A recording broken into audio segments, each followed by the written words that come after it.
Guys, welcome back to the channel and welcome to some force feedback hunting. What I want to do is find good force feedback settings with this Moser R12. Why not give that a bash?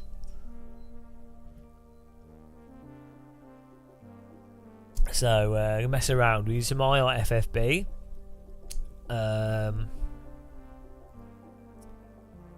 Yeah, see what we can do. Also getting in some safety rating, do some iRacing, might do some AC here as well. See what we can get going. New NVIDIA driver. Windows just tried to do an update. Windows update. Would you like to upgrade to Windows 11? No, I consider that a downgrade. I'd rather not. Alright, there we go. Twitch is on, YouTube's on. Seems to be working. Surprising. I'm surprised it's working.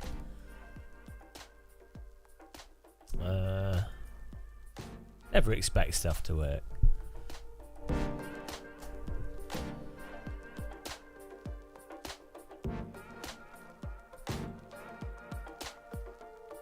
Right. Try this, see if we can find some good force feedback for this Radical SR10.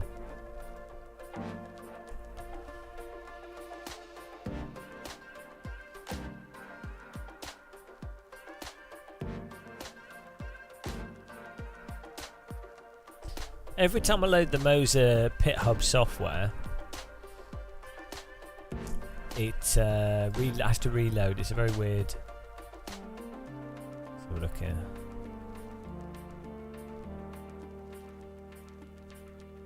Someone else said they had the same issue with the Moser. Pit house. Every time you load it, it restarts.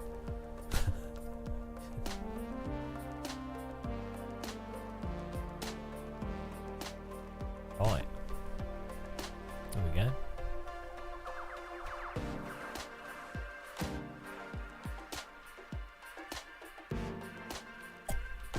Who will be first in the chat at this time? Right, so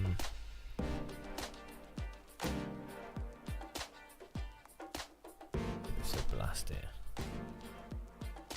Hello, yeah, it's my first time sim racing. Seems like a really good. Seems like a fun hobby. Racing's it's a kiddie game. Whoa! Oh, that's weird.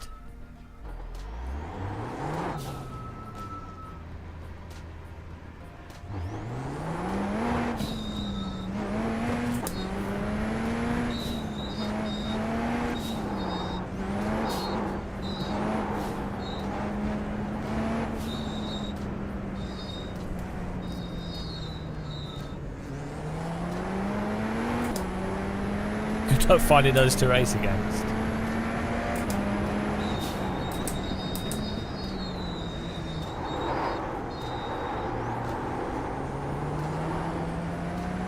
Yeah. Well, you know, Rob. I think Microsoft Flight Sim is the real OG. Ah, I forgot. It's a good racetrack, this, but I always forget the layout.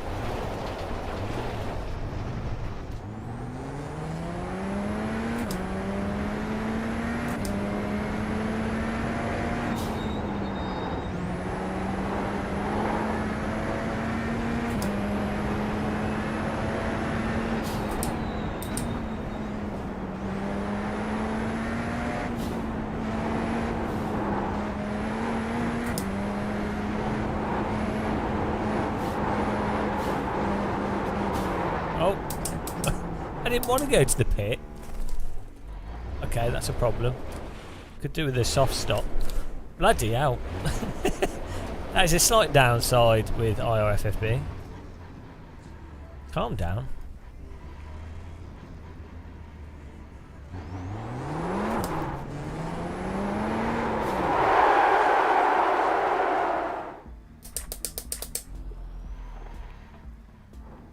You're in a loop.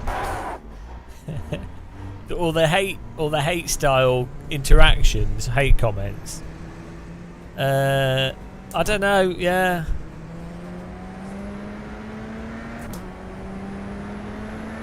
I don't know what you can do, Rob. I mean, you know, the mistake that I made is deciding to be honest. It's a terrible thing. Really, don't be honest. It's not worth it. It's not worth the effort. Just don't say anything. You need to go out and do a proper job.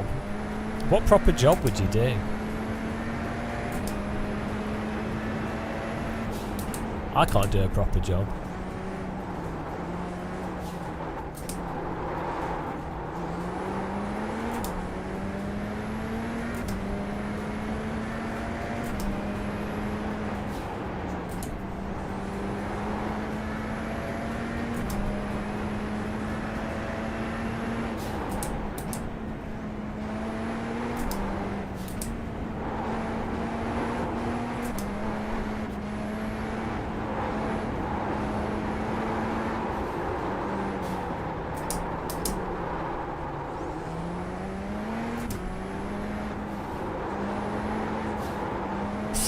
SR10 handles very strange. They've put different since when I last played on it. I think it's got a different setup on it.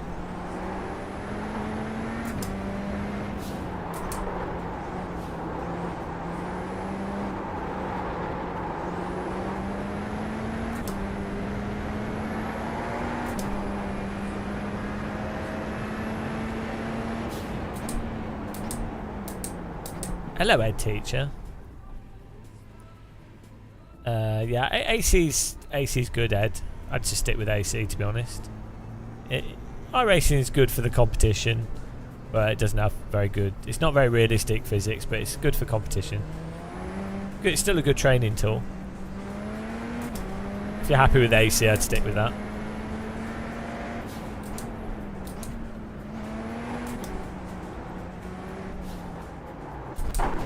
Bloody hell. Rob Lee J, I can't see the screen. I'm a bit slow today, guys, because my brain's messed up. I thought about having a load of people sim race online, have a website that allows you to choose who to watch depending on which sim is your style. You don't want to get it done for people trafficking. Yeah. Well, so the thing with the YouTube and Twitch already do that. I think having a... If you manually vetted what you thought were good streamers and then gave people a list of good, and then also found unknown streamers, but then, you know,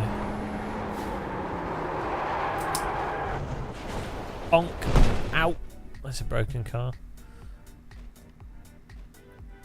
You've got wheel damage. It's true, you need to spend, you can't expect to get good simulation for cheap. You need to spend £2 million on a motion simulator.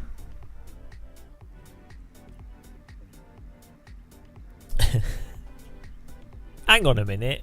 Is anyone typing on Twitch? No. Why we have 18 viewers on Twitch and nobody typing anything? That's weird. Hello.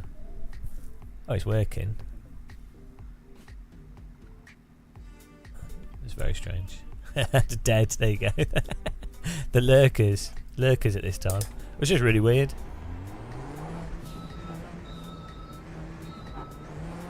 Hello, drivable sod.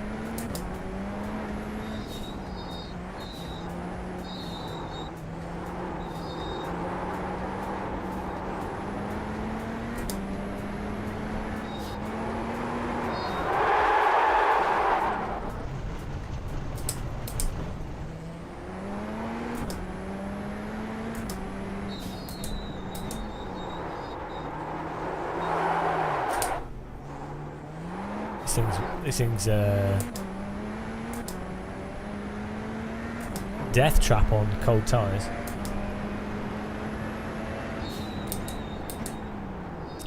iRacing's the most active sim. active. I wanted to set up force feedback with some different cars. Yeah, I've not been feeling too well recently, so like sleep issues, some other stuff. So I thought, well, I'll set up some force feedback, do a bit of sim racing. Why not?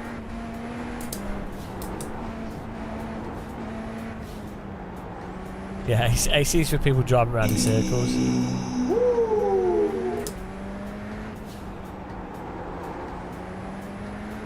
Yeah, we did. I might do a fixed fry race.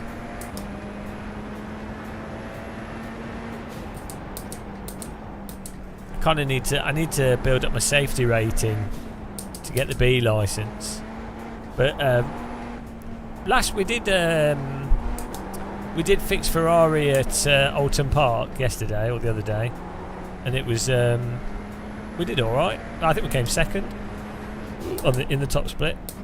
It seemed like people were a bit slow, but it's a good track.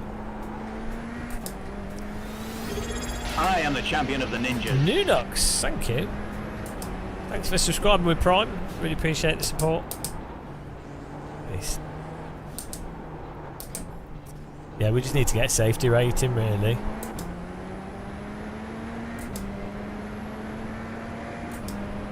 I appreciate it.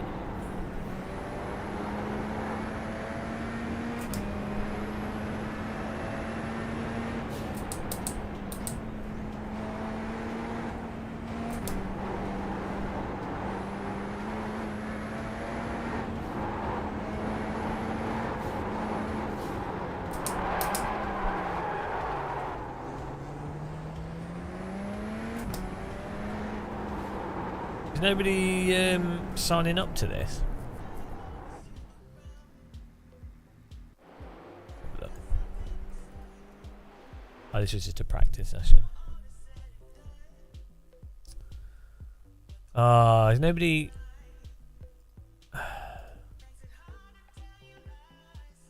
Is nobody driving it? You have to do 4 races at C class, and then we have to get the safety rating up. I don't know what other stuff C. The Porsche Cup I found really boring. MX5. This is D. Oh, this is C.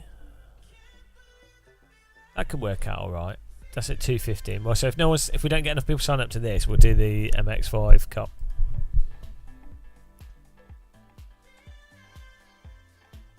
How many people do you need for an official race? Is it 7?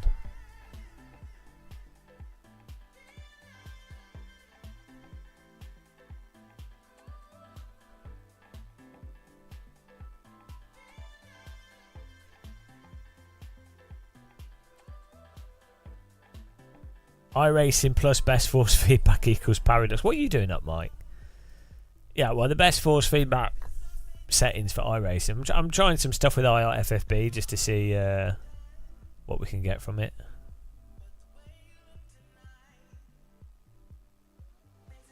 I've just put some pizza in the air fryer. Actually, I need to go and get it.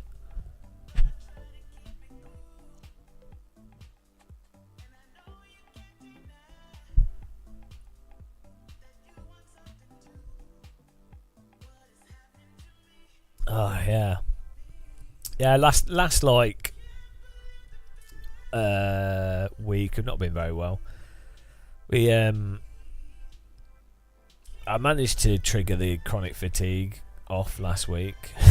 So now I think I have I basically get like a week or 2 hopefully. maybe 3 weeks of feeling terrible, but that's how the cookie crumbles. Right, let's try this. So yeah, the streams are not high energy. Low energy ranting.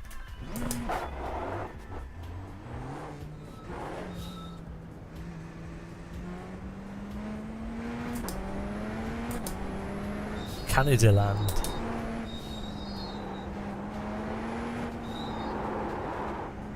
What's that, Diamond Dogs? In which game is that?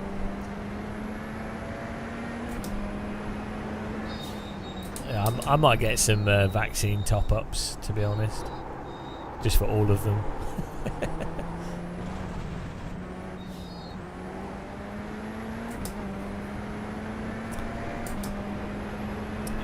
Yeah, generally it's just a numbers thing. iRacing has the most users, so you find you'll get the most competitive racing. Separate to how the cars drive and everything, it's just the most active racing video game outside of the console games.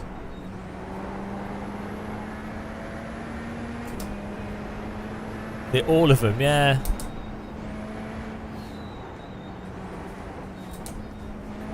All of them vaccine. Just give me them all.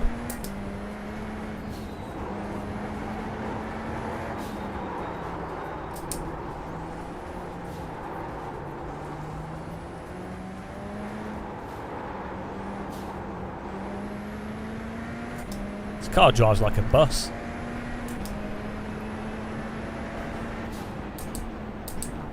I mean, with iRacing, it just depends if you can look past the physics.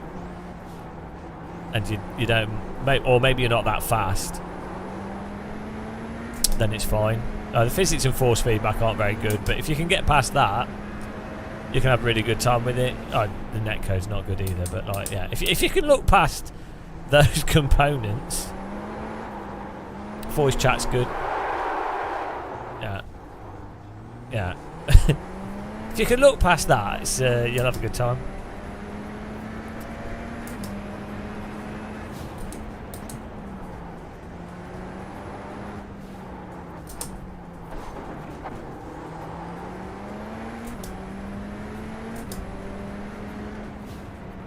Yeah, if you can look past the most important parts of the driving sim. No, I can't. I just don't feel well, so I'm just streaming to distract myself, to be honest.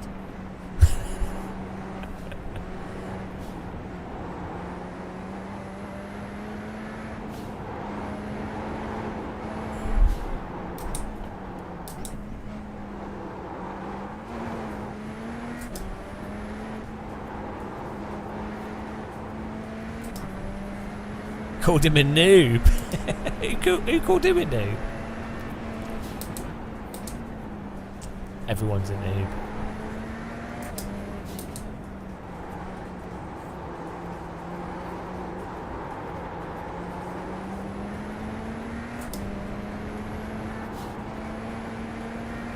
I like how this is like an Arriva bus. What's making that noise? When you come off the throttle, is it like a compressor or something?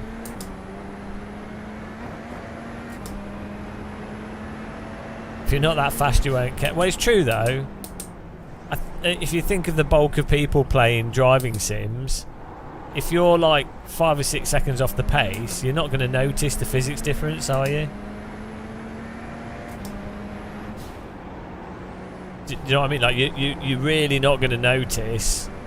I was like this when I started sim racing. I'm not going to notice the difference between GT, Richard Burns Rally, or whatever. Like you might be like, oh, this is a bit harder, or it's easier to crash, or whatever. But you're not going to notice these subtle differences if you're 5 seconds off the pace.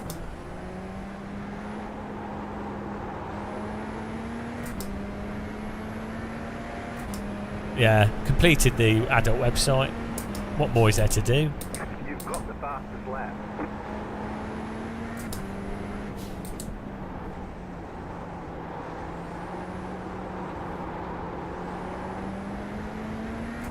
Seen every naked woman on the internet. That is, we're really lucky that AI saved the day. Finally, we can see new naked women on the internet.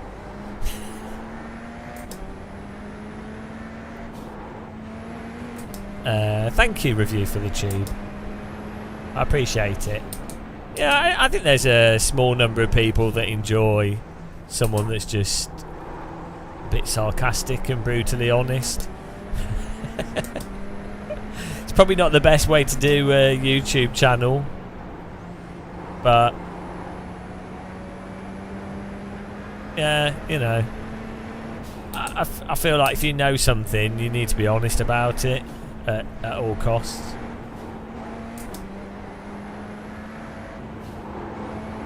I feel like sometimes people lie by omission. I understand why they do it, but and I don't judge other people for doing that. It's up to them. Just hit the fastest lap.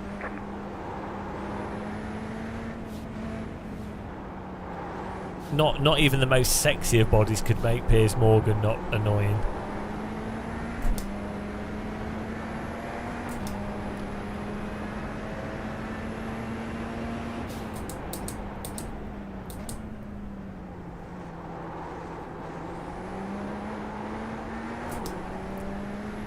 This is a really good track that nobody ever races it. It's not very popular on iRacing. It's a really good circuit, and this corner always catches me out.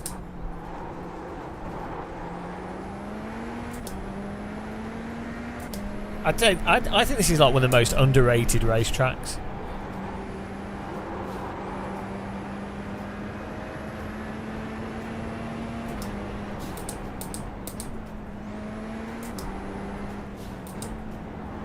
What's that? Counter debate? Waking up to what? Yeah, I like this track. Kind of feels as a bit of a mid-Ohio kind of mixed with Brands Hatch, mixed with something else kind of feel.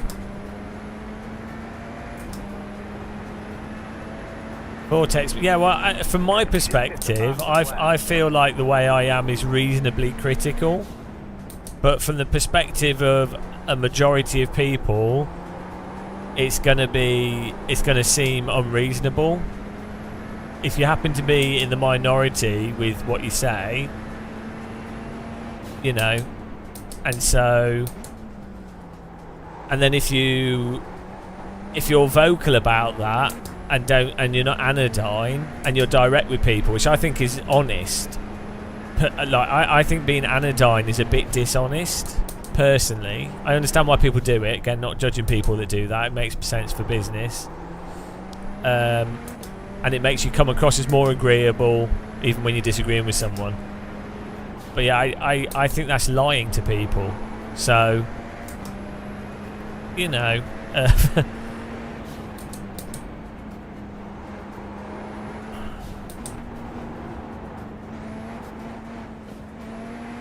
It's a bit frustrating though, because I think it does derail.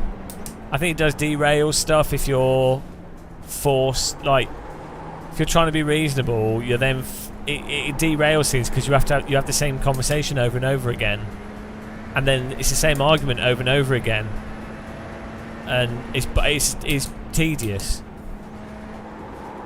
But it's like, well, so what's the choice? Are you then same with, like, you know, it's like religion or something. What's the choice? Do you then just go, oh, okay, right, the majority of people believe in God, so I won't talk about it. I won't say I'm atheist or whatever. And okay, so that then people will be happy for sure. Do you see what I mean? It's like if you happen to have a view, even if you're right, you're gonna get, if you're in the minority with that view, you'll get shoehorned into being, oh, you're the argumentative person. Oh, you're the, you know.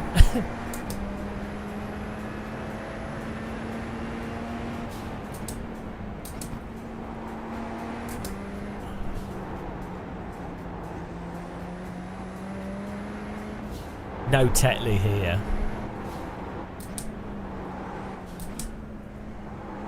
What's the time? 54. Is anyone registered to this?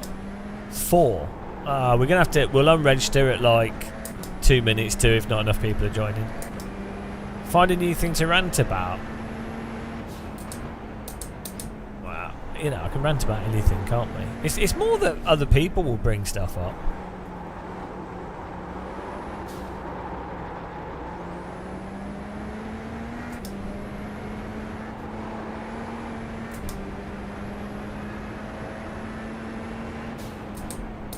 would have been nice to do a little race around here. And this track has never got people in it in iRacing, even though it's a fantastic track. Rant about how streamers rant. Rantception. I mean, I could rant about my health. Jesus Christ. We should selectively rant about stuff that panders to building up viewers and sympathy. That's the key. That's what you need to do as a streamer.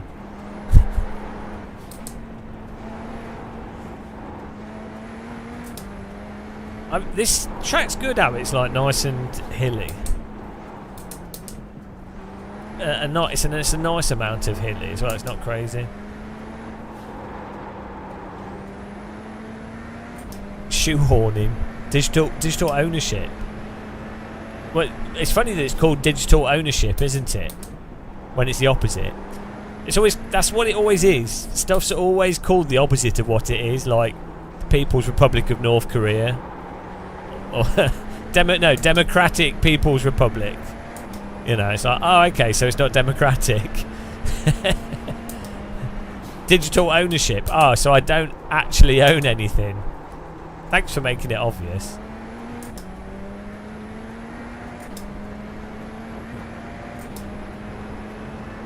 Oh, there's only 3 people registered. Nobody wants to drive this. Ironically, it's a good track.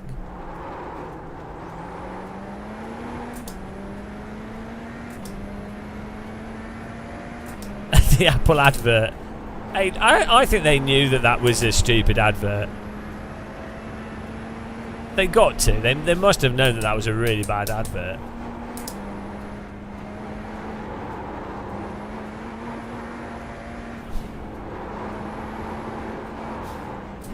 I quite like the idea of an iPad, funnily enough. I mean, I don't think I'd buy Apple stuff in general, because it only really makes sense if you've already got Apple stuff. But a new iPad's not a bad idea. You just hit the fastest lap.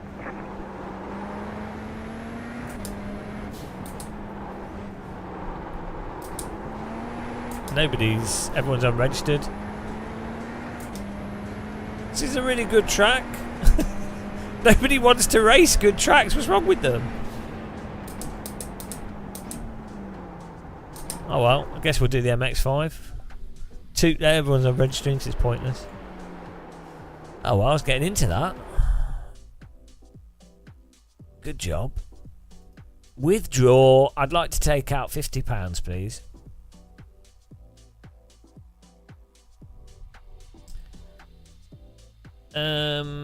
Okay, the Mazda is Class C, so let's do that.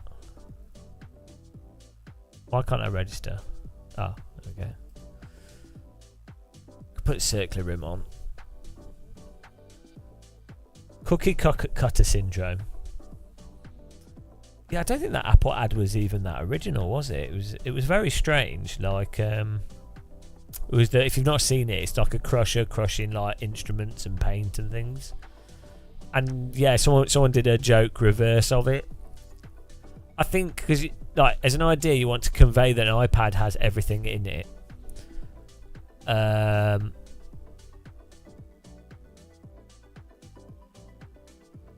Yeah, I'm not sure what went on, why they made that advert, why they decided that was a good idea. Let me just grab a pizza, guys. We're back in a second.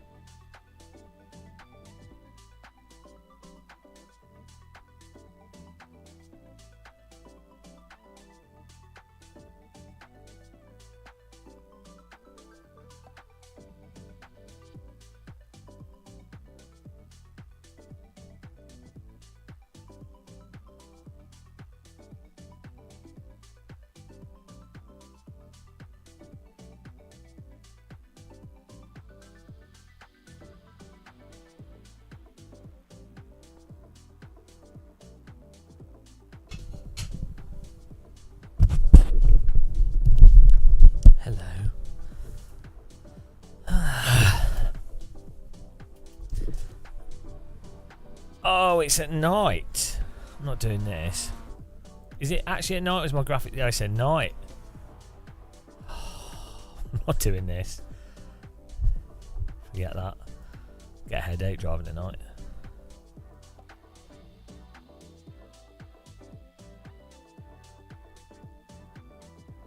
How do you know what time the race? That race started at 2. Oh, that's terrible. Oh, forget that. Oh well. That puts a spanner in that.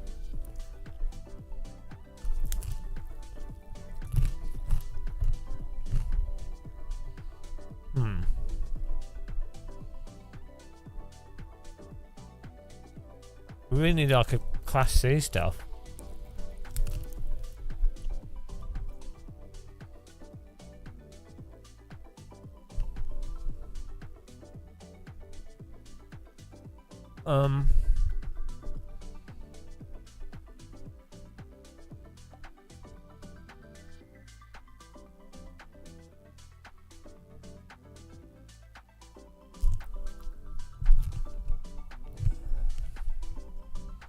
Oh dear. Landlords.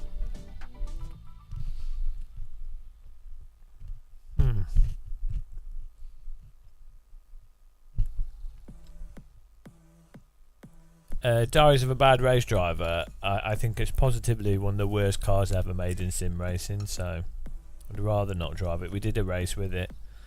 It wasn't. It was. It was very hard.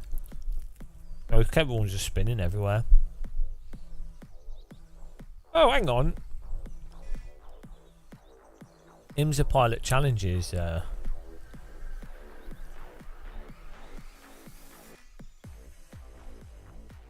What needs updating? Oh, no upcoming race. Fair enough.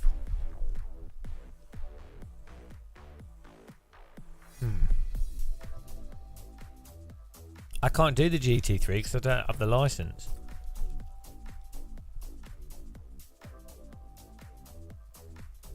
It's like B.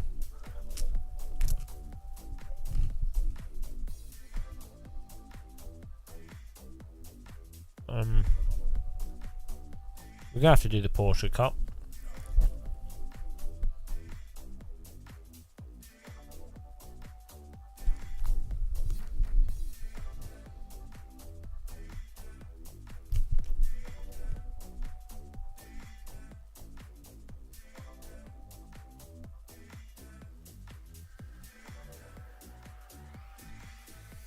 Unsub, yeah. I would write a letter as well.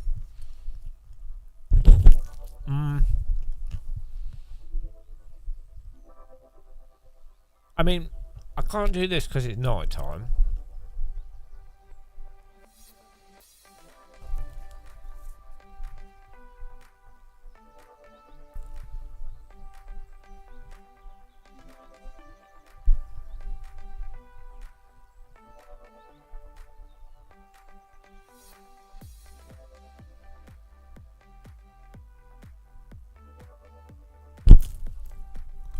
I can't drive front wheel drive cars.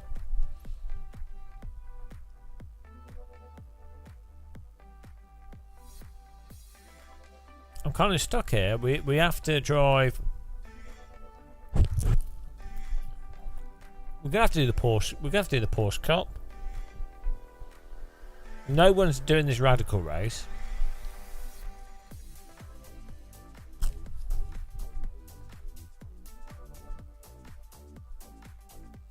Look here, Star Fox.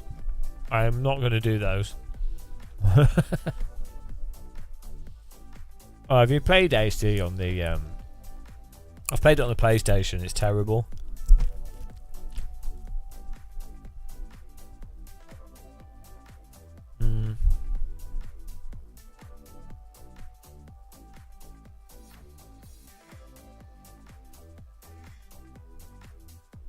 Right.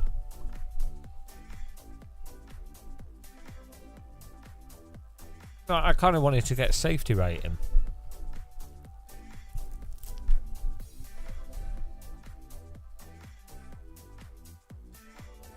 We could do this.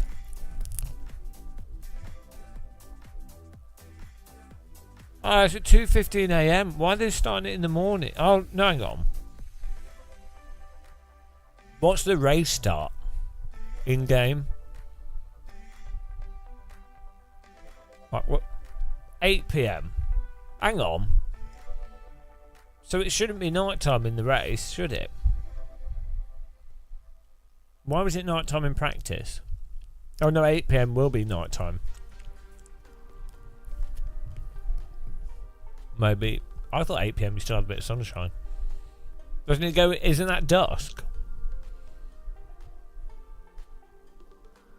We'll do it. We'll do it. What MX5 it? It played fine on Xbox. I think it runs okay. It's still good compared to most console stuff, yeah. But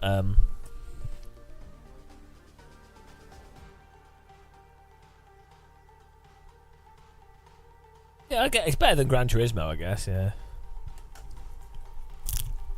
Just the I think it has like G-Sync on and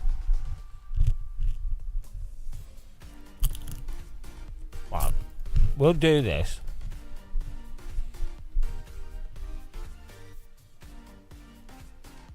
Just here for the SR.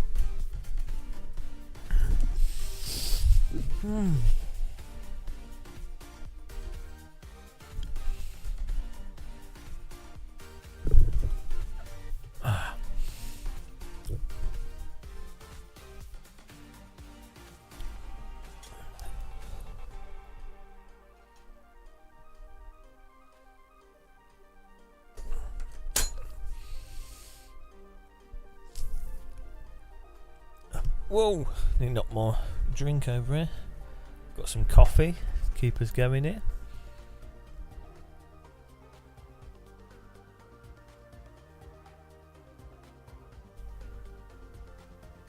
What's this not working?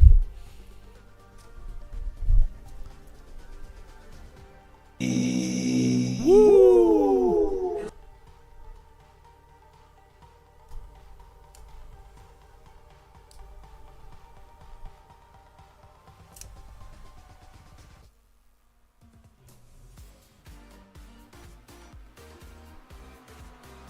What on earth going on with these cameras?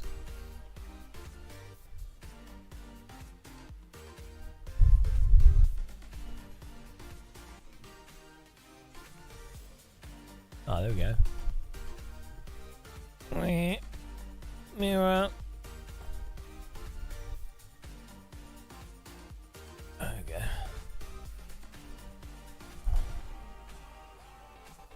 Am I pulling all nighter? I don't know.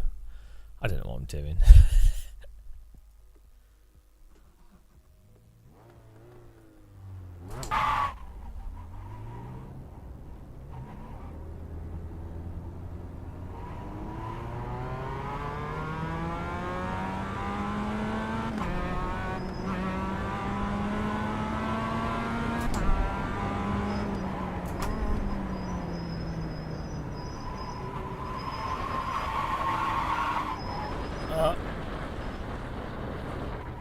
Good safe pit exit there.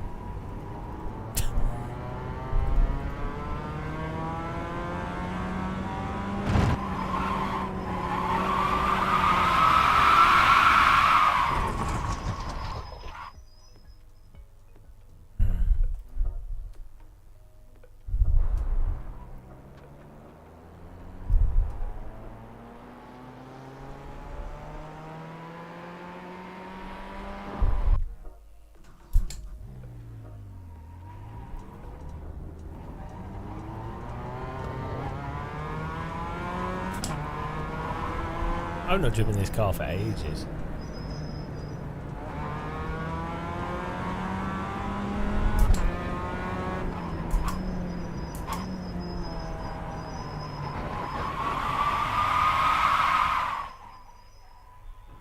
Why is it doing that?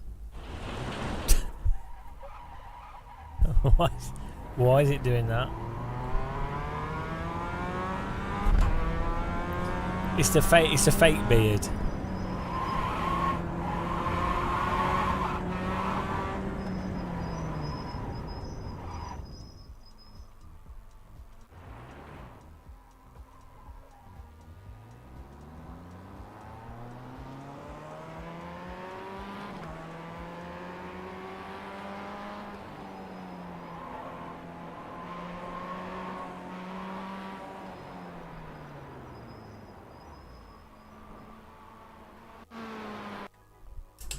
can't even drive this car out of the pit lane.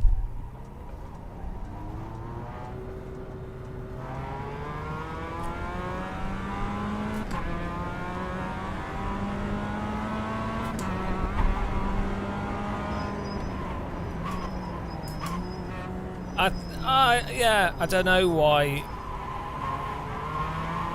Yeah, it's a bit weird, isn't it? Night racing.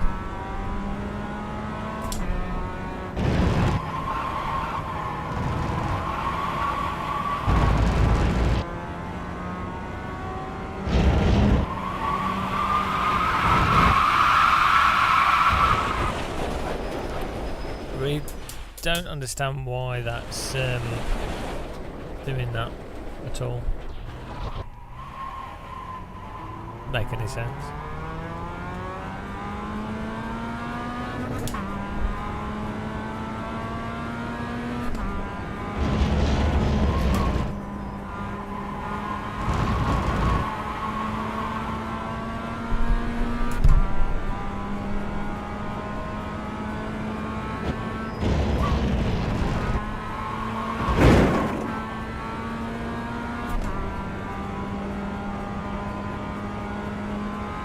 It's going to be interesting trying to gain safety rating in this.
For stormy seas, yeah.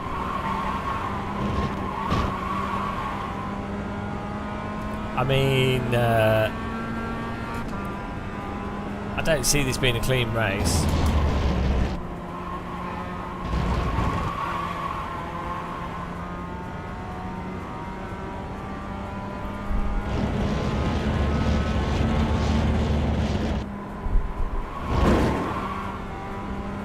MX-5s are great in real life. I think I would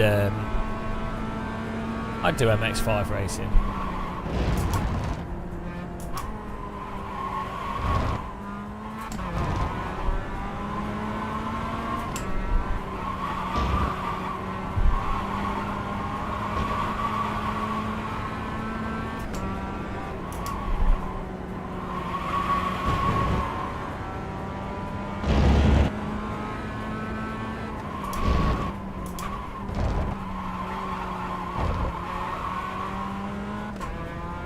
Maybe hairdressers are right though. Maybe they're onto something.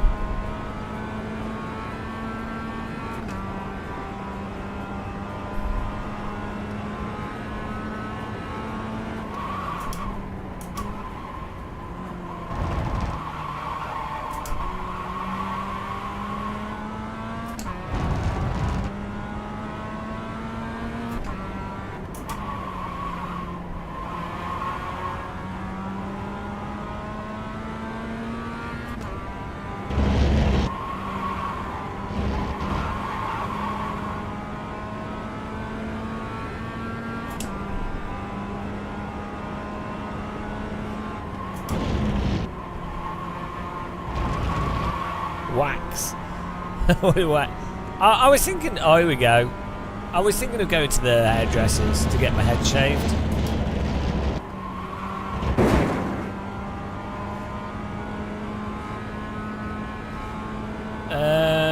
Active seatbelt tensioners are really nice for immersion. Dave McLaren.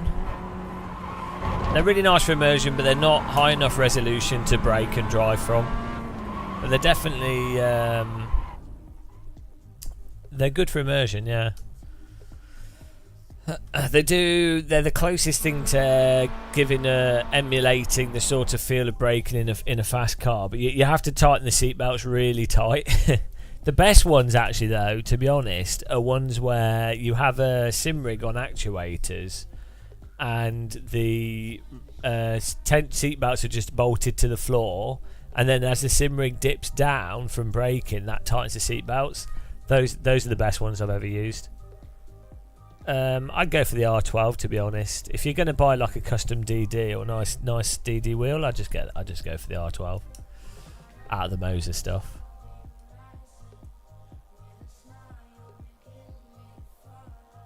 Cheers, everyone. Nice coffee I got here. Colombian coffee from Lidl's. It's quite a nice. It is actually a very nice coffee.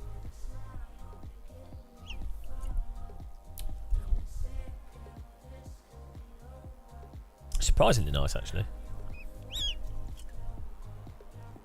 It's not instant. No, I made 2 double espresso shots. I have a coffee grinder and DeLonghi Dedica.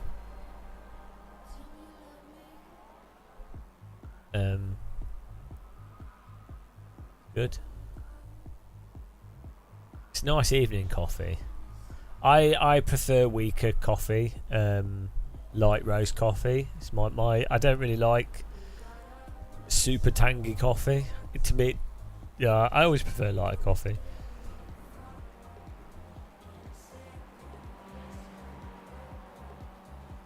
What will malfunction? Oh, what, the seat belts? Well, they couldn't really do much. Colombia has 4. I added milk to it, so I guess that's some sugar. Yeah, I added cow juice. Moo milk. Did the job.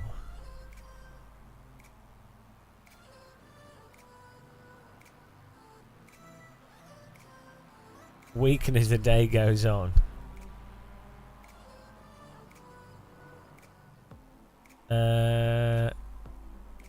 Yeah, well, I'm using the House in Vale pedals. I'm going to swap them over with the. Oh, you're talking about the wheels, CSV. Yeah. I always get those pedals, Club Sport pedals.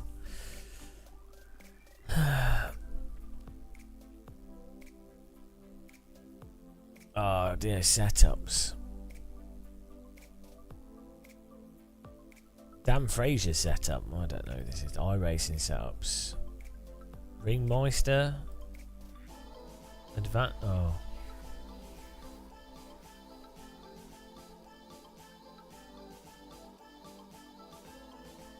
How much fuel do we need for this? 30 minutes.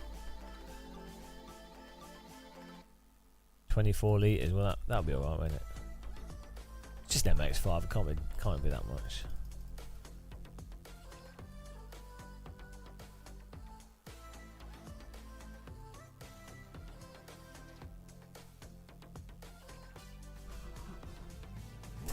To be fair, the CSL Elite load cells, that MKK are great. So I know people that own race cars that use those. It's the whole pedal and equipment thing. Is like, the fact is, like, if I know, if you know, the guy I know that uses CSL V2s owns a race car and he's at national pace, probably international, with his car. So like, if he is happy, and I guarantee you, like, he's set, he's very fast, right? If he's happy, what? Like, I get it, like adjustability and all the other stuff. People buy stuff for subjective reasons, but from an objective standpoint, I really like those pedals. I think they feel nice. You know, I can see why someone would buy different pedals, but I think a lot of stuff is sold on the idea of objectivity.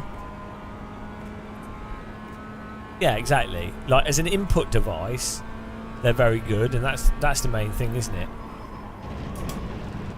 Also, how many people buying pedals and equipment are massively off the pace, or are playing sims that don't have particularly realistic physics? So it's like, well, why bother getting realistic equipment if the games you're playing is... Well, the sunset looks nice. Green flag, green flag. If the game you're playing is not realistic, it doesn't make sense, does it? Like, not that things don't have to make sense. I'm sure everyone does lots of irrational stuff, but you know what I mean. If someone's trying to make an argument for something, yeah, argument from authority.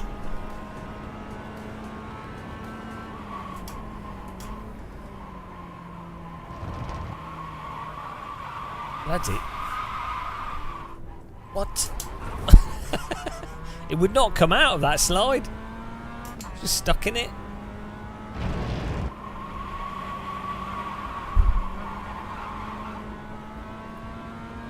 It did not want to come out of that. I'm surprised it actually did come out of it eventually.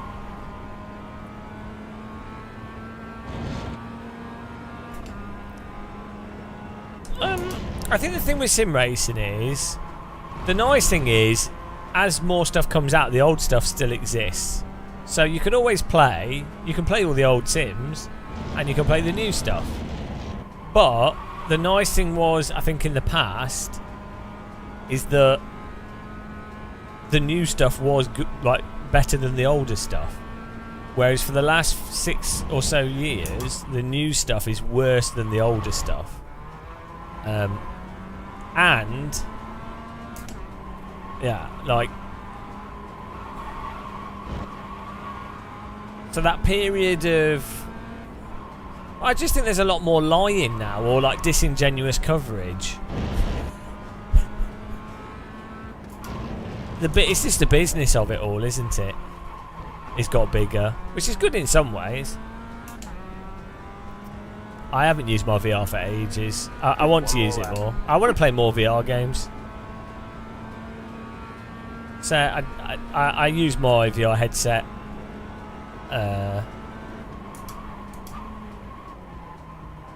for like Beat Saber exercise.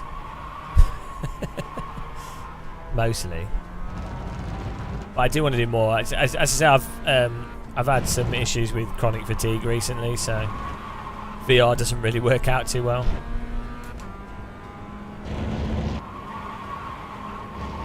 But as soon as it gets better again, we'll be back in VR. I do really like VR. Don't get me wrong. I do prefer it with driving sims, but if I'm playing sims, I'm normally live streaming. Then I'm not in VR, and then I've already played sims all day, so I don't, you know.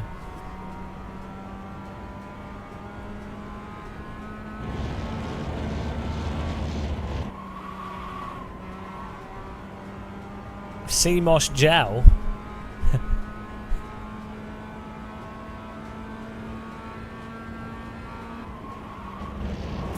Vaccine injured. Get out.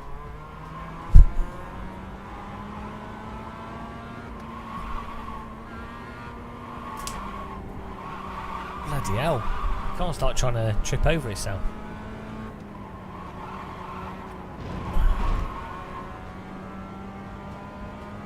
Ah, nice one. Yeah, I want to do more VR stuff.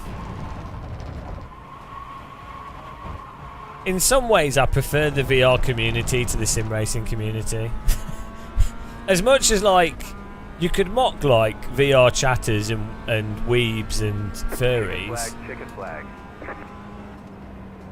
Weirdly, when I've been critical about VR headsets, there is weird stuff in the VR communities with certain headset fanboys and stuff, but when I've mocked people or been critical, I have not been assaulted and sent death threats and stalked and all the weird stuff that's happened with iRacing and ACC. You know, so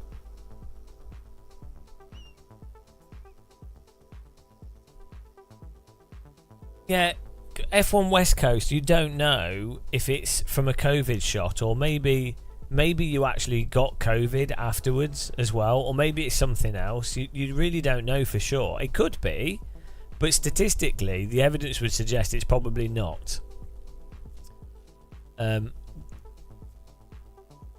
Also, it could be the case that maybe some people have got fatigue from COVID shots. Maybe those people would have died if they got COVID, or maybe not. So, you know, there's a whole load of variables to it. My fatigue issues were actually from 2007. I got a virus at university. I was sleeping around, got a virus. No, I picked something up at university, and it like totally messed me up. So the problem is, what happens is, people take a mass medication, and then they're sick, and then they attribute it to that mass medication.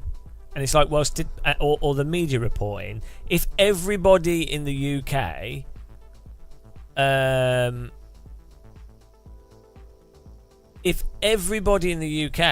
takes one drug, even if it was ibuprofen, if you gave ibuprofen to every single person in the UK and told them to take 2 ibuprofen tablets for 4 days, right, you would get hundreds, if not thousands of people getting chronic stomach issues, increased cancer, a whole bunch of stuff.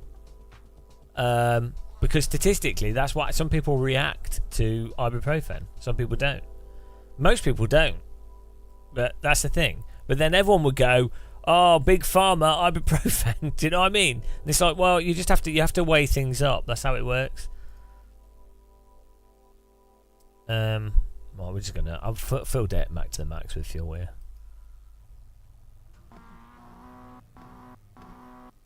Oh, okay. Got a The blinker. estimated SOF is 2,209. Keep it clean. The DNF There's a points a lot. much likely, in terms of fatigue and illness since COVID, there's a really big issues with people getting sick from all the stuff that's been going around since then. Just general viruses as well, flus and things.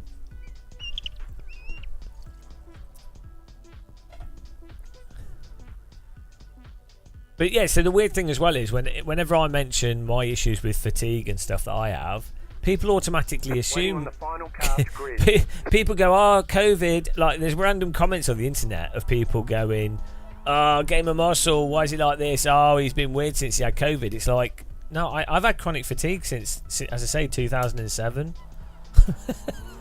Like, just if I trigger it, Green, green, green. fortunately it's very mild, but still, it's quite a bit of a pain in the arse. But I'm very lucky. It's super mild. Side. Some people can't even get out of bed. Keep to the left. Still Exactly. there, hold your line. That is true. Well, I am lazy You're on as the well, left. 3 in wide. fairness. Right side, 2 wide. Clear. I'm either hyper motivated or have no motivation at all. Keep to the left. I've always been like that. Keep to the left. I'm a bit You're on the left. ADHD with 3 my wide. motivation. Car right, 2 wide. Still there. Still there. I've got You're a on the biscuit right. tin racing me on the right. Slow car ahead.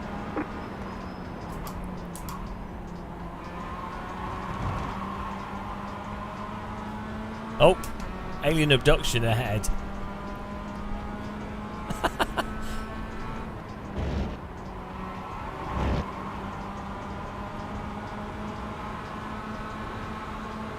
Car right.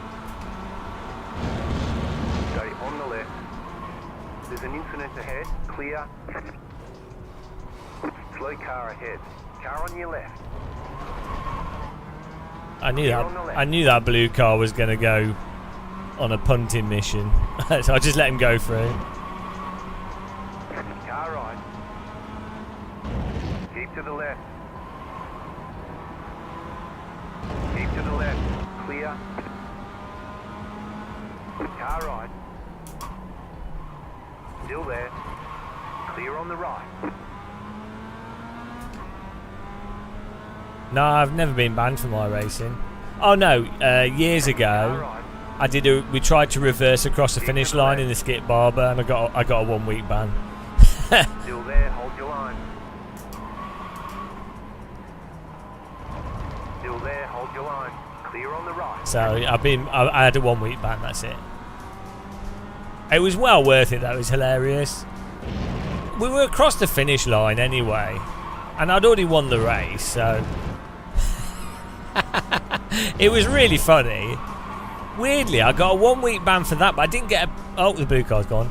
I didn't get a 1 week ban for the time I took out. I was a back marker, and I took out P1 and P2, and I was drifting as a back marker. Didn't get a ban for that. Yeah, I just got fed up of playing iRacing, and I always wanted to complete AC, so I was like, oh yeah, cool, let's do that.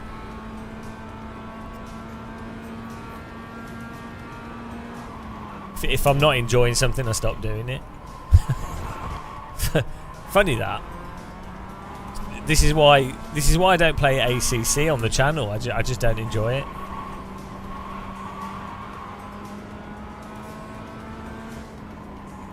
That's the weird thing with the iRaces that are weird towards me. It's like, guys, I'm playing the game. I'm playing the sim, so you know. Yeah, it's not a hard one, is it? Like if you don't enjoy something, you don't do it. Like to me, that's a very basic principle. Car right. Still there, hold your line. It's like if I don't like a person, I won't talk to them ever. Is there a person on my right? No. His headlights. Car right. I give people one chance basically. I have a one chance rule. If someone dicks me about, they get one chance, and then if they do it again, and so it's a pattern of behaviour, goodbye. I don't know why people put up with stuff. You don't need to. Life's too short. It's alright. You can have my mum, you know.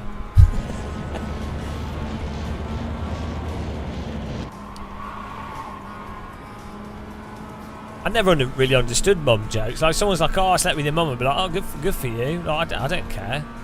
You got a slow car on so I mean, slow like, car ahead. if she wanted Slow it, car ahead. good for her. Good for you.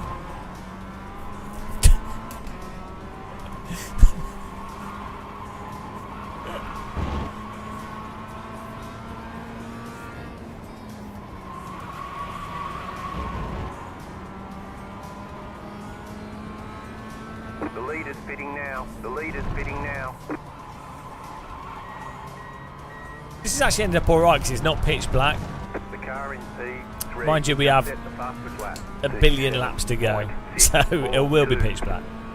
That was your fastest lap of the session.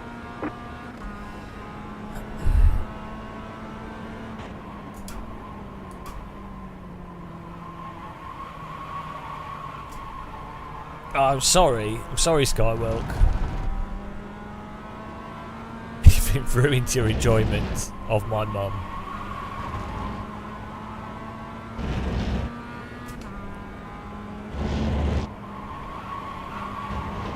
Did you guys see the Wired Simulator video? I did a little reaction video on it as a test on YouTube. I wanted to see how many views a little reaction video would get with me not doing a thumbnail and not bothering with the title or anything. It was a bit of a testing. I wanted some test data. Also, worst webcam. No editing. I just thought it'd be interesting to see how many views that would get. But the Wired thing, awesome that OG UK was in it. That was cool. Good fun to try simulators like that out.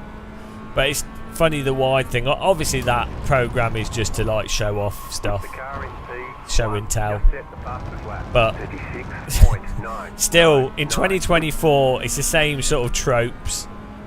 Sim racing is expensive. You need a £2 million sim rig, and a big motion simulator equals more realistic. You know, all the same stuff. Big motion simulator, yeah, that's how you know it's realistic. Big motion simulator. Of course, nobody has been in a department trying to get as much money for something as possible. There's no snake oil involved. F1 West Coast. Would I say iRacing has the best on racing community for driving etiquette? Depending on the series, in some ways yes, but then iRacing's got probably one of the worst tyre models, which makes it very hard to drive and very unforgiving when people make small mistakes. And the netcode's super erratic in iRacing, so I think that offsets it. For the most part, though, iRacing has a bit of an issue that there's a lot of users that are terrified of losing safety rating. So rather than racing, they just pull over. And it's quite a big problem. So in the top splits, you often get the issue of either you're driving against a psychopath that feels like the track's theirs because they've got a higher I rating or something, and they will inevitably hit you and ram you off the track, or you have someone that's not racing you at all. So it's really quite rare in iRacing to have prolonged good quality actual racing where where you're side by side. The physics really don't support multiple lines through the corners. It's in terms of if the tighter line required the driver on the inside to be counter steering and modulating the throttle, the tyre model just doesn't support it. So yeah, I think the driving, because iRacing is so hard and people got practiced at it and done so much to it, I think generally they probably are better, but the end result is often worse than some other sims. It's a bit weird. Also, it's very series specific. Ultimately in iRacing, you end up with the situation that happens in other sims where if you know people, you end up having good racing with them. It's like, well, you then might as well just do a league, and then you'll end up with good racing. Like if you do a league with a bunch of people you know, you'll get good racing because people aren't trying to wreck each other and they're more interested in just having fun racing. So like driving when we do AC with subs, or like Jardier does community races, OG UK, Matt Malone, Game Tech UK, whatever. If they're doing racing with subs, you'll get better racing because people know each other. Not that you still get stupid stuff happening in the leagues, but you know. Yeah. Look, you lose the convenience, and it is fun racing against randoms. I'm just saying the reality of what happens, the reality of the quality of driving. That's all.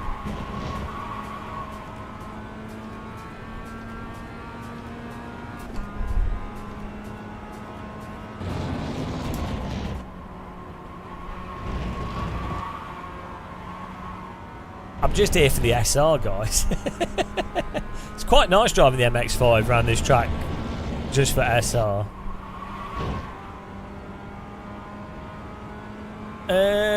Yes and no. That MKK, well, you get a clique. I'm hot, and you're not. Yeah, you end up with like a clique of drivers that know that they've seen each other a lot in the races, and then some of them have their own little discords, and they're just it's a bit weird, like it's just cliquey. Oh, Jeff! You know. Sorry, mate. Sorry to see that, buddy. And then it's a way for them to gang up on. Well, man. Sorry. It's a way for them to gang up on people that aren't part of that little clique. It's just people People are just tribalist in many ways. People, they always want to group themselves up. I don't. I'm a pure anarchist. says the guy with the YouTube channel. Shit. That has subscribers and members. I hope everyone that watches this channel, we all hate each I other. sent you a message last night, Jess, if you want to check it in the forum, but okay. Sent him a message. Alright, will do. Yeah. Hopefully everyone hates each other equally here.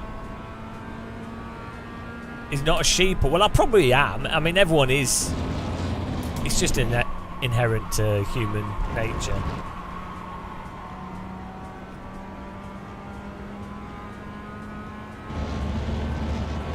But I would encourage people to always evaluate things on individual merits.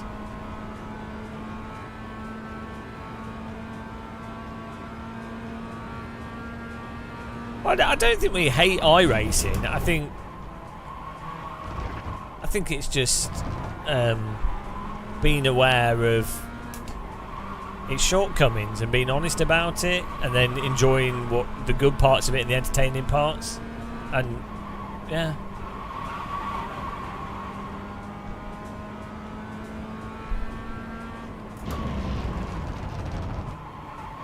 So the only stuff I hate about iRacing, like, well, I think the physics could be better. Obviously, there's problems with it. Same with AC and other stuff. But the only thing I like genuinely really dislike is the fanboys. Same with it. It's not just iRaces. Same with fanboys in any sim. It's that approach of ignoring reality. It's not really to do with the Sims. It's to that human behaviour of ignoring evidence because of some bias. That the cult, and the reason why I genuinely find that it's not annoying or whatever. The reason why I find it distasteful is because it's reflective of pretty much all the bad stuff that you see in society. Is the same process of ignoring obvious things, or be it just dishonesty. So that's, you know.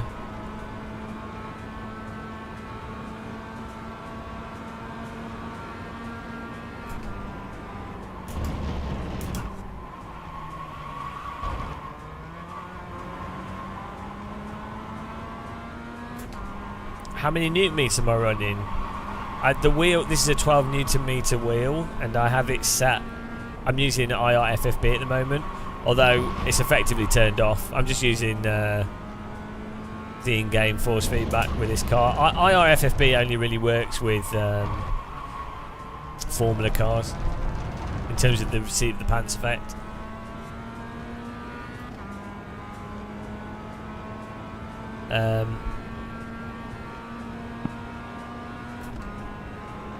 F1 West. No, so I know the guy that did the FIA partnership with iRacing. He's a really nice guy actually, and it's a good partnership. It's a good promotion, but that really won't have anything to do with. It won't have anything to really do with the underlying physics. iRacing have some other programmers working on the underlying physics, and gradually maybe they'll sort stuff out, but iRacing development's glacially slow. Like, they're just very, very slow and really arbitrary in what they focus on, so, you know.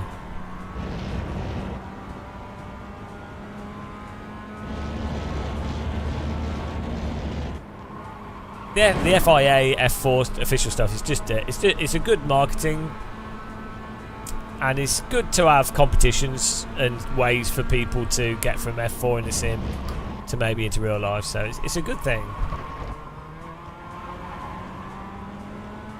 It's toned down. No, I'm just being calm because like a week ago I triggered my fatigue issues, and so I'm feeling a bit sick and tired. So we go into meditation mode basically. That's why I'm streaming now, is to distract myself from feeling sick. This is more what I'm like day to day, though. To be honest, I'm more like really quite calm. I like to ham it up for live streams. To be honest, I think it's funny. Right side. Clear. Welcome to boring muscle.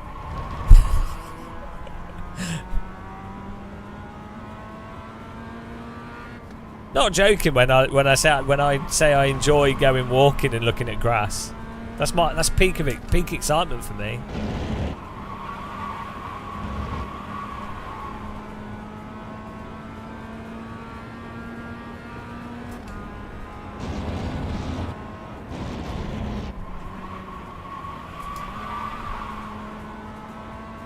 Yeah.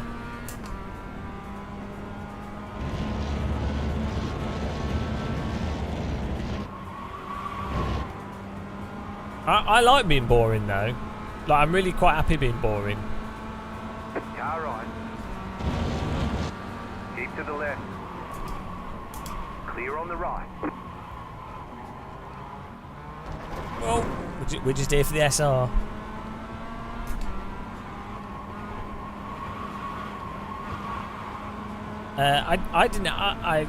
I've been full-time sim racing since YouTube since, and Twitch since 2000 and something, 2012, 11. I used to do online web game development and graphic design, audio.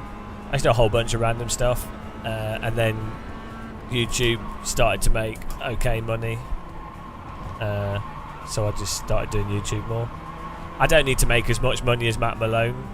You guys should go and follow him though, because he's got a family and it's he's doing fine actually. It's really good. But you should check. He's entertaining. You should follow his channel.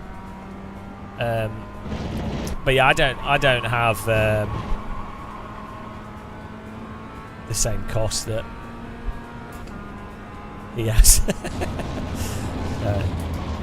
I don't need to make a huge amount of money. I'm alright on a normal income. I do alright out of long-term YouTube revenue and affiliate links and things.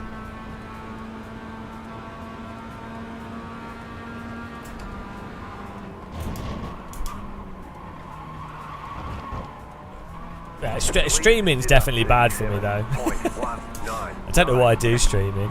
It's terrible. Financially awful. The YouTube videos do alright for me.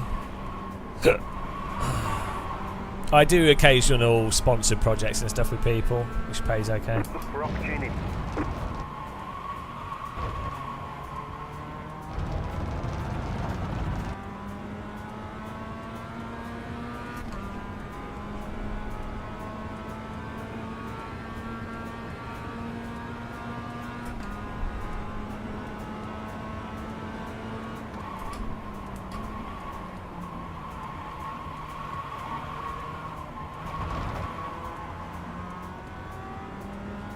Ah, no, I haven't influenced you into iRacing. That's going to really confuse the people that send me death threats and spread shit about me on the internet, because they it's going to really confuse them that will have promoted iRacing.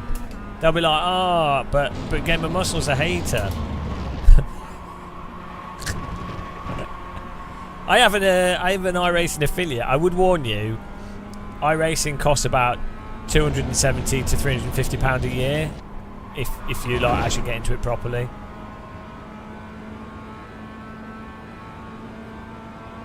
Like, you can try.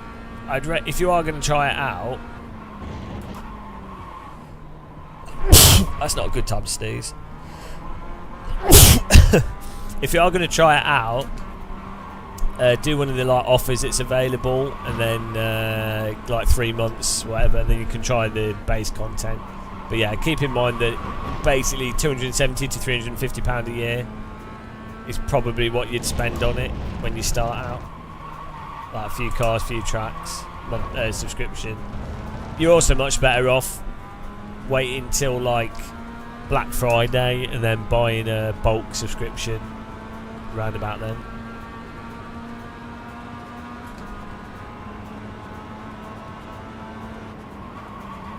Right side. Keep to the left. Clear.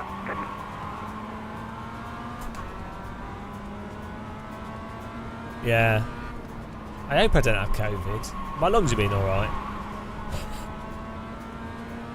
Oh man, I don't think I could. If I got COVID again, I'm not going through that again.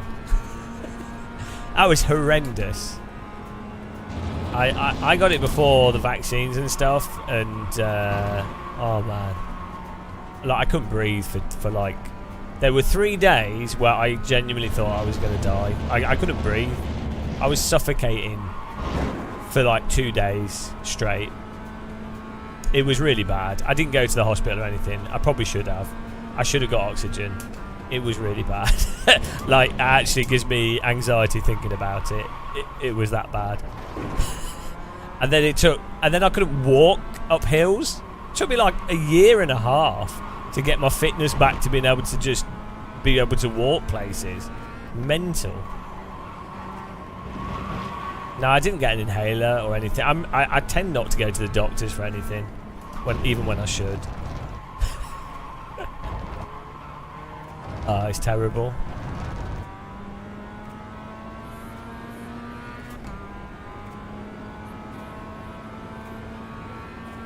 Well, there's a lot of coughs and stuff going around, so yeah. As I say, I would highly recommend getting flu vaccines and stuff, especially if you're over 30.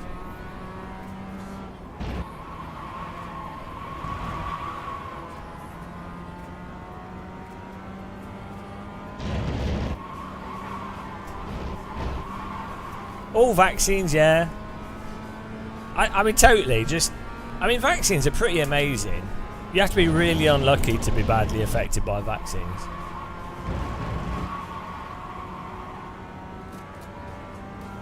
Well, out of all medicines and preventative stuff, vaccines are actually really quite good. Not all vaccines, but most. Also, it seems like mRNA vaccines are even safer than the previous type from all the data, that's pretty cool. Maybe I can get a vaccine for that makes you unaware of bad force feedback.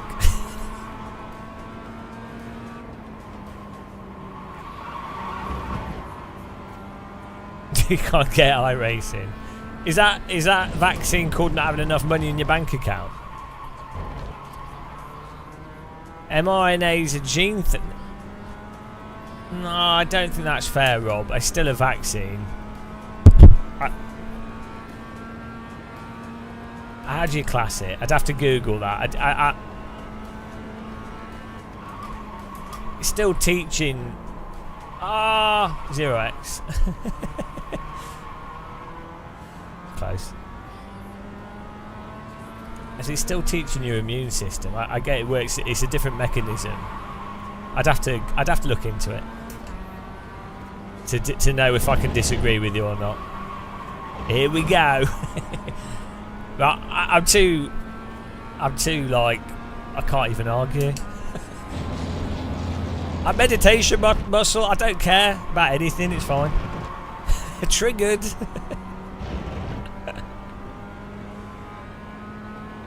Making your cells surely that's what everything does.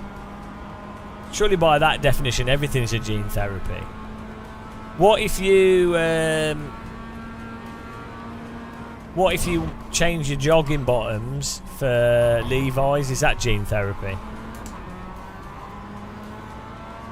Why not use trusted vaccines? Because all the data suggests that mRNA is actually safer than using dead virus cells. Potentially more stable, potentially can be more tailored, can be more effective. So there's lots of reasons why there might be reasons to use dead virus cells as well. But there's lots of reasons why you might want to do different. How's it safer? Well, just look from COVID, which I've looked at recently, the negative reactions from mRNA has been less than from the what's the other type of vaccine called? The number of like blood clots or negative responses to the vaccines has been less with mRNA than the others. So that's just the data on that. I think they might try to, but HIV is very complicated. I'm not sure if the full mechanisms for HIV is fully understood. But yeah, hopefully we will.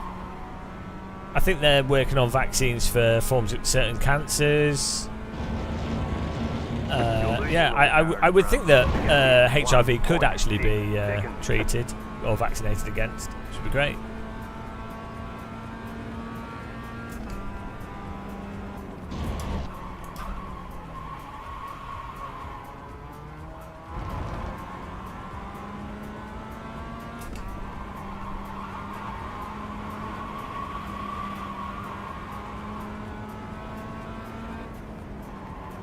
Why do they treat with traditional stuff? Because if you've got something that exists and works, it might not be the best thing, but you still have processes in place. So it's like people still use keyboards as input devices when there's, or like rubber dome keyboards when there's mechanical keyboards. You know, people still have like shitty 21-inch monitors when you've got OLEDs. Eventually, if X type of processor, monitor, keyboard is better, gradually that technology is what everyone ends up using. So that's the same with like medicine. There'll be like new ways of delivering what is it that diabetics take? Insulin. So at the moment a lot of people still have to do insulin injections, but eventually it'll get worked out to there'll be some kind of like insulin tablet or some other process or treatment. And then eventually that's what people will do if it's more effective. That's how medicine works. Like,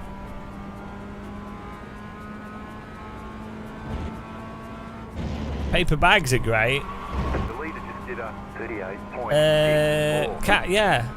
Yeah, I don't disagree. I mean, to be fair, plastic bags I think quicker to produce and can hold more. But yeah, paper's probably better for the environment. So if you charge for the environmental damage of plastic bags, then yeah, you get more of a motivation to go back to paper. I'm not quite sure what you're arguing. Yeah, 60p for a bag tax. White flag. That'll teach you.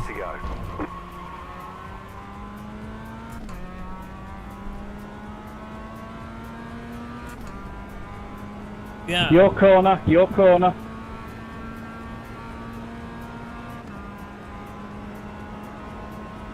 I'm not like, don't get me wrong, I'm not like some kind of mRNA evangelist.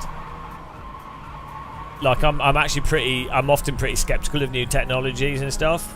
But at the same time, if you've got evidence, peer-reviewed papers, and the evidence suggests something, well, I'll just go with the evidence. do you know what I mean? Regardless of what I may or may not think.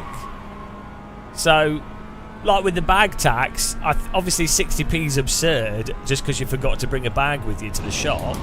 But if on aggregate it massively reduces using loads of bags, or like plastic bags, if they turn out to be better for the environment, even though plastic might not be in general, well, we could use plastic bags. If paper bags are worse, but turn out to be better, if the evidence supports that, then we'll use paper bags. Do you know what I mean? I'm just going to go with what the evidence suggests. How do you know what evidence to follow? Yeah, well, that is a difficult thing, isn't it? It's hard to know. It's hard to know which evidence is higher quality than other evidence, but generally the way that you would know what's lower or higher quality evidence is by the number of, or the quality of the evidence which you would quantify by partially the institutions that are producing that evidence. So that's partially an argument from authority. But you would also be like, right, how many different peer-reviewed... well, is it peer-reviewed? Who's it peer-reviewed by? And do the papers seem to be reasonably produced? So then that's the evidence that you would prefer over other evidence. So you would just look for what is scientifically the high-quality evidence or most likely evidence. But yeah, it's difficult. For certain things, it can be difficult to establish what the quality evidence is.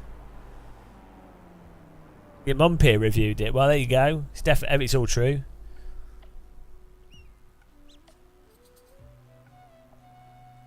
Star Fox. yeah. Paper bag selling. That's where it's at. Right. What were you saying? mRNA is DNA. mRNA is DNA editing? What was your argument? No, so they... Yeah, here we go. Here's it. So it's a COVID myth. This is genomics education. So it did sound like a bit of a myth.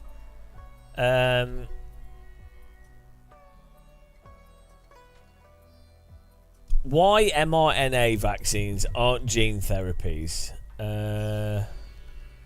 RNA is closely related to DNA and performs different but equal important functions, like producing dinosaurs in Jurassic Park. While our genetic information is stored as DNA in the cell nucleus, RNA acts as an intermediary, allowing our genes to be expressed. When a gene is expressed, it's copied into RNA.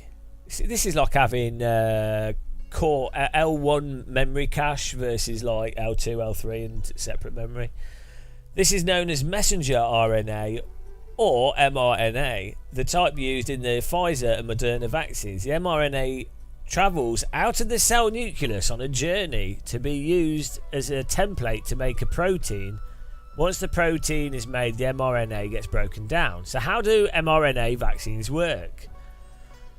All of the COVID-19 vaccines approved in the UK work by presenting a single protein that appears on the surface of the SARS-CoV-2 virus, known as the spike protein, to the body's immune system. How does it present the single protein?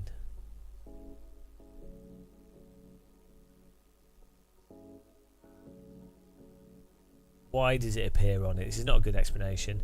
This allows the body to develop antibodies against the protein so that the body encounters the same protein again. So I'm not quite sure how that works.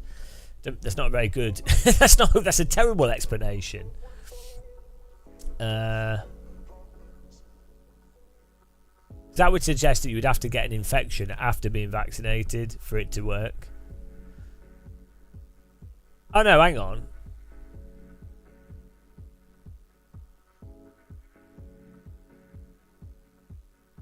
Is that just traditional vaccines?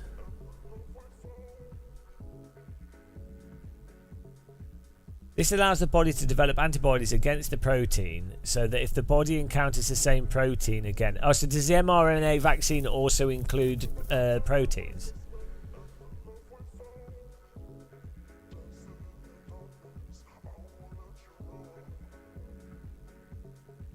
Yeah, although all of the vaccines work by exploiting the spike protein, the way they do so is different. The Oxford AstraZeneca vaccine is a type of vaccine called a viral vector. It works by using a harmless virus that's been altered to have the SARS-CoV-2 protein on its surface. That's more like a traditional vaccine, but that's still not traditional in the sense that it's a dead virus. This is still a completely separate thing that happens to just allow for the same spike proteins. The Pfizer, BioNTech, Moderna mRNA vaccines use a different approach. Here we go. Instead of the vaccine containing the protein itself, it contains instructions about how to make the protein so that the cells in our bodies can manufacture it. So, yeah, I don't know why you'd have the mRNA is packaged in a capsule called a lipid nanoparticle, which acts as a delivery vehicle to allow mRNA to safely enter the cells in the body. From there, The mRNA is treated the same as any other. It's used by cells as a template to build the protein. So I guess it just stays in your body. When you get the vaccination, that just stays in your body for X amount of time. It's really interesting, actually, though, how immune systems work is like so like it's insane.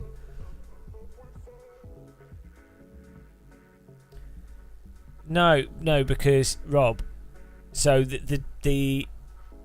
so here we go. Gene therapies involve making deliberate changes to a patient's DNA in order to cure or alleviate a genetic condition. This can be by adding functioning copy of a gene, disabling a gene that makes a faulty product, or changing gene activation. The mRNA from a vaccine does not enter the cell's nucleus or interact with DNA at all, so it doesn't constitute as a gene therapy. Like, it wouldn't necessarily matter. I mean, let's say it was a gene therapy and it just happened to work. Why would you care? If it worked, why would you care? Like, it's like you're going, oh well, that's changed me. It's changed my DNA. Oh, I'm no longer myself. It's like, well, everything's changing your DNA all the time. No, Rob, I've just read to you. Here we go. Gene therapies can have a long-lasting effect because they permanently change the cell's DNA. The mRNA vaccine is allowing communication between proteins.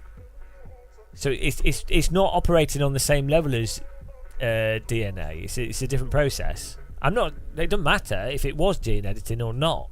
It's just a different process. What matters is the end result.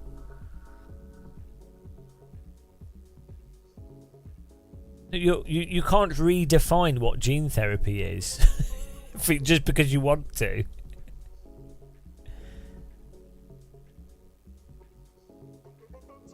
Yeah, if you catch any virus, your body's going to have an immune response to it, which is going to create spike proteins and do whatever, and therefore that's old. But again, that's not gene therapy again, is it? Like, if you catch a cold or a virus, if you get some virus and your body's not encountered it before, and then your body does an immune response, makes you feel a bit sick, but then is immune, like it's then learnt how to deal with that virus. That's not edited your genes, has it?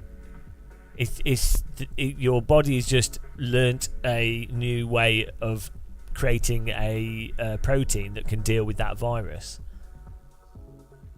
So that's not getting a virus does not edit your genes. It's just I think you're getting confused on semantics. PhD, you've lost brain cells. RNA is filing account. He's opened his filing account. RNA is a recipe that tells your body to produce specific thing. For example, when I play iRacing, it tells my body to not be critical about the tire model, otherwise I'll receive death threats. That's what iRacing does to my body.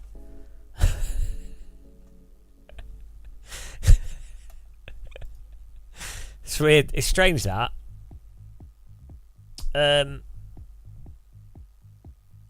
Eddie Quawa, I'm a pharmacist, so I know a bit, but the real specialists are the pharmacologists. Yeah, well, yeah. So you have to know enough to not accidentally give someone the wrong thing that would be a problem, and to answer questions. But yeah, the people that are developing these vaccines and the processes, it's going to be insane. It'll be like designing a CPU or designing a graphics chip or programming shaders and things, but even on a higher level, it'll be mental. Like, and then the amount of like trial and error science that goes on in like terms of testing it and then seeing what happens and then testing the results and then trying it on animals and then seeing what happens and then finding people that are terminally ill and then seeing what happens. It's not like it just happens overnight.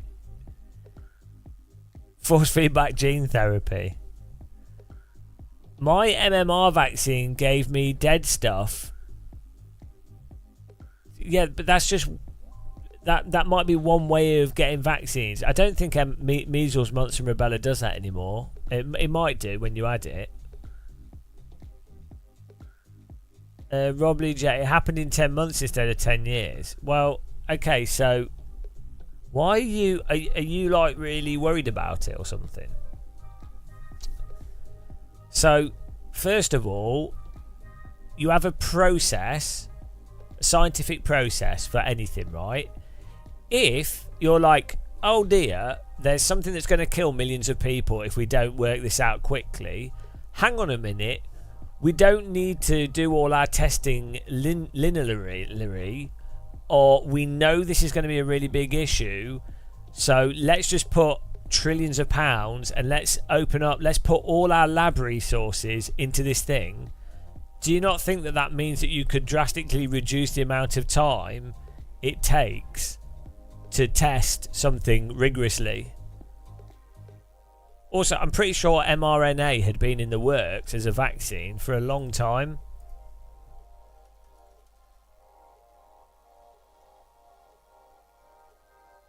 They wouldn't have just gone, oh, COVID, here we go. So, messenger mRNA was discovered in the early 1960s. Research into how mRNA could be delivered into cells was developed in the 1970s. So, like, it's just a conspiracy thing of going, oh, it was done really quickly, so we can't trust it. Like, I get people have anxiety about what might seem newer or what is a different technology, and there could be crap things about it. Don't get me wrong, but when you look into all of these things, it turns out that most of it is like, it's like how people think if something is injected with a needle, they're more skeptical of it than if they take a tablet. It's like, well, there's no reason. Like, a needle's actually probably a better delivery method than tablets for most things. It's just that it punctures your skin, so it seems really serious.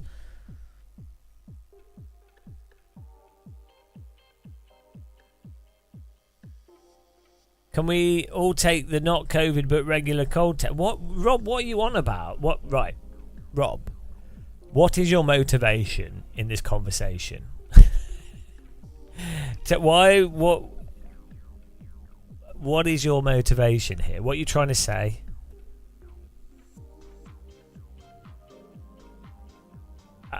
You're typing like a bot.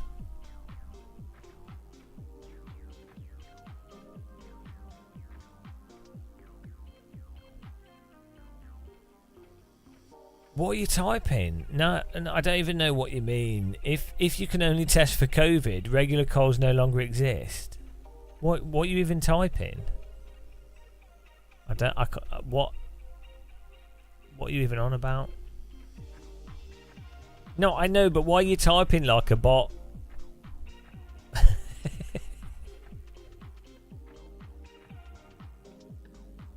I don't. Dayla, the vaccines that are even those old vaccines aren't actually that harmful. But it turns out the mRNA ones seem to be safer, but they're all very safe as well. So, do you know how many people die in car accidents every year in the UK? It's like 30,000 people.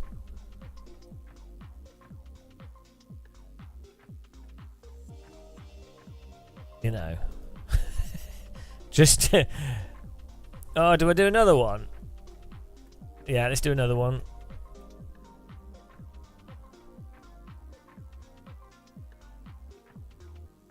We'll do another one.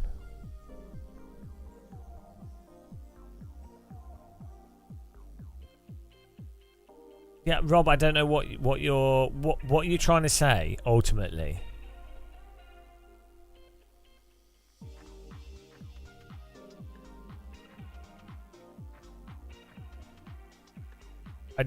Rob, make an argument or a point.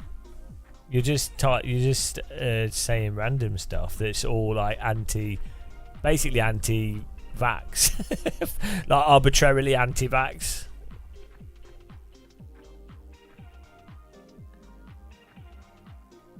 I'm pro all vaccines. I don't care if they're dangerous. Just give me every vaccine. Dayla, I can't say your name, but yeah, this is what I was saying. Like, if you were to get, this is something that a lot of people get stuck on. If you were to tell in the entire population of the UK to like take ibuprofen because it turned out that ibuprofen stopped you from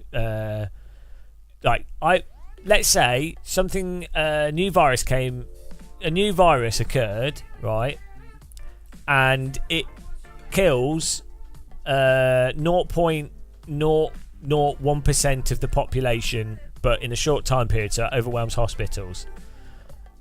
And you're like, shit, that's a lot of people in a short period of time, different over who normally dies whenever. So you're like, shit. And then you find out through research that ibuprofen will mean that half of those people that would otherwise go to hospital and die won't die if they go to hospital. If they take ibuprofen, they won't die or go to hospital, right? So you then mandate that everybody in the UK has to take 2 ibuprofen tablets for a week, once a day for a week, right? If you did that, if you got everyone in the UK to take it, and you saved 500,000 lives due to 0.01% of people not needing to go to hospital due to ibuprofen working, you would still find that 10,000, 15, 20,000 people would die from taking the ibuprofen or would have some crazy adverse reaction. So, and most people think ibuprofen, paracetamol is totally safe. It's not. Some people would get blood clots. Some people would have heart attacks.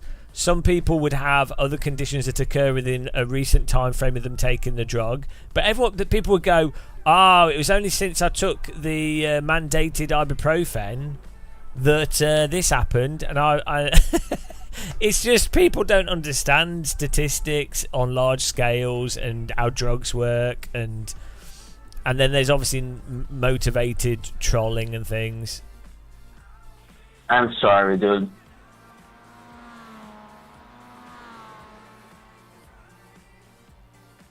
Rob Lee J, I don't know what you're typing, what you're on about.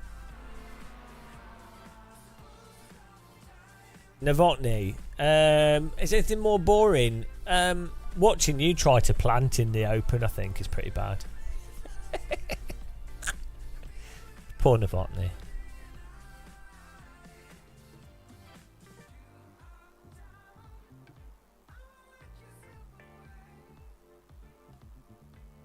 Yeah, ibuprofen's not. I'm not a doctor, so all this stuff is just ignore everything I'm saying. But yeah, the ibuprofen's normally problematic for people taking it for long periods of time, people with ulcers, a small number of people that happen to be allergic to it. There's a whole bunch of random conditions. They might be taking other drugs that interact with it badly.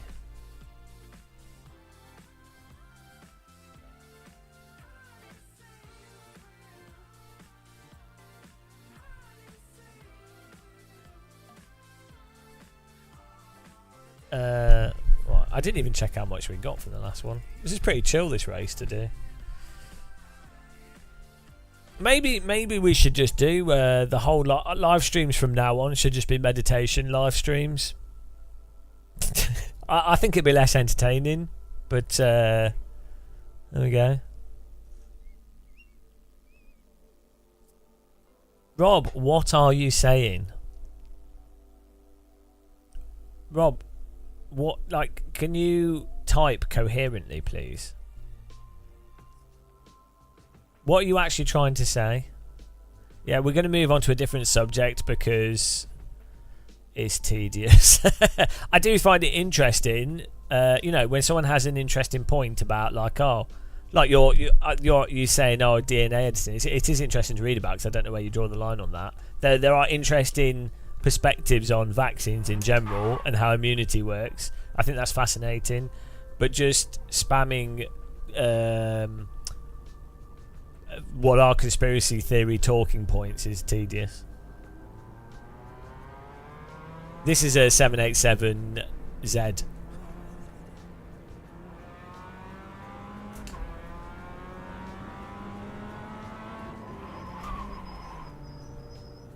Argue about... Well, it's not really an argument, is it? I love vaccines.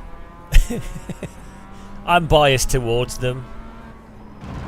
I was vaccinated as a child. So when I was a baby, I lived in my family lived in Africa, so I'll have had everything, anti-malarials. I'll have had stuff shoved up my arse. I'll have had everything. As a baby in Africa, I'm like an experimental being at this point.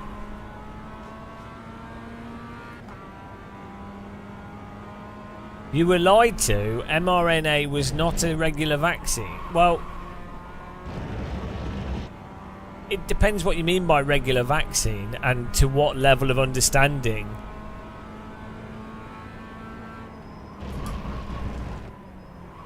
Also, it turns out that the mRNA vaccines, even though non-mRNA vaccines statistically are actually very safe, the mRNA vaccines are safer, so who cares?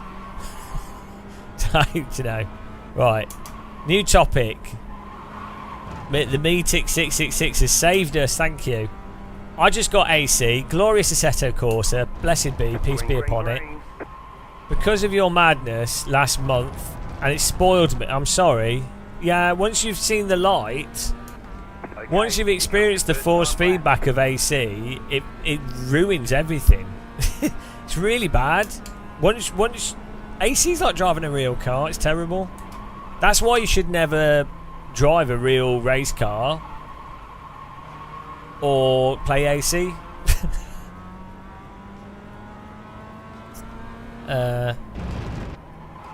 Like before I drove Lee's Toyota, which is only it's a pretty slow front wheel drive car, but before I did that I was like, oh, road car's pretty quick. And then before I had passenger laps in GT4 cars and radicals, I was like, oh, you know, these cars are pretty quick. But then now I've done that, I'm like, oh.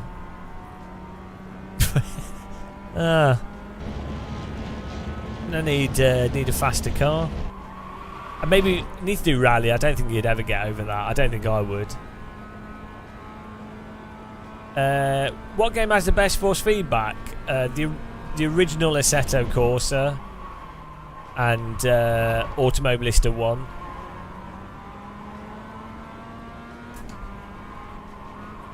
What did I have shoved up my arse? I don't know what. In the 80s, I don't know what they would have given babies. It would have been terrible stuff.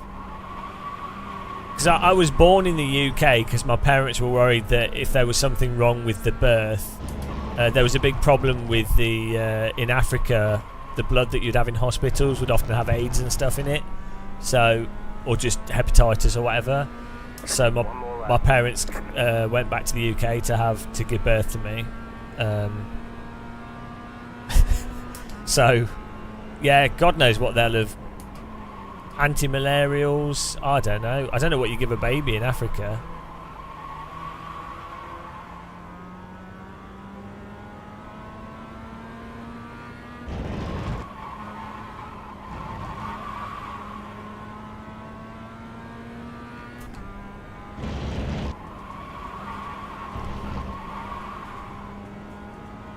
Catch you later. Oh, thanks for popping in. Appreciate it. Hope you have a nice day wherever you are. Whatever you're doing. Hope it's good. Oh yeah, Michael Jackson dangled me over a balcony. You might have seen the video. It's quite. It went around on the internet.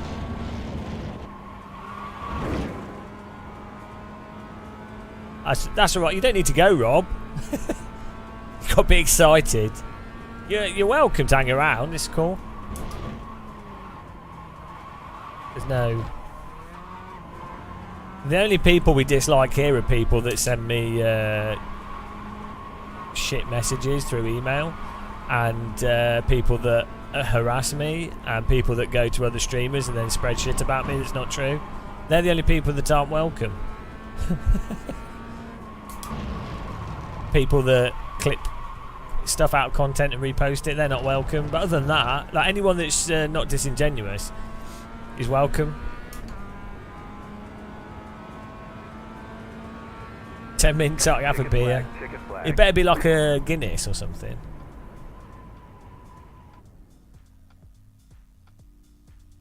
the METAC. I've never forgive Forza Motorsport for having one of the most compelling multiplayer played. What, the new one? I think oh yeah, no, like the format where you do, yeah, they just copied iRacing, I think, though. We do qualifying and then do the race. Yeah. Yeah, it's a shame what happened with Forza.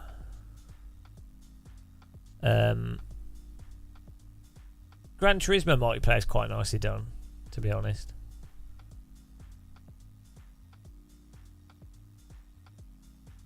Guinness will get out. Yeah.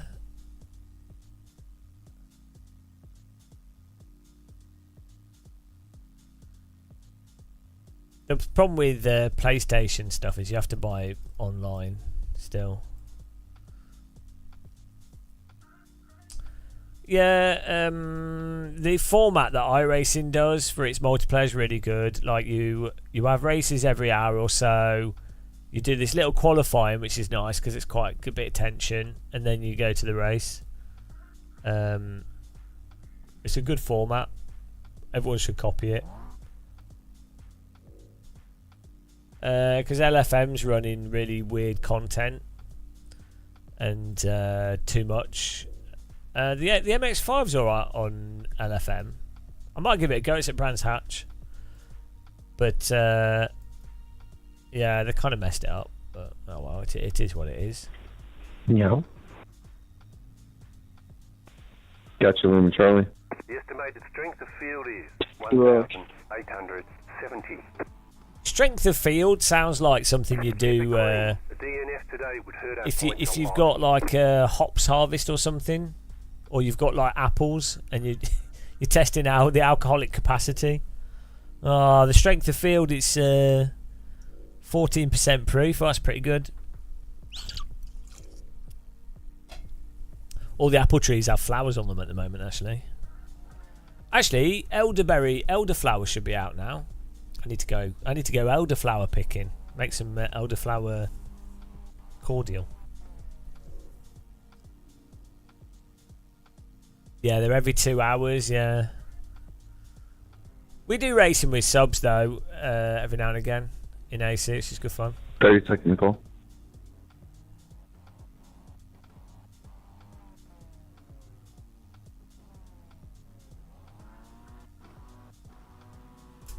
I can't drink alcohol because it causes issues with my health. Green flag. I do like I used to like beer a lot. Fortunately, there's really good non-alcoholic beers now. Lucky Saint, Guinness. It's really good. As someone that's a big, I really do enjoy beer. Keep to the left. Keep to the left. Stay on the left. It's Keep really to the nice. left. There's an incident behind. Right side. Stay on the left. Clear on the right. Go left. Oh, cold ties strike.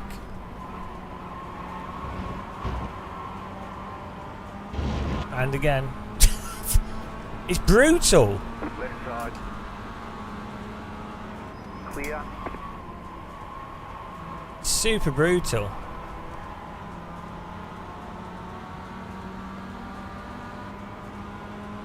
I'm not really a fan of games like Dark Souls because they're sort of memory and pattern based. Car on your left. You're in the middle. 3 wide. Clear on the right. 2 wide. You're on I'll the just right. brake. 3 wide. Clear. I mean, Car right. I'm trying not to get wrecked here, but Still there. Hold your line.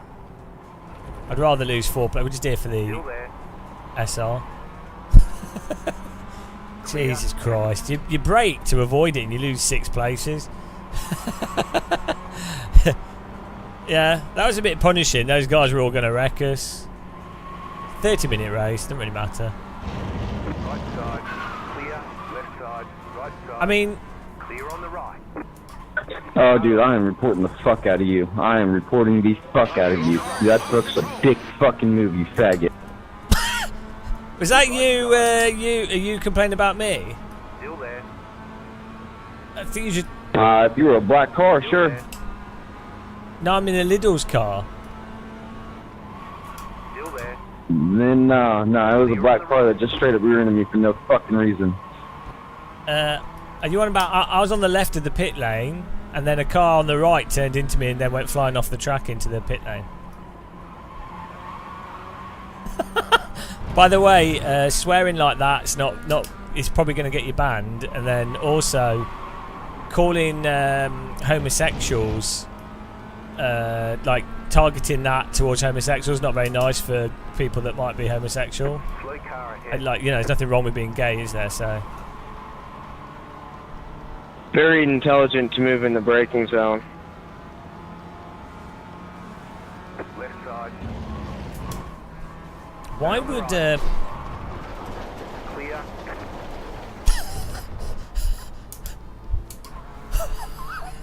right, I'm just here for the safety rating. This is iRacing, guys. This is a really good example of how it's a bit silly.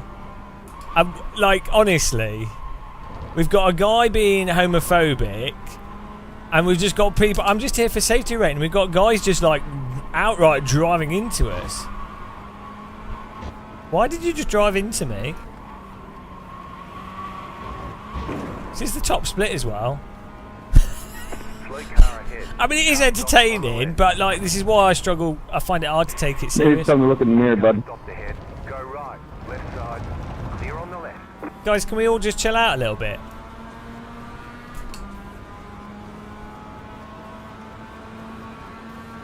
Do they think I'm like racing them really hard or something? Still there. Hold your line. This is hilarious. Clear. Car on your left. Clear.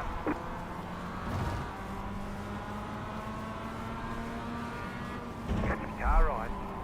The only reason I'm back here is because I lifted to let all those cars go through that were Still there. powering up the hill.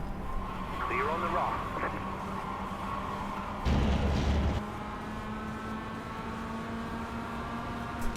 Car right. What? Clear on the right.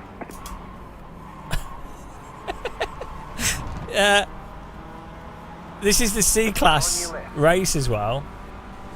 Keep to the right. I should make a YouTube video on this, but I guess I'll probably get more death threats for suggesting that iRacing's a little bit unhinged. So, you know. God forbid it turns out that I'm correct. Couldn't have a world where I'm right. Maybe they're drunk.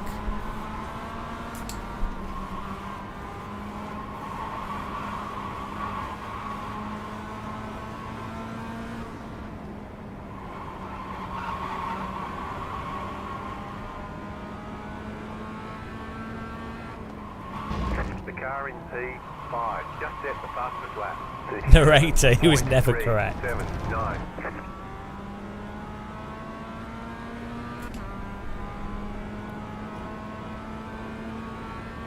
New fastest lap for you. Well, it's a shame we got punted there, because I'm just doing this race for the safety rating.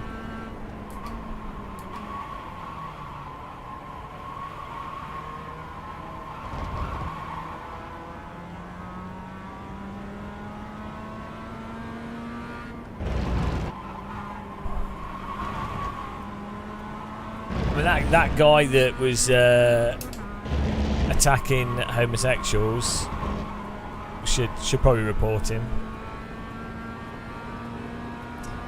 I don't know why you would attack. Why people, guys especially, would be so like homophobic. It's a really weird one. Like,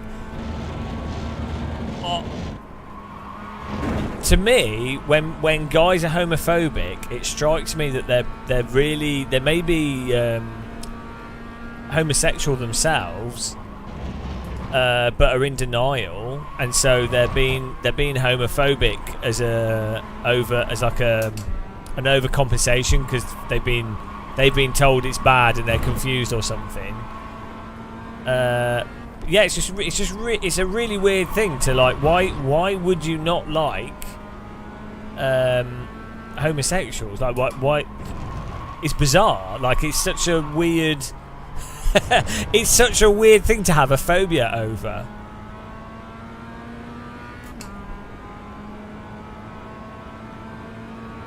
That was your fastest lap of the session.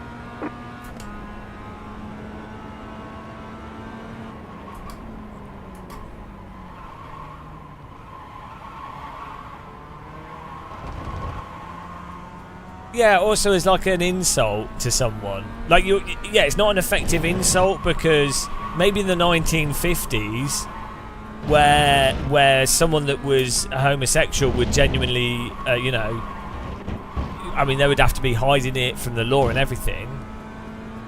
But like,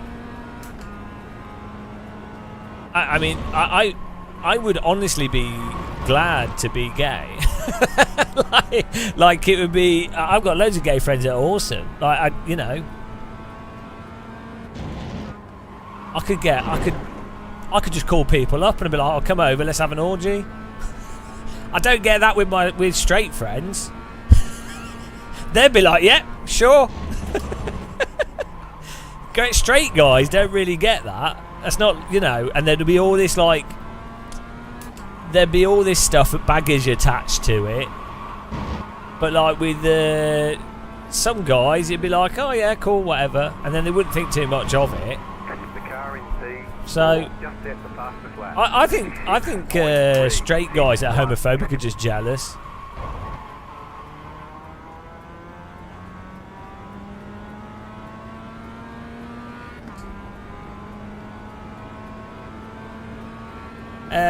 Robbie J. Well, no, it's just it depends what it's aimed at, doesn't it? If something's like someone ribbing a friend a bit versus if someone's actually phobic against something, yeah, it's context, isn't it?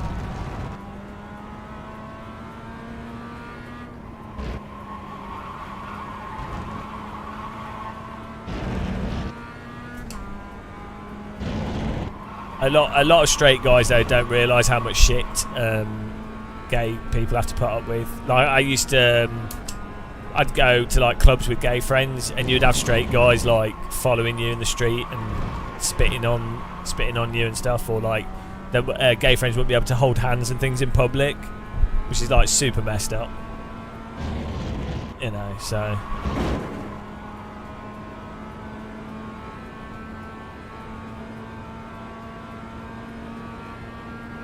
Well, you say that, Novotny, when I've gone out in Brighton with friends, and I just get guys coming up to me constantly. I probably just look. I'm just good looking, you know. What can I say? I take it as a compliment. The leader is running 37.163. And then the worst thing is, if Did you get a penalty? If you're straight, it's the same as like straight guys want to turn lesbian women. There's a whole thing with like gay guys wanting to turn straight men.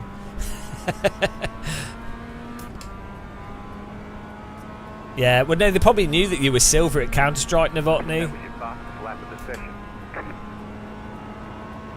They were like, ah, I'd have a bit of him, but I heard he plants the bomb in the open, so you know, not really my type. The power bottom. After too many beans. Oh yeah. There's an incident ahead. It's more punting. Car right. Clear. Thank you, Capsule. Appreciate it. Ah, please don't. Side. Still there. Just let him go through. Clear. I'm just here for the SR. Oh, at least go through quickly, matey. 12 Newton meters of power bottom. Left side. Oh, this guy's Keep to the right. slow. Clear.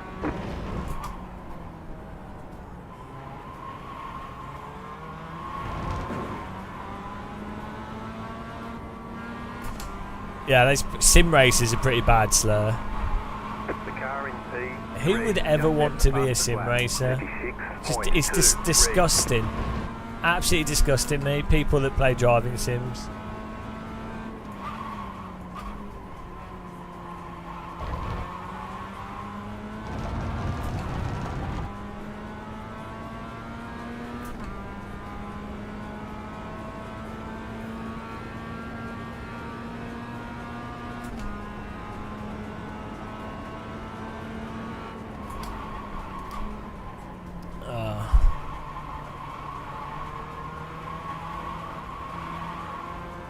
Hope everyone's having a nice morning, early morning. Have we got many New Zealanders, Australians? Welcome along, guys. Try and remind people that you can link Amazon Prime, and if you want to support the channel, you can become a member on Twitch or YouTube. We have a donation link if you want to support us directly, and yeah, click the like button. Farm Sims esport. Dust is.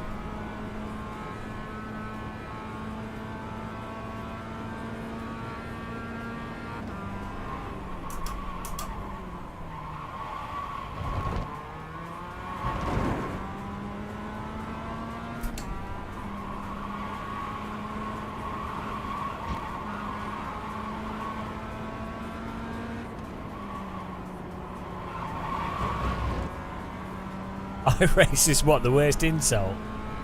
Not necessarily, because Emil's alright, Matt Malone's alright. They're technically iRacers. Daniel Gray's alright. They're iRacers. I'd say it's just fanboys of any game are bad, terrible people. And that's not just iRacers. That's like loads of games.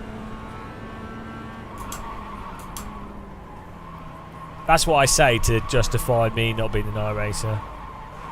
I know you were, but I'm just saying.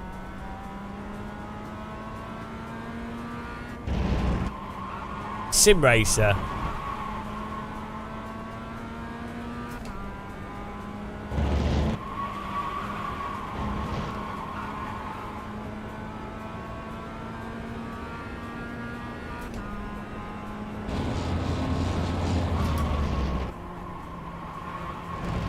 So this 30-minute MX5 thing could be good if we had, if we also had like 50-car grids. That'd be really cool.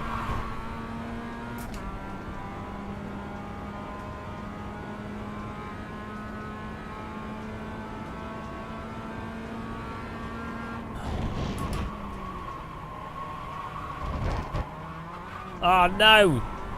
I'm trying to safety rating here.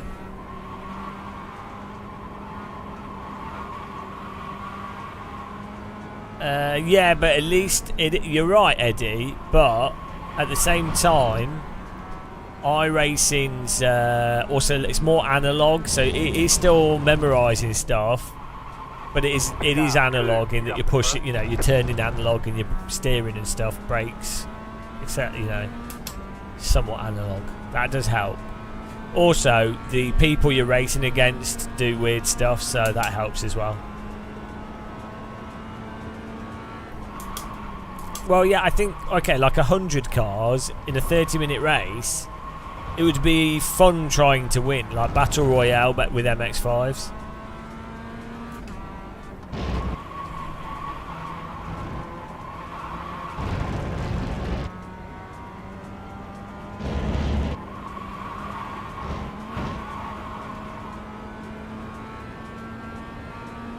Oh, yeah. Where just be people screaming that they hate the game. I don't really like third person.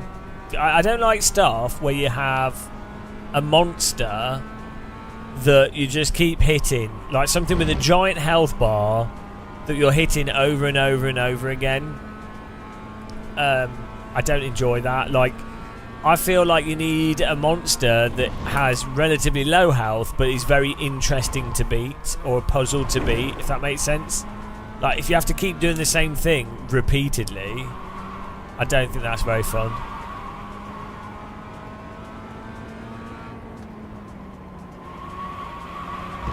So, a monster with a giant health bar that then has 12 different pattern attacks, for me, it really just doesn't work.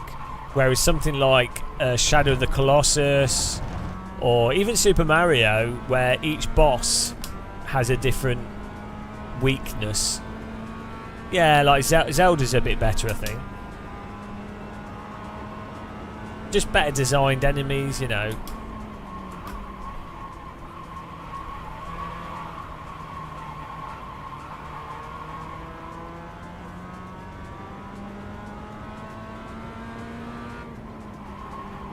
I feel like I tried playing God of War, and that was also a case of every enemy. It was like, oh, I've got to hit them all repeatedly in the same way. It's like, well, that's not fun, is it? It's not like I'm really vulnerable and they're really vulnerable, and I have like a bullet hell thing where you need to move around really nimbly. It was just like, oh, slap, slap, slap, slap. It's not. It's just the whole thing's button bashing.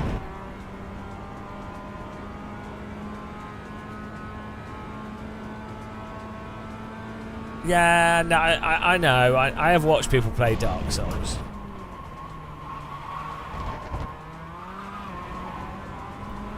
Also, I don't like upgrading characters.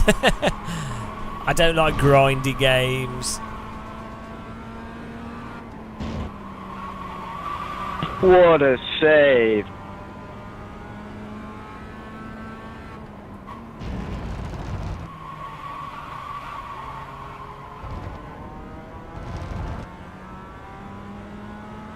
Yeah, but with sim racing, I've got a really nice force feedback wheel. So, and pedals, and 120 Hz OLED screen, and people screaming at me. What more could you want from a game?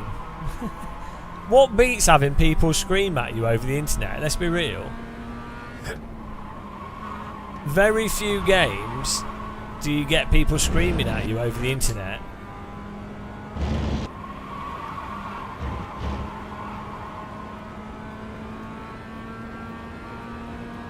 I really like VR shooters. They're good. Like, they feel really precise and it's interesting aiming and stuff.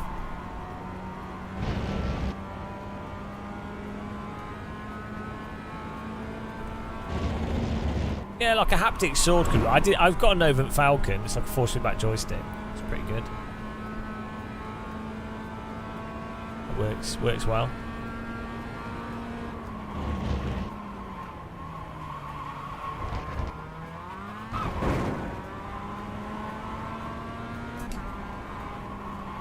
"12-minute roast battle."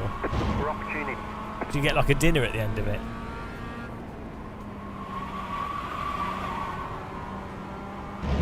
I better get positive SR after this race. I did nothing wrong. Well, and I've had 2 people just drive into me. Yeah, I really do like force feedback. Oh, it's still 10 minutes to go here.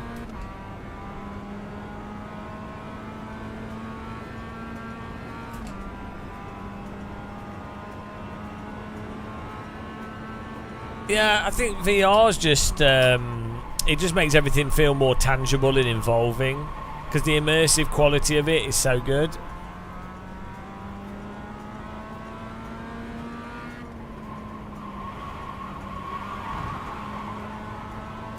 Whereas 2D, so this is what's weird with graphics, is like, okay, you can have loads of objects on the screen, but if you're playing in 2D it doesn't look real. So it's kind of pointless. It's not better graphics. But if you're playing like even if you're playing a VR game on the Quest and it's a cartoony, you know, it's like Compound or like, you know, it's like Doom, but it's in VR, right? It feels like you're there. So by default, the graphics are better, more realistic than any other type of video game. So it's kind of weird when other games are like, oh, photoreal graphics. It's like, well, yeah, but VR, it is real graphics. Like, you are in the game. It feels real. Eddie, have I played Half-Life Alyx? Yeah. Really good. Really enjoyed it. Also, I played it recently on the Quest 3 using VR desktop. And I didn't really do much. I just spent like 2 hours looking at the environment. Admiring the architecture.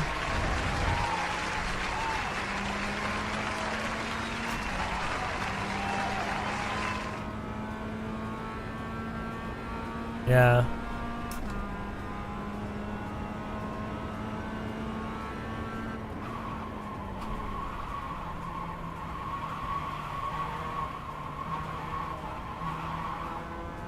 Yeah, VR's awesome. Just, I mean, obviously headsets could do with being smaller and some other stuff, but...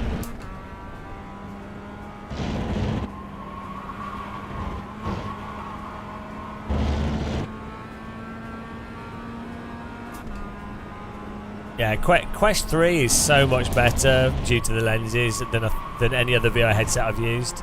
Like, the jump from Valve Index to Quest 3 is huge. Like, it's the difference between having a 1080p screen and 4K. Just the clarity. It'd be nice if someone did another headset that's a PC VR headset that's got the Quest 3 lenses. That'd be really good.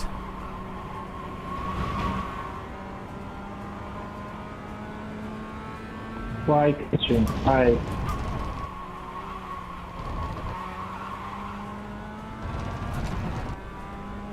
Gene therapy, yeah. VR therapy.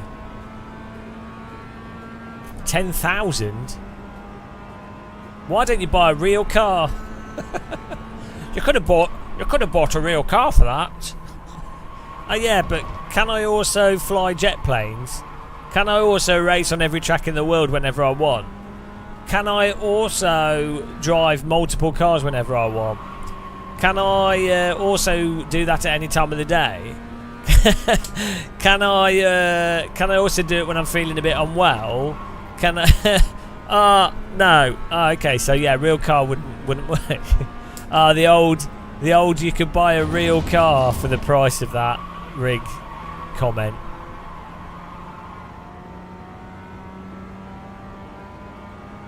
Why don't you put it on the same cockpit? That's what I've done. I use this cockpit for flight and driving.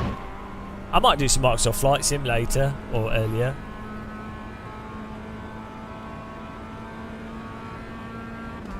Depending on how you talk about it. I need to quit live streaming and get back into video making, to be honest.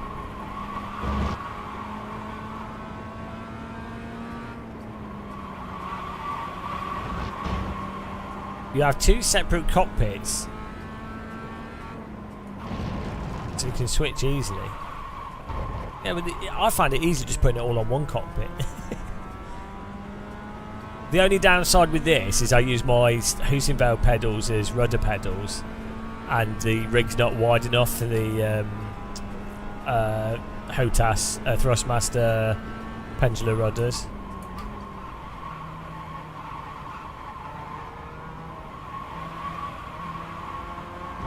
Yeah, I'm not sure what's going on with this guy. I think the colours are a bit messed up.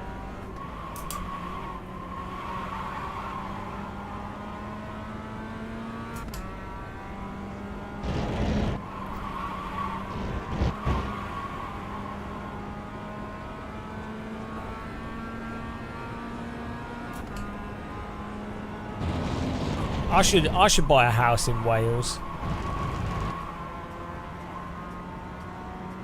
Yeah, alright. Look at these dirty sim rig users. Hello, Sim Racing Wales. How's it going, man? Yeah, ignore the skybox.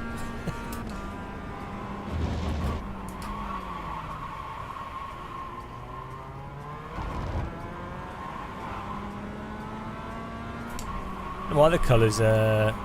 It's like the bit rate's incorrect. I feel like I'm playing on a BBC micro or something. You just wait for the replay of this. We had some right spectacular driving.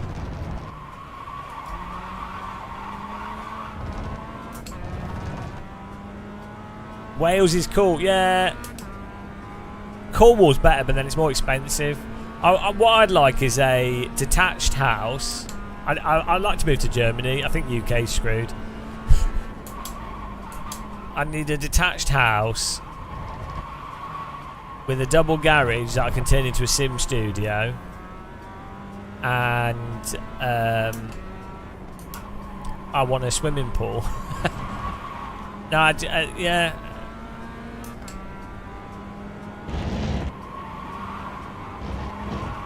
Need good internet connection. And I quite like to be nearish a river.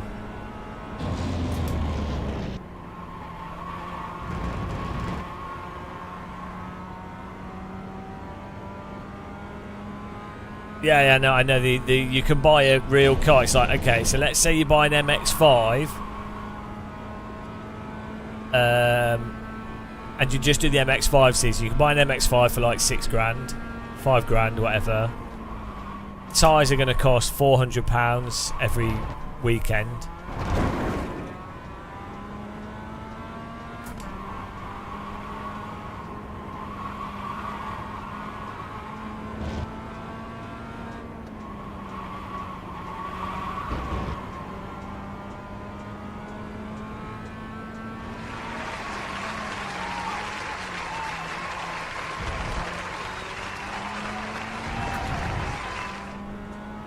How is Tate living in Romania with EU stuff?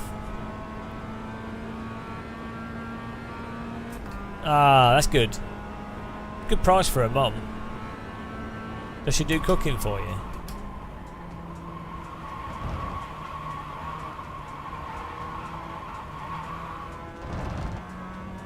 Wednesday. I don't really do stuff like that.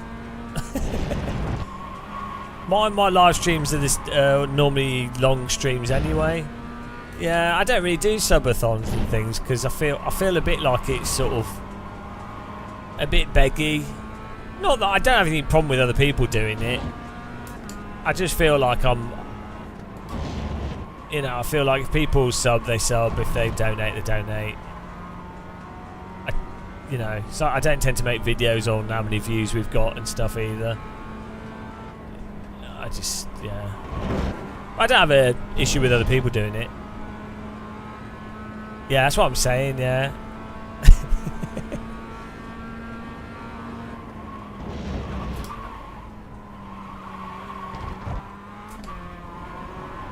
It's like I don't tend to put the counter on the screen. It's kind of worth it on Twitch to get 300 monthly subs because then you get a better revenue split, so it's good to promote it.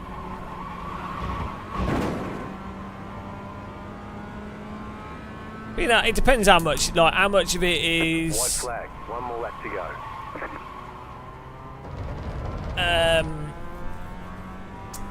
It depends how much of it's a business and how much of it is you like it, and if like people are doing, if they sub and they want to, it's fine. Like they've got disposable income.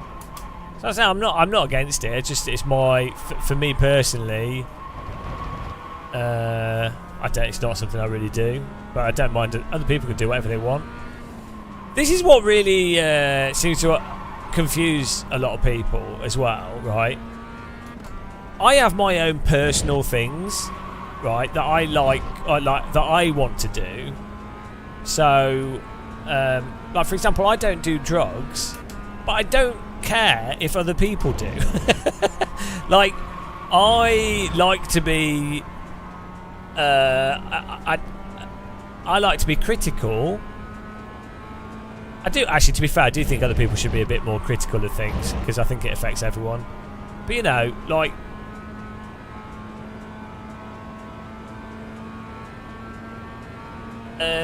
yeah, just because I do want to do something in one way doesn't mean. Whoa! There's another one next. Closing on you. The gap is 1.6 seconds. Doesn't mean I'm saying someone else is bad to do whatever they do. Good drive, Justin. Maybe white knuckle that white flag lap. You got a slow car on the right side. Yeah, it was fun, man. Finally, That was fun. too.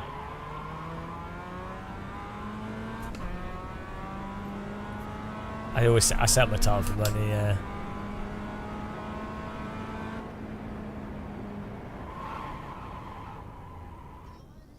There's the flag. It's over. Bald head massage. Oh Okay, dear. we'll get 'em Right. next time. Here we go.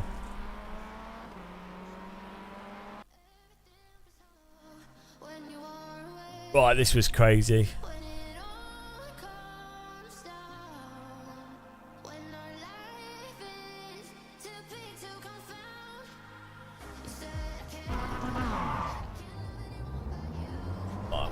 I don't know what was going on here.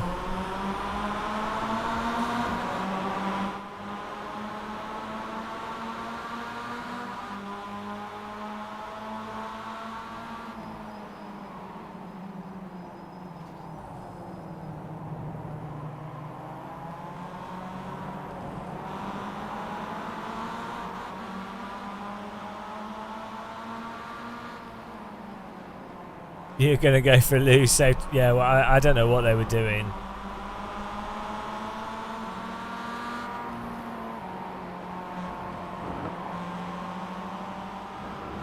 Like, what was that?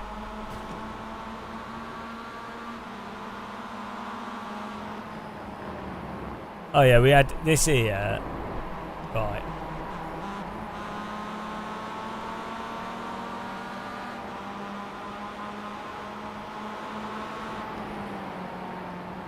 We had all these guys charging, so I was just like, well, this is a wreck waiting to happen, so I just broke there just to let him through, which was a bad decision because now instead of getting 4x, we now had all these wreckers near us.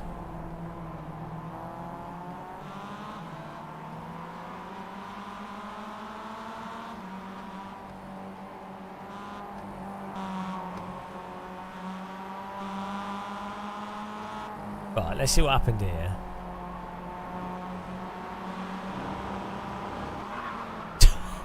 I mean, why does he keep turning left?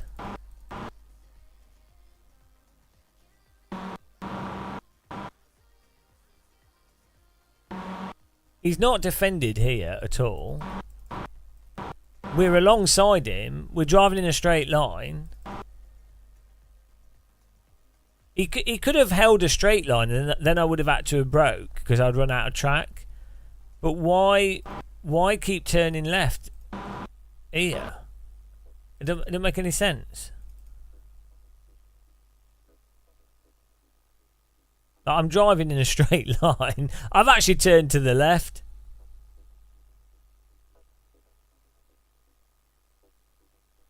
You know, I'm not doing anything erratic here. I'm on the track. Maybe he doesn't realise that this is the track. I've got two wheels here. This is the track.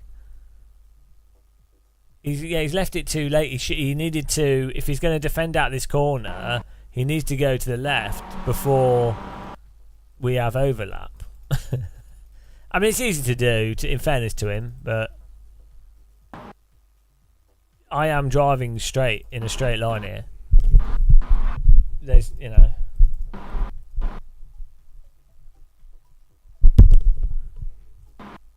He's suddenly turned left, which is really weird. Don't know why. This is all happening at a snail's pace because he's MX-5. Yeah, he's reactively turned left to try and block us, but he's too late. Yeah, he didn't need to though. This is the thing. If he'd held this straight line, I'd have run out of track, and I'd have actually slowed down anyway to be able to make the corner. So. Oh well, absolutely wrecked himself. Yeah. Oh, it was him having a go at me. No, look what he called me.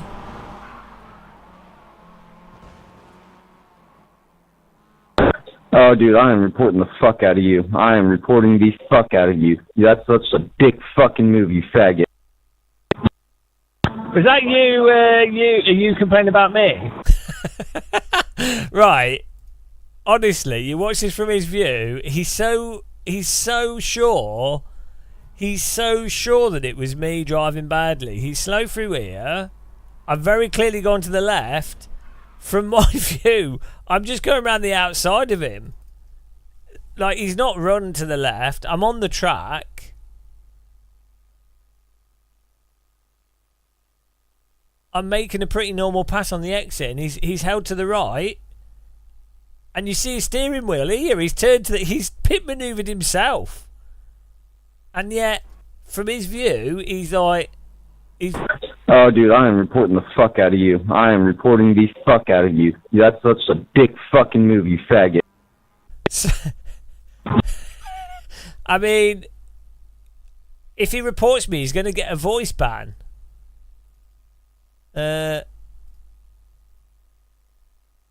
So...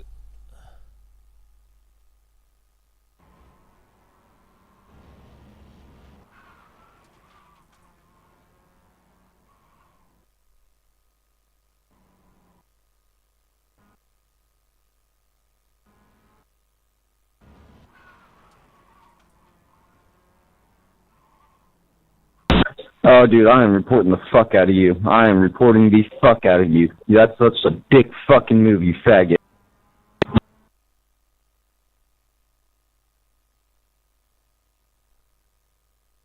Move, you faggot.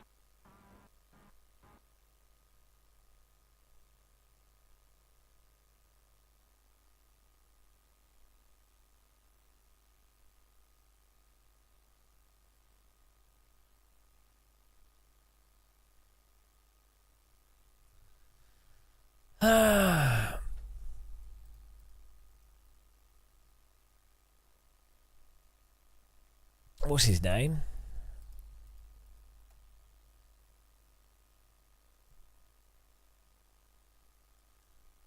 How do you spell his name?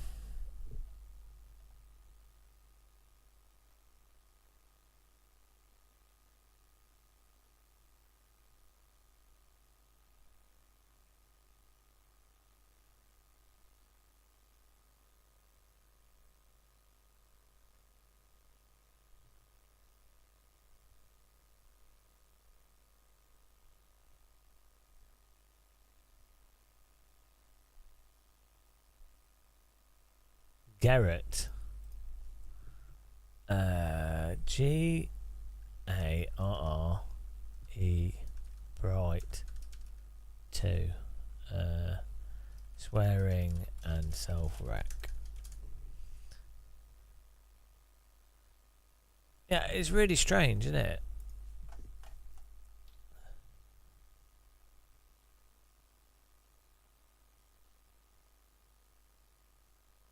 You can watch it from this guy. you can see it doesn't make any sense. Why is he turning left?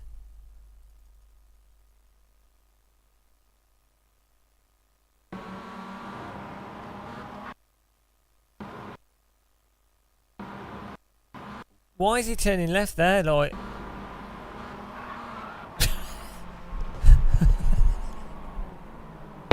Oh, dude, I am reporting the fuck out of you. I am reporting the fuck. I mean, there could be like netcode in it as well, but for him to automatically assume that I'm wrecking him, he's come off the corner. We've got to run on the left, and he has turned. He has turned into us. I think he's turned left. He didn't need to. Why is his right? Why is his steering wheel turned to the left? Like, why? Unless he's going for the pit, which don't make any sense.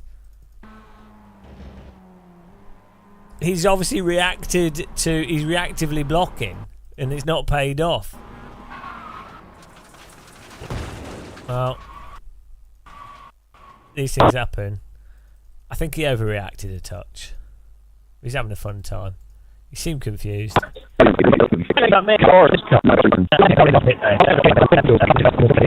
Zone. Oh, here we go. And this was the other one.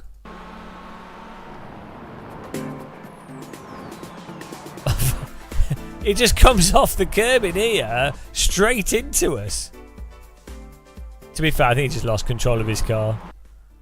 I mean, he makes no attempt to make the corner. He's like, oh, straight lining it, mate. I mean, what am I supposed to do? I'm going through the corner and it's just straight lines it. Ah, oh, fair enough. Good quality racing, that. I asked it. I did tell him. I said it's not nice to use that language. Well, that was good quality racing. Oh,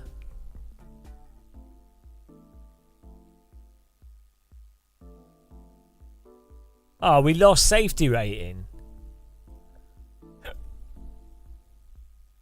0.26 in the previous one. Bloody hell. So, all because of 2 people driving into us, we lost safety rating. We'll do another one. Hang on, what? Guys, the strength of field... The strength of field for this race is -1. Hang on. How is the strength of field -1? -9. What? How can the strength of field be -1? How is that even possible? These guys have got high rating.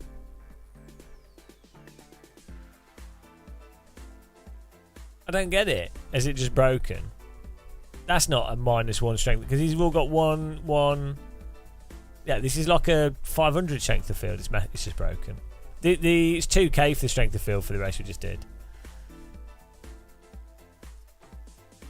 Oh, how much rating did we lose? 0.0. Okay, if we get a totally clean race, we get a lot. So it's worth doing it. -1. Maybe, to be fair, that's maybe that's what happens. If you race MX5, you lose all your rating. Let's do another one. I'm just gonna get something to. I'm gonna get a scone. I'll be back in a second, guys.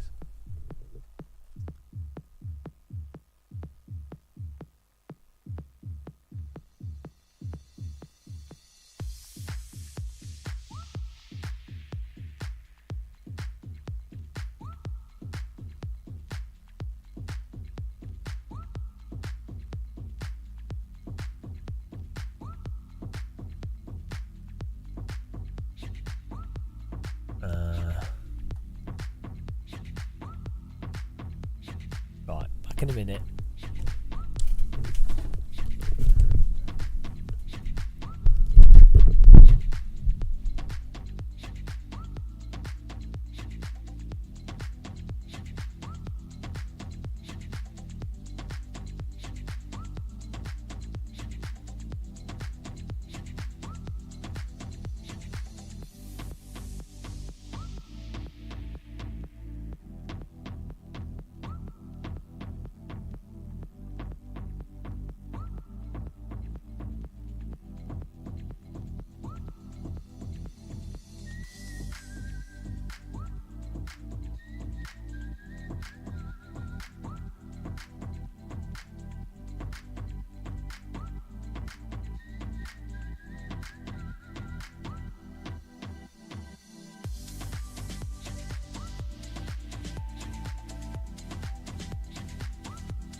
dear.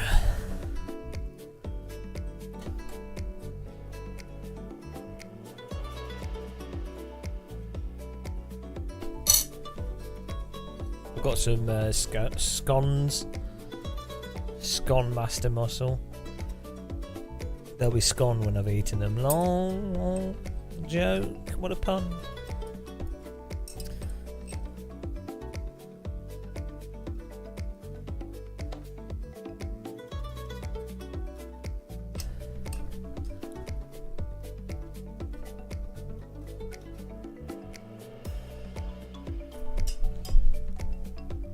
Frank Zappa's very offensive. Everything's from Lidl's. Come on. Where else am I going to get them from?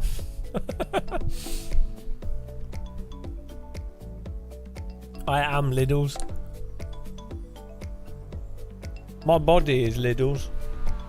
You are what you eat, and I am Lidl's.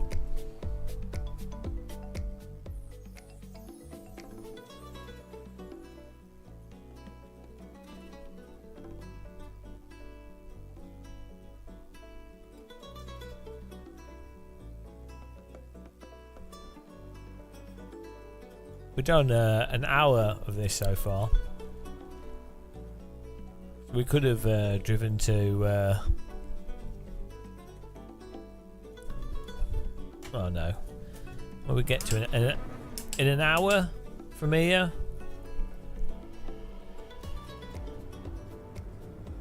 From London to Calais. About an hour and a half. After this race, we could have gone to Dover. Could have gotten a ferry.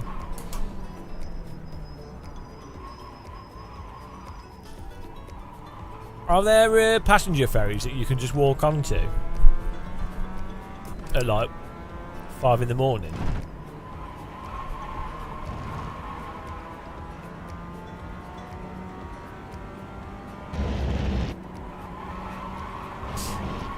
That'd be quite fun.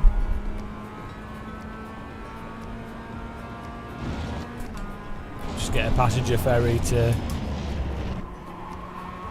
Calais. Why not?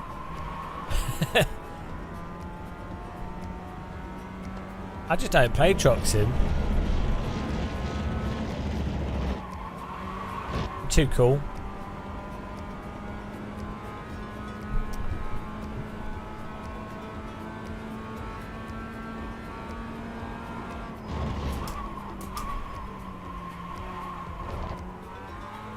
That's true. Flight Sim's even more boring though.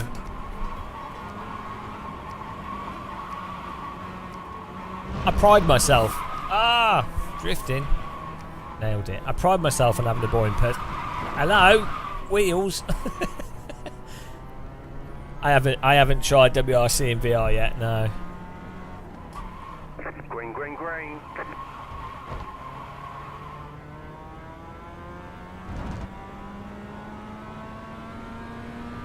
Okay, here comes your first time lap. Is this car on road tyres or slicks? They sound like road tyres. Bloody hell, what's going on?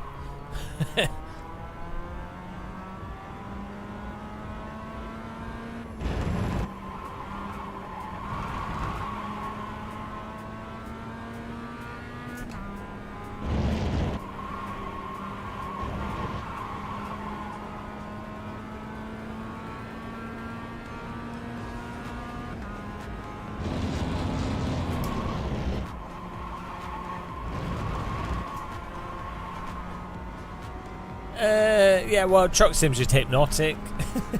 It's weirdly hypnotic. Parking's quite a fun challenge.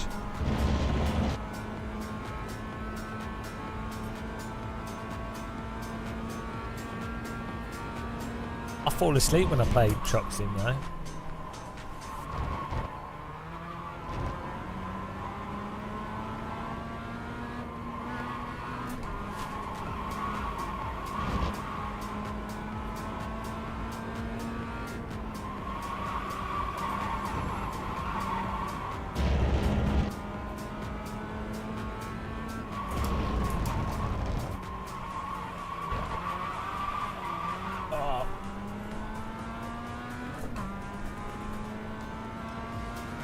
One more lap.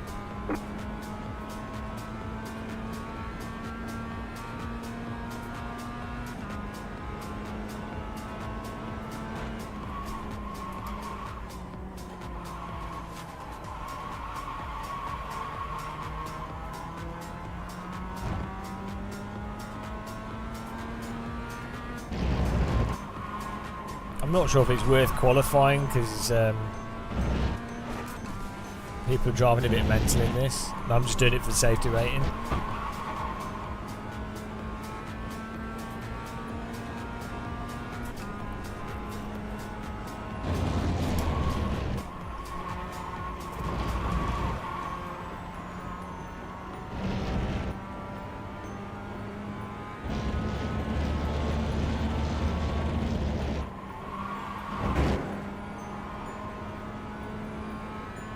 Yeah, I think it's not too hard if you're simulating a vehicle that's not in a slip. It's a relatively easy physics thing to do quite well. It's hard. The thing that's difficult to simulate is transient physics states, like how cars handle at the limit, or like how planes handle just before they stall. But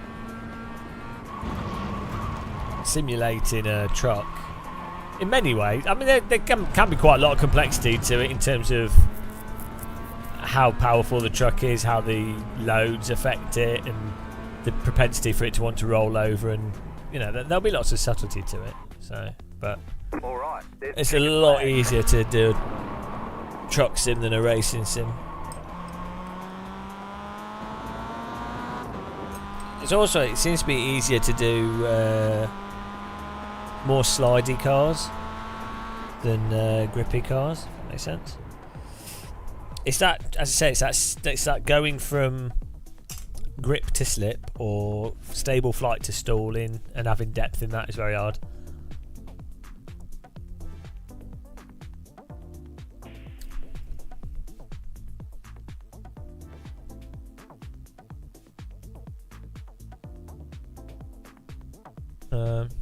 The guy that went mental at us isn't here anymore. How many litres of fuel do we need for the race? 20 liters. Are you sure? Yeah, it's 19 laps.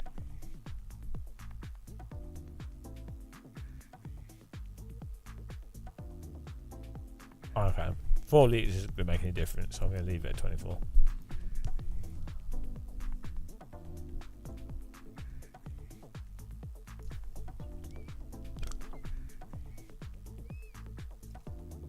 Simulating the truck going backwards?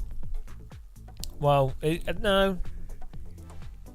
As I say, the difficult thing is more to do with tyres slip and not slip. I mean, you've got multiple tyres and you've got trailers moving around and stuff, so I'm not saying it's easy, but you can pull it off fairly convincingly with fairly moderate, you know, with stuff that's like, so for example, you could probably build a truck simulator that's quite convincing using Havoc physics or whatever the built-in physics in Unreal Engine is. But it might not be as consistent. So I'm not saying they've done a bad job, but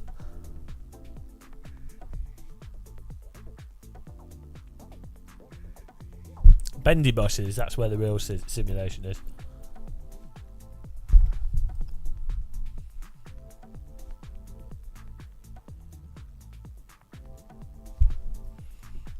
Oh, why am I in second?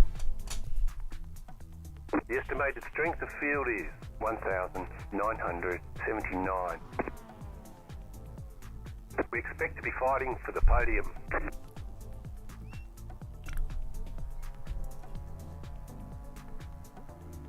Right, Rob, have a nice night. Thanks for popping in. Oh dear. Hirakazu Fukumoto. Konnichiwa. 5 cars left to grid. Is that how you say hello in Japanese? I think it is. Konnichiwa. Yeah. Ni hao. That's Chinese, isn't it? Konnichiwa's Japanese. How do you say good luck in Japanese? Yatta! Still waiting on 2 cars to grid. Waiting on the final car to grid. I'm trying my best. Everyone's gridded. Gambata? What's that?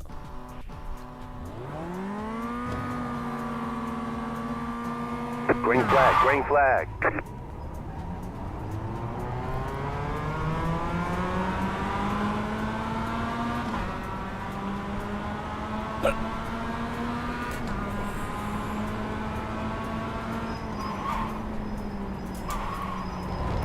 Car right. The next car's the leader. Keep to the left. There's an incident behind. Stay on the left. Clear on the right. Why? Physics are ridiculous in this. Like, that is actually ridiculous. There's an incident behind. I'm pretty sure I counter-steered that straight away. Isn't that crazy?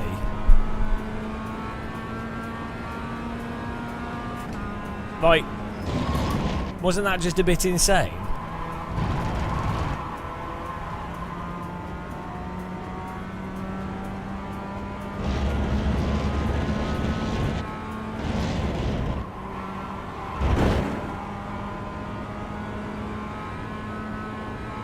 Oh, it's 2x. It's just bizarre.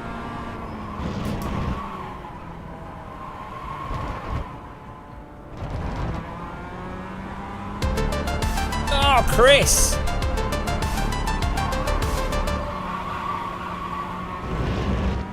For the Best Ffb sword. Thank you very much. £10 is really generous. Really appreciate that. Chris with the mega donation. We'll get some bags and beans for sure.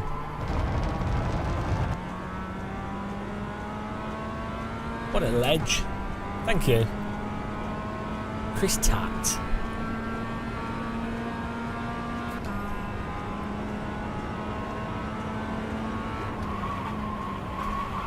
We have the most hardcore Slow car ahead.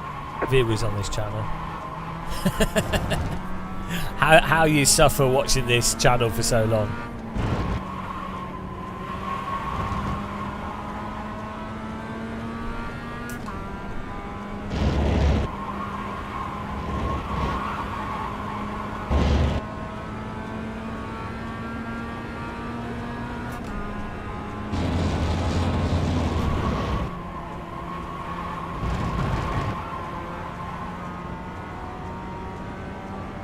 Everyone's driving well slow. This is good, but I don't want any contact because we're just there for the SR. We're all mentally ill. Well, we probably all are, to be honest. Don't worry about it. It's not that new thing, you know, where people are like, "I'm neurodivergent." It's like, yeah, welcome to the club. Everyone is. What? Please tell me what normal is. I think you'll find that everybody is a little bit weird. You know? I think if people actually think about it. Car right. Still there, hold your line. Clear on the right.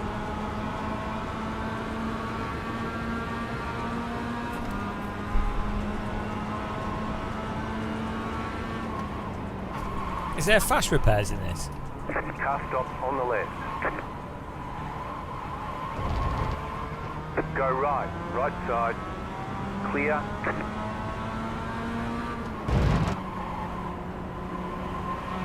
I think there's a thing with like TikTokers and influencers where they want to be special, so they have to have like Tourette's or Asperger's or autism or whatever, you know. But the thing is, slow car ahead. Right side. The thing is, Clear. nobody's special. Everyone is different in different ways, but nobody's really special. But it's like wanting to have a thing that's basically to go, oh, this is so hard for me, or like, oh, I'm different. And it's like, well, you're not different. If everybody's neurodivergent, ironically, you're now not different, are you? Because so many people, and it's like, not, you know, it's really weird. The car in P1 just at the But yeah, like, 37.275. what is neurotypical? Really? I guarantee you, like, I know multiple people, like, I personally have been tested by as a child. I was like tested by a psychiatrist. I had special needs support for being dyslexic, right? Yet there's people that were doing special needs that were no more or less whatever than people not having special needs. And there's plenty of people that are supposedly normal that are completely mental. or have certain learning styles, or have good memory or bad memory, short-term, long-term, you know, loads of stuff that's very relevant to how you learn and process things. So, some people have like really weird anxieties to certain stuff or behavioural things. So there is no like neurodivergent. It's like, okay, but what do you get out of labelling yourself? I guess it's internet clout in many ways. To be fair, some people are like severely dyslexic, severely autistic, whatever, and then, you know, the label is useful for them to be able to get the specific support, so that's fine. But it's kind of a bit weird to open like to build your online presence with, oh, I'm dyslexic. That's who I am. Like, it doesn't mean anything that you're dyslexic or that you've got Tourette's or that you're autistic. It's like, so it's not the defining thing of what makes a person a person. So it's so weird, so strange, isn't it? Like, is a way to like try and create a thing for people to latch onto. Oh, I've got depression. Oh, I'm autistic. Okay.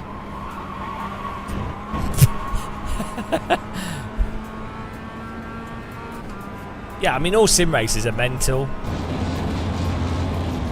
I mean, you have to be. Like, why would you do it if you weren't severely a bit weird?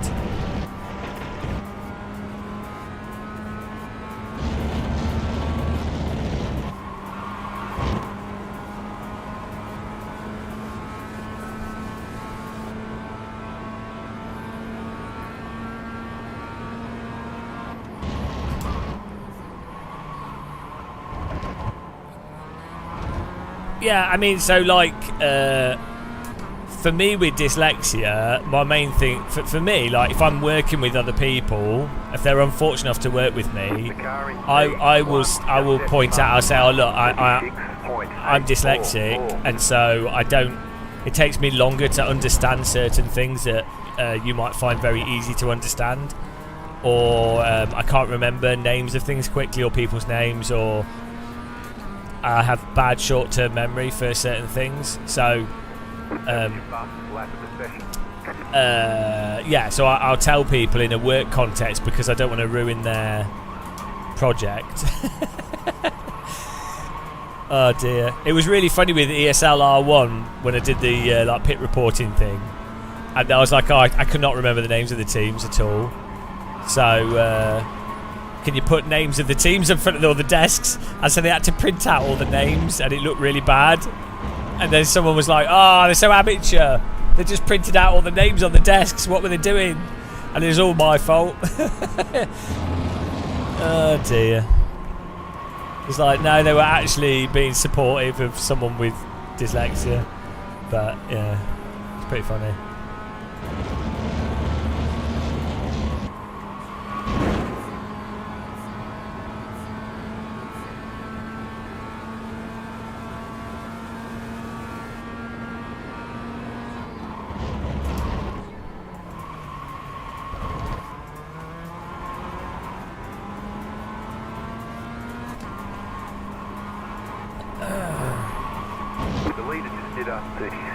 Thank you. I do like the thumbnail. I've got some more that I've been working on. Manipulating AI to produce majestic thumbnails.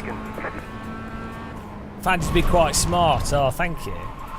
I don't think I'm stupid, but I'm all over the place. So I'm really bad at maths. I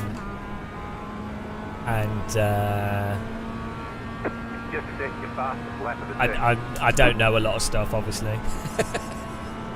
I find it really hard to remember specific things. You got a slow car on the right. Car stops on the right. There's an incident ahead. Left side. Clear on the left.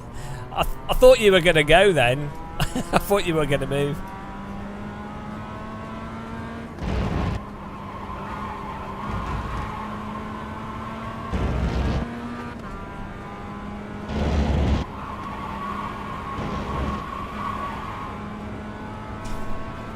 What's my bet? What are we talking about, me? Best quality? Oh, scholastically? Oh, I don't know. I'm really bad at learning. I don't know. I'm really bad at stuff. I'm good at arts. I'm good at graphic arranging of stuff and photography and that kind of thing. I'm not good at. I can't. I'm not good at remembering specific details, but I'm good at interrelated stuff. It's just that's very common dyslexia trait. Like you understand contextually how things operate, but you're very bad at like remembering very specific regimented stuff. I've got good long-term memory. I can't remember irrelevant stuff.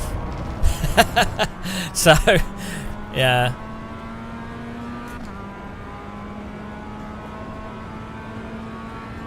Yeah, I can remember like locations and like if I walked through a city centre, I would never get lost in that city centre. Like, and there's places like that I've lived in as a child, going back 20 years. I know exactly where everything is.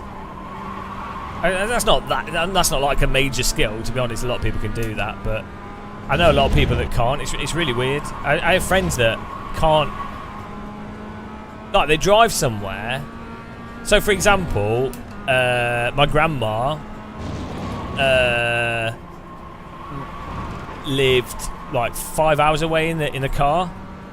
I normally would get the train there, but one time I had to get a taxi to my grandma's, right? And because the taxi driver looked like they were going to fall asleep, I was really paying attention.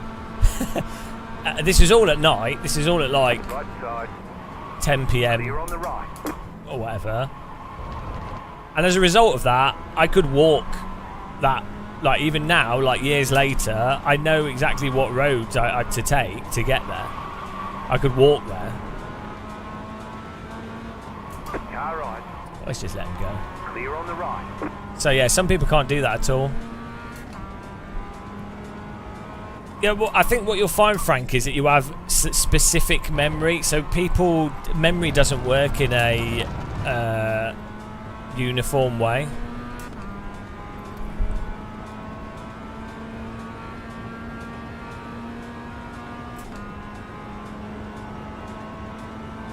Oh yeah, no, for sure, Eddie. So the more so this is why force feedback and how a car feels is important, is because you can then drive off what's happening right then, rather than having to leverage memorising what you can and can't do. So for sure, a simulator where you can make it up as you go along is much more enjoyable for someone like me. Also, it takes me a lot longer to get to a point where I've memorised what you can and can't do in sims that are more like iRacing, which makes them a lot more frustrating, for sure.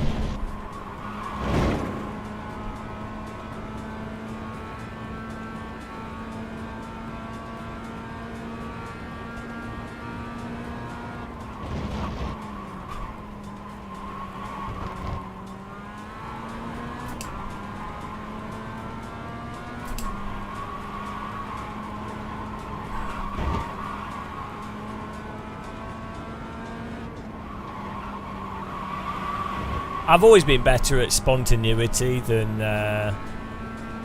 like improv spontaneity. I think I've got good fast memory for that kind of stuff, and coming up with stuff that other people won't come up with. But for long term, like, I can't learn lines to a play. But if someone said, right, we're doing improv, I'd probably do all right. Yeah, everyone's a bit retarded. It's fine.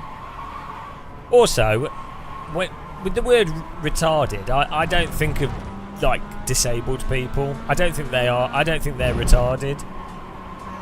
I think someone that's retarded is someone that otherwise should know better and can do better, but they're not. That's what I think retarded means. That's. Just wait, John. You know.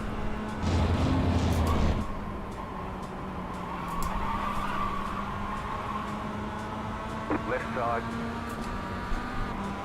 Still there. Clear on the left. I'm like, fucking hell, iRacers.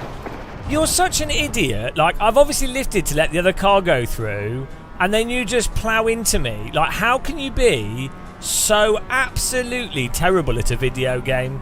Like, the car, like, I'm actually letting people go through. How on earth can you be so incompetent with this car that's driving? It's like 3 miles an hour, matey. Like, honestly, what on earth are you playing with a dance mat? No. Like, really? I'm literally letting people go past because I'm playing for safety rating. How do you drive into me there? Like, are you drunk? I hope you are.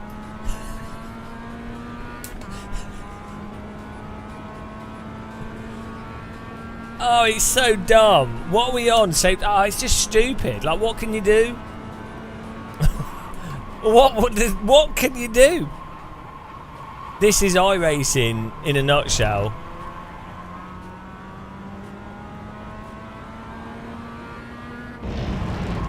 What on earth can you do? This skill level is so low. And then the netcode, and then just what people do. Like, even I let the other car go by, but with a little lift, so it wasn't like the other car behind had an amazing run, which is why he drove into us.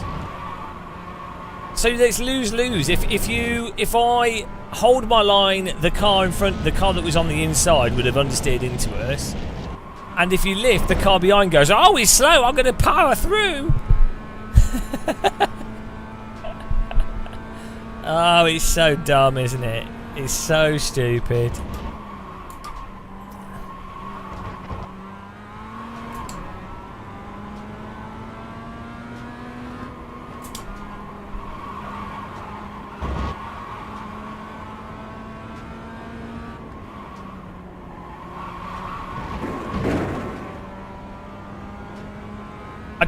I don't know how, in a longer race, why you end up yeah, iRacing's AI is alright.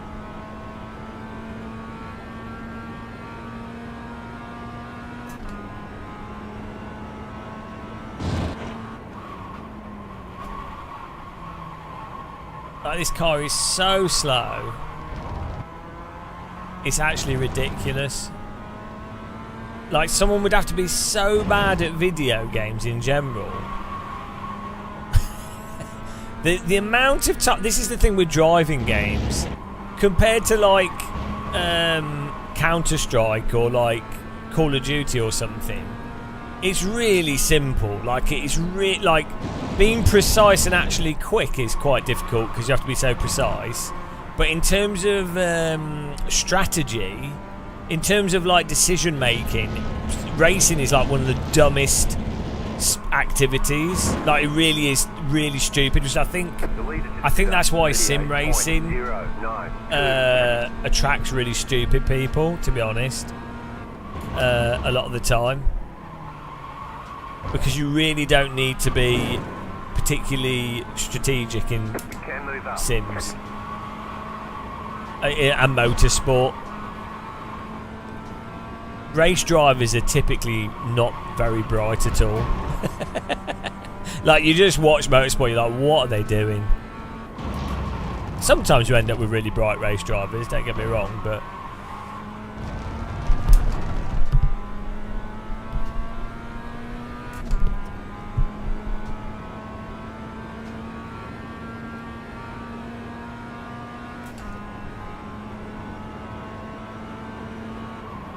I mean, it's not strategically hard, is it? Go faster than the other cars. Oh, he's spun again. Oh, I'm going faster than the car in front. Okay. Have I got enough momentum to not drive into them? Shall I go to the left or shall I go to the right? Let's think about it. Can you think of a sport that's more dumb than motorsport in terms of strategy?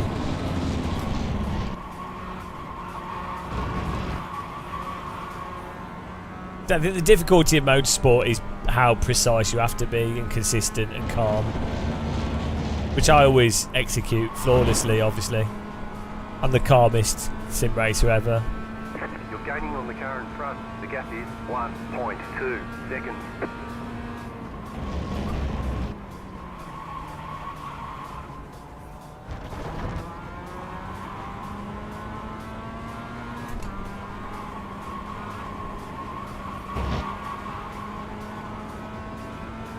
You say good racecraft can be brilliant, but come on, it's not chess, is it?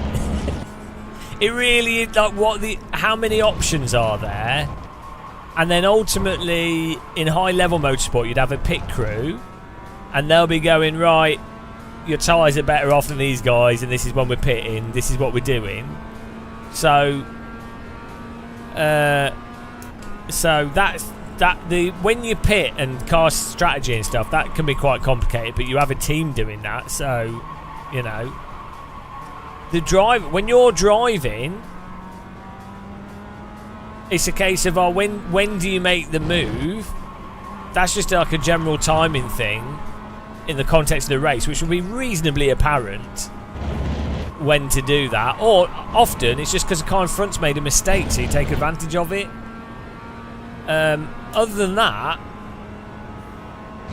most of the stuff, like squeezing a guy into a corner, lining up for an overtake, using the draft, defending the inside line, positioning, like, it's not complicated. Like, compared to, like, positioning yourself in a game of tennis or table tennis or football or you know, it's very limited on the grand scheme of things. It's its own thing. Everything's individual, but, you know, really you don't need to be Stephen Hawkins.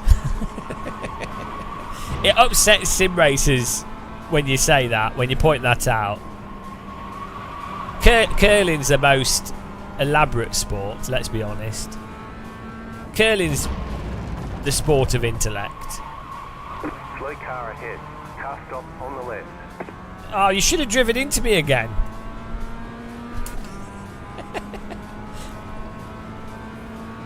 Mustache curling. Hang on, you have to be smart to afford it. No, what? Intelligently being born into a family that's got lots of wealth? That is pretty skilled, to be fair. That is smart. I was too dumb, and I was born into a middle-class family with parents that are teachers. What an idiot. What a dumb baby. I should have been born into a family that was millionaires. No, I don't think that happened, Frank. That's... Yeah, I always quit things that are too easy that I can make hundreds of millions of pounds in. Quit your jibber jabber.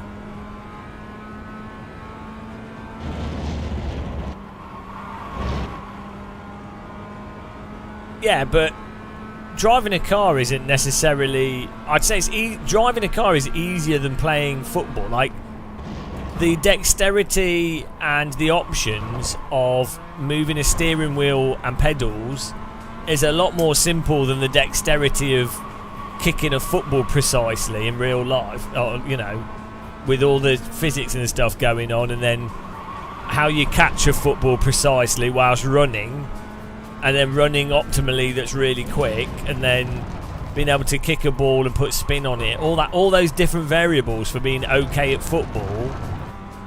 It's a different activity. That's like motorsport's about being hyper precise. It's more like playing a piano or something. But yeah, like I don't know if you can directly compare activities in a raw sense of complexity, but like, oh, please don't pump me. Car on your left. Clear on the left.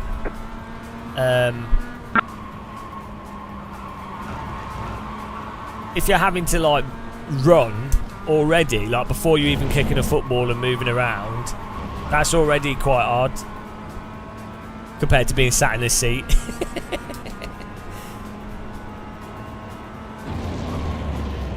As I say, the thing with motorsport is the precision with all the noise and everything else going on. Oh, thank you. Left side. Clear.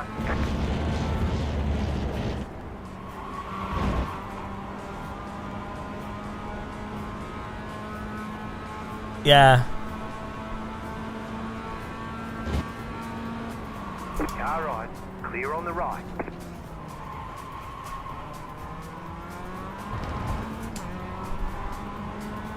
Yeah, that's what I'm saying. It's more of like it's a physically demanding environment whilst trying to do a very precise activity.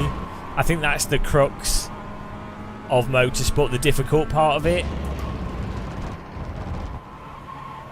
But then again, whilst running, you're physically bollocksed if you're playing football or tennis. But like, I mean, to me, I overheat, so it's horrible. If you've ever sat in a full race suit with a helmet on and you've got heat stroke, it's terrible. It's really bad. I'd rather be running than doing that. I hate overheating. That's got to be like the worst thing. Even if you go karting, if you start overheating, it's terrible. I think being British, I'm used to being cold. I'm not used to being warm. Yeah. I don't think they convey that enough, Turbo Kid, the whole heat in the car thing, and how that actually affects how you can function. Like especially in Formula 1, on the circuits where they get really hot, they really don't, like, they're like, oh, the drivers are tired, and it's like, well, it's not that simple. They've got heat stroke. they're like, that's really impressive, driving those Formula 1 cars as bad as they are in really hot temperatures with no like air blowing on you. You know, that's awful.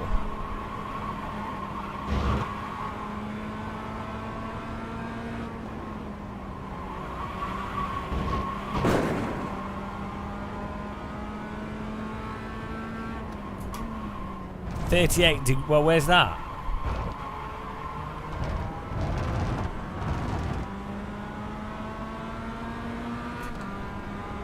In the UK? Oh, thanks for subscribing, Jonesy.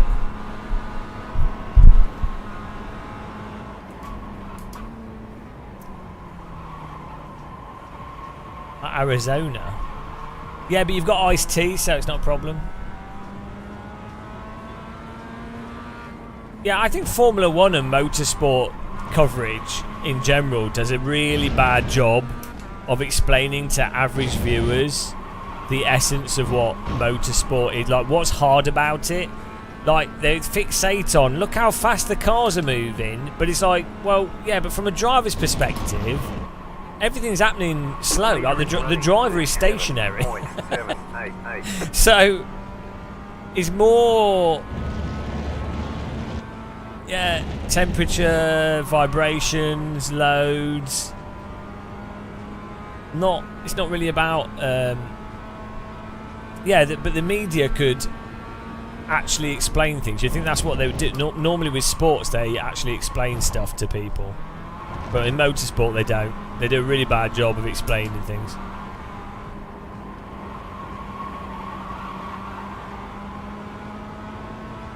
Yeah, it's pretty humid in the UK. That seems to throw a lot of people off.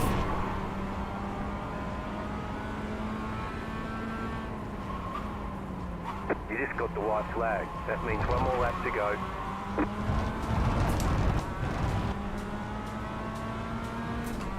Hang on, is that Thiago Lima? Thiago Lima, I know Thiago Lima. Is that Assetto Corsa track converted Thiago? Is it another Thiago?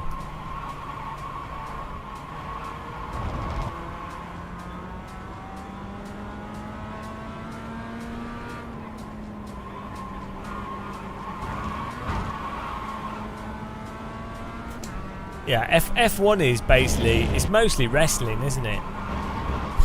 To be honest.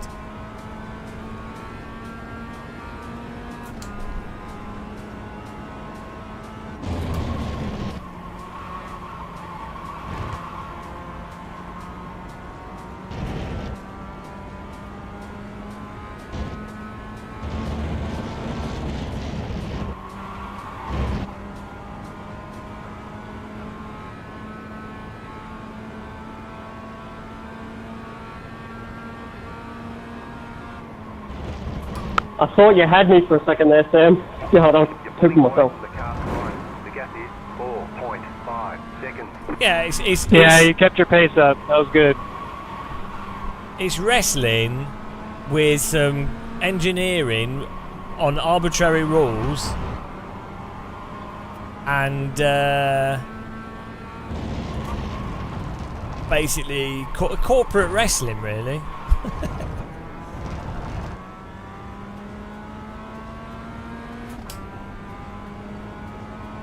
You got a slow car on the left. Car Nice. stop on the left. Car stopped ahead. All right, there's the checkered flag. Okay, we'll get him next time. Right, let's have a look at this ramshackler. What lap was it on?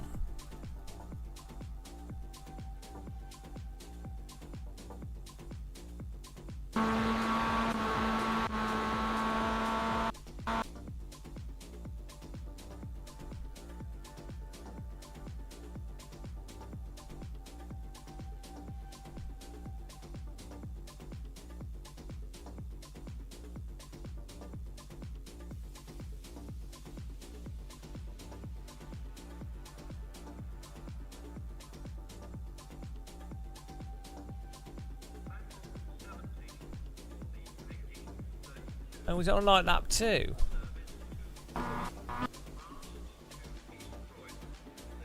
First of all,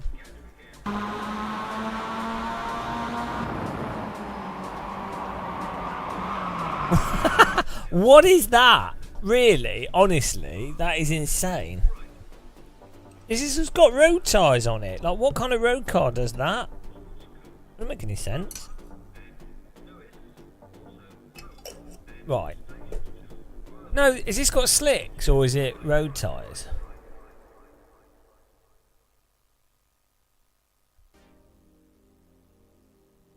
I mean, even so, it wouldn't make any sense either way, whatever. I think it's got slicks on it.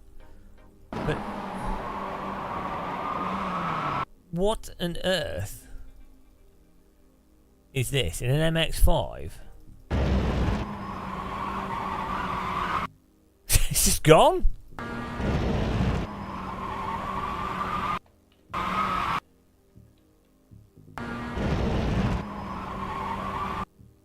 Right, look, I'm like, okay, we'll just turn in, fine. Back's come out a bit, and then I'm like, oh no, this is iRacing. So I've already started to counter steer here, and then I'm like, okay, it's just not responding. It's just not responding to the counter steer. Nothing. Absolutely no response. It's stuck. it's just locked in a trajectory. It's crazy. I'm not having a go at the tire model because some say I do that too much, but really,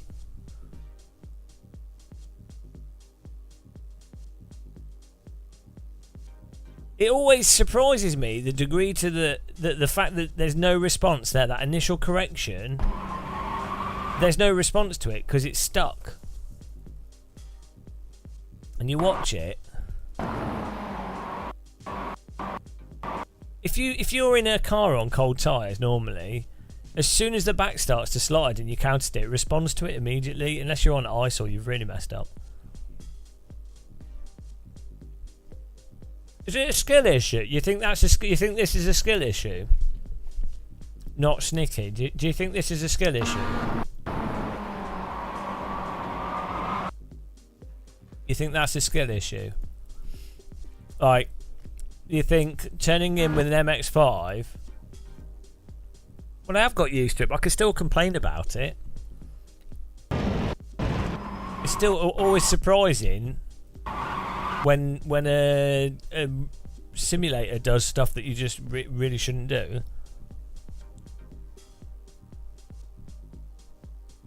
Oh, we do adapt to it. That's how we got 5K rating. Yeah, the skill issue is you have to drive at night in the same grip conditions to know the binary fail condition. I don't think, is that skill or is that a knowledge of that car with that track? I'm not sure if skill issue is a fair thing to say though for that. Like, let's say you're playing a flight sim. I'm not complaining. I'm meditation muscle.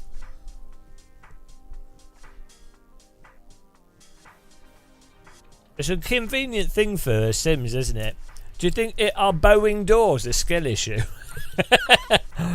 A Boeing plane doors a skill issue when the plane flies and the door comes off the aircraft. Skill issue, guys. Skill issue for the pilot. The pilot should know that the doors come off Boeing aircraft. The MCAS crashes. the Boeing plane crashes where they was given false information and the pilots didn't react to it correctly. Was that a skill issue? Was that a skill issue? I'd just like to confirm. Come on, not Snacky. You came in here with skill issue argument. Bang ding ow. That's the logic of that. That's the skill issue logic. All the Boeing pilots that died is because of a skill issue. No, but I didn't know because I've not driven this car at night on this corner. The pace car is out of control. Hang on. The pilots had no clue. Yeah, I had no clue either because every other... It sounds like a cope. Is it a cope though if you have an expectation to a car to respond to counter steer in a totally normal way that real cars and every other sim does? Is that really a cope? Like, what do you mean? Not really, like genuinely, is that really a cope? Like, because it's a simulator. So it's not really a cope, is it? So what about the cars bouncing up and down in the air?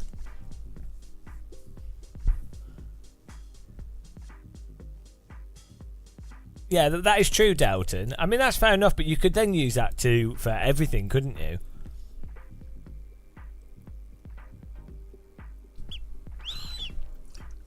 now you've just made it. Now you've said no sim is perfect, but yeah, that's true. But some are more. This is the same. Are you new to the channel? Because these same things get the same arguments over and over again. So let me. I'm going to explain it. Why not? It's early morning. This is what I like to do. So, no sim is perfect, but some do some things better than others. So if they're trying to simulate, and if something doesn't do what something happens in real life, and other sims do that perfectly fine, then saying no sim's perfect is not really a good excuse, is it? It's the no politician is perfect, or all politicians are the same, so don't vote.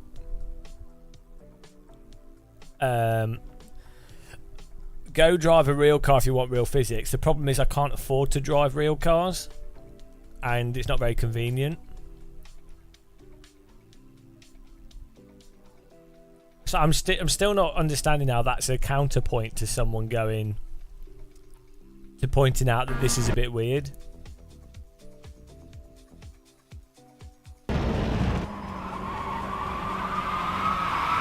That's a little bit weird, don't you think?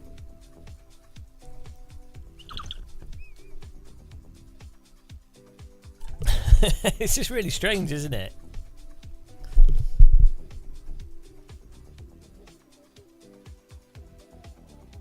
Baiting for out of context quotes.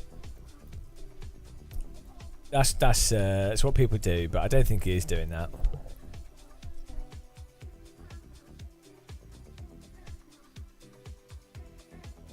Exactly. Well, as soon as I slide from the curbing in AC and I'm like, oh, it's the sodding AC curbing, I say it's the curbing, right? So it's a big difference. Like, AC has really dumb curbing at times, and also has really bad suspension at times, and there's some weird shit in AC.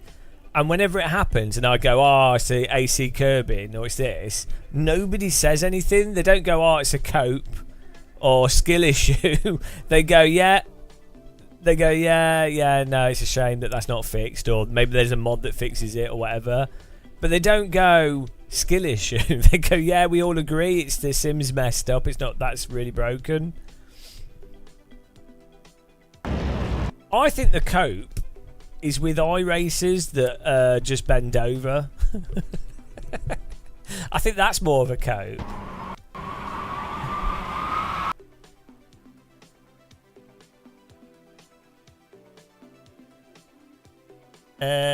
Well, that's true, but not Snecky. That still makes it totally reasonable to say this is a weird. That's very weird on road tyres if they are. I mean, it looks like they sound like road tyres, but they look like slicks. It doesn't really matter. I'm just here for safety rating. I'm meditating, so I don't care about anything. But it's just funny, really. I like how you can see me, like, always. It still confuses my simple brain.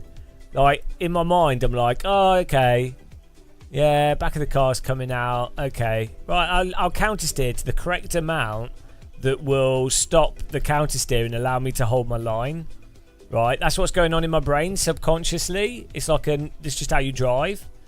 Subconsciously, my brain has already done the normal amount of counter steer that you would expect in a car, right? For holding this amount of slip through the corner. But unfortunately, my subconscious is not dialed into iRacing physics. So what happens is the amount I go to, it's like, no, it's not. That's it. Fail. It's not responding. So then I go into emergency full opposite lock mode. And then I go into brake and accelerator mode, whereas what I should have done at this point, I should have gone into brake and accelerator mode here. But then people clip it and go, why are you pushing the brake and the accelerator at the same time?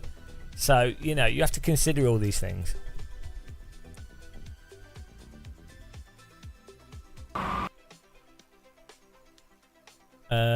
Yeah, no, we wanted to look at the guy punting us.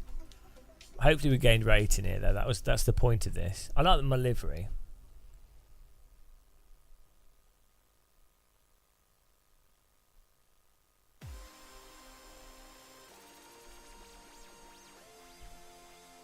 I bet you this real world MX-5 you can absolutely rag it around the track like an absolute tit. I bet you. Even on cold tyres. In fact, we could probably afford to prove that.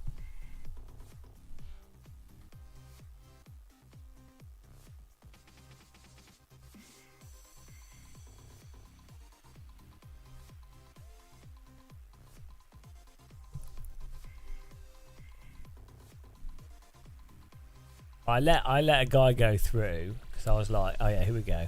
I'm doing this for safety rating. No, but they've got an update coming to LMU soon.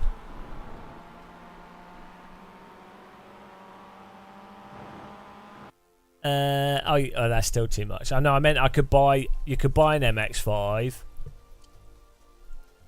and then make YouTube videos showing what you can get away with as a bad driver. Oh, I mean, I know people that own them. Well, no one would listen anyway because I have no credibility. So it doesn't really matter. It just really doesn't matter.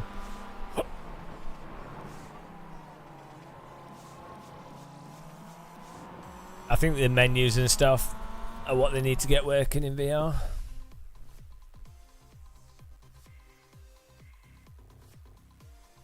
I think LMU might be in a bit of trouble. If AC Evo is actually good, then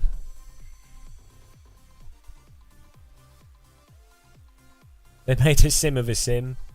Well, we pay. It's active and it's popular, so maybe what iRacing has done is the best way of doing it. You know, if it was sort of natural and intuitive to drive and allowed you to like hold slip and stuff properly, maybe people would get bored of it.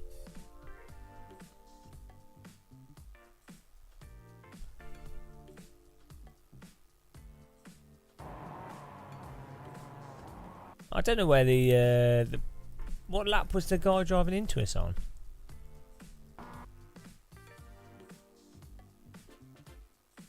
Who's this car?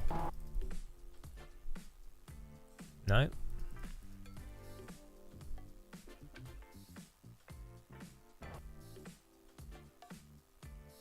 Well, no, you can enjoy iRacing. It's just weird to ignore the physics problems. Enjoy anything.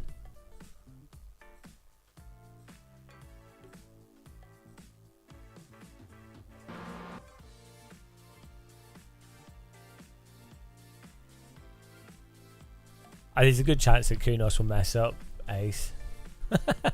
It'll be pretty funny.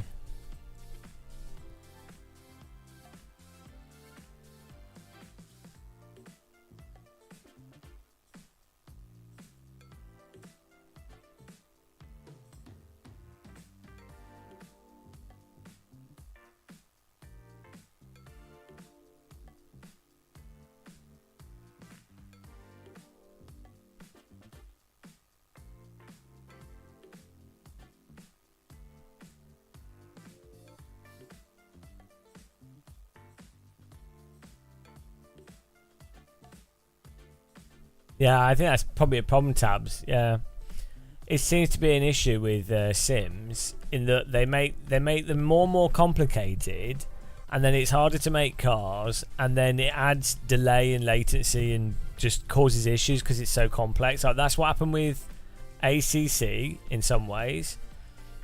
It's also the engine. It's what happened with R Factor 2 over R Factor 1, and you drive. Like the last garage, Automobilista 1 and AC1, they feel and drive closer to real world cars, even though they're technically simple in many ways. They're still quite complicated actually, but you know. Yeah, but well, both Project Cars 2 and AMS 2 have like shitloads of stuff going on, don't they? They're like crazy complicated weather, tyre models, and it's like, well, But why? Like, if you can't do better than AMS1 or AC, if you can't do better than that with your model in the dry, then you've got a problem, haven't you? Like, you've got to be able to do better than AMS1 and AC with whatever tire model you do. It can't be like, oh well, the tire model does dry, wet and dry, all this other stuff, heats up better, whatever. But it's like, but does it actually drive better than the more simple model? If it doesn't, it's all pointless.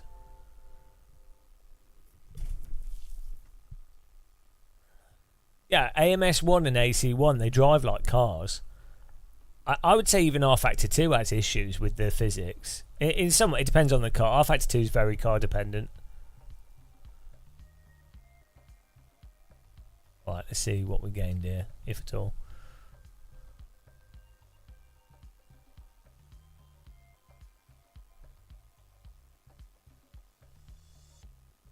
But, I mean, the thing is, I'm in the minority, so what I say is all wrong, so... Oh, plus 17. That was good. How did we lose so much on this one?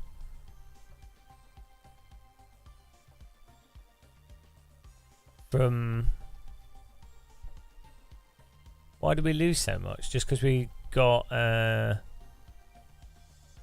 10. It's weird. It's only 1 X per lap. Well, less than that. It must have been, oh, maybe we were clearing out, because it goes, there's like a ledger of previous incidents, so maybe it was a bunch. It's 5:19 in the morning.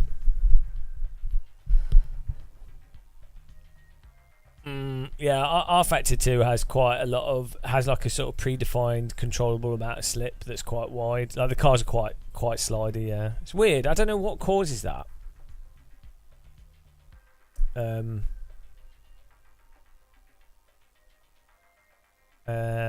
Yeah, it'd be interesting. This is one of the things I really like to do, is sit down with the actual physics programmer. They wouldn't show this because it'd all be under NDA and stuff, but like, it'd be really nice to sit down with a physics programmer, or even a bunch of them, like have the R Factor 2 physics programmer, Stefano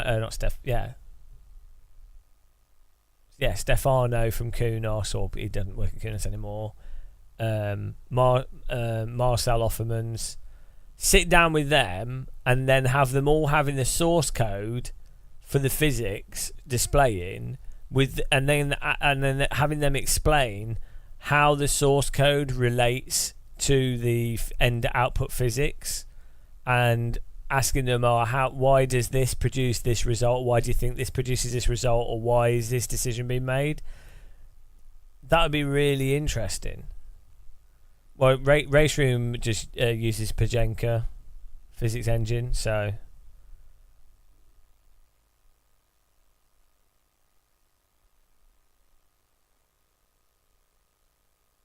But so you can understand any Pajenka based physics engine by reading how that works. That's all pretty open source. Well, it's not open source, but like, it's all common knowledge.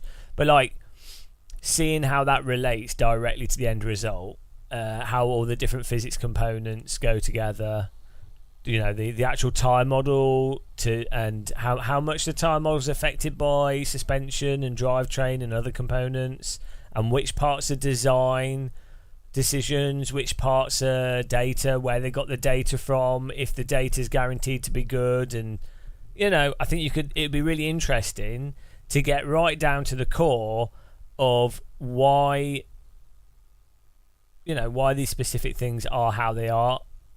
But it's all hidden, it's all black boxed, because it's all like, there's a lot of value in well, for example, if you're a company and you could produce Richard Burns rally physics, that's something you could license to car companies for off-road rally testing for a lot of money. If you're a physics programmer that can produce Assetto Corsa quality physics, that's worth millions. if you're in a position to build a off-the-shelf Assetto Corsa quality physics with the tyres fixed for curbing, and then all the other infrastructure, that's worth hundreds of millions, at least multiple millions. So,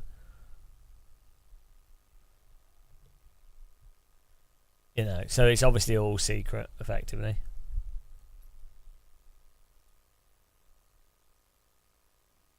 Oh well. So much for open information.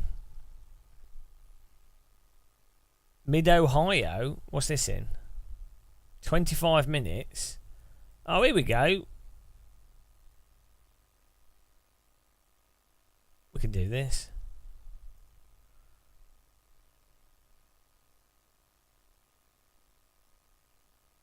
Beg forgiveness? What? Who's begging for forgiveness? Everyone needs to beg for forgiveness.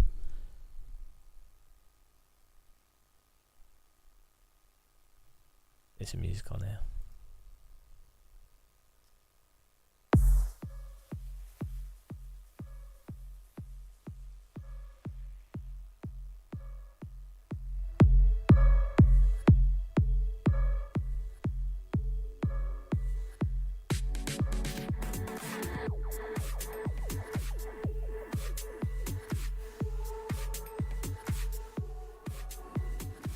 Alright.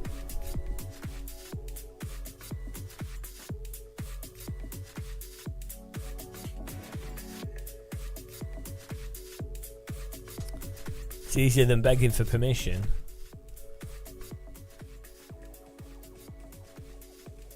Why does Mid-Ohio have all these flag things as its logo?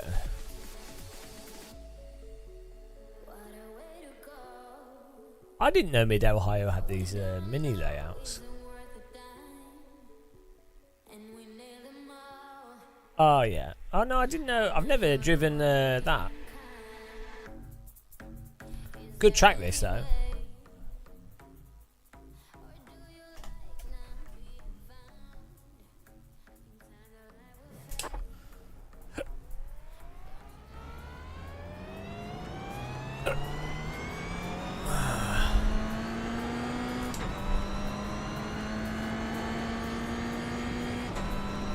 Oh, we're doing that. Oh no, we're doing this chicane here. Is that right-hander? I guess it's not really part of the...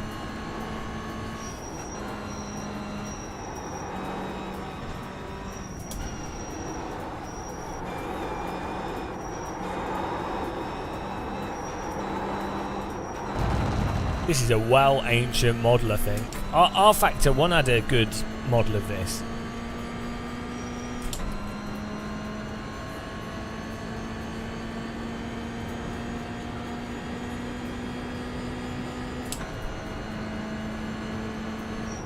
The AC mod version of this is good. It's a good track though. Like a lot of people hate it. It's a really good track. I don't know why people dislike it. It's really good in the Nissan Primera in AC. It's really good with this track.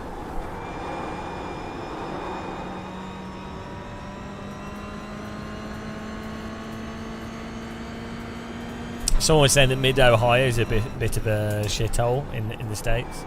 I have no idea. Just what people told me. Maybe it is. Maybe it's terrible. Maybe it's Maybelline.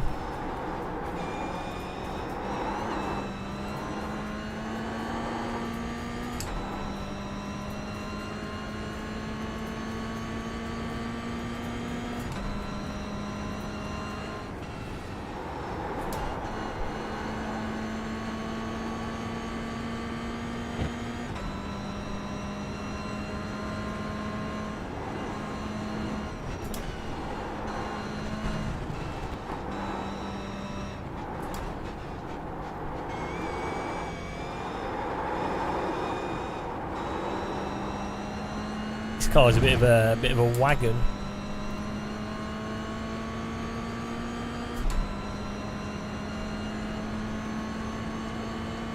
Yeah, it's a good track in lots of cars. Not Formula 1, but like anything that's slow cars or like radicals or F3 is pretty good. Anything up to F3, but anything past F3 it's too windy. It's really good in touring cars and radicals and front wheel drive, vintage mini, all that kind of stuff's great with this track. I used to the Megane Trophy is really good with this.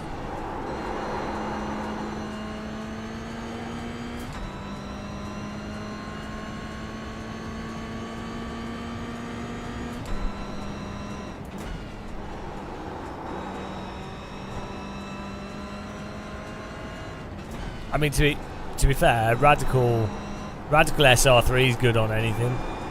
It's good on. That's why it's such a good car. It's like fast enough to be viable at Spa and Formula 1 tracks. But or to be fair, the SR3 tops out on long straights. It's not so good. But then, if you're in a race with lots of cars, it then means you can have a bit of a drafty overtake with it. It turns into like a skip barber. But yeah, Radical. Good approachable car.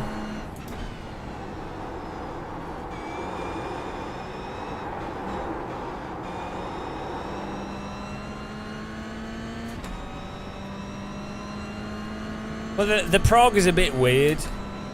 It's basically a GT4 car, right? Sort of. It's slower than a Radical, right? Oh no, it's got faster top speed, but I don't know if I don't think it corners better than a SR3.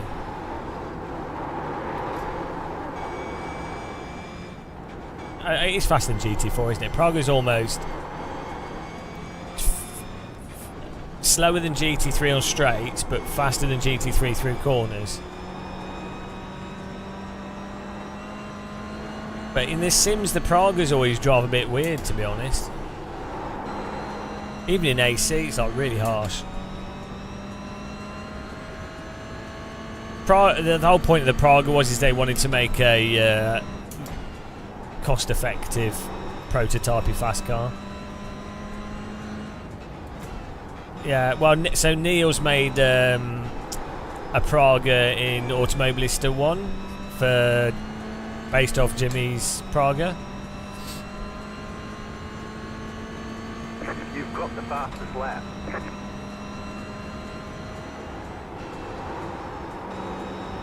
I think from what I understand, I don't really watch much of Jimmy's stuff, but from what I understand, I think he likes AC1, generally speaking.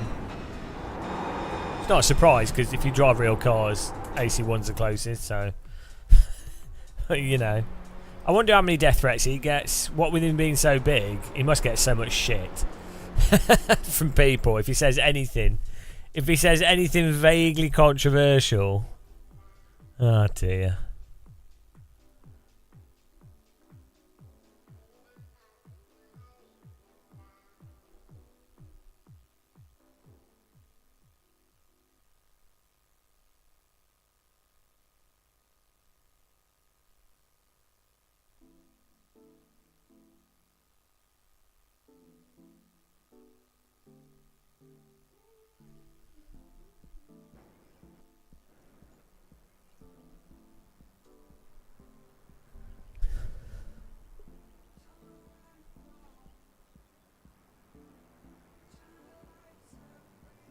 Yeah, I just I tend not to watch other YouTubers' videos, to be honest, even when they do stuff. Like I like it when Jimmy does real world stuff, or Steven or Jai. If they do real world things, I find it quite interesting. But obviously, because I do a lot of sim racing, it's boring.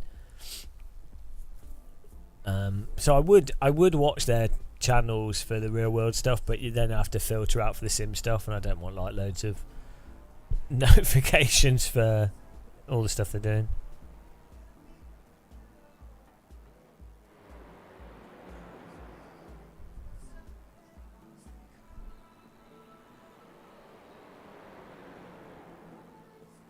You did Diamond Dogs Racing. If you do lots of races, you don't really get anxious, to be honest, because it's all meaningless. So I used to get pretty stressed. I mean, I get anxiety over totally irrational stuff now, like just weird shit. But not races, because I just know that people are stupid in the race, so I don't really care. I've done so much racing, like you know all the stuff. You know when you're being dumb. So.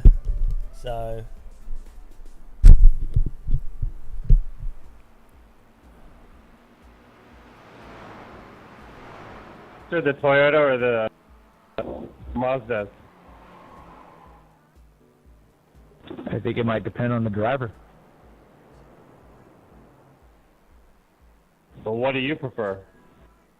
I don't know what I'm doing, so I go with the slowest car, the I Mazda. don't have a chat button. I kind of like the Toyota.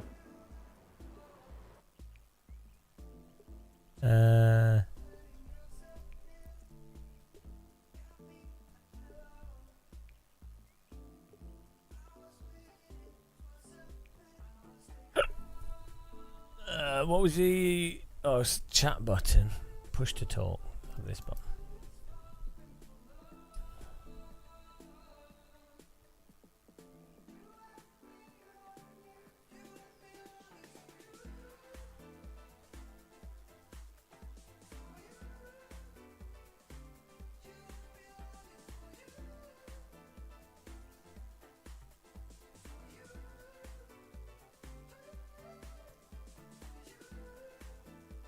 There we go. Greatest conversation of all time. I don't even know what they were talking about.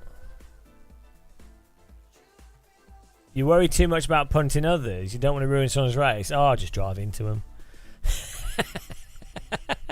Most people playing iRacing do not care about you, so. Oh no, Giamma, that's really bad driving technique. You don't want to do that. You'll get mocked on everyone's discords. Honestly, sim racing is insane, isn't it? Like the stuff in sim racing in general, like the motion rig stuff and the snake oil, the equipment, the amount of money spent on stuff that's completely pointless, effectively. The ignorance of the physics in various simulators being so absurdly incorrect relative to stuff from 20 years ago and just like waved off as if it's irrelevant. It's crazy. It's just really weird. Like sim racing's always been a bit like that. It's just so strange. I can't think of another thing where someone would spend £2,000 on gaming equipment and then play a video game that's got issues that were solved 20 years ago, and then be like, yeah, no, like I can't. It's fine if they play it because they enjoy it. That's fine, but to be utterly like in denial is very strange. But with Sims, it's kind of a thing. Like you see it with flight sims as well. Okay, here comes your first time lap. Yeah, there's cool projects. I'm just like that. Same with flight sims. That guy that's built the whole A10 Warthog cockpit in his house. It's like crazy. Or like the guy that built the Boeing plane in his garage. And there's nothing wrong with building crazy sim rigs. It's weird how selective. What? Oh my goodness! It's weird how people can be so selective over what they're concerned about when the goal is generally right. I want it to be as realistic as possible. I built a cockpit. I built this. I've spent all this money on equipment. I've got all these dials. I've got the field of view correct. I've got all this correct. And then they will ignore that the fundamental software they're using, like with Microsoft Flight Sim, for example, or iRacing or whatever, the fundamental software, the crux, the linchpin, is super messed up. So It's like you can't just throw money at these things. You see this all the time in business, where they spend millions on like all this random shit, but ignore the crux of what it is they're actually trying to achieve and make money from. Yeah, Star Citizen. Oh, I really love the idea of being in space. They spend thousands of pounds on a spaceship, and it's like, oh, because I really like science fiction, and it's like, but the game doesn't work. Like you can't play it properly. Like it doesn't actually link together. You know. So what's the point? like outside of the delusion and the role playing delusion, so they can still have fun with it. I'm not saying it's a universally bad expenditure, but you have to go, how are you able to ignore that fundamental problem that's at the root of what you're trying to achieve? It's a really weird human thing. Like is it a cognitive dissonance, or like I was talking about it earlier today with the I did a pointless reaction video, but you know those really expensive miniature rigs, small rigs, like the really fancy rigs where they're shaped like a car cockpit, and they're all like shapely, and they're made out of like carbon fibre, and they look, you know, they're done by like Lotus or something, and then they so the rig looks all great, looks like a Formula car, and then they have to stick a ultra wide monitor on it, which looks like a generic ultra wide gaming monitor. So it's like it doesn't make sense. Like the rest of the rig's design is undermined by the reality of you putting that monitor on it. So why you have to accommodate the design of the monitor? You can't just ignore the monitor. It's totally changed. It ruins what you're trying to achieve. So you can't ignore it, but they do. They just ignore it. It's over.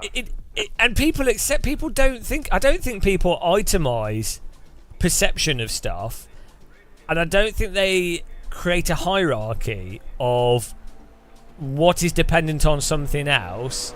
I think people tend to think of everything selectively, individually, rather than how it relates, and that's why people do these really mental, like,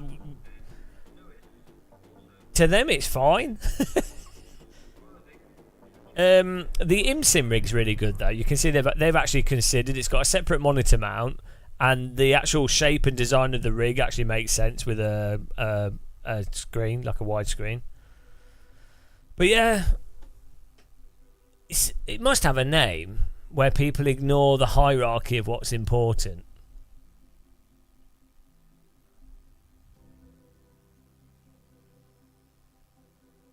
I guess part of it is you go, well, I can't influence this one part, so I will focus on these other bits. But then still you can't do that, can you? It's not going to work. Like if you buy a bicycle and it doesn't have wheels, you can upgrade the chassis of the bicycle all you want. It's still not going to have wheels. Like, if you buy a shitty street car, you can upgrade the engine, you can buy a nice suspension.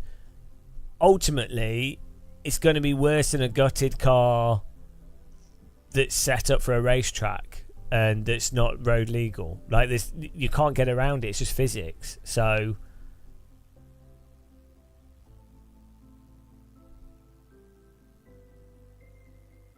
it's a strange one though, because people get really upset when you point these things out.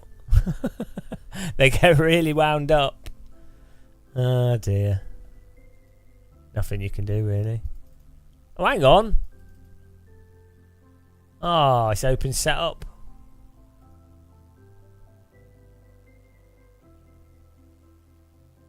Oh, no.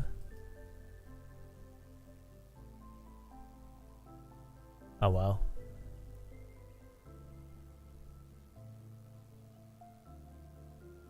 Don't really matter. We're terrible. How long's this race? We did 20 minutes, 25 minutes. Oh, we'll be fine. We've got 27 litres of fuel. Let's put 28 in just to be safe.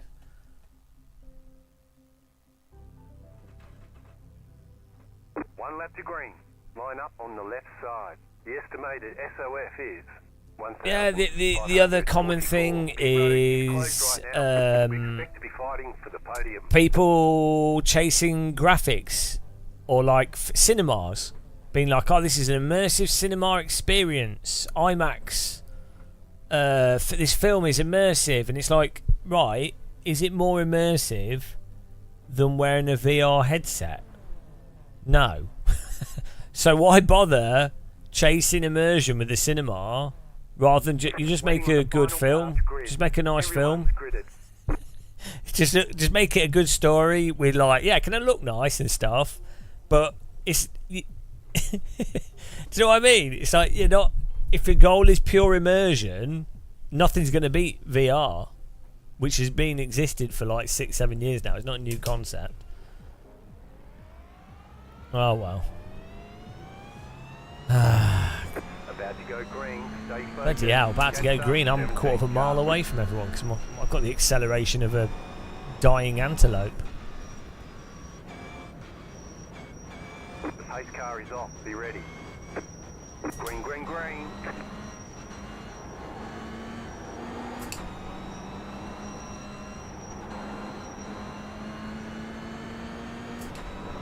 Car right. Clear.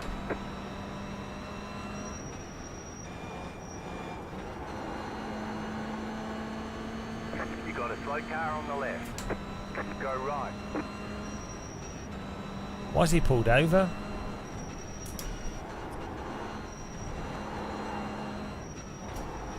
These guys seem slow. Go left. Right side. Clear. Oh! I didn't touch him! Ah, sorry for the 4X, this net code. I didn't touch on my screen. This seems so stupid.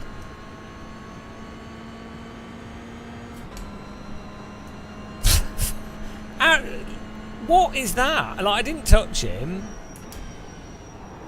Yeah. Just because he's spun. Oh, I'm trying to just get a safety rating here. It's very difficult when the sim's just doling out contacts that didn't happen.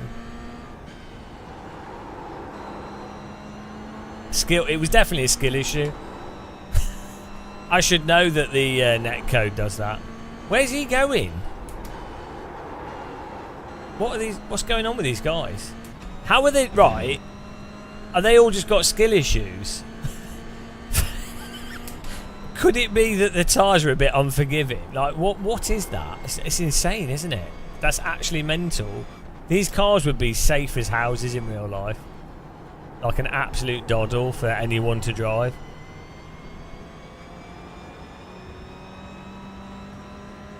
Memorise the lag. You're in fourth position. I don't think sim racers know how... A lot of sim racers don't know how hard it is to actually spin real cars a lot of the time. Especially cars with TC and ABS and that are pretty stable cars. Like, it's actually requires a bit of effort.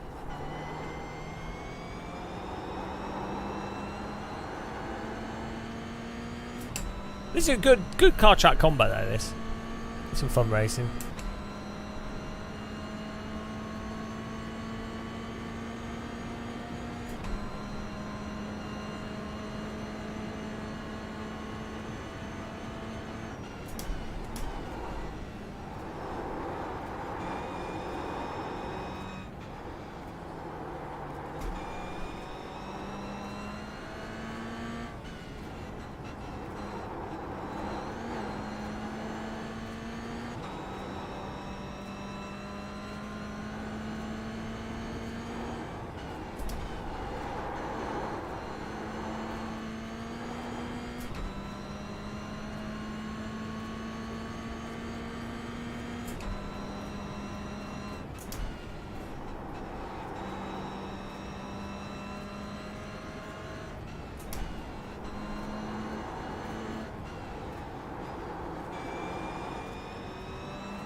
What do you mean SP? What's that?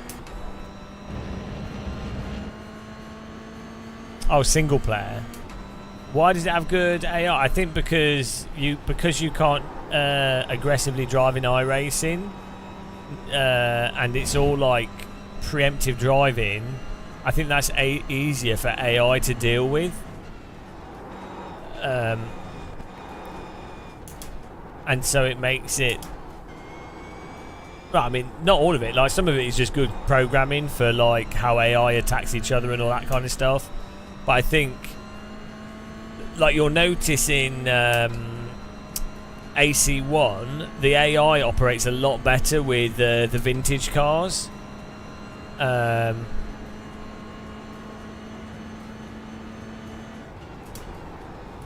same with a lot of sims. Like vintage cars have more prolonged like braking zones and less sort of quick, snappy, reactive driving. More in line with how you have to drive everything in iRacing, which I think AI can deal with easier. Like 1960s, like 1940s, 1960s. 1960s cars. Where you're basically doing single turn per corner, you know, rolling it out. Right side. Let's just let him Still go. there, hold your line. Clear on the right. Rolling the car out, single, you know, being as smooth as possible. You're not wrangling the car necessarily, like sometimes you would do with 60s cars, but you know what I mean. Car in P1, just set the fastest lap. 38.04. Does it reduce the dynamic range if you lower it in game? It probably will do, yeah, but it'd be irrelevant. Like, probably wouldn't be the biggest thing, to be honest. Especially with DD wheels, you don't need that much information from the sim, relatively speaking, to be able to feel everything that you need to feel.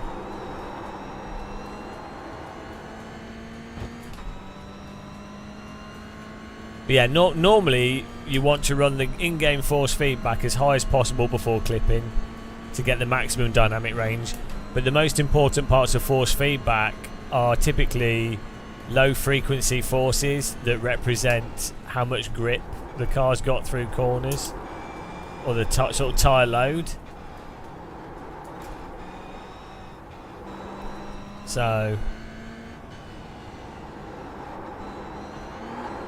to be fair, like, yeah, having it stronger before clipping probably helps in all cases. If a game doesn't have that detailed force feedback, it won't make any difference.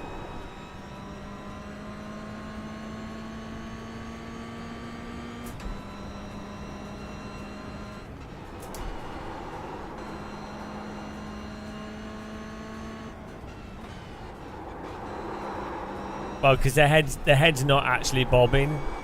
The car's bobbing, but the head's staying stationary, so it actually makes it more comfortable. I do it because I get motion sick, and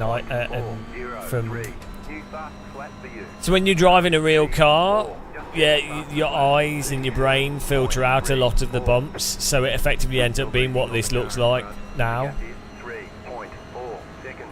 And when it doesn't, at least it makes sense because the bumps are from, like, you're moving with the bumps, so it all lines up. Whereas with the sim, you can't feel the bumps, so it's like your camera's moving for no reason, which then causes sim sickness. If you mean like the up and down tilt thing, though, that's just locked to horizon, which is less important really for me, but it's just how it is.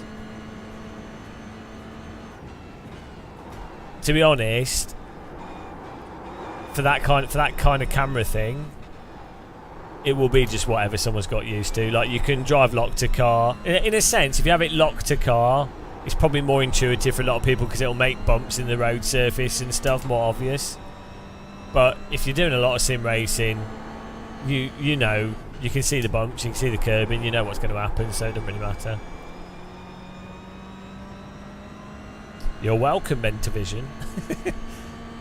Yeah, no, I have I get really bad motion sickness, so I like to smooth the image out. Weirdly though, it's sim sickness. I don't get it in real. I've been go-karting and everyone else has been sick because they're like, oh, it's too hot. Oh, too many corners. Oh, the vibrations. Oh. oh, this fuel smell. And I'm like, oh, this is awesome. I'm like, oh, I don't feel sick at all. Whereas put me in this sim, I've driven some motion rigs and this, I'm like, oh my god.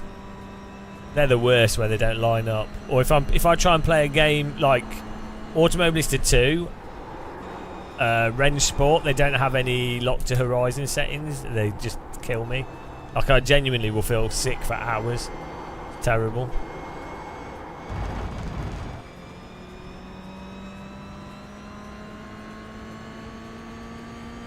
Passenger laps around the Nordschleife, they're the worst.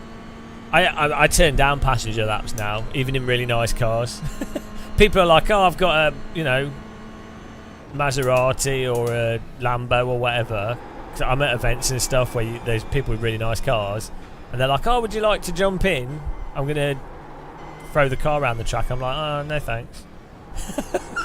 I'm like, I've had laps in GT4 cars and Radicals. If it's a car I've never been in before, I will, like, and it's only like 5 or 6 laps, I'll go for it, just so I can be like, oh, that's interesting.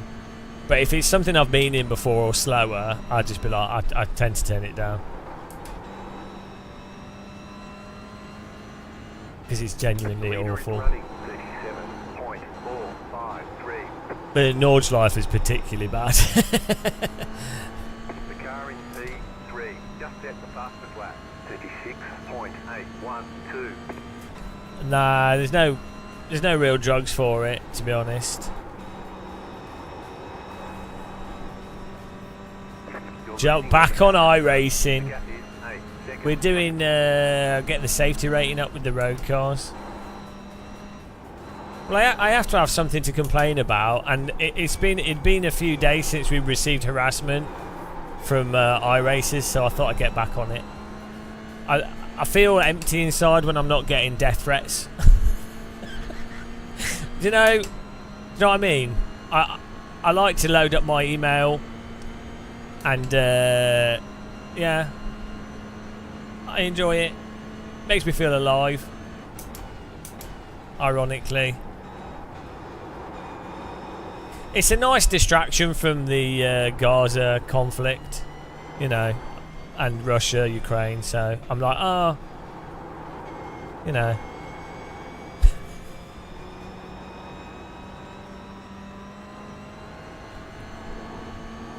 Well, maybe you're very bad luck to be in a passenger seat.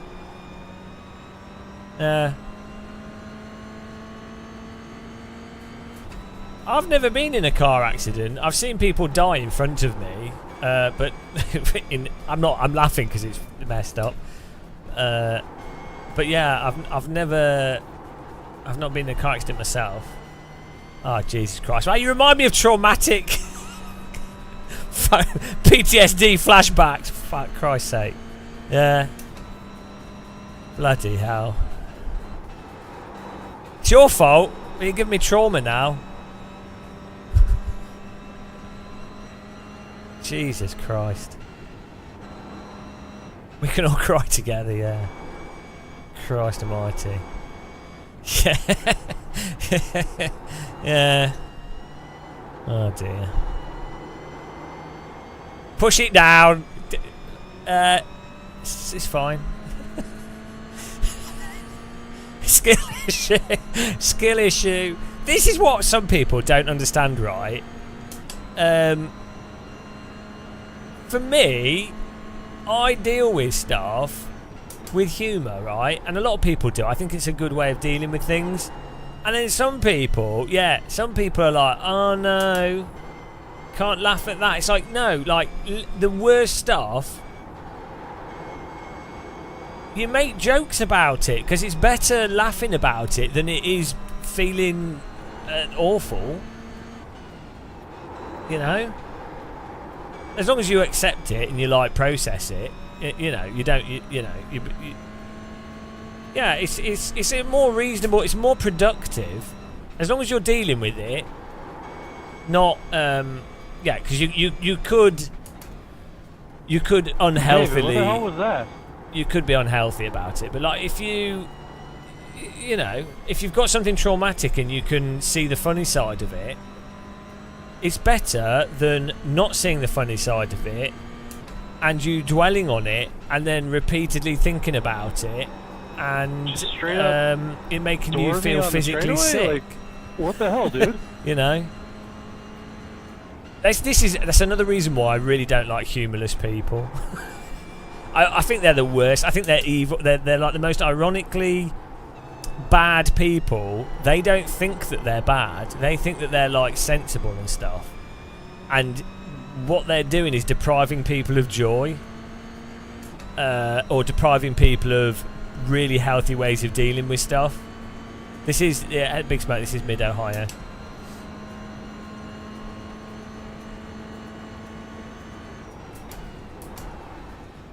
Yeah, humorless people are the worst.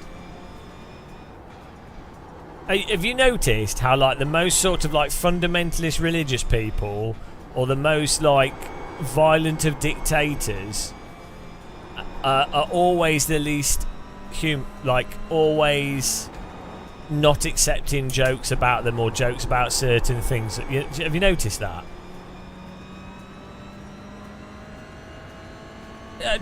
Tabs, Germans, apart from Dan Suzuki and Grizzle, the Germans I know have a really good sense of humour, and nothing is off limits. So, funnily enough, I actually have a few. Like, I talk to Germans all the time, like daily, on a daily basis, multiple Germans, and they've got great sense of humour. Like, really weirdly, really British sense of humour, abstract sarcasm. You know, so yeah, it's just it's in all cultures. There's people that are humorless because they're not bright enough, or they are selectively emotional about something and want to leverage that for their own sort of whatever, for their own thing. They want to tell other people what they can and can't joke about. So I don't think German doesn't sound angry all the time. It's just that some people in history have shouted in German, so it became a bit of a trope. I think it can sound quite harsh. I get what you're saying. I like how German sounds. I find it very punctuated and precise. So I like that. So I'm probably going to start. Well, I'm learning a little bit of German, but I might actually invest more time into it. I'm starting to watch some German stuff, and yeah, I wouldn't be surprised if I ended up living in Germany. I really like it.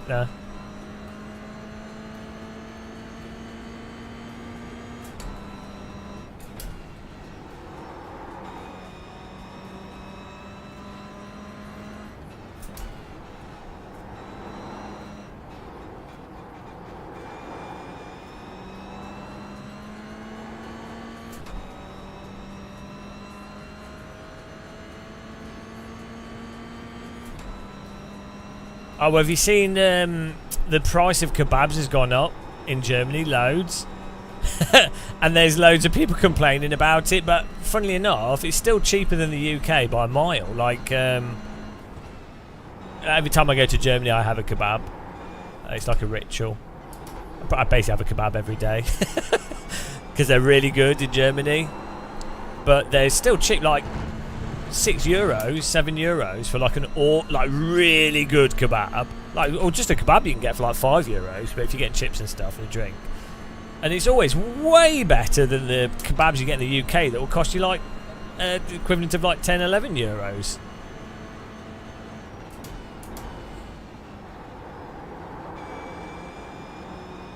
What's a kebab like? Doner meat, like doner meat. It's like either chicken, beef, or like or lamb.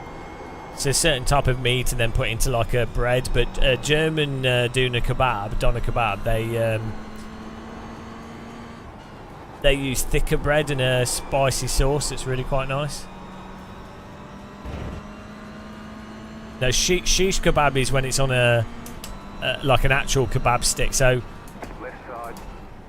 a doner kebab basically all the meat is on a huge kebab stick, which is then heated in front of a heater. Whereas when you have shish kebab, it's like each portion is on a little kebab stick. Kebab just refers to the stick, but a doner kebab is a lot, like a huge amount of meat, and then they trim a bit off for you. Yeah, well, so there was a lot of Turkish immigration into Berlin, especially I think in the 1950s, 60s maybe. So you get like really good Turkish influence, and then that moved from Berlin, I think, into the rest of Germany. Where are you, Jalmore? In the States? Berlin has no. So a gyro is like a flatbread with kebab meat inside of it, like a. So this is the thing. UK kebabs are more Greek influenced, so we tend to have them served in a pita bread. Gyro is more, I don't know if it's Turkish or Greek, but gyro is more, I think it's more of like a Polishy type interpretation of it. Alabama. The leader is running 37.914. Yeah, so hang on, is this guy behind me a different class? Left side. Oh, I'm trying to let him pass because I don't want to get a 4x, but I also don't want to lose like 10 places. I'm just trying to just here for safety rating, and I feel like he was going to ram me. Yeah, Turks and Greeks don't get on with each other, but they get on with each other better than the Israelis and the Gazans, so you know, fair play to them. Same with like Indians and Pakistanis. They maybe don't get on, but so far they've not gone to war, so fair play.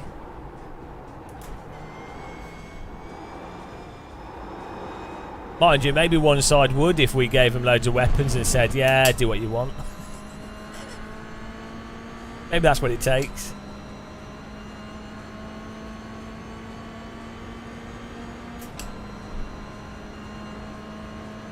Oh dear, it's so depressing. Car on your left. Clear on the left.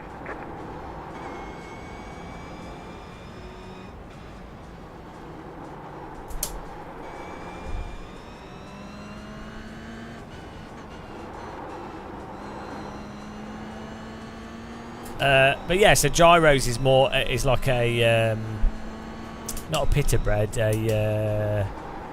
what are those flatbreads called? What are they? Like a Mexican flatbread thing. What are they called? No, not a naan, that's Indian. A tortilla. Yeah, a gyro is a tortilla with kebab meat in it, and then sometimes they put chips in it, which is really nice. I had one in when I was doing that ESLR one and we went to Poland. We had one there, and it was so good. There's an incident ahead.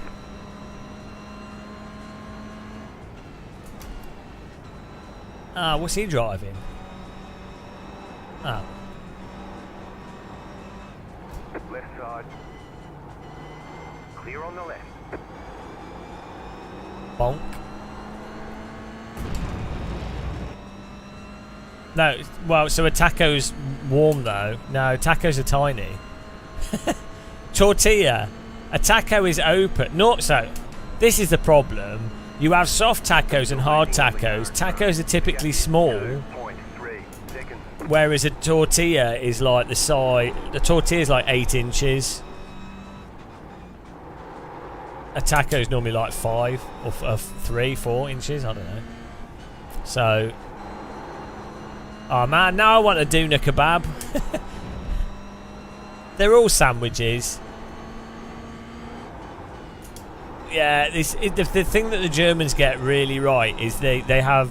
So when you get kebab meat, you can get really low quality kebab meat, which is like the mass-produced stuff, where it's all minced together in a factory, and it's kind of like a burger meat.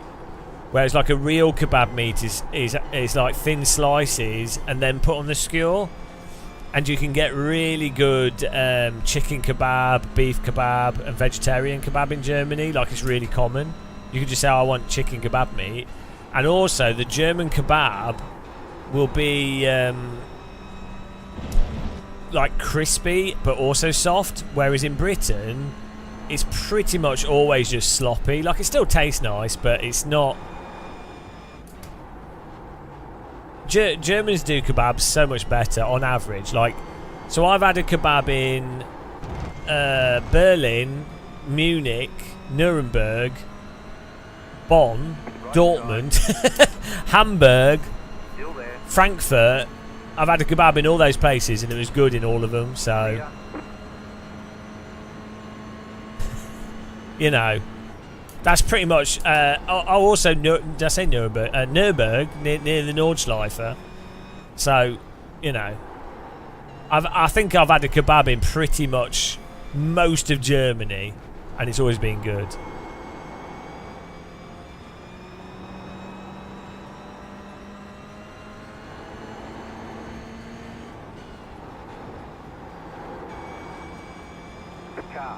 They tend to do really nice fresh salad and stuff. Ah, this guy's going to 4x me. I'll let him go. He's a 4x trader. Why are we talking about kebabs? Now, I just want kebab. We have German doner in the UK. German doner kebab, GDK. And they're alright, actually. That's pretty similar to German kebabs, but it's expensive, and it's just like a bog standard kebab. You know.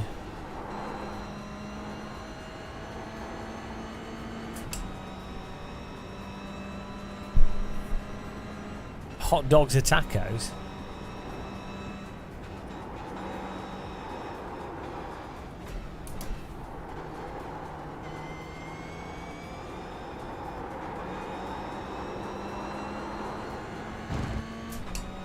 Cheese on toast is an open. What about beans on toast? You have about 5 laps of fuel. Something I had in Germany, which is really weird, is tortilla with cheese on it and onion and stuff. So it's basically like, imagine a pizza, but instead of a pizza base, it was a tortilla, and then they grilled it. Yeah, it was like a tortilla pizza. Like a peasant pizza.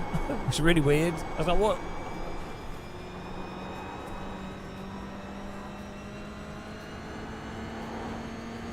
I was like, what is this madness? Crazy German food.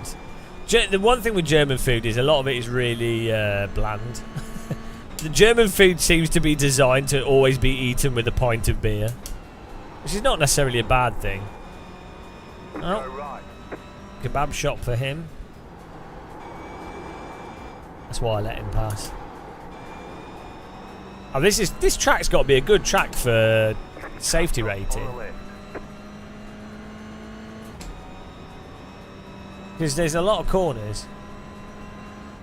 Chicken flag, chicken flag. Great job. You did really well. I did really well. I don't think I did, to be honest.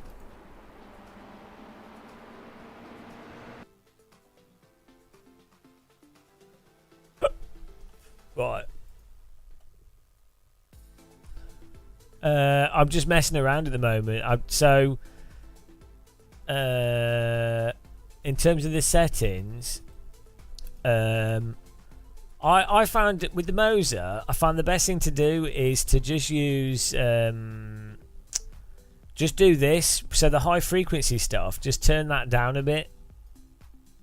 Although, mind you, maybe they don't need to be that low, but that's it. That just acts as a filter on the really high sort of annoying vibrations, and then the rest of it is just on 100. And then the basic settings, I've just got these on all the normal stuff, you know, basically not using any filters or anything. I don't know what this is. Oh. It's a bump stop. Yeah. Radical. Yeah. Just really basic settings, and then I set in the game. But I tend to run the force feedback on low. Also, at the moment, I'm using IR FFB. So it's got 360 smoothing. Because of I'm not using the the VJoy version, so this is a bit latency to it, but it doesn't really matter. But effectively, this is IRFFB turned off because I'm not using with road cars.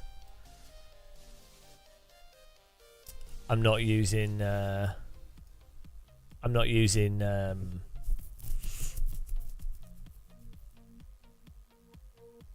oversteer effect. It only really works well in faster cars with downforce, where you don't want to oversteer at all. But road cars can slide around a bit, so it doesn't really matter, and it means that the oversteer effect doesn't really work properly. Should we do the Mazda? Yeah, let's do another one of them. Get the participation.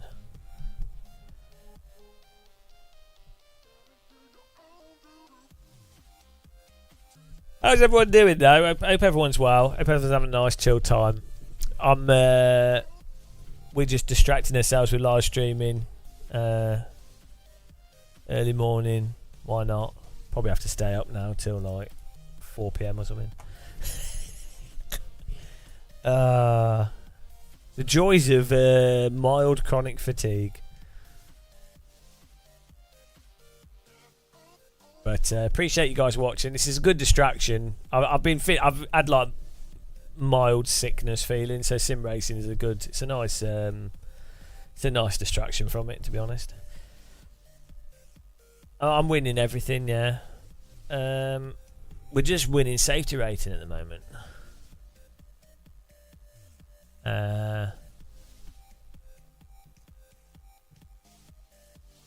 Might make a cup of tea. Oh, there we go, banger. Plus 55. How much do we need to be to auto level up?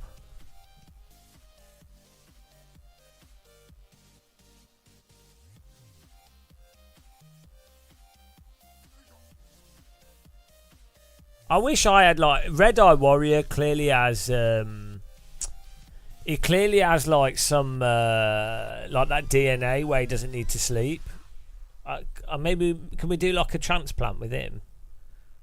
Because he has a normal job and he will live stream from like 10 PM till 4 in the morning and he's fine. It's ridiculous. Yeah, there's something wrong with like he's obviously a mutant. He will just hyperactively drive toge and stuff non-stop. I don't know. I don't know.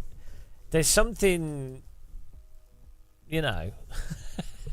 There's something there. There's something going on. maybe he does. He's got the best sim rig though, guys. If you don't know him, Google Red Eye Warrior. He should do YouTube videos showing off his rig. He genuinely has the best sim rig. Like the best sim rig. Like forget every other sim rig you've ever seen. He has the best sim rig. Most functional, best setup.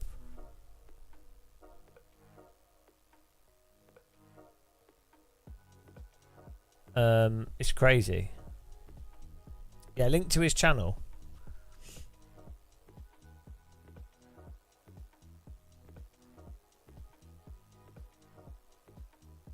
He's got a twin. Yeah, go follow him, guys. Really good.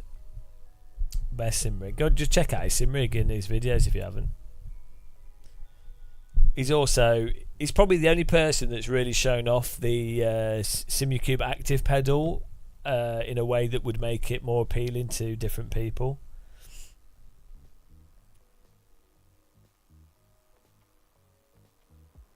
I should do like an interview with him and have him talking about his sim rig on a video. Be good. Be interesting, but also hopefully get more people to follow him because he deserves more viewers. You know. just because he doesn't play popular cinema. Well, he started to, but you know.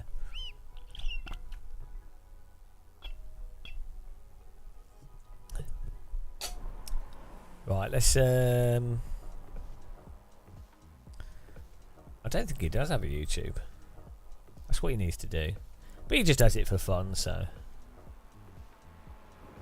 you know.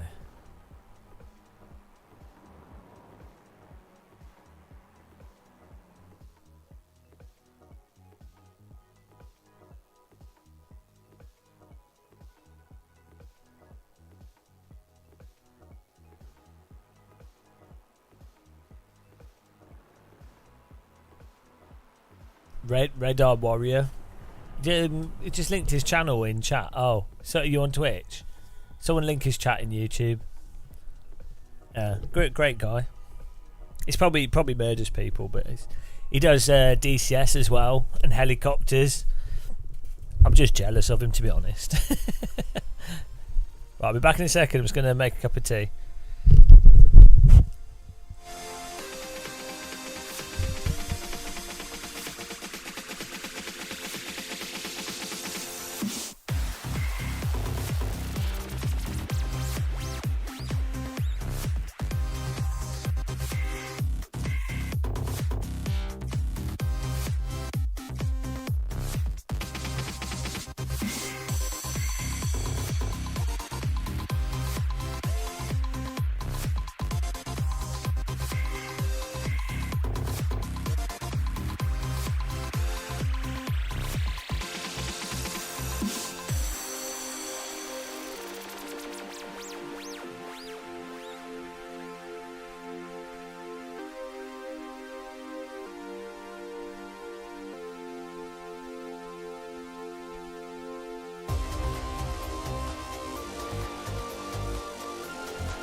the shifter he's using is the queef shifter. Quaif. So it's a quaif shifter, but it sounds like queef. Yeah, they're quite expensive. I've used they're all right. They still don't feel like a real gearbox, but they're quite nice feeling. They're quite big and chunky. Bit of a pain. Hello? No, it's Quaif. Quaif is the company. It's a company that normally makes other stuff, but then they did the shifter.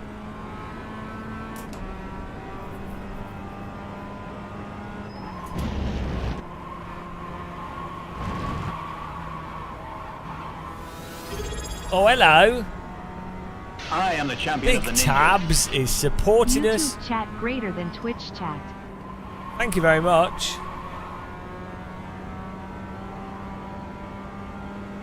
Really appreciate that. Thanks for being a member. Thanks for supporting us. What a beastly legend. What a waste of money. No adverts for you, and the thought that you're now supporting this terrible content. Absolutely horrific. I'm using the housing belt pedals, but yeah, they're awesome. We're going to put the... Eventually, it's been like 2 years, we're going to put like the IMSIM pedals on. Swap them over.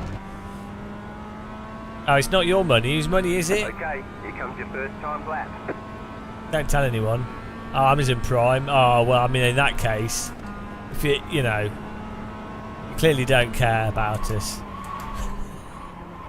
Now, it's awesome that you can link your Prime. Like, a lot of people don't realise you can link your Prime and subscribe to a channel for free. You have to do it manually each month, but it means that streamers get like $1 or $2 free from you every month, every time you do it. That's good. It's a good way of supporting people for free, including your sub, in your Amazon Prime.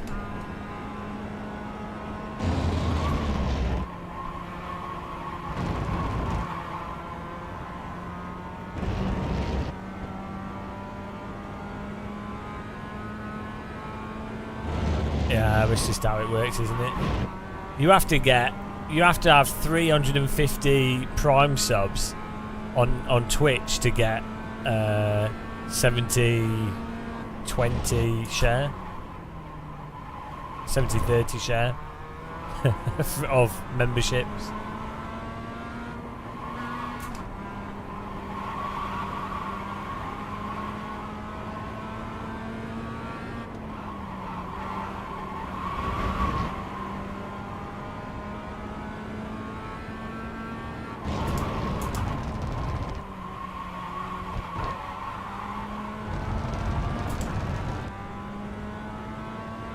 Well, we only get to do one lap, but that'll do. We're just here for the SR. We're just here for the SR, it's fine.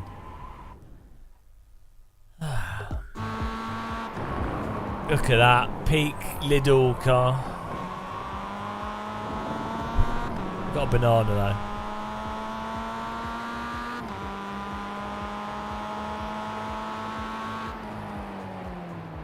So the other day I downloaded a book on AI, basically explaining how AI works, the new large language models, that sort of machine learning. And I kept waking up through the night because I left the book on, and I swear it's just saying the same things over and over again. It's like the model trained on the algorithm on this, training on this. It was really mental. I don't remember any of the book. I'll try listening to it again. Checkered flag, checkered flag. You know when something's technically further advanced than where you are mentally? And you're just like, oh yeah, okay. Yeah, okay, I'll take your word for it. I totally forgot to take fuel out for Qualia one.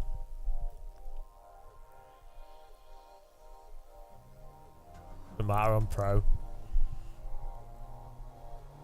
The estimated SOF is 1,451. We expect to be fighting for the podium. Does anybody know if these cars are manual or sequential? Sequential. 5 cars left to grid.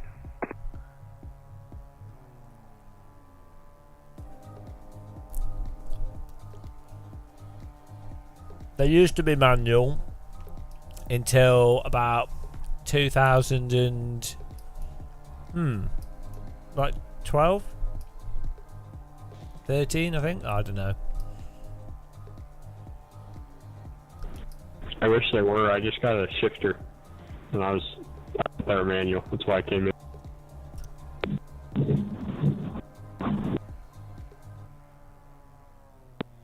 I use a shifter with this one, and I do the blipping. Can you guys hear me? Sick. It's hard sim racing. Yeah. I tried to do it in manual mode, but it wouldn't let me. I have to do it in sequential mode. I can't actually shift through an H pattern. Oh no, sorry. My shifter has like a Waiting on the final car to grid. it like shifts between sequential and H pad. Oh yeah, mine does that too. I have it in sequential. Green, green, green. Mine's voice activated. That's sick. Sorry. Shift up. Car right. Reverse gear. Keep to the left. Clear. You're on the left. 3 wide. Right side. 2 wide. Clear. Activate turbo.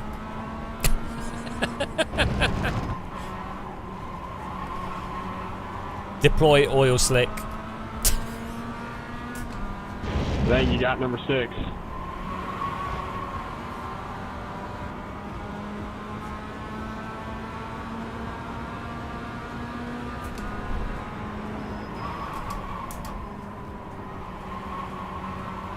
Delete replay video evidence of me wrecking driver.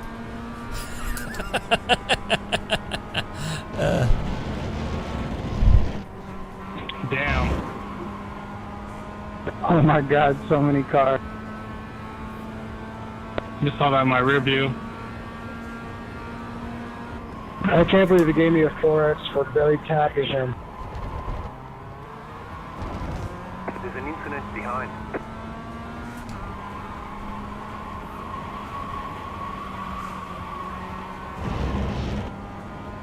We might have to do AC, by the way. It's on LFM's on Brands Hatch with the MX-5.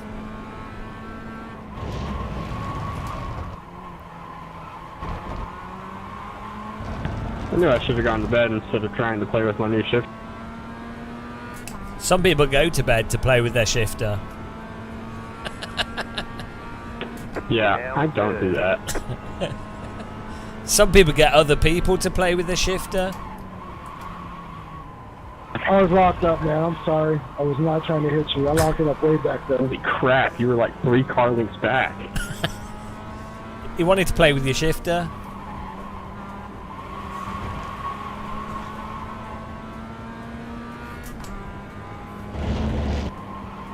Some people play with their cousin's shifter.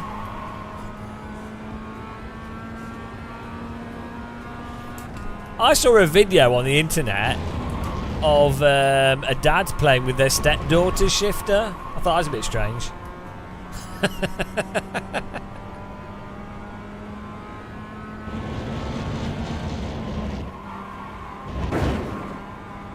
I regret bringing up my... The Alabama H pattern. The Texas downshift.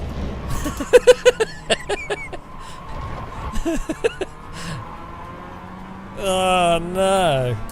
Oh, this has got ridiculous. This is what happens when I play iRacing. I go mental.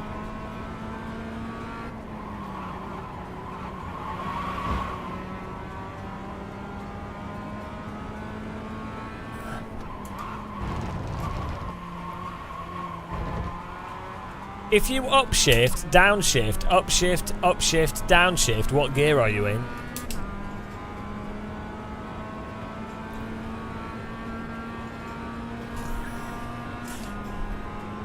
No rails in the braking zone.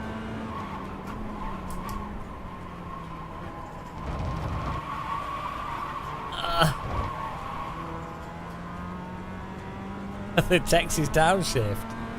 Yeah.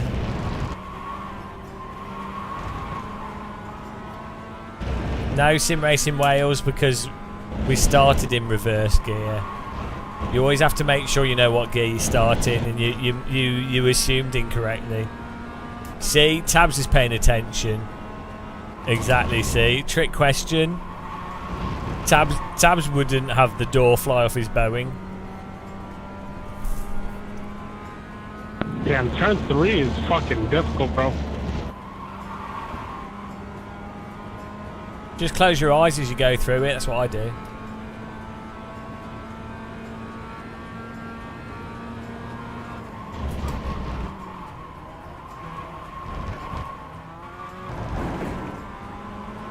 Skill issue, yeah. We should have a shirt that says skill issue on it as a merch. skill issue. And everyone comes up with all the ideas. I mean, to be honest, in this car, on this track, everything's pretty easy. Although it is iRacing, so that does complicate things. It won't sell like hotcakes because everyone hates me for being too honest. I made the fatal mistake of being knowledgeable and honest about something and then going against the consensus. It's a really dumb thing to do, but I'm going with it, and I live with my decisions.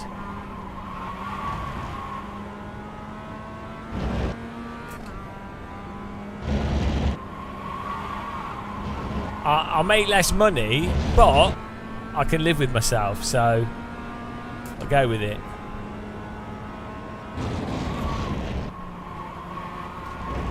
T3 is especially easy if you're a numerate.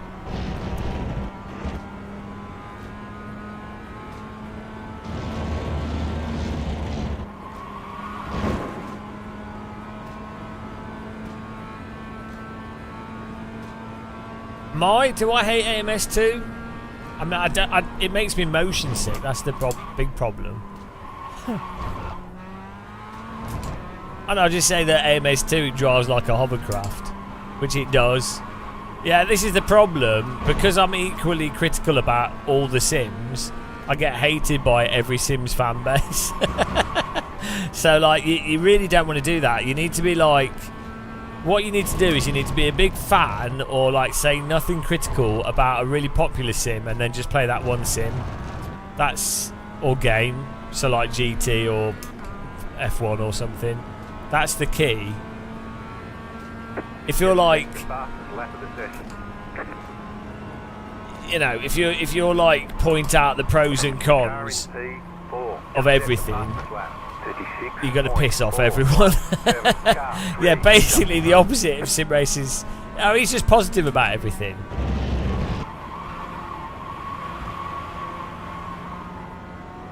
Yeah.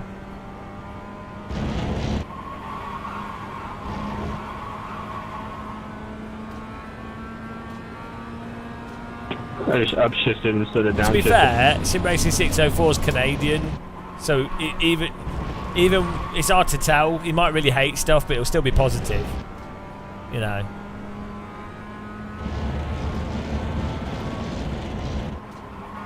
If Canadians were like Canadian murderers, they're saying sorry as they stab the victim, and the victim's like, "Oh, right side. Thank you for stabbing me."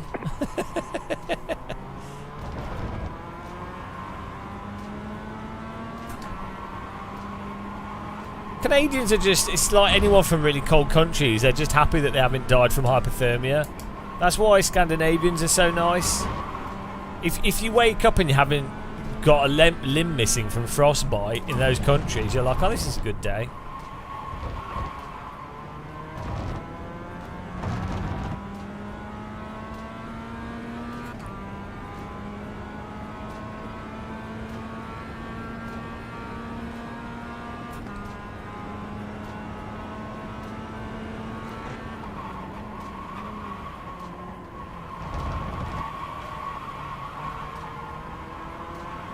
It's like me, whenever I'm out of the UK, I'm really happy. Because I'm like, oh, I'm not in the UK. You know? You're losing on the car in front. The gap is 1.9 seconds.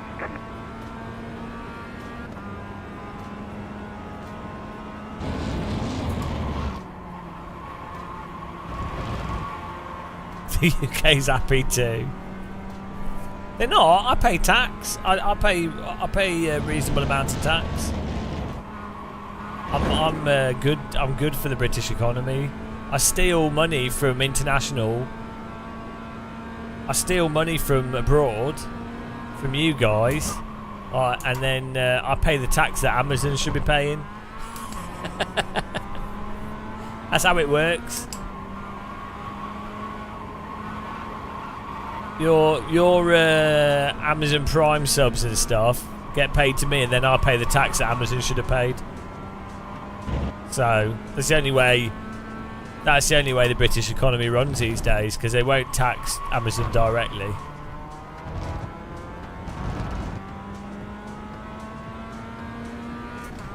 We'll start dancing. Yeah, everybody in England is like a Morris dancer.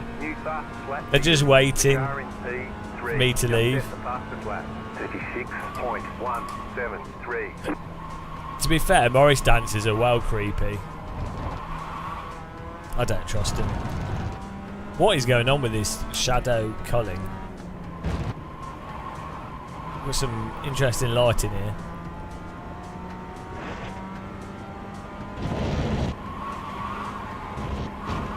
I thought Robo Recall's alright. It's a little bit cheesy. I need to play it in the Quest 3 though. I only really played it on this Rift CV1. Didn't they get rid? It's not on the Quest 3, is it?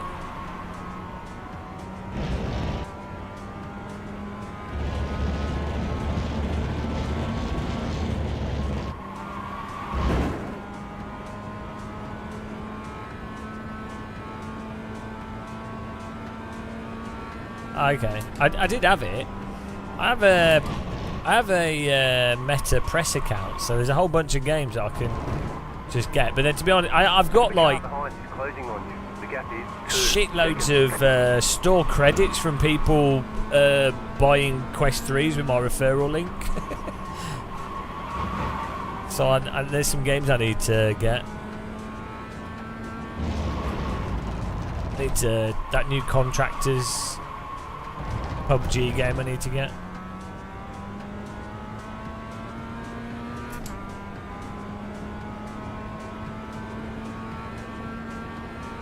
Yeah, well, they last a year. Yeah, I was. The thing is, as I say, I've not been feeling too well recently, so like I'm not having much energy. But I'm looking forward to doing more VR games.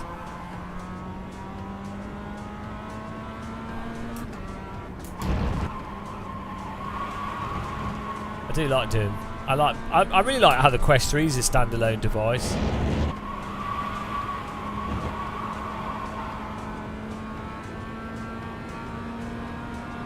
I think Gorilla Tag's free, isn't it?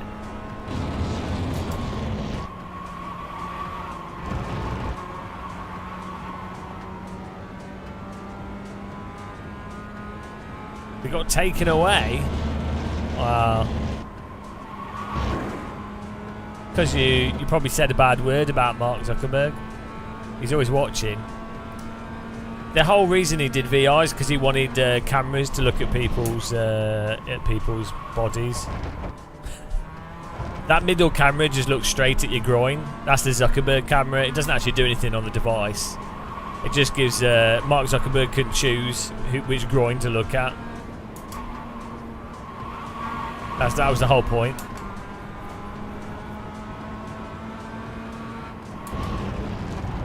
Really hope this guy doesn't drive into me. Zachary Trevino. The car in P2 just set the fastest lap. 36.1. New fastest lap for you. Car right. Keep to the left. Clear on the right. I don't know. I think Mark's just a bit autistic. He's probably all right. I'm gonna let this guy go past me because I don't want him to drive into me.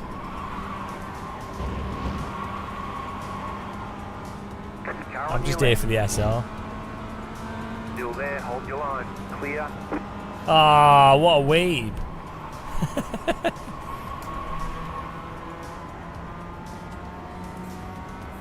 This is peak iRacing, letting a car behind just pass for fear of losing safety rating. Doesn't get better than that.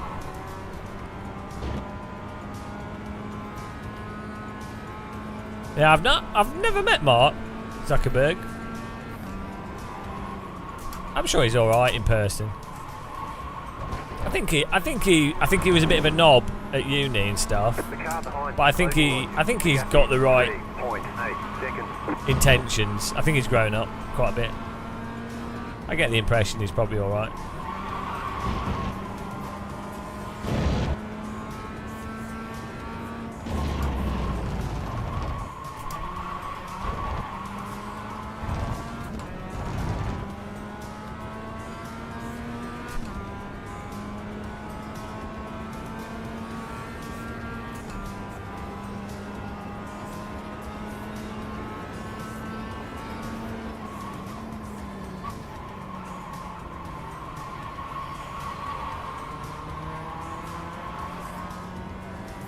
Well, I've always been a knob, so it's fine. I plan to stay that way. If I was in charge of Facebook, I'd have just used it to propagate Russian propaganda and destabilise the West for my own money, for my own profiteering. Why not?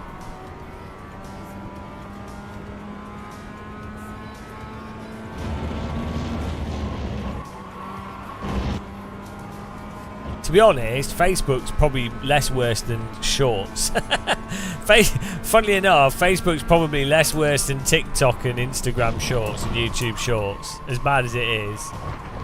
When you think things can't get worse, they always do. Just embrace it, guys. Just enjoy it. Like we'll all be dead soon, so might as well just enjoy it. It's all good.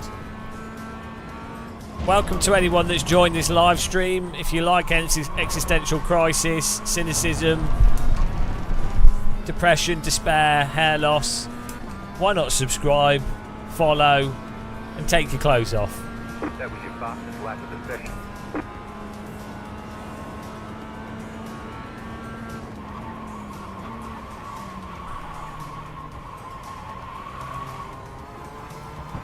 I think shorts are like the worst thing ever devised. Like, I think they're genuinely terrible. I think the format of scrolling videos, like being able to select stuff, isn't necessarily bad, but forcing them to be 1 minute and that whole thing is terrible. Like, if you just had vertical videos on a platform, but they're not short, so you can have interesting information. And you don't need to... That's what YouTube should have done. Instead of shorts, they should have done that, you know, the scrolling format, the vertical format, but it's normal length videos. Or they're just clips of normal length videos, and then you can click it to then go to the full length video. I don't know why they just copied TikTok. Well, I do, because obviously TikTok was getting views and money, but like, they could have actually been a little bit creative about it, produce something of value, so people go, hang on a minute, this is better than TikTok.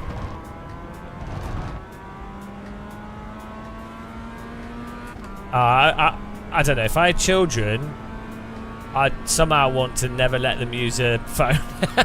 I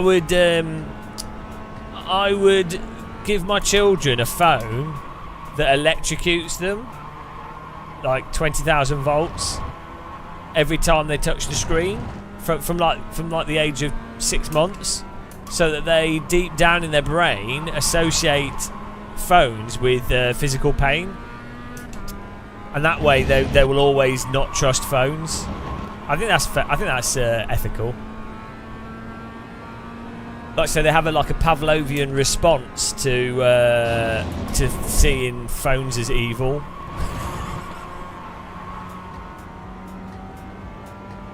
That is genius. I'm so clever. It might be illegal and unethical, but it's a good idea. Let's be real. We can make phone cases that electrocute you every time you go on shorts. That's well good. And it, yeah. Oh man, I'd buy one of them. Every time I load YouTube Shorts by accident, I hate myself. I feel like throwing up. 7. No, 7-year-olds are not too bad actually.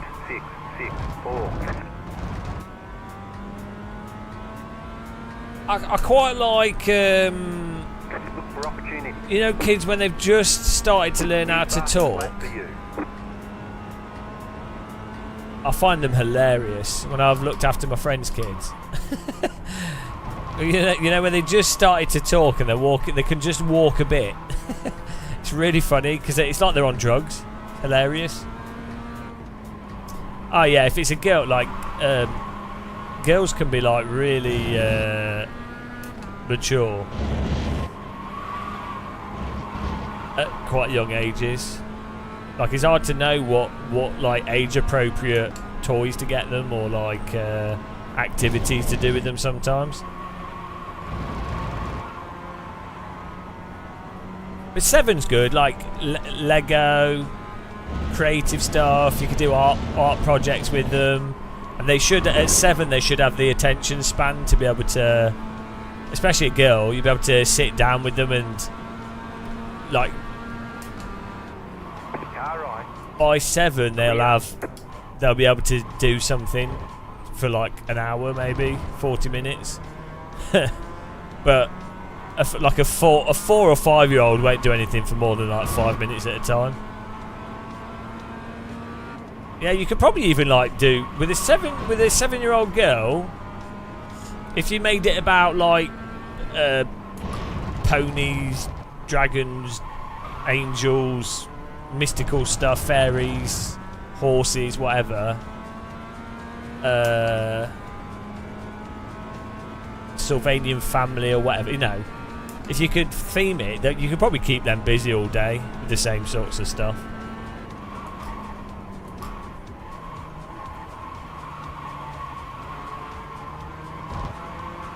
It depends though, doesn't it? Like, every kid's different. So I really like sort of 2 or 3-year-olds. What are you doing, dude? where they just do mental stuff out of the blue, and you're just like, what is going on? Actually, dumbass. Yeah, you dive bombed me and wrecked me earlier. We're looking after a friend's kid, right? And they wouldn't stop crying because me and the sister was looking after it. So it was like their auntie and myself were looking after their sister's child, and the kid wouldn't stop crying, so I started to pretend to cry because it was in its pram. It was just crying, so I just started to pretend to cry, and it stopped crying. It was really confused. I say she. That's what I refer to kids as. I'm not going to say the name on a live stream. It's a child. I mean, it doesn't really matter, but still. It's really funny. I love asking like young kids like questions like, what, you know, why do they think this is like this, or, you know, when they do the basic stuff is like mind blowing to them. It's really funny.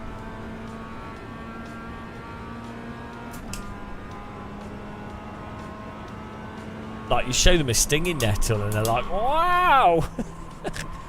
Any animal and they go mental. Yeah, you don't want to yeah, I don't think people care. Look, that whole gendering,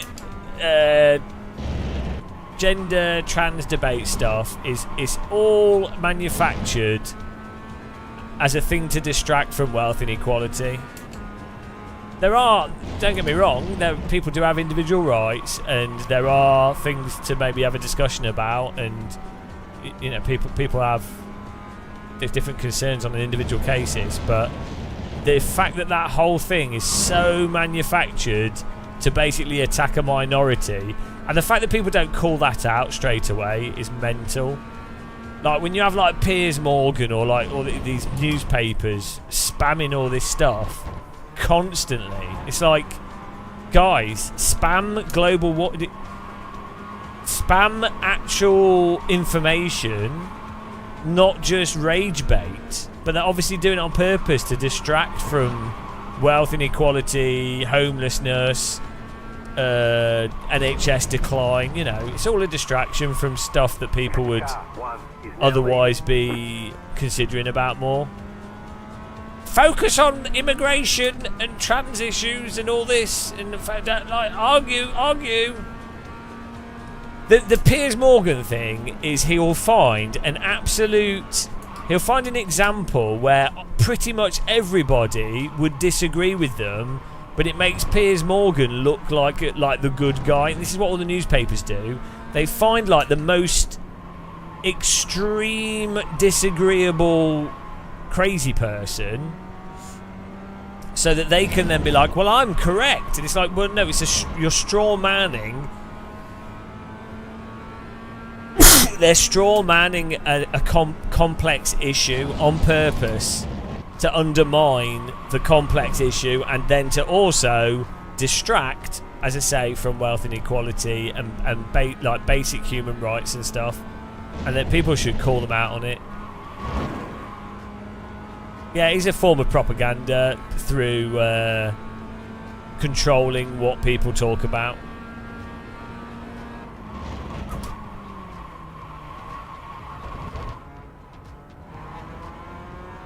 Yeah, it's like, oh, look, I'm so reasonable. This person that thinks... So it's like the gun stuff.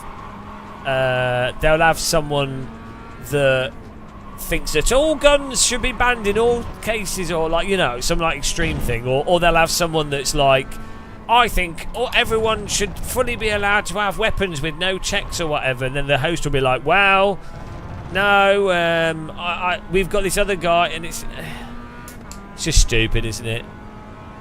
It's so dumb. But it works, it makes money, it's rage bait. So, it works.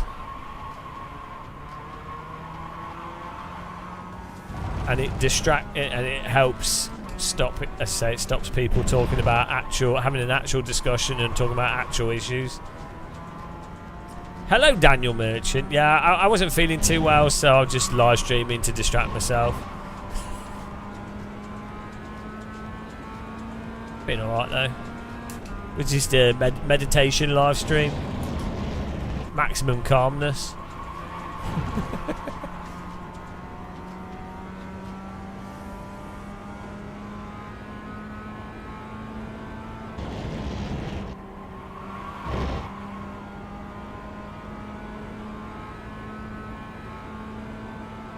Bubba Burger. I now want a burger.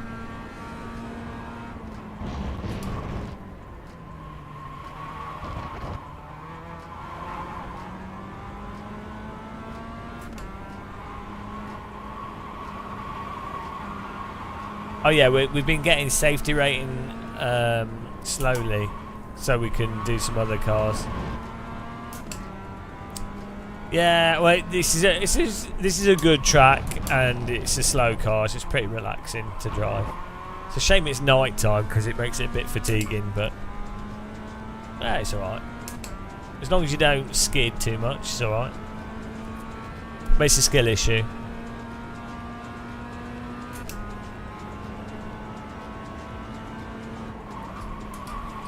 My whole life is a skill issue. We're thinking of having a shirt that's this Game of Muscle skill issue. Maybe it's a brake and accelerator graphic in the background. Skill issue. Ah, it's well good. I also want a eye baiting shirt or like an eye hating.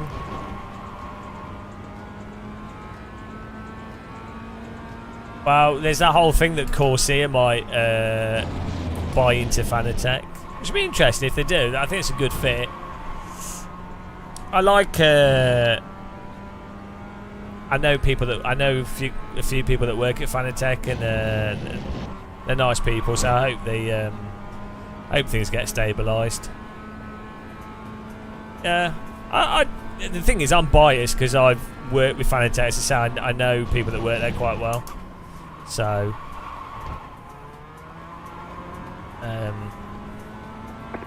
also I don't know exact data on how often their stuff's broken or how good the support is and things. I don't know actually. I don't think anyone does. Some people are happy to speculate more than others. But yeah, I think Corsair and Fanatec would actually be really. As far as brands go, they would actually work out quite well.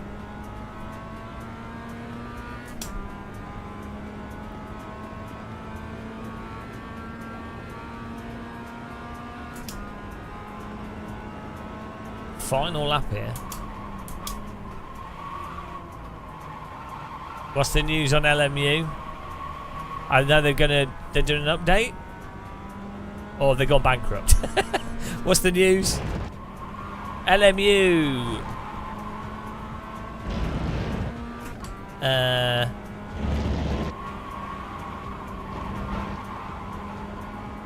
All right. Well, that's just. I have a Fanatec affiliate link. Yeah.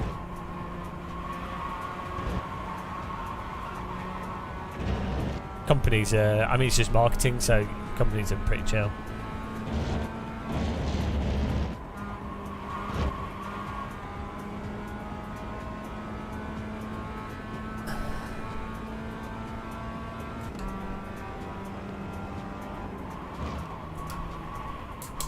Oh, okay. Yeah, I mean, I know some people that work for Coach Dave, and I've met Dave Perel a few times. He's all right. I think he's a pretty aggressive businessman, but he's always been nice and friendly. So.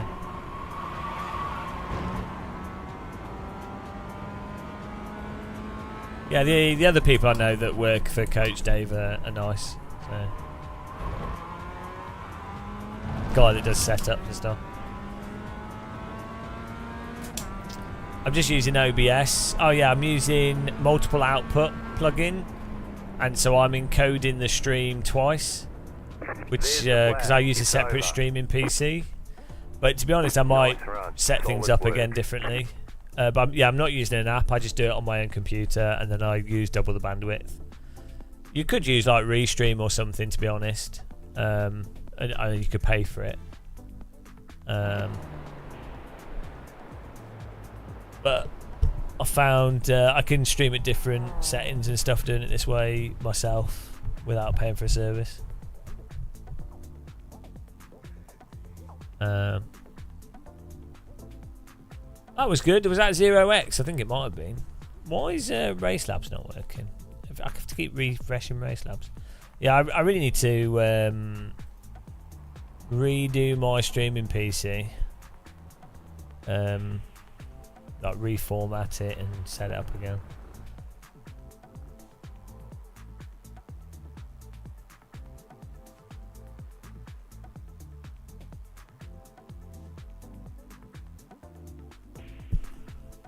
I think Race Labs is no longer opening when I run my PC, which is weird.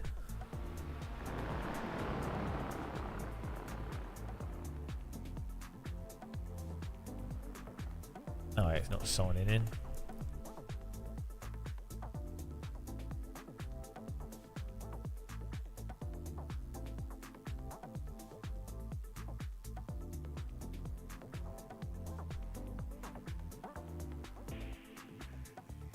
Ah, there we go. Morning, Ritual Horse. How's it going, man?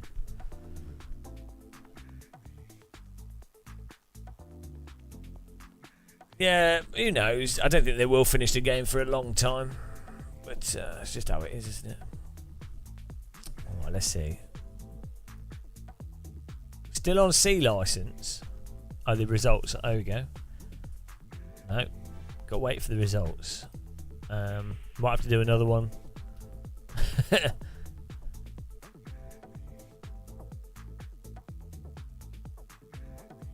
Isn't Nürburgring 24? Oh yeah, it's for Le Mans. 24 hours Le Mans would be good. Tell you what would be cool is if Jimmy does endurance stuff and Steve and that. That'd be cool. I'd go along to watch that if they got into. Yeah, I was tempted to go along to that. That'd be good fun.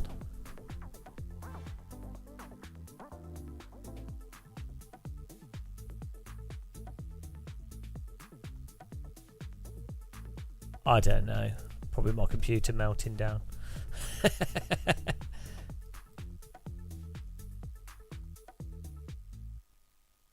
Plus 17 here. Oh dear. Was that 0x this one? Yeah.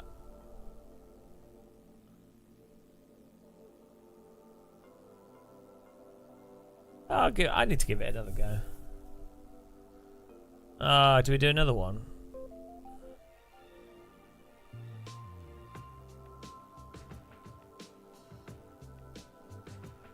Yeah, we'll give it a go.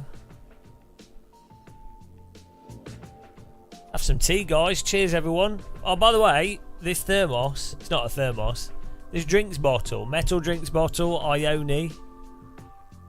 Amazing. Best drinks bottle you can buy. This is my second one.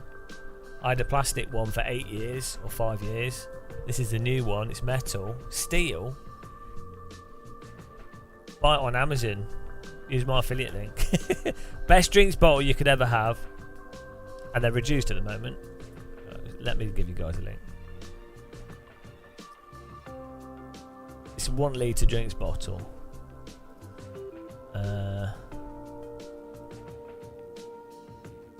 Here you go. You can get them in different colours as well.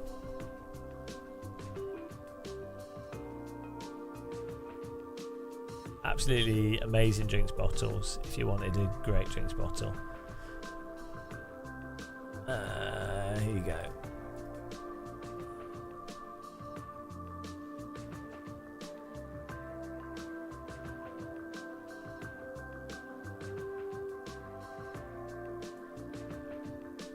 Sign me up, yeah.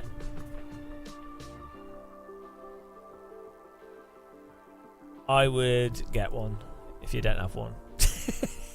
That's my air fryer influencer. Honestly, this is the 1 litre one and it's just the right size to hold. I'll put warm stuff in it, which is a bad idea because now it's really hot. But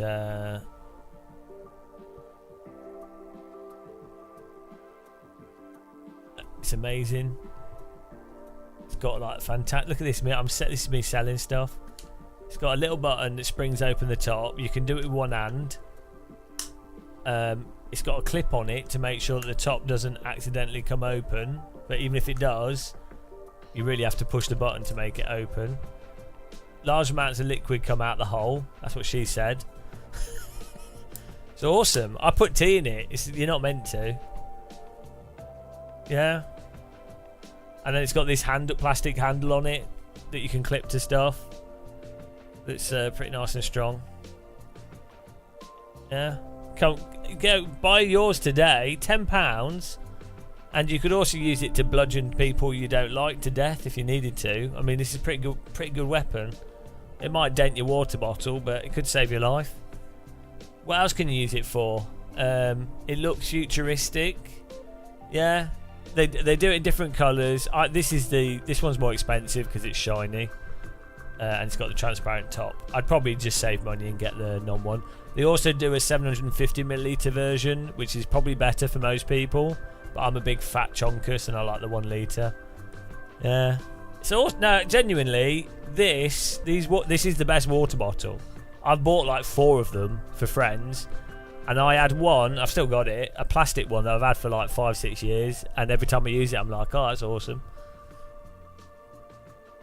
But it's not a thermos, it's just a drinks bottle. And it's quite heavy, so if you're doing ultralight camping, then it'll be shit. But if you want a good quality drinks bottle for your car, or in general, there you go, guys. Use my Amazon link. I get like 10p every time you buy one. I should be sponsored by them. Yeah, why? It's really hard to get sponsored. It's on sale here. It's really hard to find people yourself. Like if you like Ninja, like do cookware, or like for me to contact this company, they'll be like, well, we're not interested because we're not doing any sponsoring. And it's like, but rando companies like Ridge Wallet will contact you and go, well, would you like to do sponsor with this? Like, well, no, because I don't use your product. It's like, I would happily sponsor I would promote Yorkshire tea to death because I love it. I promote this because it's fantastic. Air fryers. I really like. I hate. I wouldn't promote something that I don't like. Like, I don't know how people do, to be honest.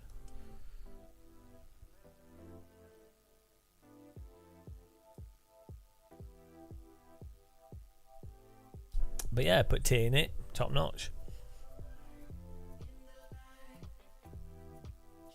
Although it will cool down pretty quick because it's not insulated. But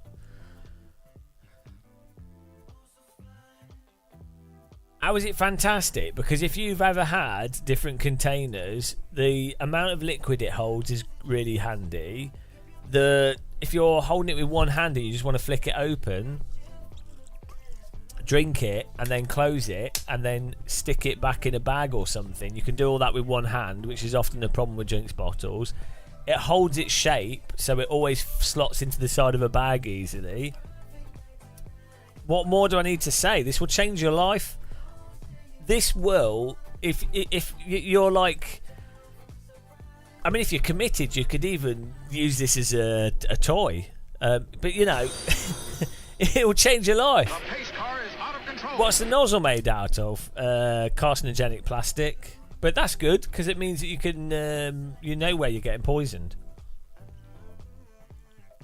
It's just plastic.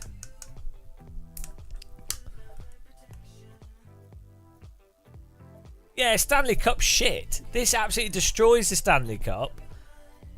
But you have to be a moron to like Stanley Cups, I'm afraid. This is for people that are not stupid.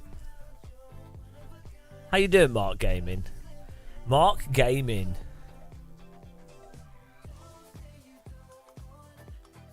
It'd be funny if your name wasn't Mark.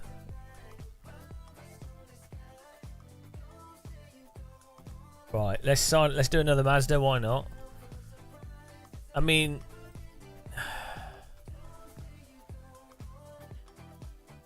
GR Coppet Road, Atlanta could be fun, but it's only 15 minutes. What time's the race start? It's probably going to be a complete shit show as well. It's probably not good for. We need to get to B license. So let's do another Mazda at night. Why not? Yeah. Do another Mazda. So we need to do C license races to get the B license, so we can then do a bloody GT3.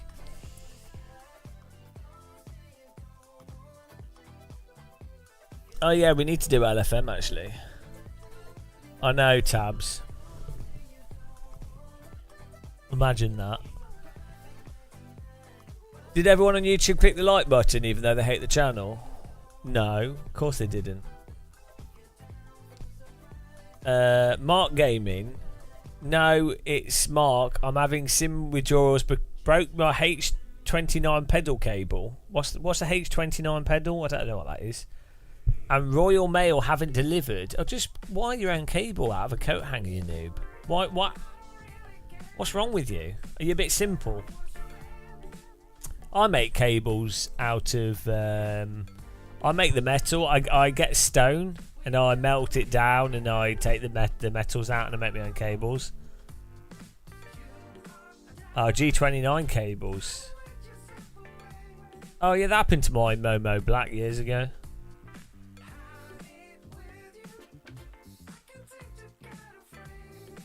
Matt Malone, okay. Matt Malone, okay. Snip the cable and splice solder. Exactly. Yeah, just work out what the wiring is. Splice and dice.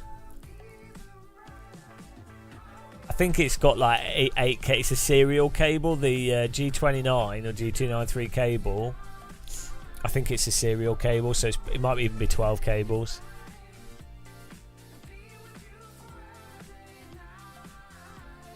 But it is a bit of a thing. It's hard to do for people that have never done it before. It's a bit fiddly. Yeah, but it's a bit fiddly. I did that with a USB watch I had. I was really cool. I had I think it was 4 megabyte. It was a watch and it had a 4 megabyte drive on it, and it was USB and you could plug it in. I used it at college. Then the cable broke. Is there only 3 cables? You sure? Inside of the wire itself. Not it won't just be 2 cables for the pedals. It'll be. It's like a serial cable. It's like the yeah, it's the same port that it's like the same one that Sega Mega Drive used. It's a serial cable, I'm pretty sure.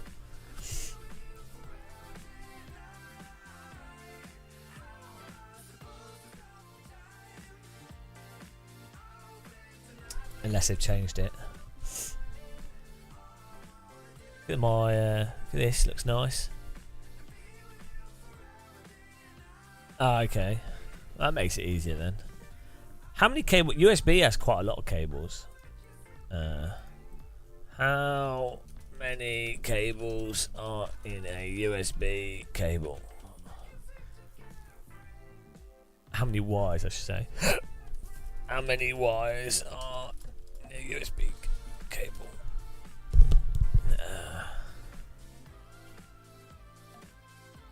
4? That's not right.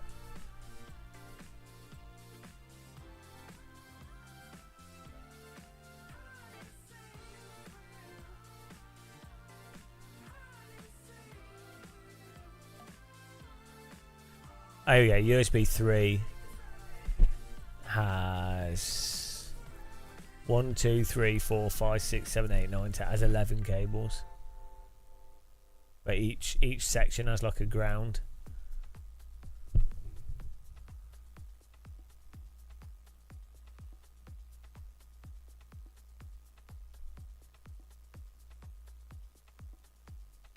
I might get a bowl of cereal. Talking about cereal cables.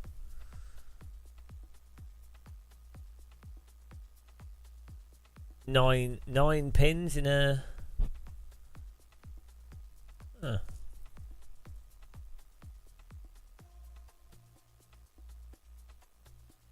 Yeah, some of the cables are just ground cables though, like, you know.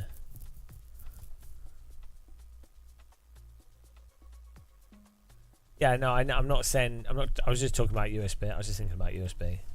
I was wondering why my little USB wristwatch had so many cables in it. Okay, I'll be back in a second. Just going to grab some cereal.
Hello.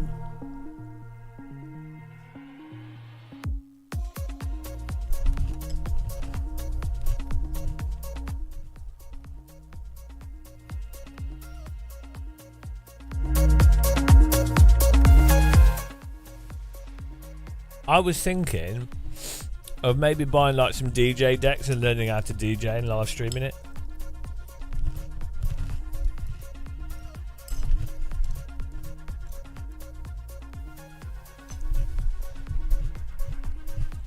I don't know what the copyright rules are.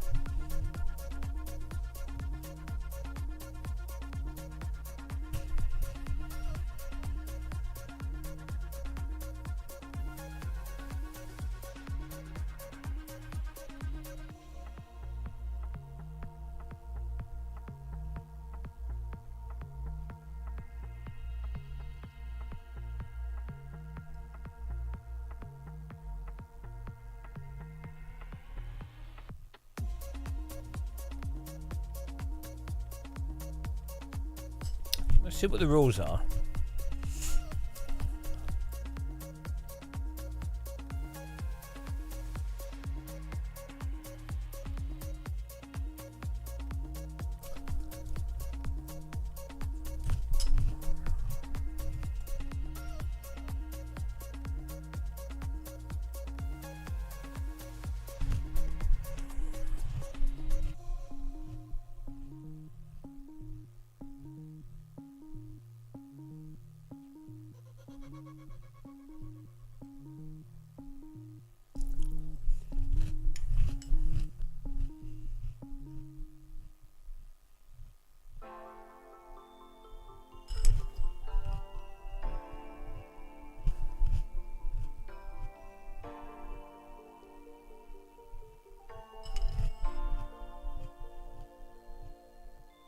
Yeah, I don't think it's that simple, OG Ducky.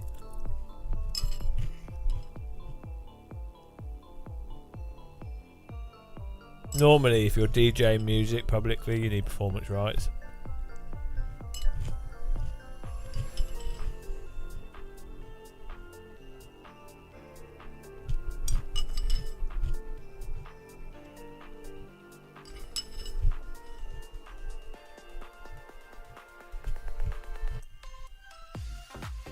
Okay, let's go. Yeah, it depends though. Just because people are doing it doesn't mean it's legal. and just because you can get away with it doesn't mean it's legal in the long term. There's a bunch of stuff.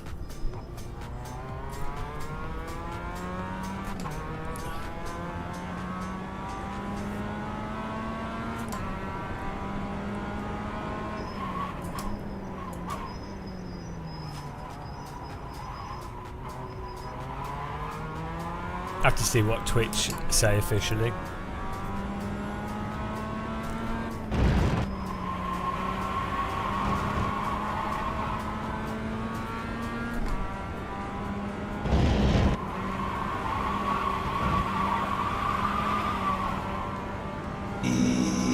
Woo! How you doing, guys, as well? Good morning. Welcome to Safety Rating Farmer Muscle.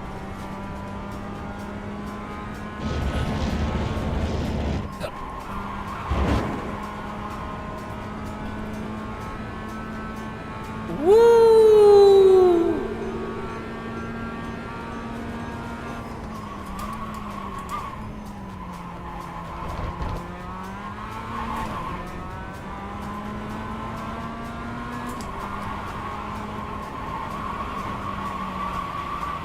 Oh, understeer.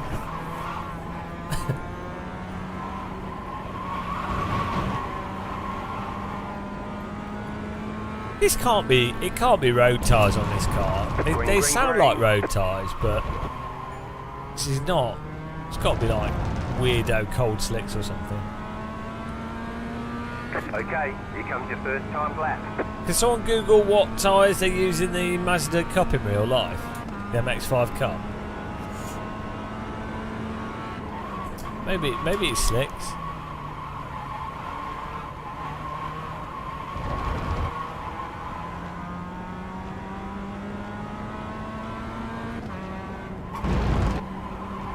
Normally you'd expect it to be like cut slicks or something.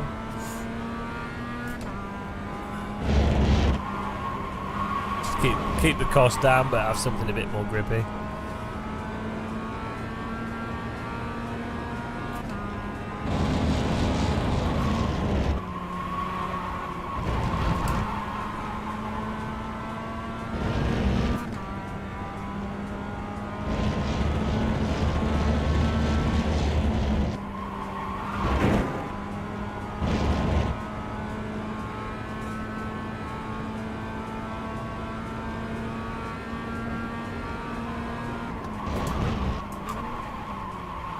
Oh, I forgot to change the setup again. We're carrying around Saudi Arabia's supply of oil.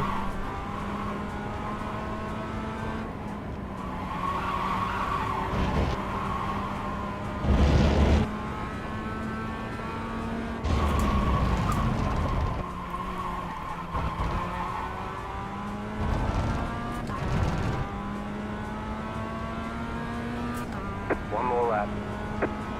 Oh, I don't have enough time. Oh well.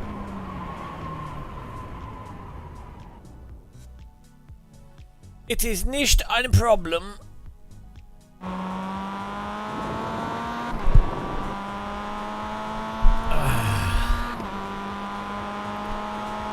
Nein.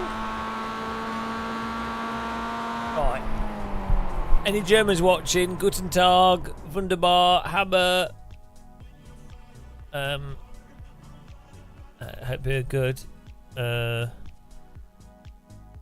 Guten Morgen. Hello, SG.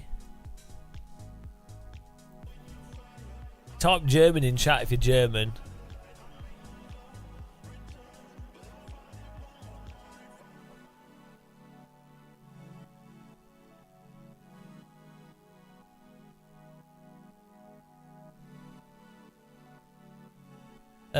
We're farming safety rating. Oh, we have had some pretty funny stuff. I got called a derogatory term for homosexuals. I got called earlier. For a guy, he pit maneuvered himself. It's pretty funny actually. He called me an effing F word, which I thought was a bit harsh. But you know, sometimes people just get a bit feisty. He said he was going to effing report me.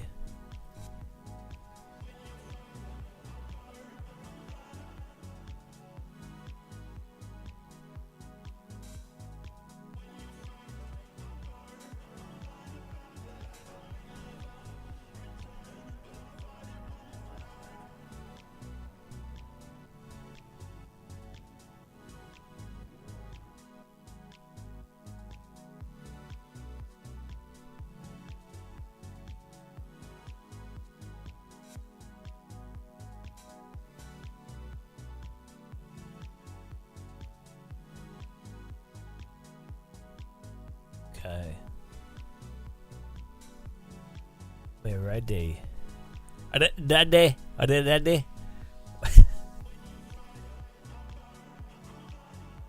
Where did I qualify? Oh, it's alright.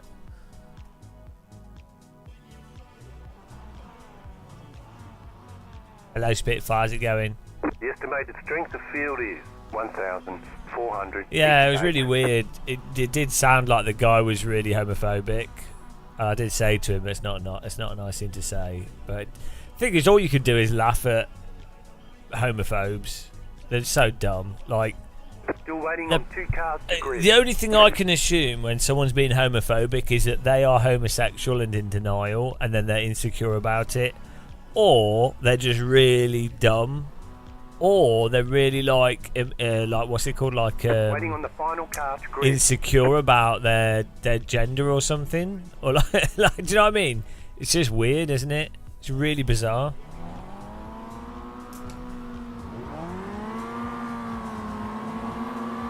Not gender, there's Green, sex. green.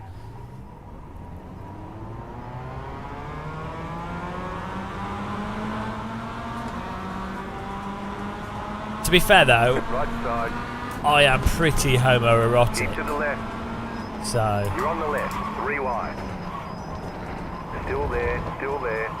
Car right. 2 wide. Still there. Hold your line. Stay on the left. Keep to the left. There's an incident ahead. Slow car ahead. Car right. Go left. Clear. The leader's gone off. Car right. Clear. Right side. Clear on the right. I'll go on the grass to avoid it. 1x. Oh, that's pretty funny. The tyres on this are crazy. The cold tyres.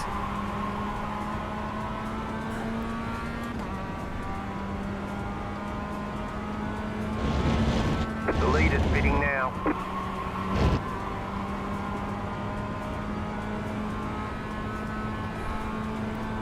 You guys struggling with the cold tyres a bit? Ice blocks. Skill issue. Car on your left. Clear on the left.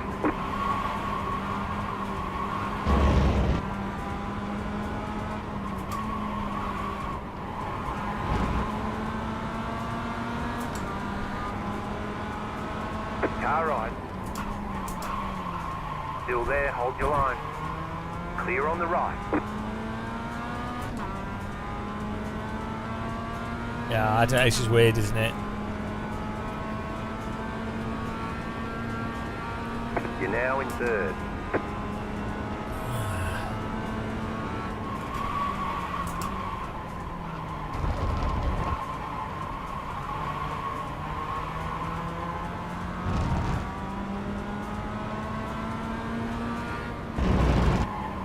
I wonder if we got invaded by aliens, and or they were just like, not like District 9, but like you had, you just had aliens that went, hello, welcome neighbours, we are Bing Zing Dingly Bongs.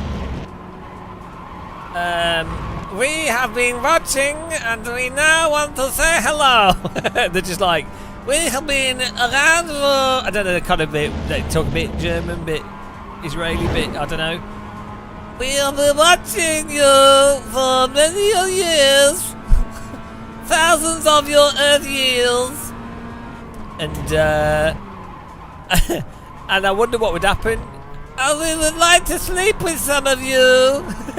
Imagine if they were totally mental, and they're just like, they just do whatever. And the humans are just like, oh. Imagine if they were like really awkward and just cringy. Oh, hello.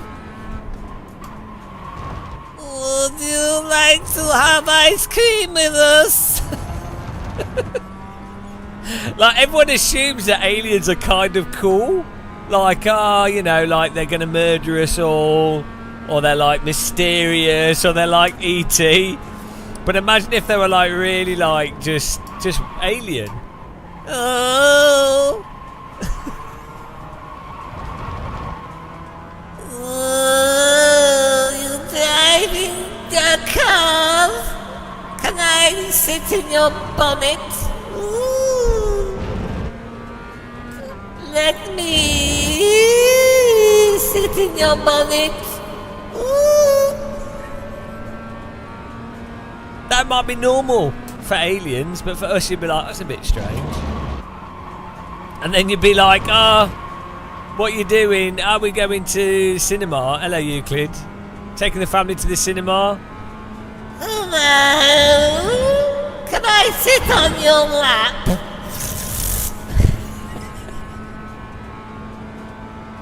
And you wouldn't be able to say no because they're really like, they travel through space to get here, so you'd be like, oh, don't upset them. What do your ankles taste like today? Is it the same as Thursday? You know. Can you imagine? That's what they would be like. Everyone just assumes, oh, space, you know, Independence Day There's an incident or behind. whatever. It's far more likely that they'd be like my aliens. Just set your fastest lap of the session. This is him. No, this is just normal. The car in What are you on about? C4 just set the fastest lap. 39.35. Super. Hello. Welcome along. No, this is what all force feedback tests and safety rating involves. This is what happens when I heavily meditate. It just gets worse.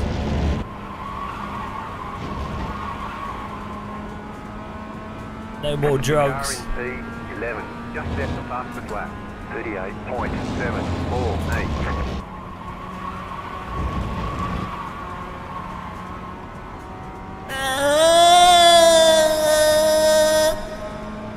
I would like to measure the road markings today. Do you have some kind of measuring device?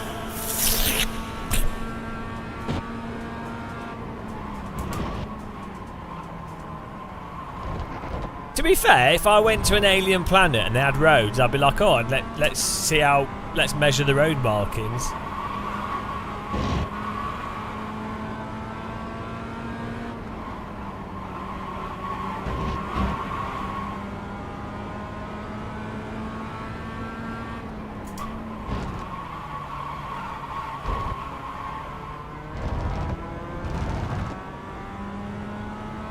You guys that just joined us, wait till you see a replay of the first lap. It was pretty funny. New fastest lap for you.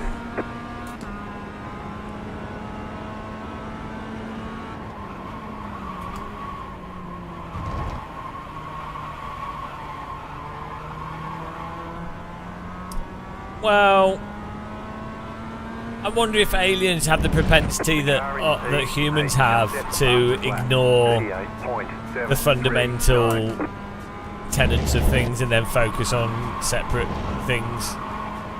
The car in P11 just set the fastest lap. 37. He's baiting you. 924. Absolute debated.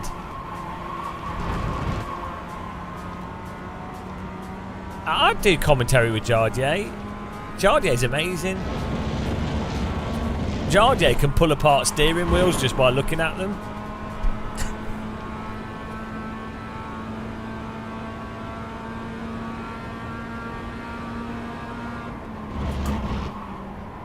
Left side. Just here for the SR.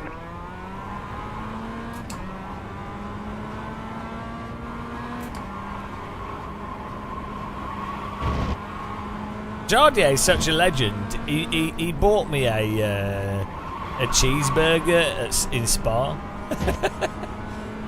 He's an absolute ledge.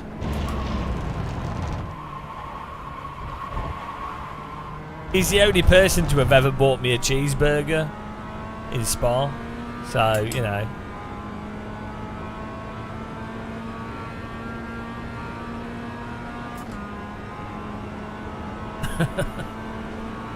The car in P5 just set the fastest lap. 37.837. He's the top G. Streets of Jardier. He's a he's funny guy in real life as well. Like every time if I'm at something and he's at it as well, we just end up dicking around. He's just funny. He takes a good joke and he gives it back as well, which is nice.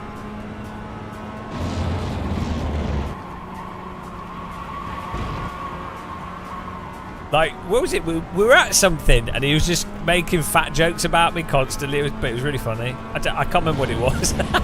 It was so stupid. Oh dear. Car on your left. Just here for the SR.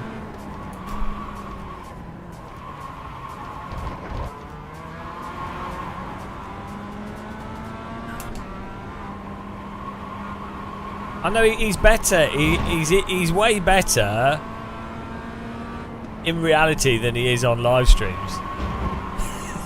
If he is how he is in real life, on live streams, his live streams would be like 5 times better. The leader is running 38.097.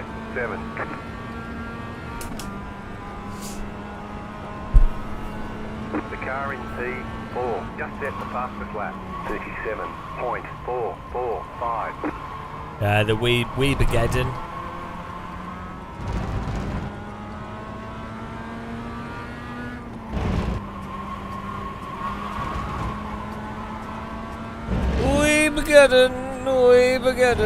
Weebageddon. Give me your weebs.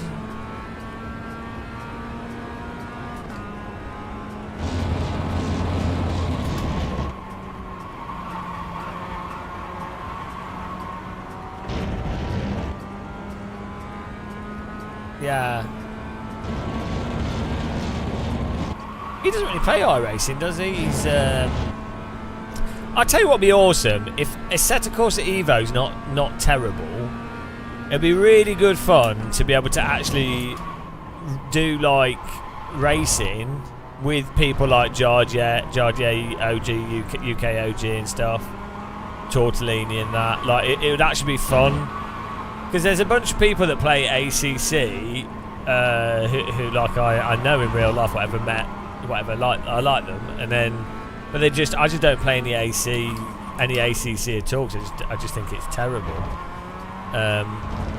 But it'd be fun to race with them, you know.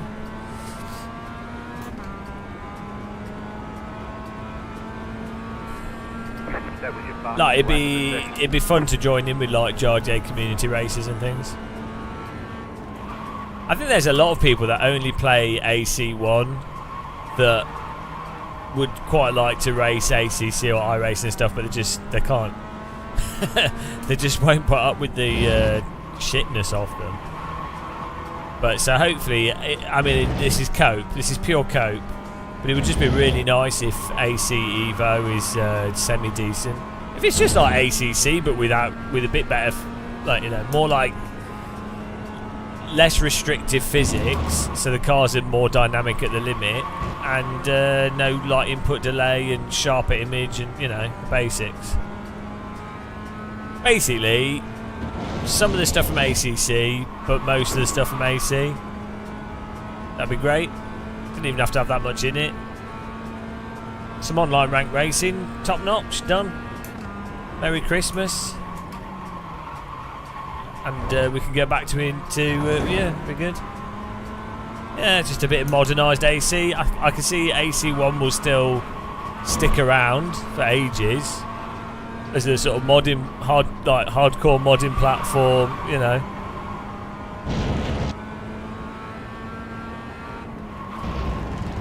It'd be better for AC Evo either it has to be better than AC and have backwards compatibility, or it just doesn't have mods.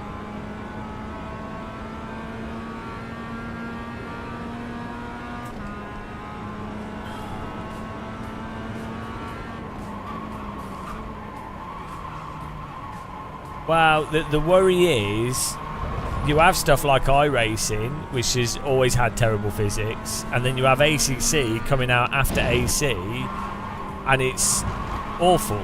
So the worry is that it doesn't really matter the talent of the developer. Same thing happened with IL2 Stromovic. IL2 amazing, and then the game afterwards was absolutely awful with its physics. It was a massive downgrade. Graphically nice, some other features, but the physics were terrible. So it's a really common pattern with sims. Like same with like Dirt Rally, they just got worse. The original focus gets lost on trying to add pointless shit to the games, or trying to make the game look nicer, or you know, or the core dev team leaves, or you know, it happens really often with simulators.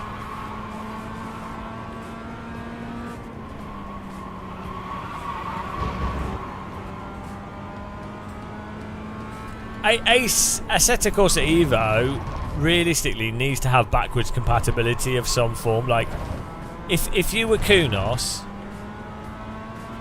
and you're like, right, we're gonna make the next Assetto Corsa, you would be like, right, we need to do backwards compatibility because look, we've got all these mods, all these tracks, all these cars. We need backwards compatibility. Like Microsoft realised that with Microsoft Flight Sim 2020, they were like, right, we have to have backwards compatibility, so it supports the old physics and the new physics. Really, that's. You think of the value of Assetto, all the mods and stuff, and that's tied into AC. I mean, obviously there's licensing issues and stuff, but you know.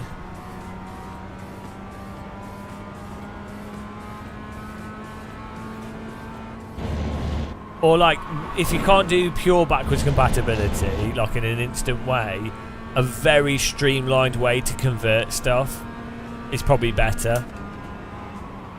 You know, you just make it.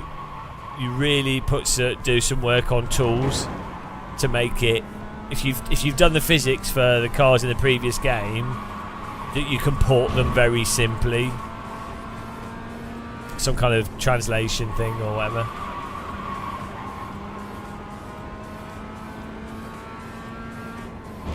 But that would seem like the most sensible thing to do.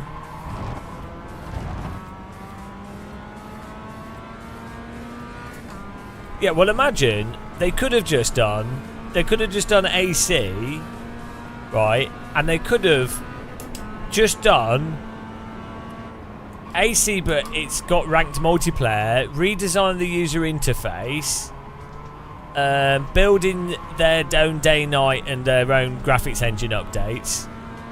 Right, do that.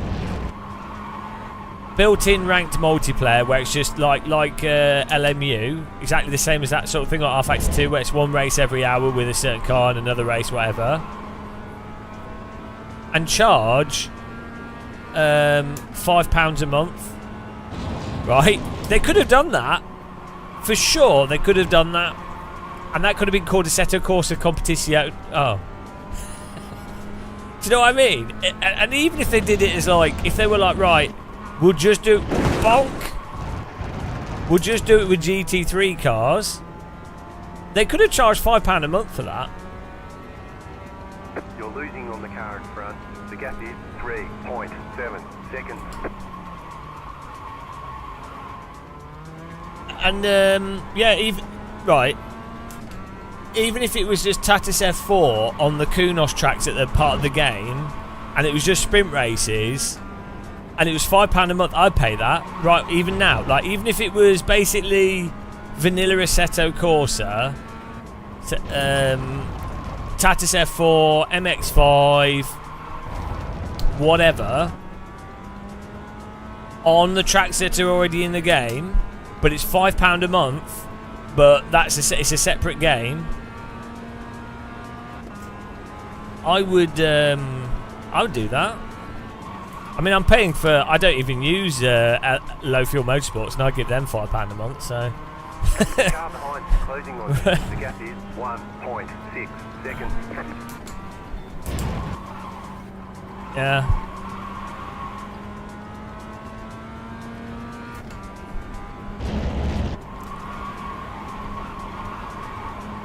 Norbert in front of us. Bloody Norbert.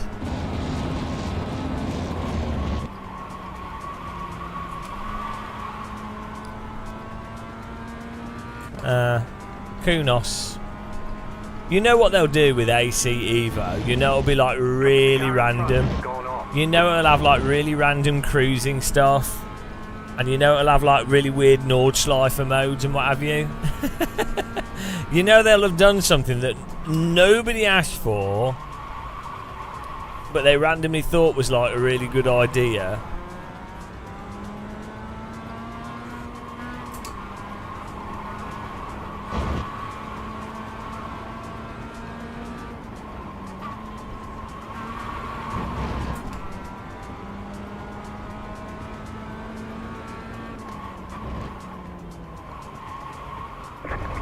up. The leader just did a 39. Dankeschön. 9. Car on your left. Clear on the left.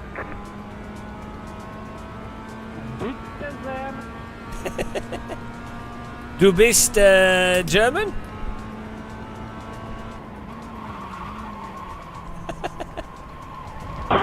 Flag third advisor.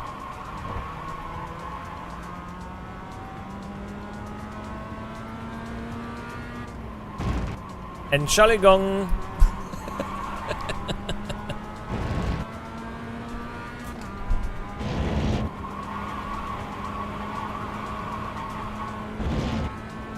Yeah, I think they will do. I think they'll have loads of free roam stuff in it.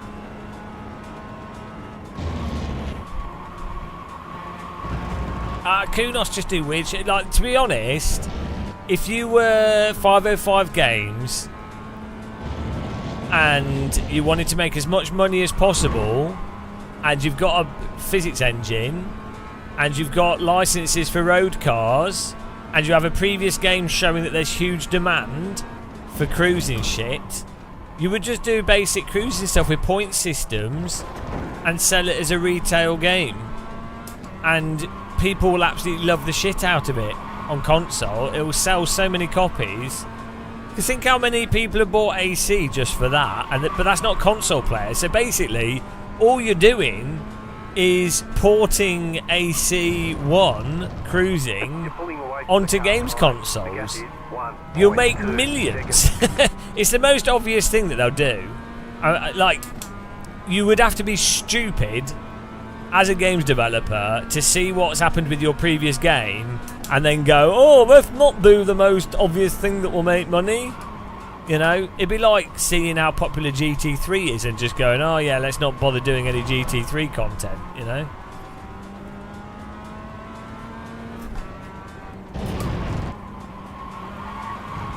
I should do a video titled why Ace Evo will have a large cruising component to it. Yeah, and Forza Horizon doesn't even do a good job of it. That's the weird thing. I mean, it's not terrible, but like, why is GT3 popular? Because they're easy to drive, they're reasonably fast, but the biggest reason is because people know what it's just brands, it's intellectual property. Like, people know what a Ferrari is, they know what a Porsche is. So it's all branding and marketing. That's what makes things popular, is whatever's had more money spent on it. Unfortunately, it's not about what's objectively better or worse. Everything comes down to marketing, basically. Like, things have to pass a basic threshold of quality that's quite low, and once it does, it's brand awareness and marketing. That's why, like, Formula 1 is popular, the games, despite Formula 1 cars in video games and Sims being very hard to drive well and not suited to casual gamers. but it's really popular because, well, Formula 1's got a lot of money behind it. So, I want to be Lewis Hamilton, I want to be Max Verstappen. Oh, I'm racing against a famous person that's rich. You know, it is what it is.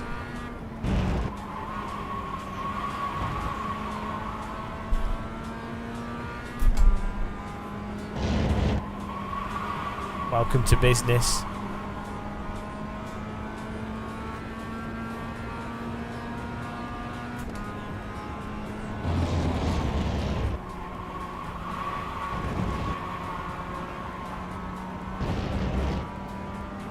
It's propaganda. And then you have cars like Megane Trophy V6, Radical, SR3, I don't know, loads of cars, Caterham 7, Caterham Cup stuff, even MX-5, really good, but doesn't have the same awareness behind it because the marketing's not the same.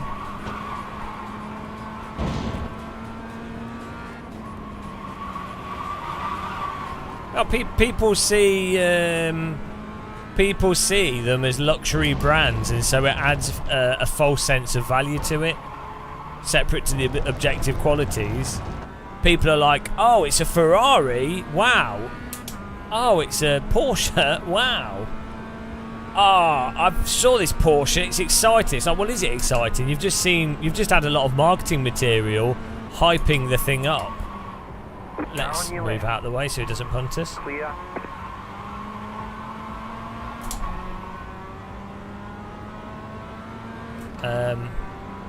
You know. But it's like how there's like 5 billion Marvel action films. I know Superman. Wow. It's like, well, yeah, but could we not have some other films? No, Superman, Marvel Universe, Batman.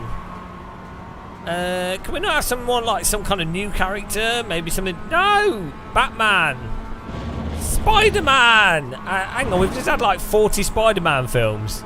Do we need another one? Yeah, Spider-Man 12. Enter this spider noblet.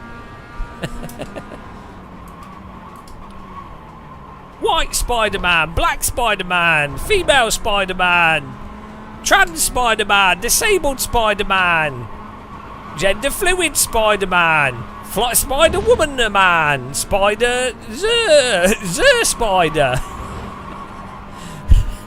German Spider-Man, British Spider-Man, Finnish Spider-Man.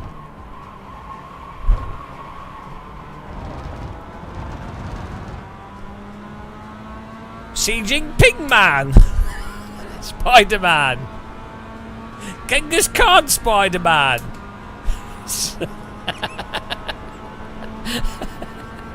Spider-Ping, Ladybird Man.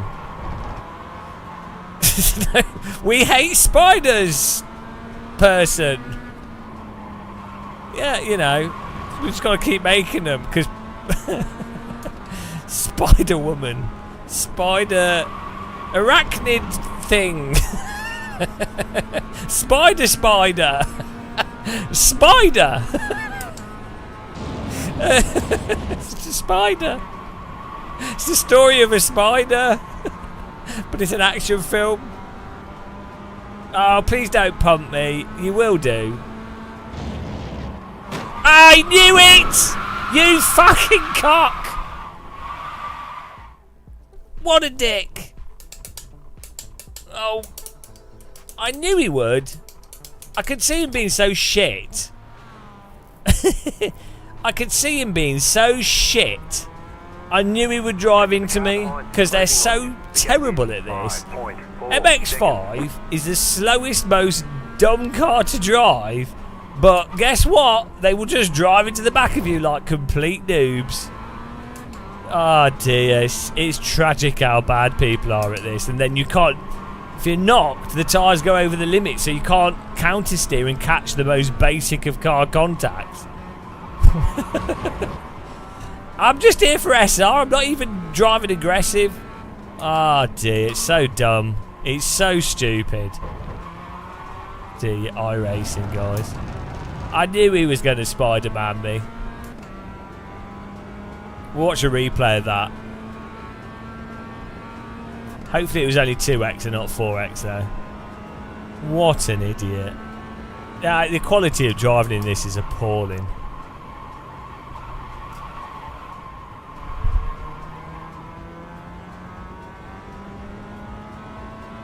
"30-minute race. Guy behind you just drives through you on a corner because they went through the corner slightly faster, and woe betide they have to lift a fraction because they've got the draft as well and they don't realise. So they then just think, oh, I need to stay on the throttle." Oh dear, tale as old as time. Skill issue though. Let's be honest. Absolute skill issue on my side there.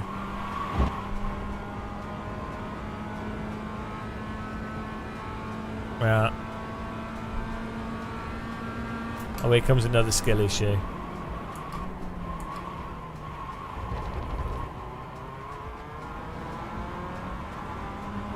The leader just did a 38.366. Oh, thanks for following. Welcome. Welcome to Bad Drivers Drive the World's Slowest Car and take you out with their terrible racecraft. Car right. Still there. You just got the white flag. That means one more lap to go. Clear on the right. Keep to the left. Clear on the right. The pace car is out of control.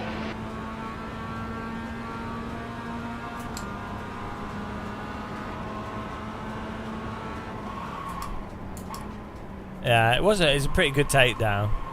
I'm just letting this guy go past us.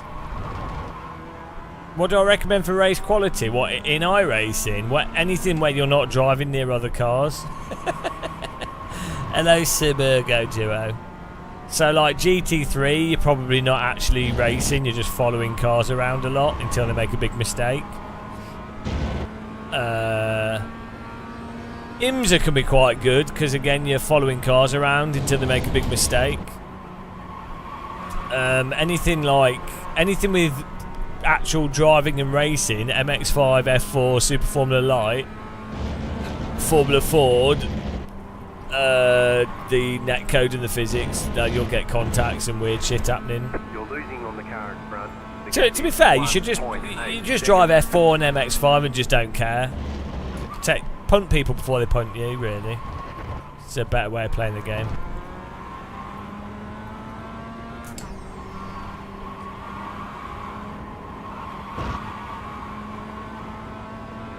It's anything I say is a skill issue, so just keep that in mind. I am my new YouTube channel is going to be called Skill Issue. That's my wrestling name, Skill Issue. Skill Issue. I'm just going to call every stream from now on Skill Issue. Right, let's look at this punting. Ticket flag, ticket flag. Jesus Christ, I'm just here for safety rating and they're still driving into me. 3x is not too bad. Bloody hell. I'm not using an AccuForce. What you on about, Suburgo? I'm using a Moser Art. Yeah, we got an AccuForce there. I'm using a Moser.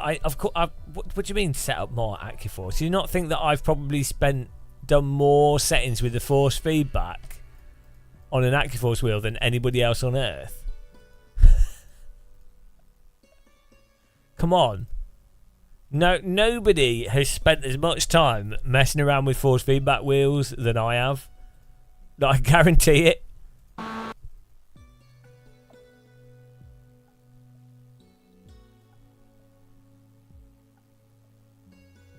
No, I've set up AccuForce wheels for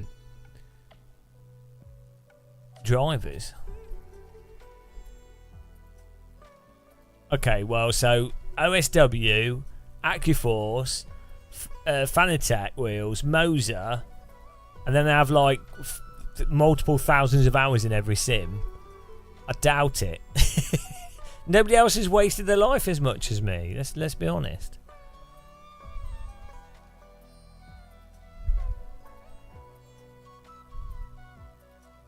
Right, who is this guy? What lap was it on?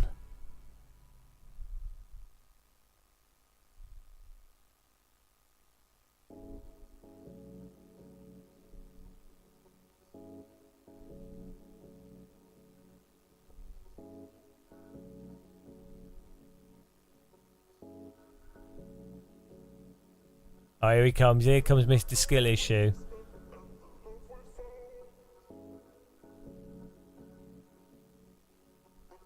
I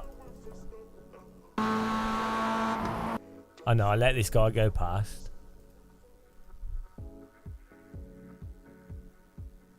I mean, I'm not even racing people. I'm just letting cars go past. And I still get punted by some noob. Oh, dear. Why is my car going crazy, though?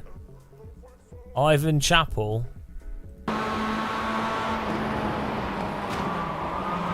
Like, so thing is, he's riding our bumper for no need into this corner, and he's not gone wide into the corner. So he doesn't even need to be. He was right on our arse. He doesn't need to be at all. There's no point. Like you can't. You're not going to be able to get a draft to overtake the car. So it's completely pointless. Totally pointless here. And if the car in front is slightly slow, skips the curb, or does anything, you will end up driving into them. And so I brake a little bit more. Weirdly, my pace was actually all right. And he's just not. He's probably confused because it's night time as well. So he might have missed the brake point.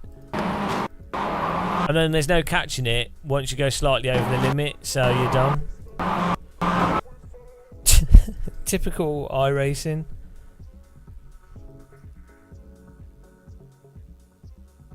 Like it can spin the cars around in reality if you're knocked from the rear on a corner like that, but still. Yeah, the CSW 2.5 is a good wheel. Thank you for that.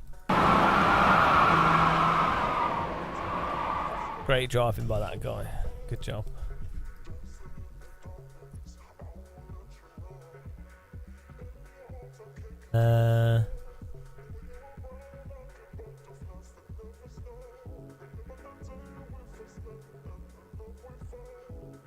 Skill. That was a skill issue for sure.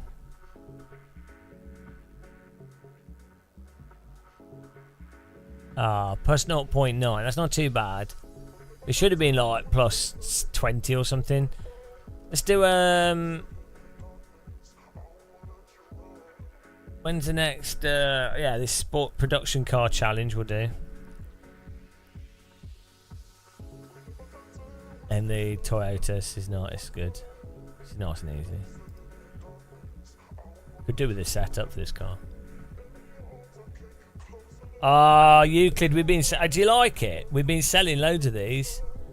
Best water bottle ever. What colour did you go for? It's amazing, isn't it?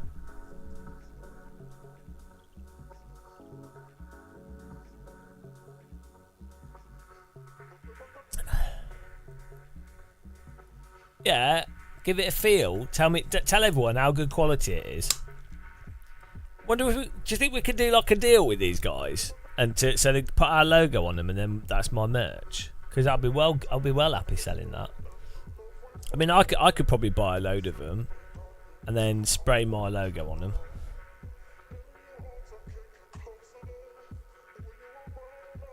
Oh yes, I'll link you to it. Here you go. Hang on.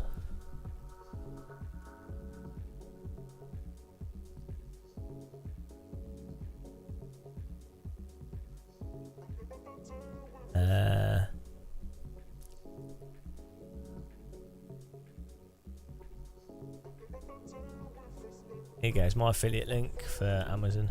I don't know how much I get for each one, so they're on sale at the moment as well. There's it if you can find other ones as well.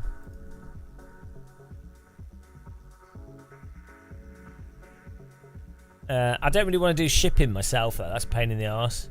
I wonder if I could find if I could get some merch guys to do it for me with this bottle, and then but then they would want a cut. And for it to be worth their while, they'd probably want like half. Could work out alright. If we sold them for, like, I mean, to be fair, 20. What 20? Let's say $29.99 would be a good price with my logo etched on it, or even if it was just a sticker, but like with my logo etched on it. No, but the thing is, they would want you to like buy like 1,000 of them.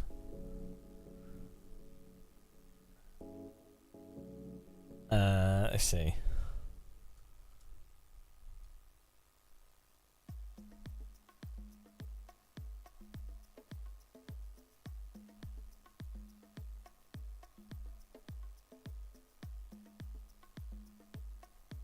Here we go. Oh, they do on their website. Name here. Oh, yeah, it's like £30. I think they do vacuum insulated ones.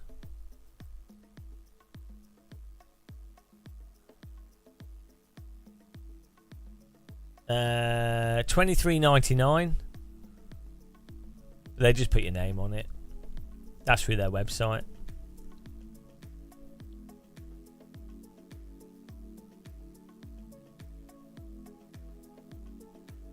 Co-brand, here we go. Oh, here we go.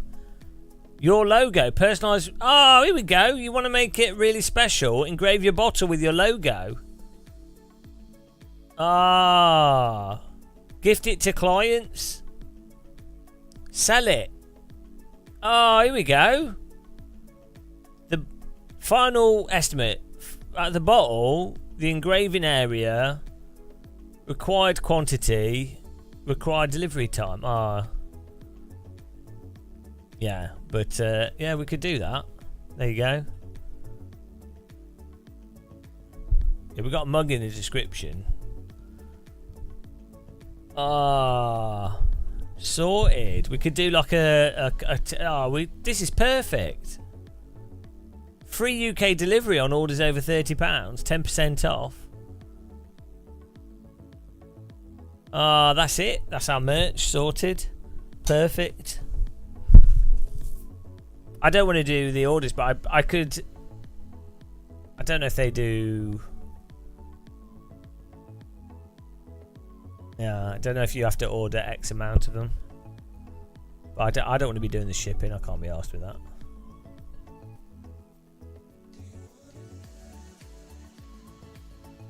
Carbon neutral.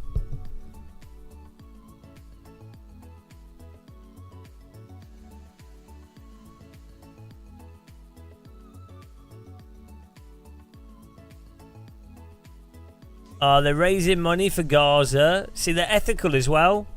Not only is it a good water bottle, but the company's decent. There you go. Perfect.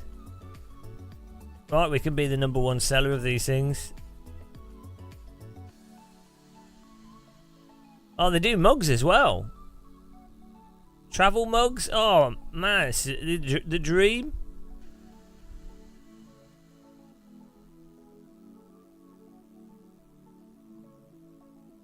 Oh, I do lunch bags. Hello, Vandis. Yeah, that's it.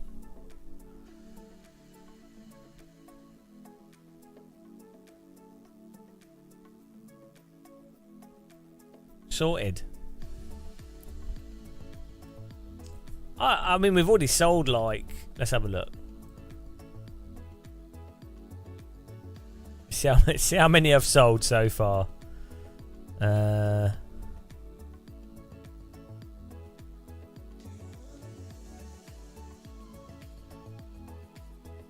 Birch King of mugs, yeah. Well, they're good, so probably turns out that they murder children or something.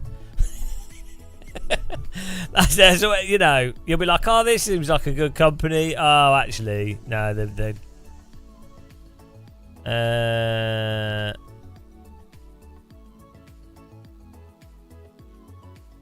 why are people buying supplements? Milton cold water sterilizer, printer cable. This is what people have bought using my affiliate link. Free Soul vegan protein powder. Target darts. Someone's used my link to buy darts to throw at my face. Oh well. I'm not complaining. Probably made 10p out of that.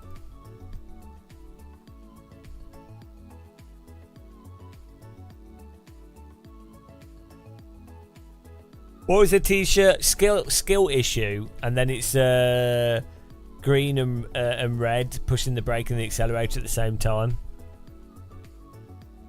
Oh, thanks, Euclid. You definitely look like someone that needs protein, I'm sure.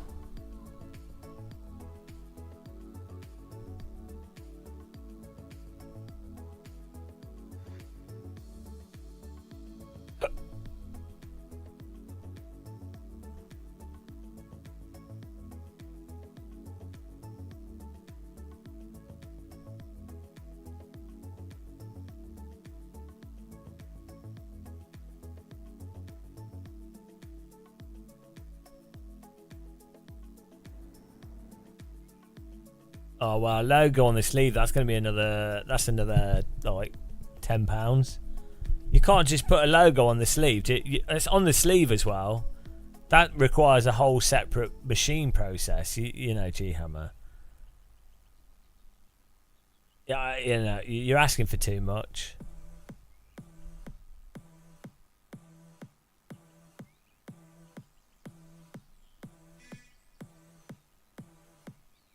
I expect viewers to have a tattoo of Gamer Muscle logo on the forehead. Otherwise, are you a fan of the channel? You know? A real fan has a tattoo on the forehead.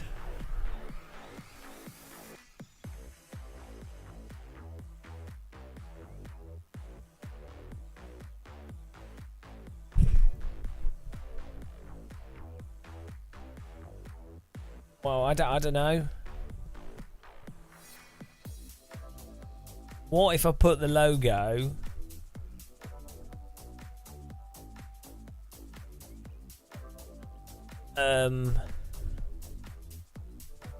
Well, I mean, I designed my other shirt. It's a good shirt. I'm a mug.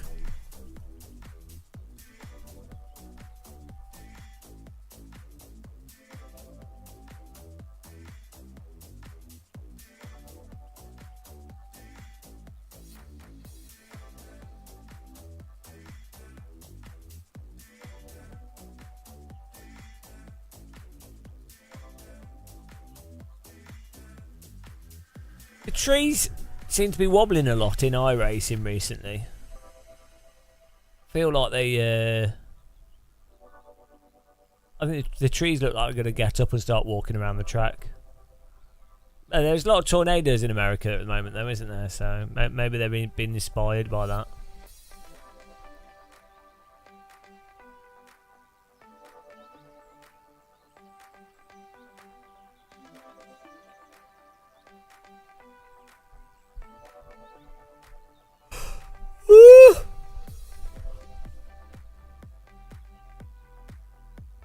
Yeah, our racing trees are up there. Some of the best trees in sim racing from Sims 10 years ago. Oh yeah, those flags are going. There's no windsocks around here though, so we can't tell. Is Paul Ricard in iRacing? It's not, is it? What track in iRacing should have a windsock visible? Donington, maybe. What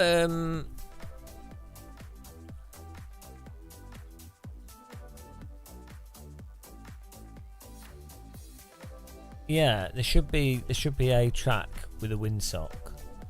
Silverstone.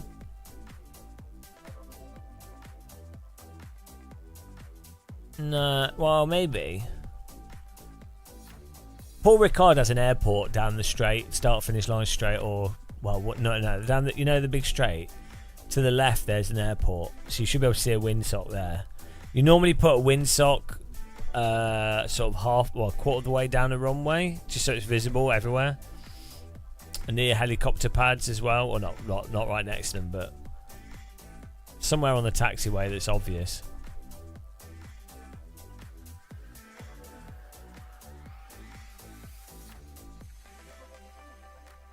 What time does this race start? Half past. There's 3 people registered. This could be a problem.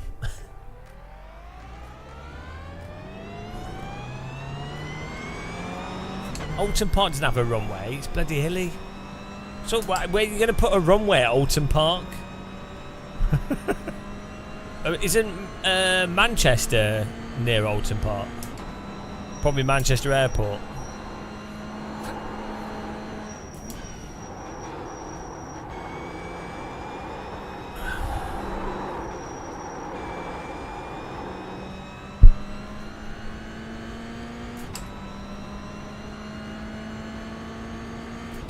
Why is there only 3 people registered? What time does it start? Was it half past or was it 45?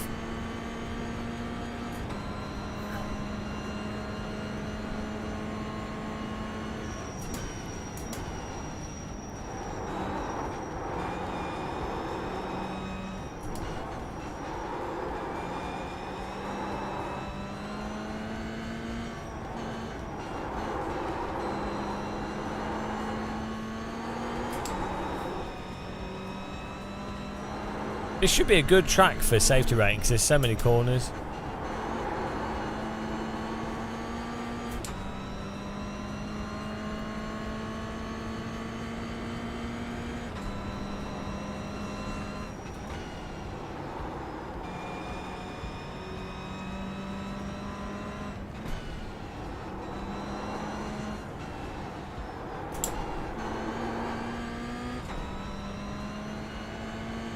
This is the track knowledge of iRacing.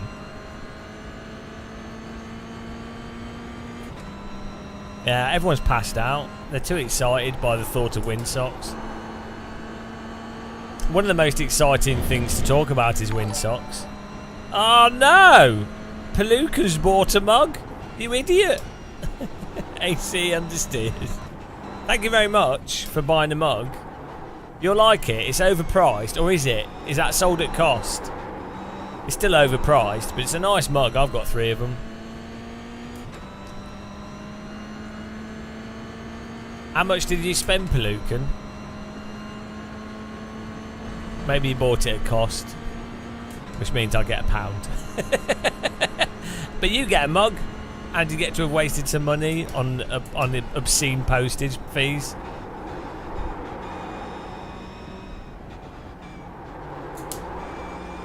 Why is there's only 3 people registered? This is a disaster. It's almost as if it's like midweek at like 9 in the morning.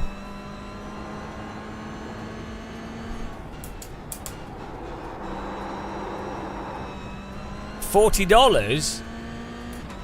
What? Why is it $40?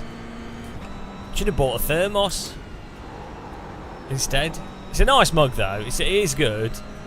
I mean, I find if you put it in the dishwasher, the logos start coming off it after about 3 years. But it's a good mug. It's good. It's a good quality mug. I use them all the time.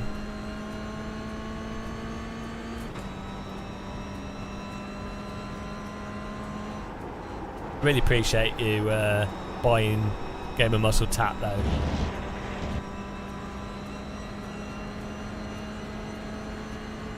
Oh, I forgot what we're doing. Make sure you cut the course. You'll have to slow down and give up the time. Oh, thank you.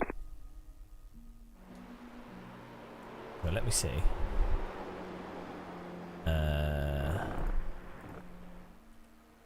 Streamlabs.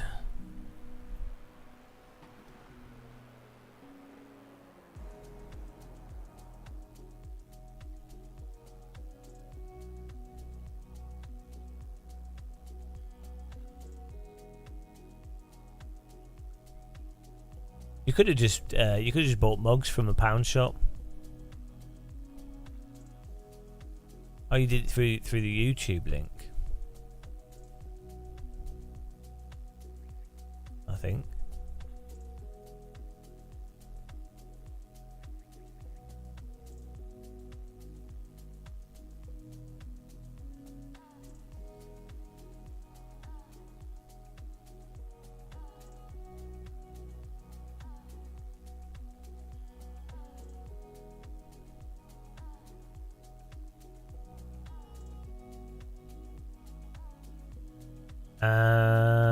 Yeah.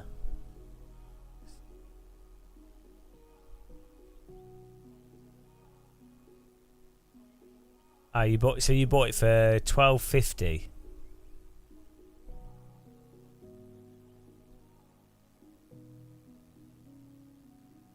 Thank you very much.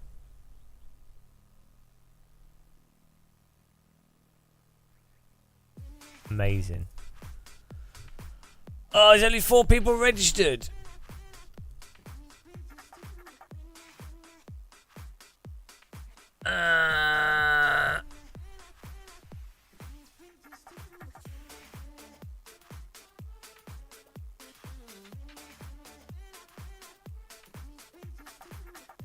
No one's on it. 4 people's not enough for a race.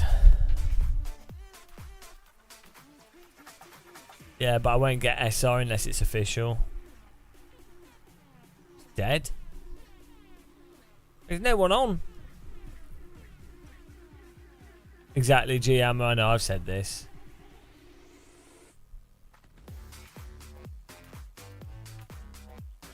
Oh, 5 people. How many cars do you need for it to be official? Is it 7? It might just. Might just topple over. It's multi-class, so that doesn't really even work. How do you know if it's official or not? Oh, the last race had a field size of 2. Oh no. It's a disaster. Oh, 6.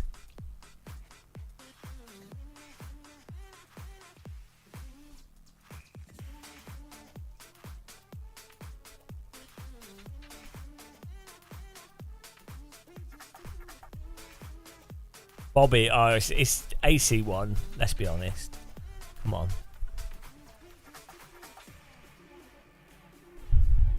Seven. Here we go. We'll have a race. It's all fine. Nothing to worry about. Cruise around. Yeah, you only get that half safety rating in time trials though.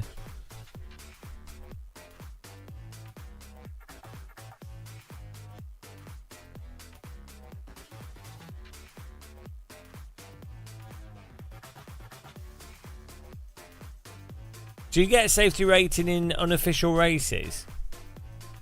I think you might do.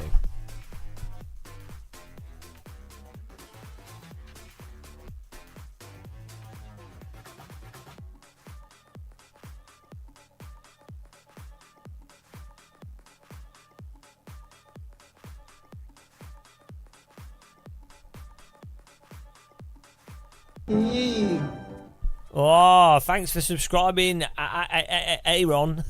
Aaron. See, appreciate the sub. Welcome. Welcome to this chilled out, relaxational stream where everything is a skill issue. Even the stream's a skill issue. My face is a skill issue. I was born with a skill issue.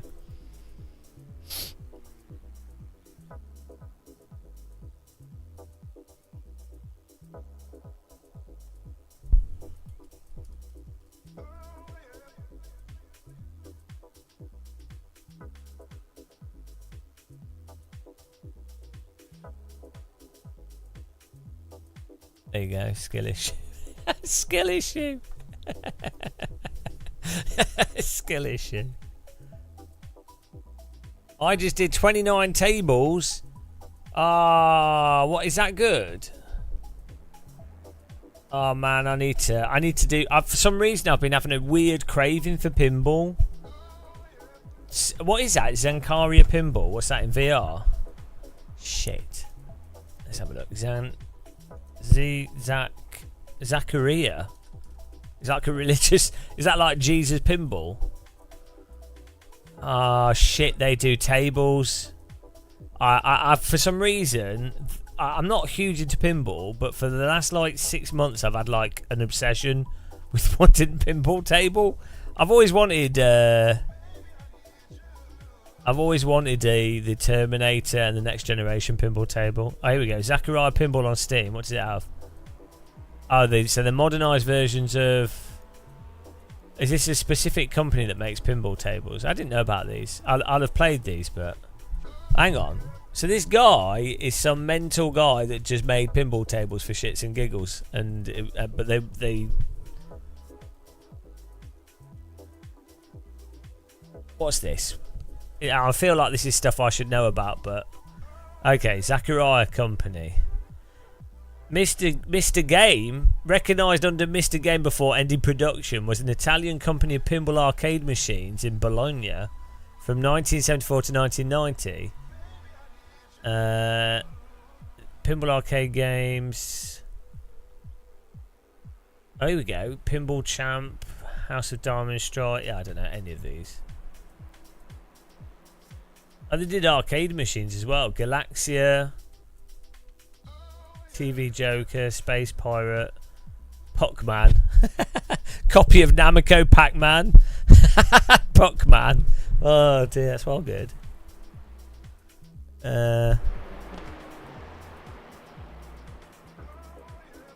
Yeah, and I used to play. I used to play pinball games quite a lot. Right, simulated TNG pinball table. I'm tempted to build my own pinball table using a flat screen. Oh, Zen Studios has. Oh no, they're new ones. Oh, they got Deep Space Nine one.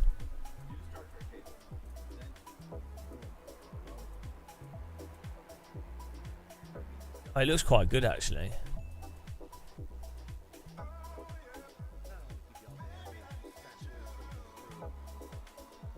I think the problem is that you buy that Zen Studios. Oh, the next generation pinball table, £8,800.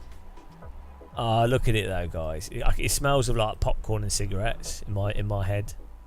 Check this out. Yeah, no, I couldn't sleep, Thomas. I still felt a bit nauseous, so I thought I'd just start sim racing to distract myself. So I've been sim racing for 7 hours. It's helped. It's distracted me, so it's good. We've only been harassed once, so maybe tabs. But look at that. Look at that. £8,895. It's on sale. Save 1,100. I have to get it. Oh, look at it. It's got the Enterprise. It's got shuttle pods. Oh, it's so good. So good. You know it'll say engage. I think it does every time you start.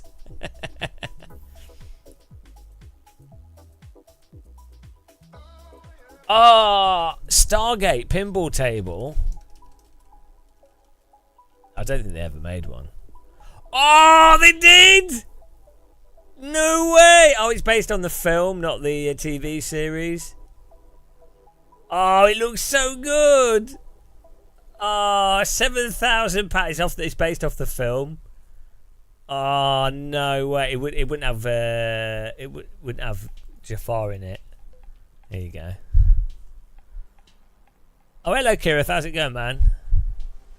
Cleared the room. Get a pinball table. I need to start shilling more stuff. Look at that. What is it about pinball tables? There's something about them that makes me always want them. I don't need one. They're, you know. Oh, it looks really good. It's got like a pyramid in it. Oh, it looks so good. The problem with the old pinball tables, the problem is the actuators and everything break on them. They're an absolute pain in the arse to maintain. They're really the lights on them and everything. They're terrible. They're like the worst of arcade machines to maintain.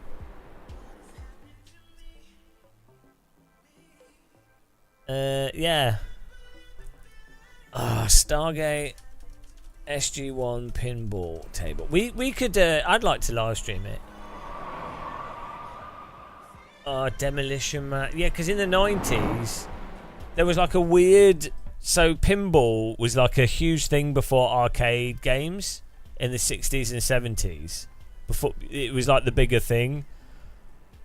Then it died out due to arcades. You know, like Pac-Man, Galaxian, Space Invaders, right? But then in the 90s, sort of like 89 to like 97 or 98, there was like quite a big thing of pinball stuff for all the movies. I think it's maybe like 85 to like 97, 98. They would always do like pinball machines because the cinemas would always have a pinball machine in it for that, and when that film, the big film, was on, they'd have the pinball machine.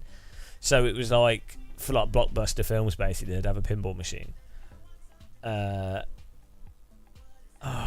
This was really cool. This is like what's shit about now. You don't have a pinball machine for each big film. Well, I mean, I guess you do because they just make the same bloody Batman film every year. So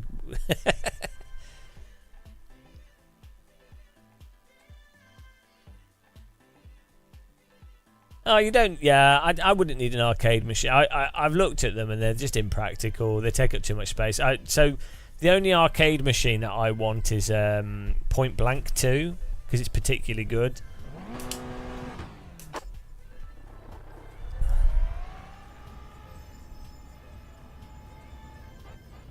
What's this, G-Hammer? Build 1.6 Ace. Looks like Gran Turismo 4. What are you on about?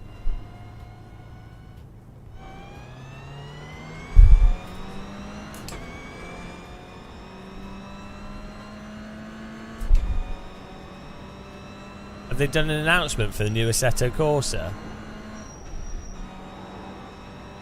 I don't know what you're talking about.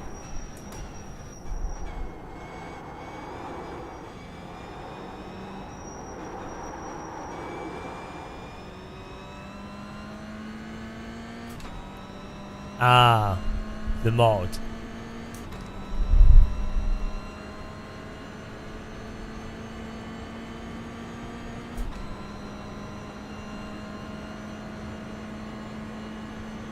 Hey, I'm confused. Nobody knows what's going on. No one knows what's real. So hang on.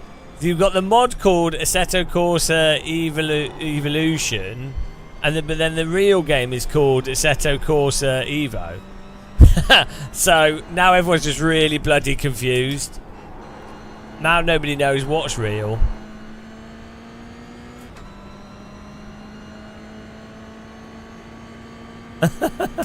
That's pretty funny.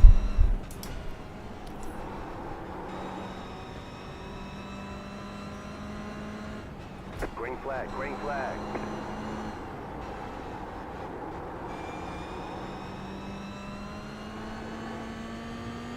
Okay, here comes your first time lap.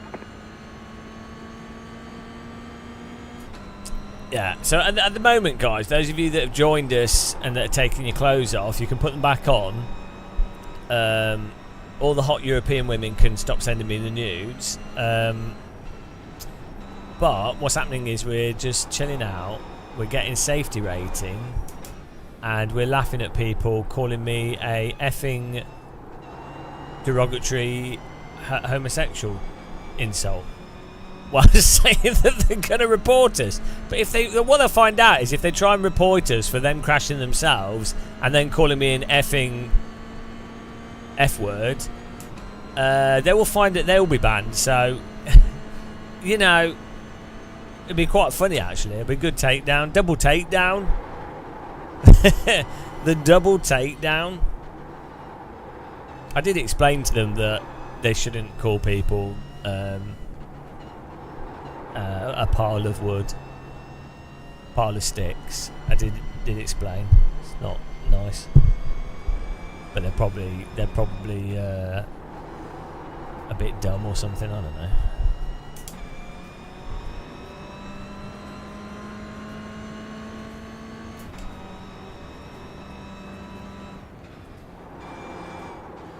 Trash taking itself out.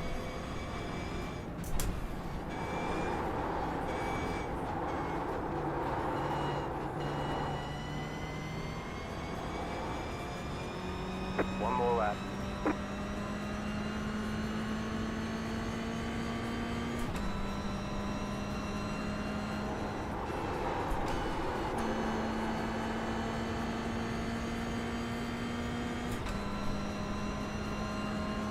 Yeah, content manager works well. It's a little bit of a mess visually, but pretty good. Chumas, did you say are you working today? Did you say you're off because it's German Father's Day? How do you say Happy Father's Day in German? Guten Fahrten Tag. Guten Fahrten Tag. Tagfahrten. Fahrtentag. Guten Fahrtentag. Ah, genius. You're mowing the lawn.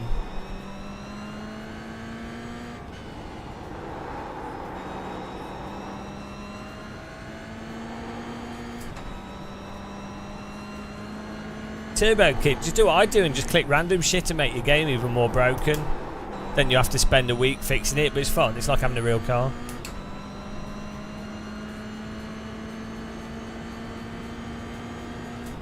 The main process of owning a real race car is fixing stuff that's broken that you can't fix. That is actual real motorsport.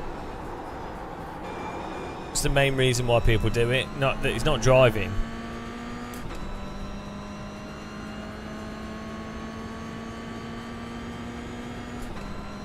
All right, there's the checkered flag. There's the checkered flag.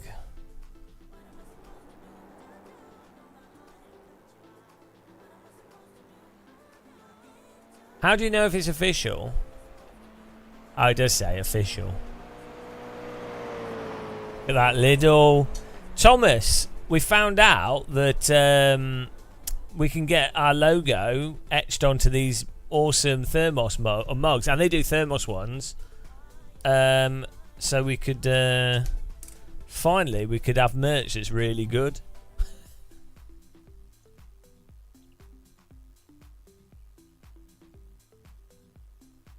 Finally, yeah. And I can like I mean, our mugs are good, don't get us wrong. I've got the test one here with the smaller pattern on it. They're good mugs, but these are honestly really, really good.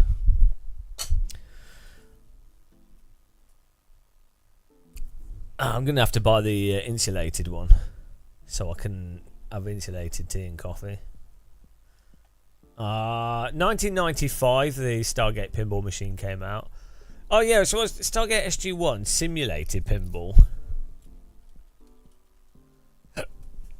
So I think there is an opportunity for like a multiplayer pinball game, where you are like, so you're playing it competitively against other people, like a battle royale. Yeah, a battle royale pinball game. Where you load into a session and it's whoever can keep alive or hit a points target with some kind of like diminishing thing, or there's a mode where you get put against other players or something. No, like you're all playing your own game, but you're all playing the same game, but you're just trying to like beat other people. Yeah, like the 100-player Tetris thing, and then so every now and again you get put up against another player, and if you do like the skill shot or whatever, that's the battle with that player, and it tries to put you against other players that are in a similar point, so then you have to get points to stay alive, basically. Yeah, you could do a really good game with that. That wouldn't be too hard to develop. I mean, it would be pretty hard to develop, but you could proof of concept it. No, there is, because you've got your individual games. You're playing normal pinball, but like if you play pinball skillfully, you're actually trying. You're trying to get certain targets and do certain things. So when you get battle mode, it will be you've got 100 people, but you get put against another player that's maybe at a similar point score to you at that point in time, and then when you're in that battle mode, you have to defeat them, and it will knock them out. So you defeat them by having to get the ball up through the loop 3 times in a row, and be the first person to do that, and that takes them out, and then you get to continue. So it's kind of like more like a tournament thing, but with other people, and then you keep, and it gets. No, you're battling them with skill. Yeah, you could have it so that you can send. Yeah, there could be stuff you could do.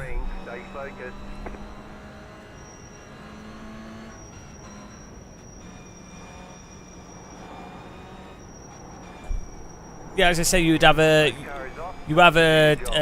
thing that means that you have to get X amount of points to keep yourself alive. Yeah, you could throw stuff at, I don't know, you could just do other stuff to other players. Like you could somehow if you can charge up your score sooner, you can I don't know, you can do something, but then they can counter it somehow. There'll be loads of stuff you can do.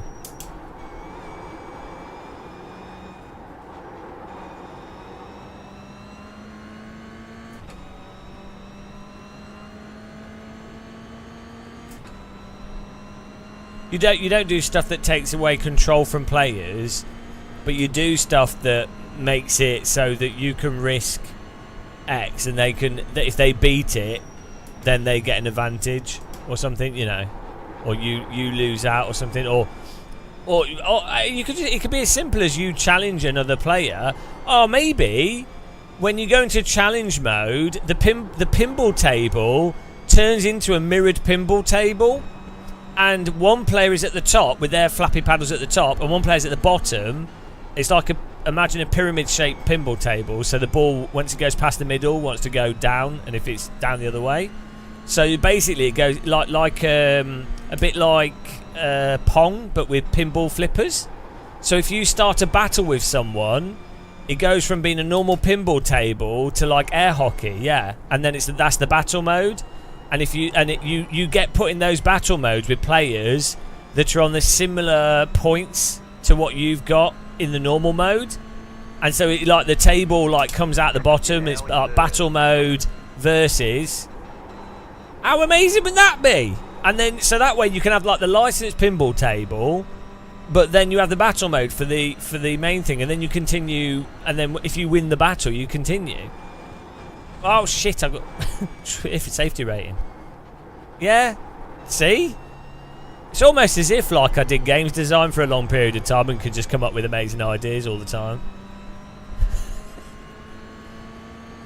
You wouldn't do it as a timed thing. You'd have a timer that makes it so that it's harder and harder to get enough points to stay in the game. So you also have to, when you're playing on the normal table, you have to be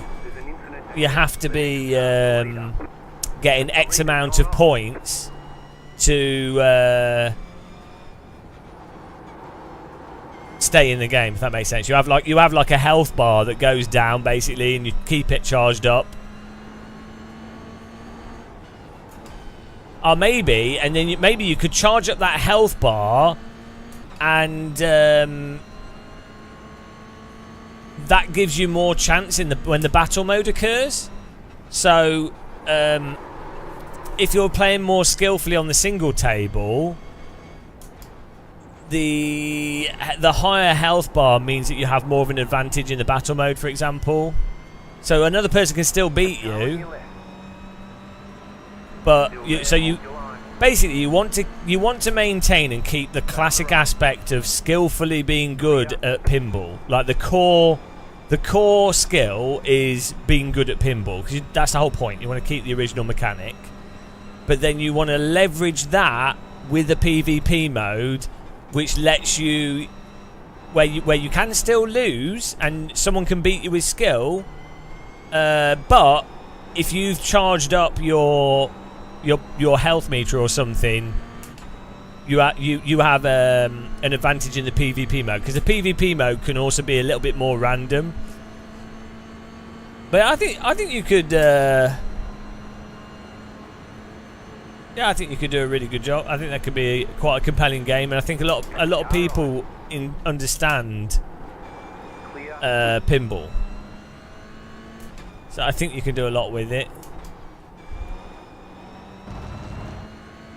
No, because you don't. If you don't want loads of people, because it's just too much of a cluster. 2 people maximum. Yeah, you do want to link the modes together, because you want you don't want it to just be pinball and people are like, oh well, why am I not just playing pinball asynchronously? B, you want it to be addictive, so your average, like your battle royale mode, doesn't take more than 10 minutes, and a real pinball game can last for ages. So you're trying to keep it snappy and more appealing. What is this guy doing? So yeah, you do want the battle mode, and that's how you make it more snappy. So yeah, and also a lot of people, because pinball isn't a battle mode, a lot of people don't find that engaging enough.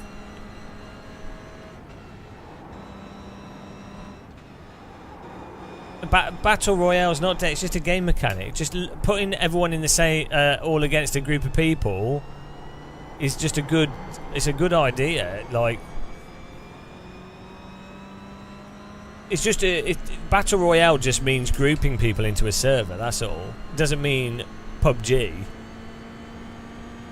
It's just a convenient way of... Like, if you think about it, classic first-person shooter games were Battle Royale. It was just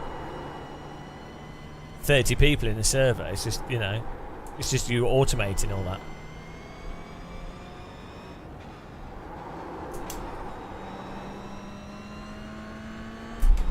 Like, what sim racing is, Battle Royale by default. It's X number of people with one winner. So it's funnily enough, a racing sim is basically Battle Royale. No, it doesn't, Tabs. You can type stuff without actually making an argument, and that's just not how. Again, I expect more from chat. You can't just say in a conversation. You can't just say, X makes it worse when someone's given reasons for why something is, and then you just go, that just makes it worse. We haven't said anything.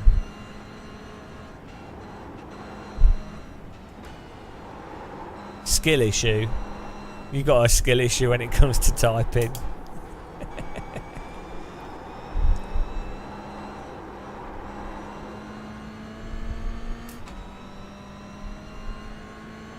Yeah, you guys are misunderstanding. Battle Royale does not necessarily mean PUBG. Just the idea of putting everyone in a server. Anyway, this is the problem. If you talk about game design, a lot of people just can't. You know, they're too simple-minded. Simple-minded are us. What can I say?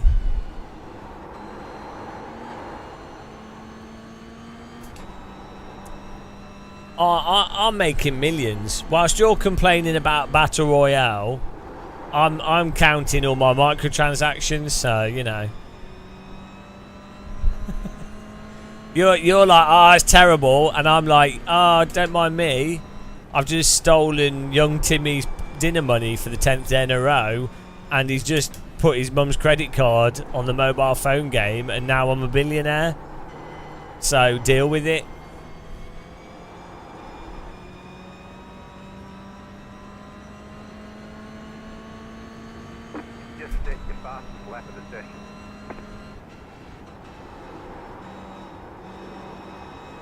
Hello, Jocko.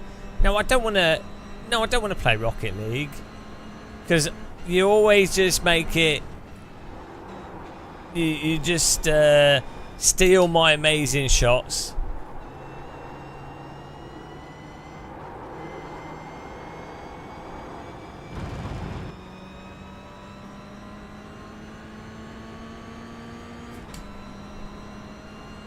Well, you say no issues with pay to win, but you buy Game of Muscle mugs, and now you're drinking tea from them, or will be. So that's pay to win. That's pay to drink. That's even worse. Now you're going to see my logo every time you drink. You're going to put my logo, which suspiciously looks like a genitals. You're going to be putting hundreds of them up to your lips every time you drink. Everyone that sees you drinking from a distance is going to be like, why have you got genitals all over your mug? And you'll have to explain it to them, and they won't understand.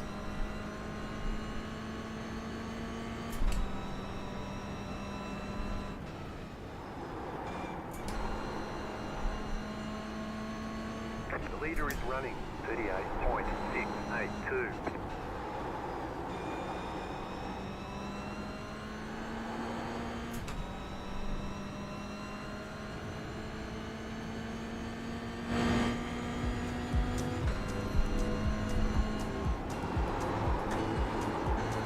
Technically, iRacing is pay to bin.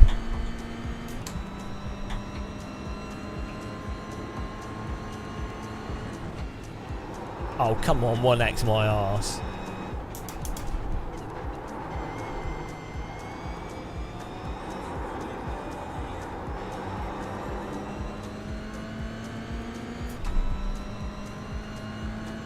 Well, it's pretty small. Genital imprint. That'd be pretty funny if you went to a beach and you made like a genital imprint and it got fossilised, so that in like 2,000-3,000 years time, archaeologists are like, oh, look at these. Well, it'd be more than that, wouldn't it be? Like in a million years time, archaeologists are like, look at these mammalian genitals we found. And you're like, lol. This is proof of monkeys evolved into intelligent, somewhat intelligent creatures before we existed. Lol. And then you'd be in a museum.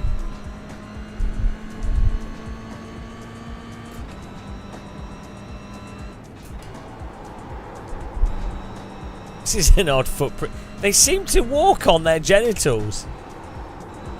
Because there's a long line of genital imprints on this fossilised rock. They must have had a very strange body shape. You're pulling away from the car behind. The gap is 7.2 seconds. They must have hopped on their genitals like a kangaroo. What a way to move. It's the only logical explanation for this long line of 50 genital imprints. Must have been some kind of foot that they used to navigate. We don't know. It was millions of years ago. The planet was different. Now it's just inhabited by robot people.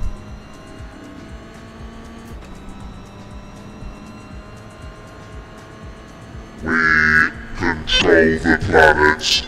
All humans have been exterminated. How the times have changed.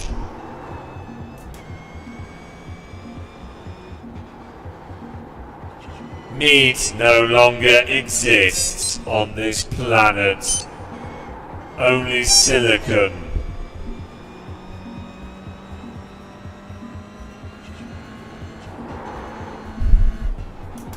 Yeah. That's what happened.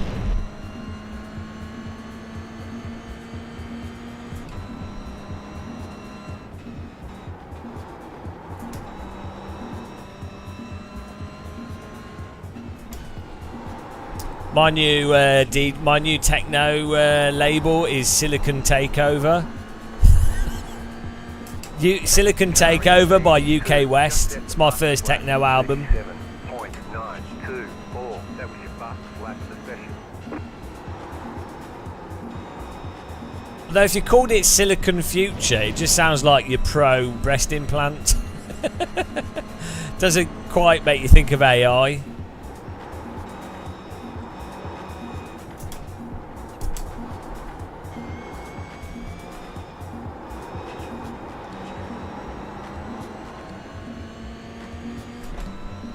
What's the max time you can solo the endurance races? It's I think it's half the race. Well, so you have like two's the minimum team, and then you have to do. There's an X amount of participation, so I think minimum you have to do at least a quarter. So it's actually 85. Well, like 80%. So you can do like 80% of the race, because I think the minimum is a quarter. Or it might even be half though, or close to a half. If you've got two people, you might have to. But you might have to do equal participation. Each driver, they don't have to do the same, but there's a minimum amount.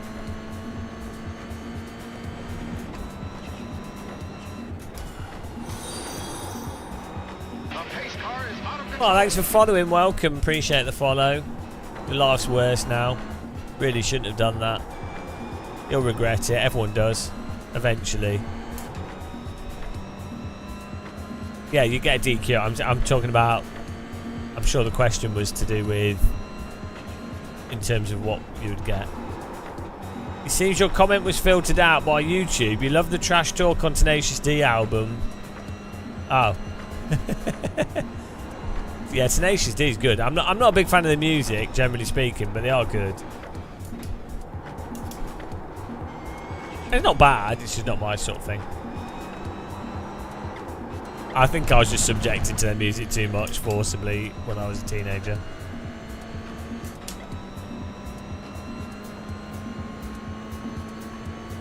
Well, you can, yeah, you can solo it, but it won't count as an official thing. Do I need to do the 24-hour race? Is it this weekend? Oh shit! Do we need a team? Oh dear, I've never done it. Who wants to be on my team this weekend?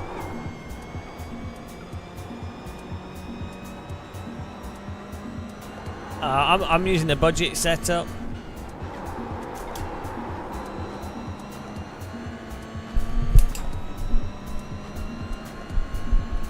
It's a 4-hour. Oh, forget that. That's one driver can do that.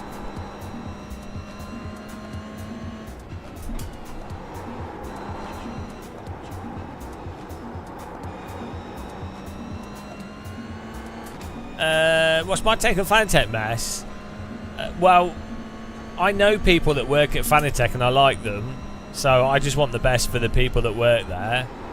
I have a Fanatec affiliate link and I've made money out of Fanatec, as have a lot of YouTubers, so I kind of don't get involved with the stuff that much. But also, I don't like speculating on things that I don't fully know the details of. So, yeah, the Corsa thing seems like it could be a good fit. And, yeah, it'd be interesting to see. Obviously, there's like cash flow issues and weird business stuff in terms of what's happening. I think the main thing is if you buy anything as a customer, you should always try and buy things with a credit card or some payment method that gives you the option to do a chargeback if things don't work out. If you buy anything expensive, obviously it's not available to everyone, but in the EU you actually have quite a few consumer protections for distance selling rights and things, so that should help in many ways. But I would say that for anything. So yeah, I think the Fanatec stuff's been a good way for some YouTubers to get subscribers and views, so I guess it's not too bad for them. But yeah, so I like I know people that work at Fanatec. I just want them to be alright.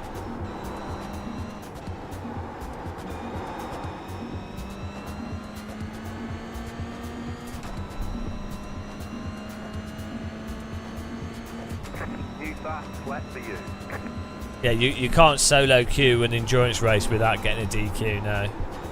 You could have 2 accounts though, and you could you could jump onto the other account, but technically that's against the rules of iRacing.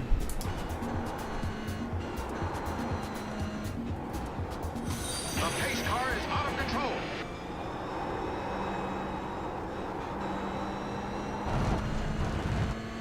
Thanks for following, welcome.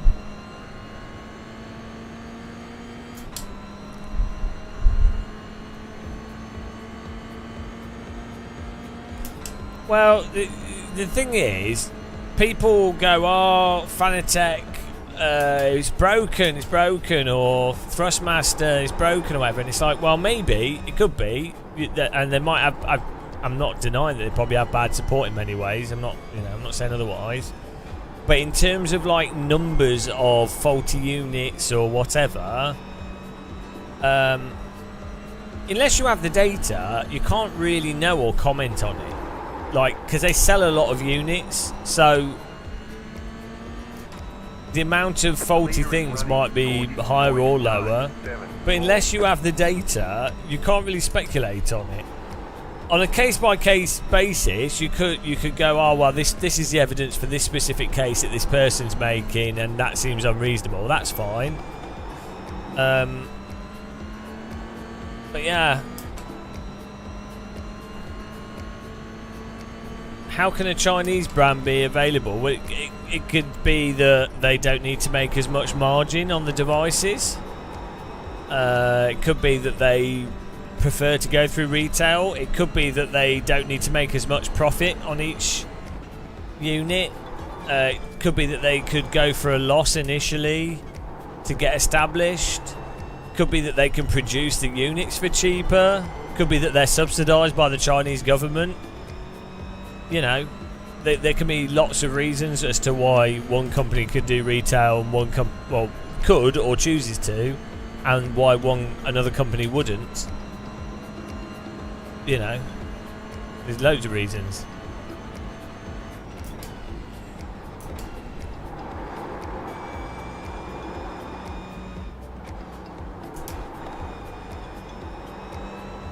Am I racing this MX-5 or is he a different class? Probably a worse class and I'm driving slow.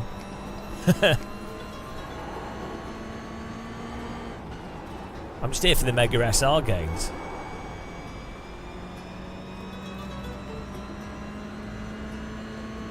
Yeah, I'm not saying what I said's true, but like, a lot of people don't realise how business works for Chinese companies. Some Chinese, not all of them. And I'm not saying that is definitely the case. They might not be subsidised. But like, from my understanding in China, with China, a business in China, you have like different provinces have different degrees of connection to central government, and then there's like the central government has, you know, it's kind of like a cartel how it operates, and so it works like that in the West in some ways, but like the way business works in China is very confusing if you're looking at it from a Western perspective. So, you know,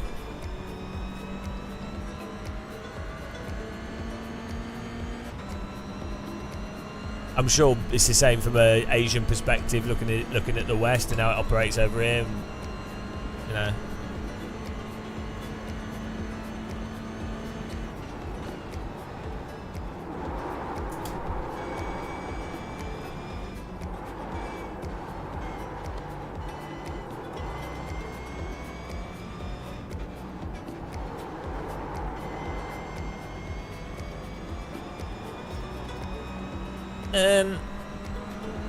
Well, no, you have to think a business wants to make money. Fanatec is trying to make products that work and that make money. I know people at Fanatec and like just the general nature of the company. They're like into sim racing. Like they do actually like what they're doing. Like they want to genuinely push. Like Thomas does, well, he's a bit mental, but like he does want to, you know, like they didn't need to do like the DD wheels, the cheaper DD wheels. There was no real need for them to do that early on. The CSL load cells, which have been sold really affordably, they didn't need to do that. They could have kept selling like some kind of club sport thing or whatever, or even done more premium type pedals, or just pedals that just sold at a higher margin instead of doing more like they've done lower price stuff.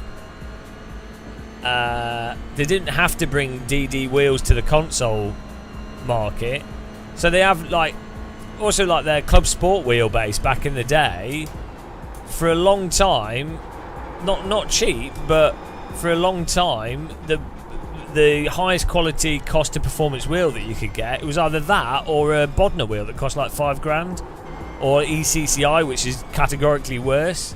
So like their engineers and their ideas are like they do try and actually do stuff that makes sim racing better. So Got about 5 laps of fuel left. and they're quite a small company in many ways that's growing very quickly. So oh, please don't 4x me. I'm just here for the I rating. Let's let him go. Don't care. If this guy hits me after I let, this always happens. I let one guy through. Look, oh, you dick. Of course. Of course he's going to drive into me. This is what you can't just let people through because they drive into you. In many ways, you want to just stay in front, which is what you'd normally do, but then they drive into you anyway. So, in some ways, it's better to be in control of it. It gives you more option to avoid it. Why is that a 1x? It's not making sense.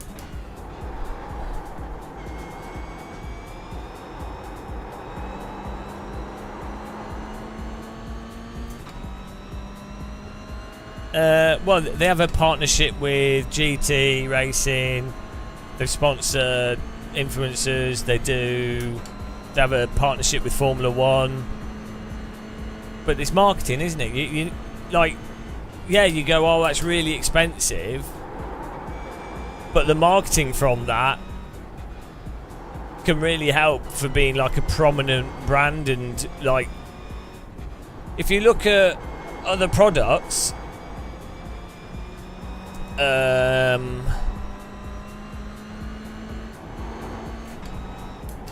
like games, let's say a game costs 200 million to develop, you spend another 200 million on marketing. Like, it's not unusual to spend half of the production on marketing. That's how important marketing is. And if you don't have retail, if you're not in retail stores, you need to do marketing to make people aware of your product outside of the super mega nerd geeky people that will just be Googling it. So, I am the champion of the ninjas. thank you, Geoda. 30 Gamer months. 5 look Gamer 5 HE Gamer 5 GM. 30 months of misery and sadness. Really appreciate that. Yeah.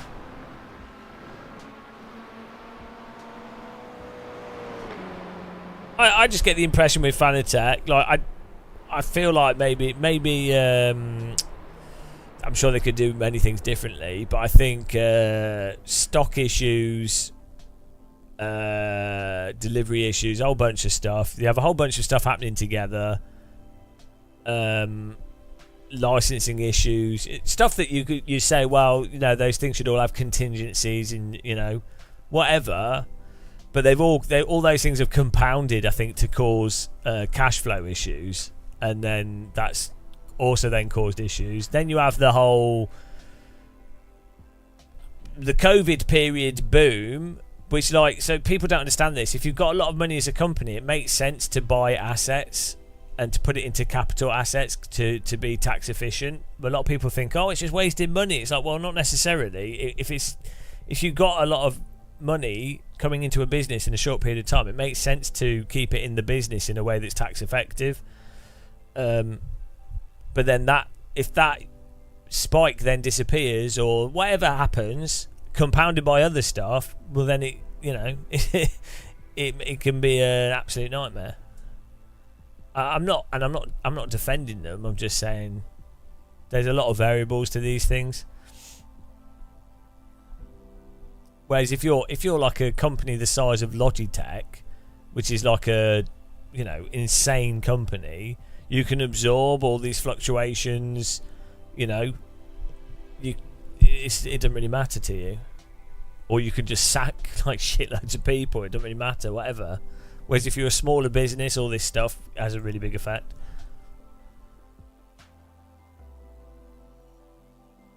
Right, here we go.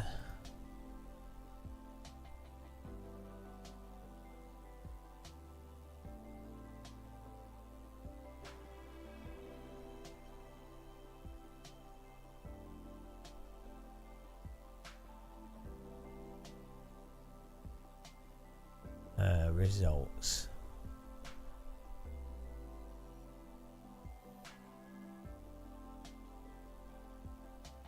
Hang on, why do I only get 0.1? Oh, I guess that's 10. We're getting there, 0.1's the same as 0.11, really. It just seems smaller because there's less numbers on the screen. That's how my brain works. Numbers, guys. I really don't want to do another nighttime race, but I think we might have to.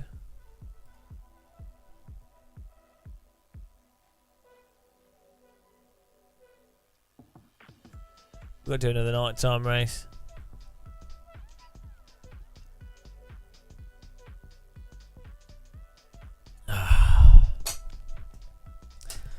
This is all to get to bloody B license so I can suffer some other cars.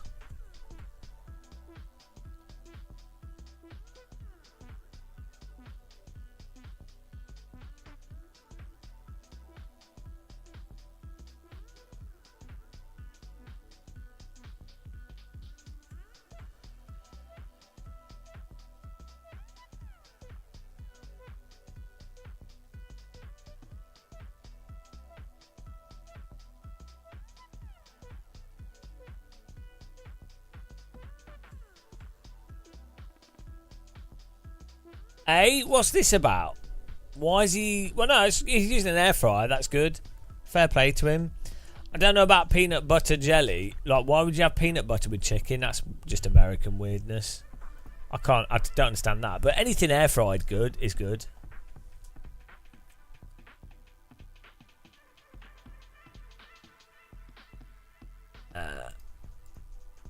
I've got some chicken I need, actually. Right, how much is... Jesus Christ, they're so expensive. Digital pinball table is £900.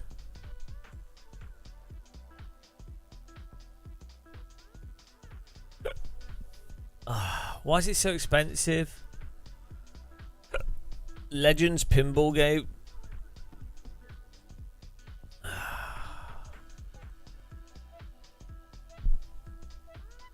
Hello, Strike Fly Pilot.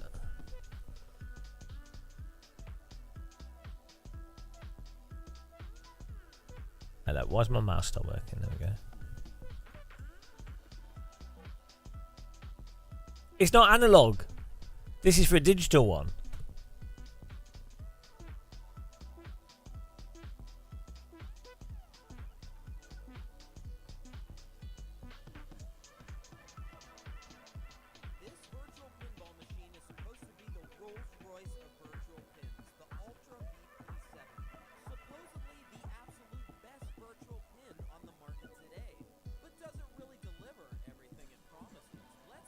Ultra VP7. Okay, let's see how much this is. Ultra VP7 pinball table.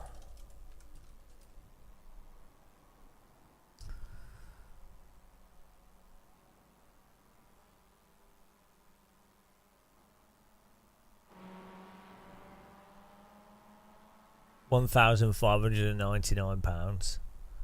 Jesus Christ.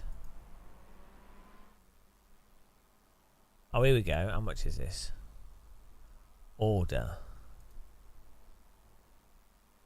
Credit card. Why are these websites so bad? £8,500. It's stupid. It's just a TV with a PC.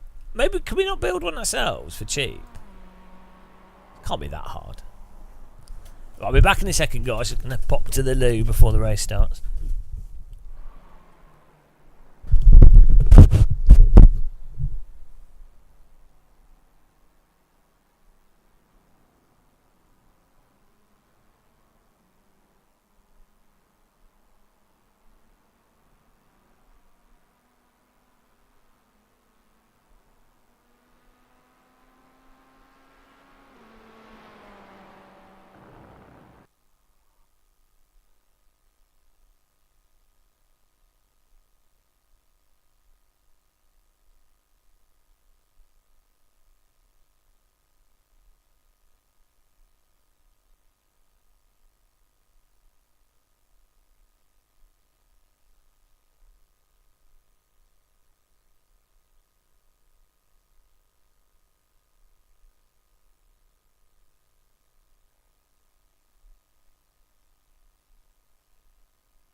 Yeah, that's what I was thinking. Yeah, I've got Pinball FX.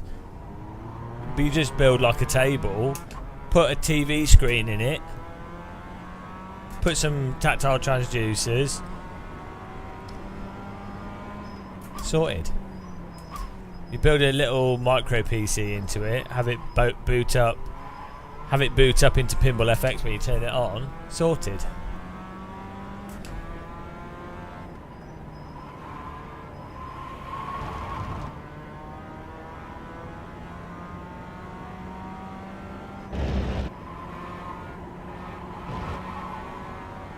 What's the dimensions of a pinball table? It's not the same as a 42-inch TV vertical. Be like...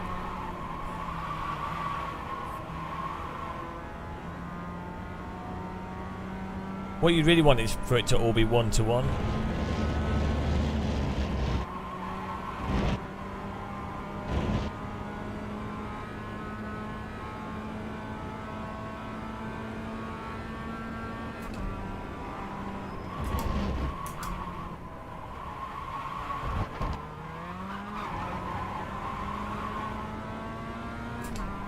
Thanks, Dave Co. What? I mean, honestly, it's absurd how the tyres give out on this, especially when they're cold.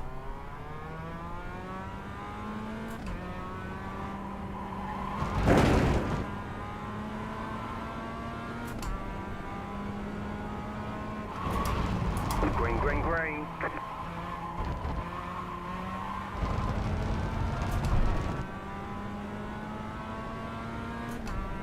Okay, here comes your first time lap.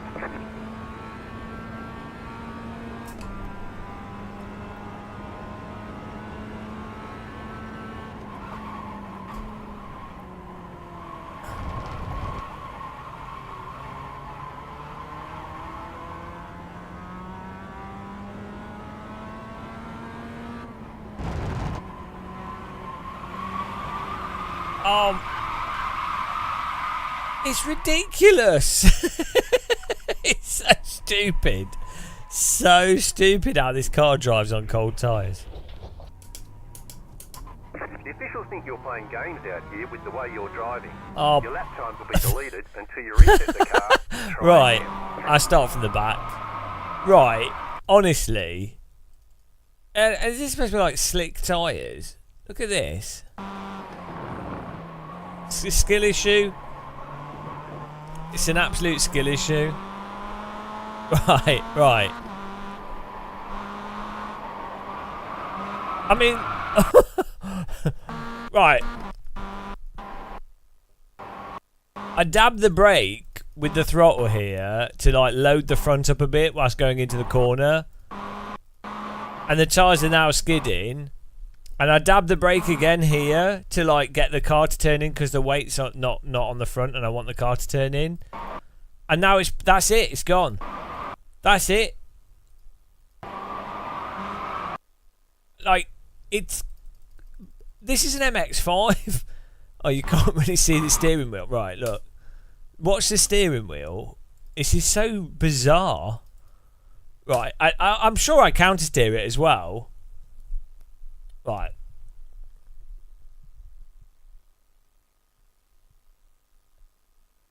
Yeah, so I counter-steer and then nothing happens and I'm like, why is it not responding? You see? We've done this like 3 times now. It always makes me go, why? I counter-steer the actual... yeah, it doesn't matter, Shumi, with this because the road cars are a bit weird. Like IRFFB only really works properly with the Formula cars. Like you can tell that the back's going, it just doesn't respond to it. So with IRFFB on with this, you get the tug, but then nothing happens anyway. With the slower cars like the MX-5 and the Toyota, so I tend to not really use it that much. But it's really funny how I'm like turning. It's just funny how how it doesn't respond to the input at all. The normal counter steer, but absolutely nothing happens. Oh, then maybe that's better. It's like It's just like nothing is happening.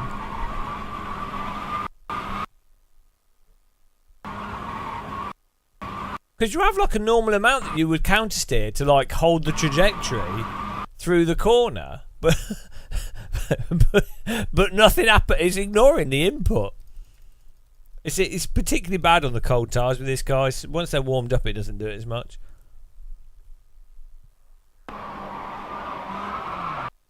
It's just gone. It's because they get the tyres get hotter and hotter as you go through this long corner. Really, really weird. I mean, I'm pretty sure this is... It's road tyres on this car, isn't it? It's not slicks. Or they sound like road tyres, but then they... I think it has got slicks on it. Yeah, these look like slick tyres.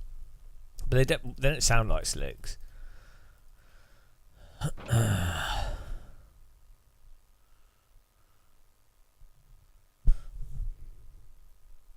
Right, here we go. Right, here we go. Ah! Oh well. So much for analysing that. Just here for the SR. Ah dear, iRacing. Skill issue. Skill issue. It's iRacing. We just need to. You just have to drive better.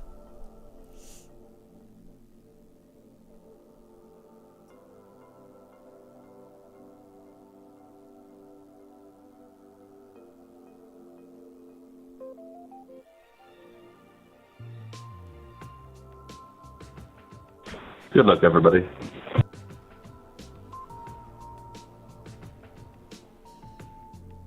The estimated SOF is 1,503.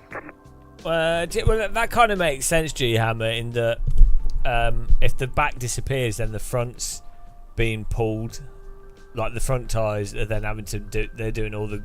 Whichever part of the car's not sliding will get pulled by the other part, if that makes sense. Like if the front washes out, it should drag the back. If the drag washes out, it will drag the front. But that's why cars are sort of self-stabilise in a sense. Because whatever's not sliding then ends up having more authority. 5 cars left to grid.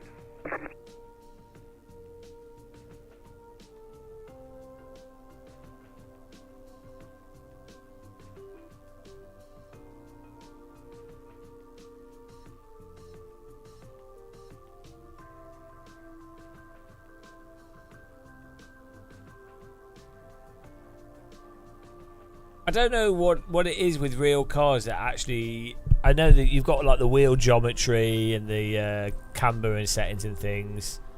There's a whole bunch of things that go together to make a real car stable, inherently stable. But I think there's other aspects to like... Green, green, green. I think there's some subtle things that... You know when a car's in a slide and it tends to want to slide as a whole thing? Like a bicycle, like even if you're on a bike and all two tyres, yeah, all 4 tyres on a bike. Car on your left. Still there. Ah! Clear. Left side. Trying not to get one exit. Clear. If you slide with both wheels on a bike, you don't just fall off it. Like it's kind of still stable to some extent. Bloody hell! Look, it's unhinged. Go right. Fucking Christ! Right it's so unhinged. Clear. It's so unhinged. No wonder so many people are just losing it.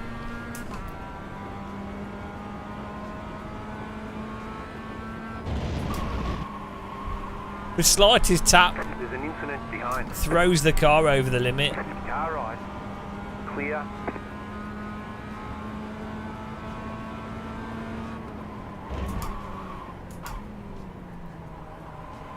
Have you noticed in iRacing how you never see someone do like a tank slapper snap re-grip? Clear. So like with real cars, you don't really see this in many sims to be honest, but with real cars, you'll see a car slide and then really aggressively the grip snaps back in when all 4 tyres bite in. Let's just let him go. Please don't kill me. Clear. You don't really see that in sims.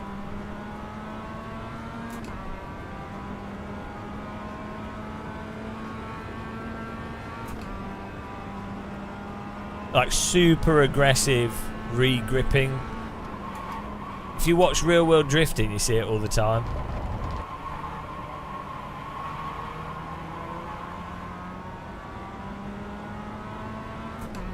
Like when someone's shit at drifting and the car like jolts back into grip. Man.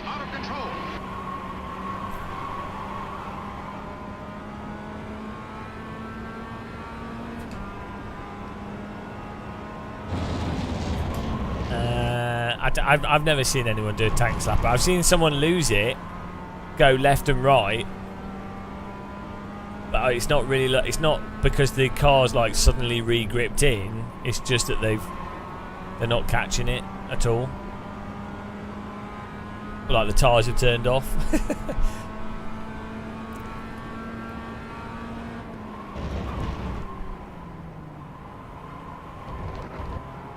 I thought Dan Suzuki only played reposting clips, out of context clips for Rage Bait on Twitter. I thought that's what he played. Didn't know he played other driving sims.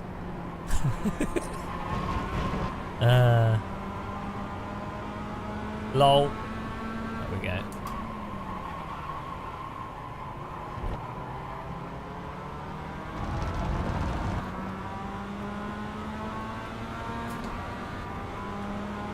Car on your left.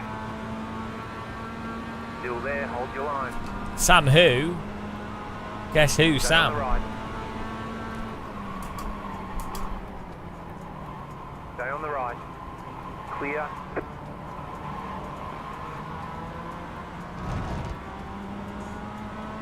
I'm just doing this for SR, so I'm really trying to like not battle.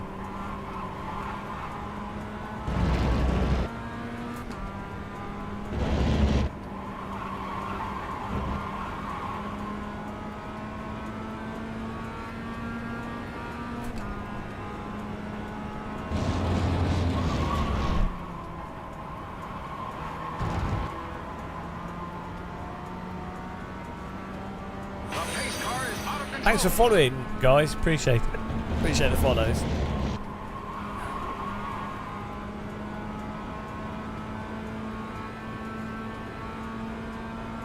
Tony Hawk's Pro MX-5 in front of us. Sometimes you just have to do a kickflip. I find like a kickflip every other lap is about right for me.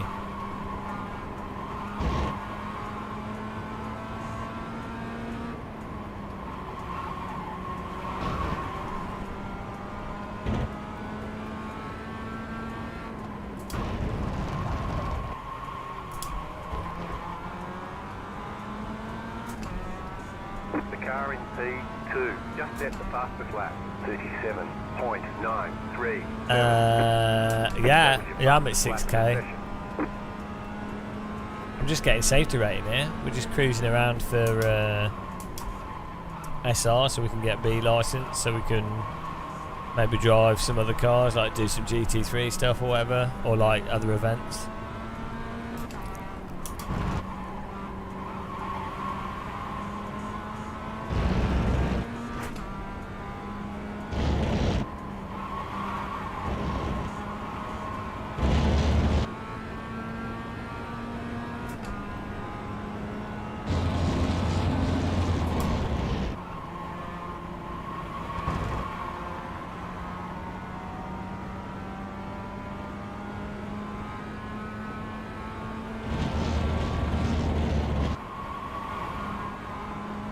Okay, and no, alright. Thought he was gonna go back across.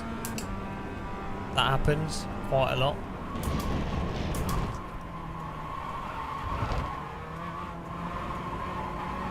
Car on your left.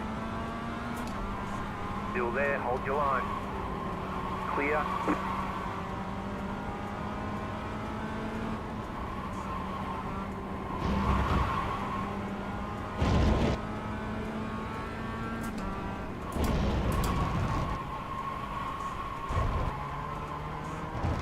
The car in P2 just set the fastest lap. 37.332. That was your fastest lap of the session. You're in the top 10.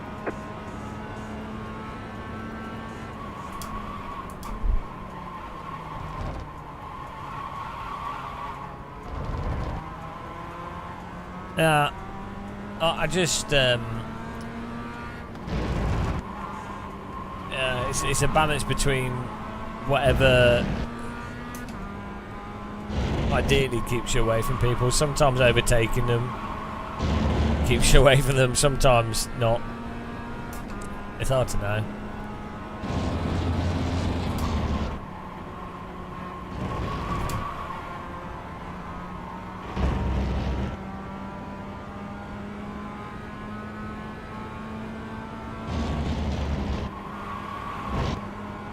They have a habit of ramming you on that corner.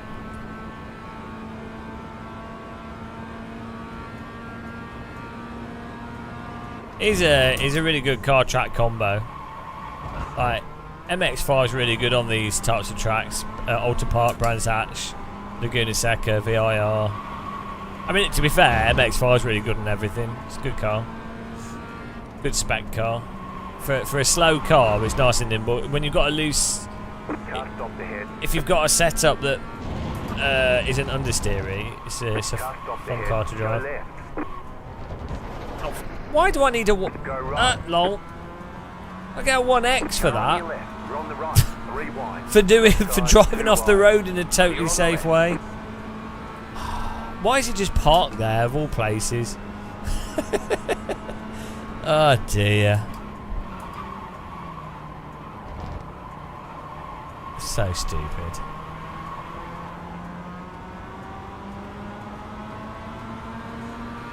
Now we got cars near us as well. Car radar would have been handy for that situation. Like a spotter saying, car parked in the middle of the track like a lemon. Idiot in roadblock ahead.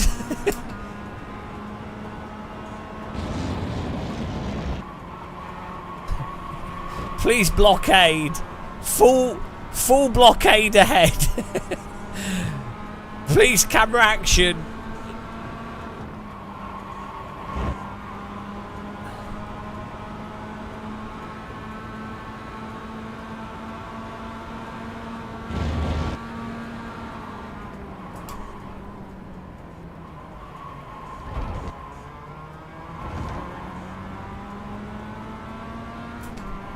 iRacer ahead. Delete your computer. Please, Stinger deployed. I want to yield. I'll let you go through on the main track. Oh yeah, I can understand what he's saying. 39.028. There's an incident behind. People are just spinning it on the slow corners because it's so brutal. Duracell Optimum. That's my type of battery. I don't really want to be on the outside of this guy. Stay on the right.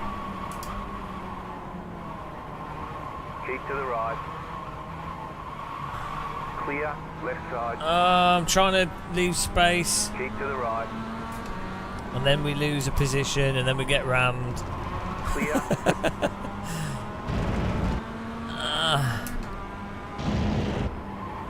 Very tricky trying to do this without getting hit by people. This would be what it's like if you did real MX-5 but you're on a real budget and you can't afford any contact.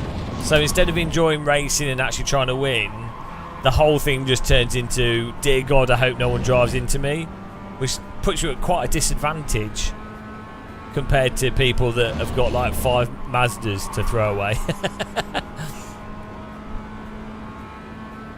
This is like racing with the car that you've driven to the racetrack or something. It's the hardcore mode.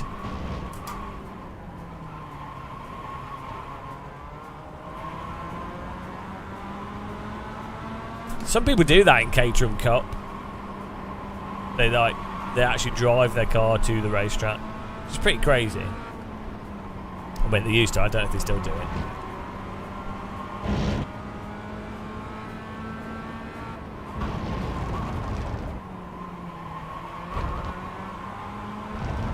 Bankruptcy evasion simulator.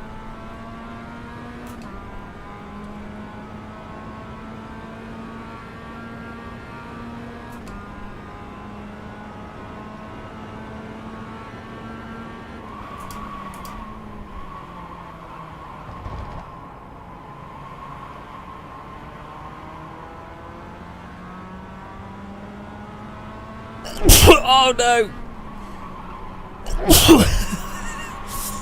Bloody worst time to sneeze is mid-corner. Imagine doing that with a race helmet on.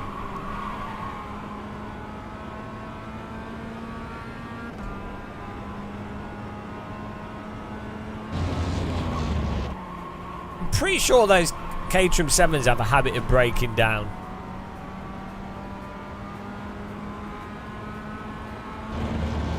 Do they use Land Rover engines?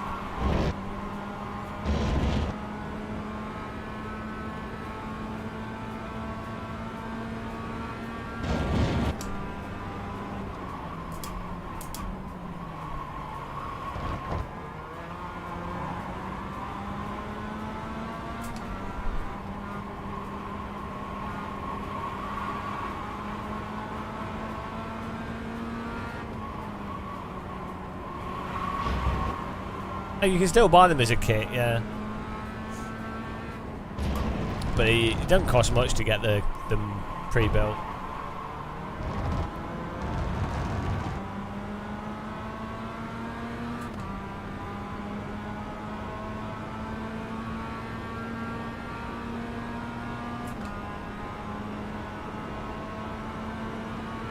How'd you become more like me? Yeah. Oh shit. And here we go. Here we go. I'm just moving out of the way because I don't want to get irate. I don't want to get safety rated. Come on. Stay on the right. Clear. Waste your life. Waste your life playing driving sims. There you go. Pro tip.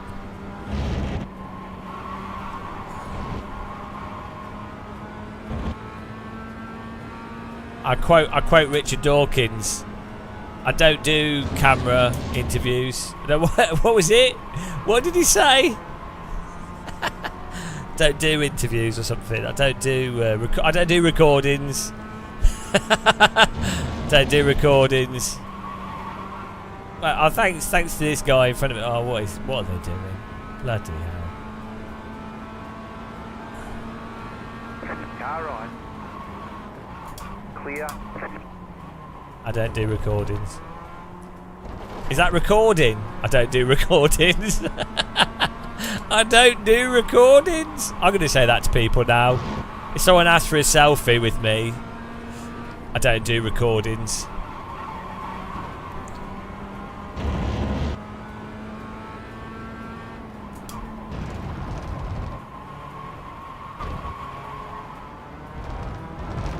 This guy is drunk. Sam Slip Angle, they should call him.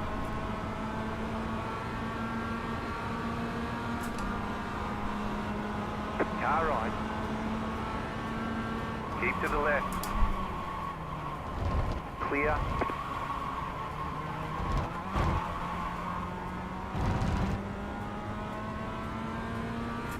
Still have a billion laps to go here. It's been alright racing though. People seem to be... I say racing. It's been alright cruising. People seem to be driving chiller in this than they do in the sprint.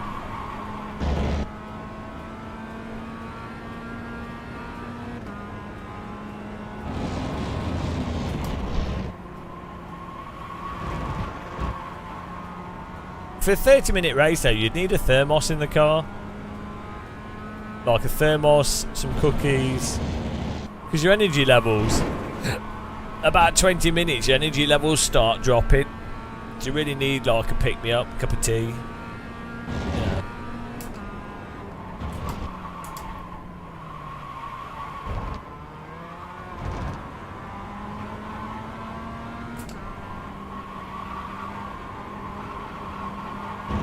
Yeah, but I mean, chat they're all bots anyway, so it's fine.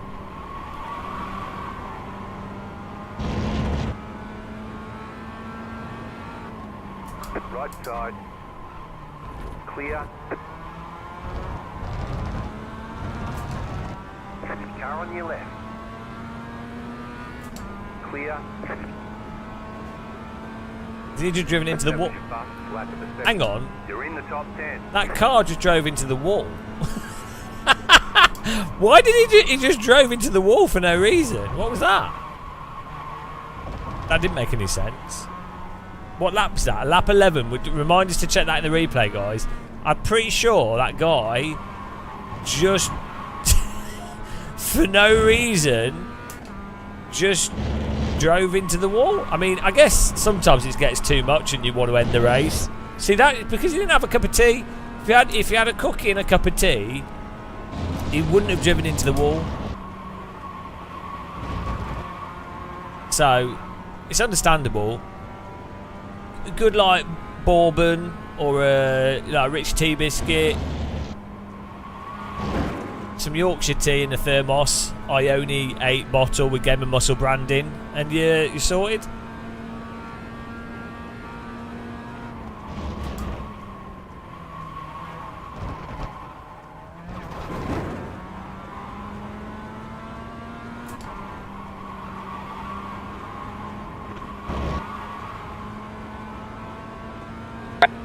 I've got another yield.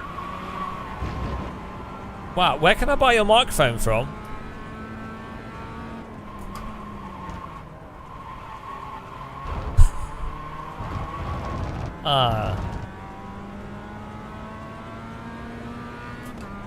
Why doesn't iRacing sell iRacing? Car on your left. Clear. Great. Why doesn't iRacing sell iRacing microphones for people to have good quality sound? That guy just went Klingon Warbird on us.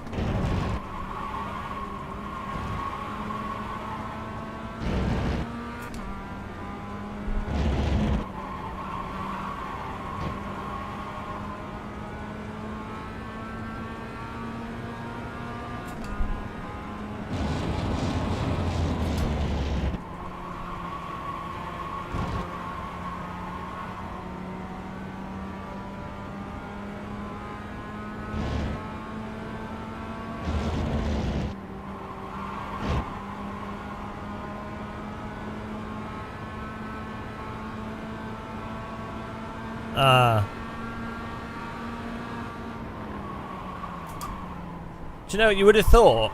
If iRacing does have a merch store, if you offered a 30% discount to people that have been a member for like 6 months, or like, you know, even bigger discount for people that have been members for X amount of time, or even like discounts based on how well you do, right? But then you keep having products, like interesting merch products, like you tie in the branding, like you tie in iRacing branding with Mazda, or like the car license, whatever licenses, or the track licenses, or you do partnerships. So you have a merch store, but you might sell like Lime Rock merch, and you get a discount for being... What is going on? Bloody hell, this guy's a back marker as well. Yeah, you have a discount for like Mazda merch, Lime Rock merch, and depending on what you're running that season, that's when you run it, so you tie in that merch. Right side. That's a good idea, isn't it? And that way you wouldn't need to charge as much for game access, because you would leverage the branding and everything to make money from that.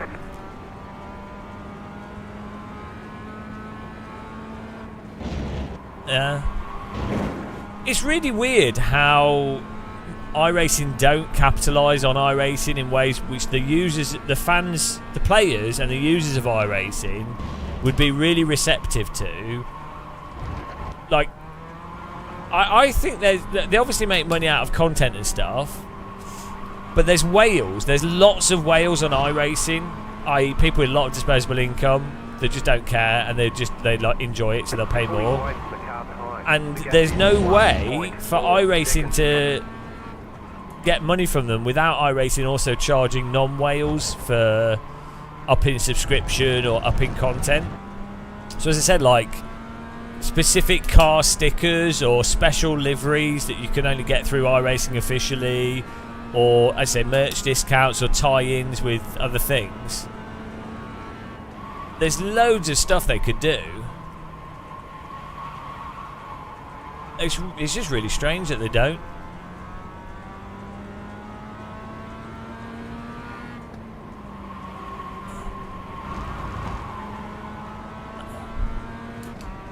Yeah, G-Hammer is like the only viewer that can type. We have a rule on the channel that only one person can type at a time. It's to stop the chat being too vibrant. We also need to give a chance for the haters to be able to have their comments shown. That's the main reason why I live stream. It saves them sending the death threats via email. They can just send it. They can just type it in chat. It's just yeah. It's just easier for them.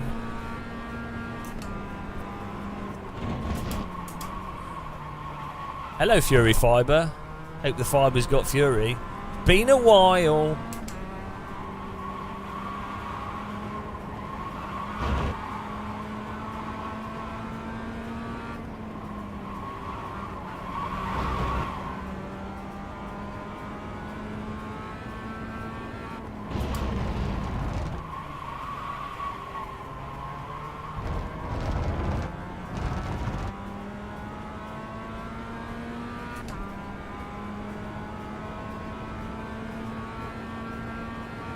How's it going?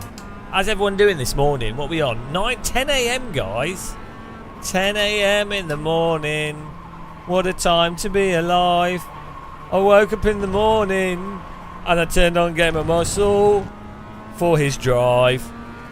Why is my life so pathetic? Why do I watch this guy? Sometimes I turn on his channel and I wish I'd rather died. It's this song. It's the Game of Muscle viewer song.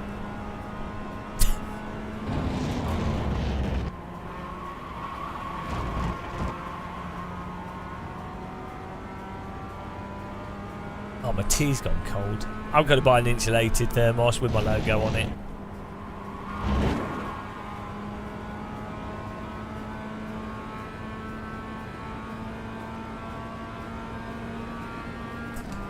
Right. I definitely think we should build a pinball table.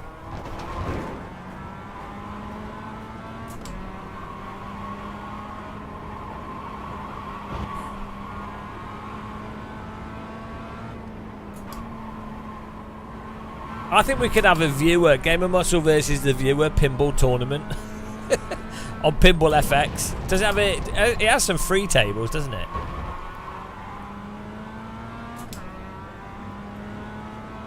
Left side. Clear. I want to do it on the I want to get the Star Trek Next Generation table though. Or the Jurassic Park table.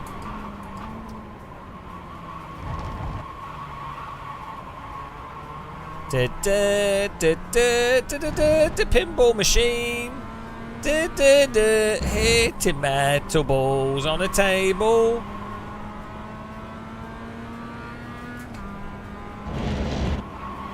Terminator 2, Jurassic Park, TNG.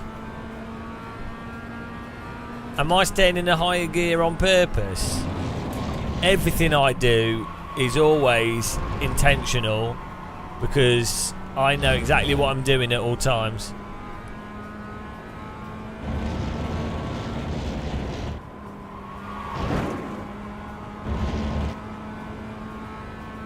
I'm trying to save on engine wear because I can only afford one engine per season, per 2 seasons. I'm on a budget. I'm not funded like some of these rich drivers in this. slow car on the right. Norbert driving around slowly. Norbert salty, happy as can be. Norbert driving his car.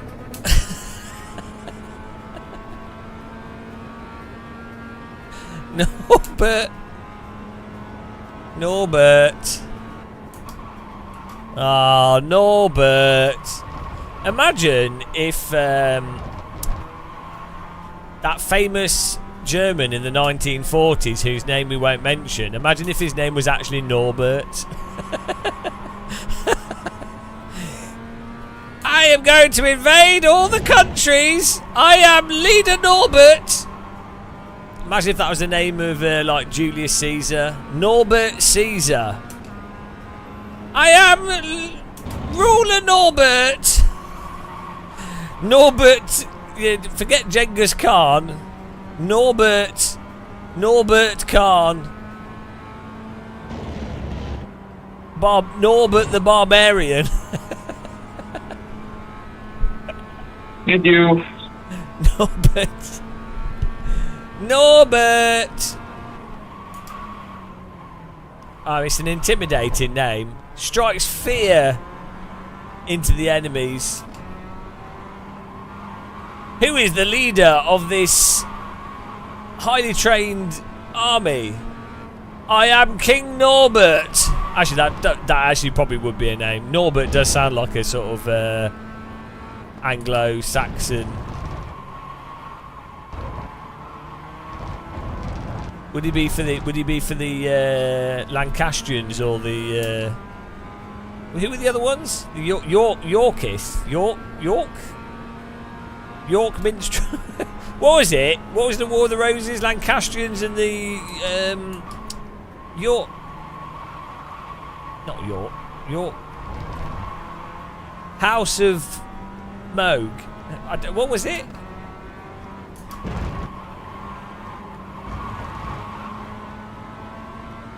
This is the Moser R12 that I'm using at the moment.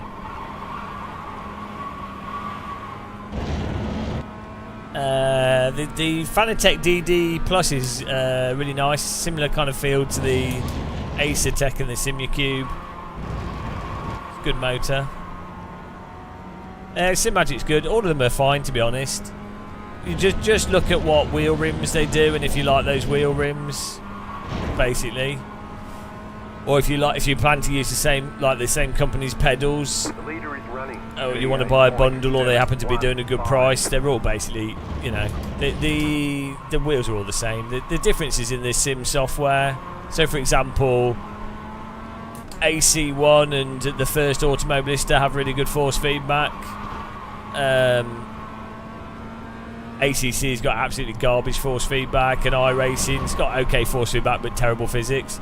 So it's, you know, but all the new DD wheels, Moser, SimMagic, Fanatec DD Plus, Assetto, they're all fine. They're all like they're slightly different, marginally better and worse, in, you know, but they all have really good quick releases. They're all really good prices. They're all super reliable. You know. Jeez, I'm just gonna let him go. I'm here for safety rating. Just go, mate. I don't care. Go, Ben. I'm not racing you. I'm here for safety rating. This is peak iRacing. Yeah, VRS is good as well. The motor on that's nice. The guys that work at VRS are nice guys as well. With some of the ones I've met, nice people. Nah, wheelbase doesn't heat up. They shouldn't really heat up unless you are like in a really hot climate, or if you play with a lot of damper on. Maybe if you do rally or there's constant shit happening, they might warm up, but yeah, not really. Thank you. Thanks, yeah, Gerald Paul's on it. Mad Cats pretty much are one of the best, if not the best, producers of sim racing equipment. The car behind is closing on you. The gap is 1.1 seconds.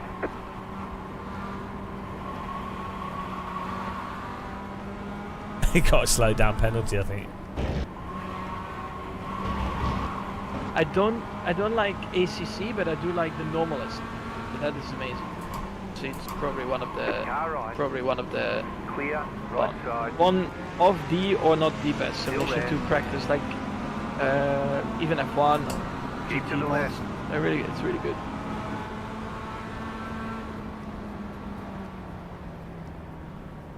Alright, there's the checkered flag. Good race, guys. That was one of the closest finishes I've ever had in this game. Got heaps fun.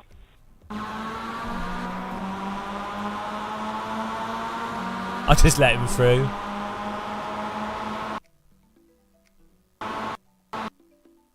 Still beat him. Oh yeah, what lap was the crash on? There was weird stuff happened. Someone just drove into the wall, I think. On like lap 8 or something. Lap 11, yeah, here we go.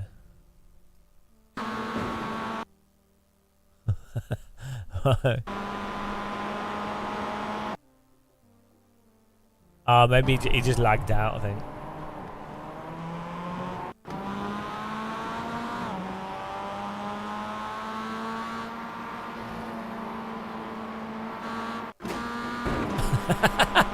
Oh dear.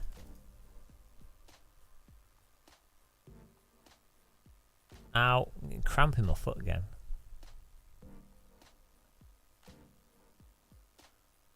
Oh, well, hang on, let's see where we're at now on the bloody safety rating meter.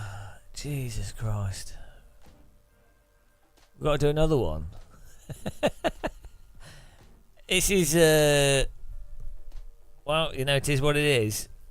This is peak gaming. Okay, one more, guys. It's been fun making them. This is World of Warcraft in cars. One more. Then we should be B license. One more, Dave. Are they all dead? Yes, Dave. They're all dead, Dave. Is everyone even Hollister? Yes, Dave. Everybody's dead, Dave.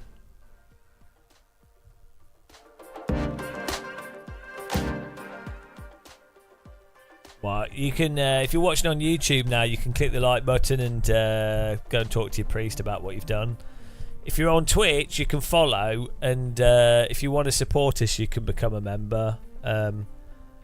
We need like 300 sub points to be successful, which we're 200 off, so we'll never be successful. I think I might put a meter. I think on the side of the screen here, like have a bar that's like Game of Muscles sub success, and it like bursts into flames, like a sub rev meter. We could have a Twitch and a YouTube one, and then to basically parasocially take advantage of people and manipulate them into supporting us. I feel like that's the best way to be successful. We need to manipulate people. I'm gonna lie. I'm gonna not lie, but I'm gonna, in a more Machiavellian way, take advantage of people by being honest, but actually it's more dishonest. So it's like being honest to be dishonest whilst pretending to be honest. So basically, I get my cake and I get to eat it whilst manipulating people. So I can look better than other streamers that are just manipulating people with 1 degree of deception. I'm going to use 2 or maybe 3 layers of deception to take advantage of people. That way, I win. That's true. What else? I could sell pointless shit to people that they don't need. I mean, we do that already. Buy some steering wheels, guys. Buy.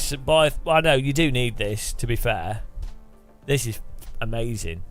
This is amazing. Look at that. You could have one of these. £10. Well, not this one. This was like £20. Not even branded, but they're amazing. There's some pedals. You can buy some House in Vale pedals. Don't buy them because I haven't got an affiliate link. Neil's is also a psychopath. Neil said if I don't put his sign up and don't keep using his pedals, he will come round and he'll castrate me. So I was like, oh shit, better keep using them. They're awful. I actually hate Housingveld products. I think they're a terrible company. But here we are every day using them with give me cramp as well. It's realistic though. Real car pedals give me cramp. So I better sign up to the next race for some more safety rating. Official. Off to the official. Is anyone in? No, still empty. Less participation than a polling booth in the United Kingdom. 9-2. Oh, that was the one I did. I think. Oh, we'll do this. It's not from the angle of the pedals. It's to do. My pedals are angled amazing. I spent ages setting them up. It's just a weird thing I have with the bottom of my feet. I get it when I'm walking normally as well. It's really weird. It's to do with me doing this, right? If I bend my feet in certain directions, I get cramp on the bottom of my foot. And it's really weird. I have a habit of walking with my toes scrunched up as well. It's just a weird. It's purely me being stupid. It's a skill issue. No, it's potassium. I don't add salt to stuff, but I eat normal food, so it's a skill issue, guys. We need to design this skill issue T-shirt. Well, I don't think it is a lack of salt. Right, let's see what causes cramp. Maybe reading comments from iRacers. What causes cramp? I think it's normally potassium. Poor physical condition. Well, that's me. Dehydration. I'm pretty hydrated on tea. And muscle fatigue. Yeah, it's probably muscle fatigue from me doing weird shit with my feet. Gentle stretching. Massage. Oh, does anyone want to massage my feet? I better not say that. There will be. Some of you weirdos will be like that. Some of you will be like, oh, yes, I'll pay. Ooh. We have some right perverts watching this. Even some of our female viewers are bloody perverted. We are. You have to try hard to not get enough salt with modern diets. Well, no, but my diet, I don't. Well, actually, I'm eating shit food at the moment, like last week, because I've not been well. But prior to that, I've only been eating vegetables and healthy stuff. So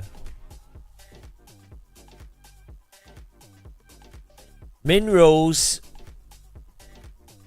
calcium, magnesium, potassium, and sodium. Salt, yeah. Well, it's possible. I don't really have salt on anything that I eat, so it's possible. It's probably just because I'm sim racing too much. Let's be real. It's probably because I'm an idiot. Probably a lack of sleep is a big one. Oh yeah, I get a lot of salt from iRacers, so it's not salt. Yeah.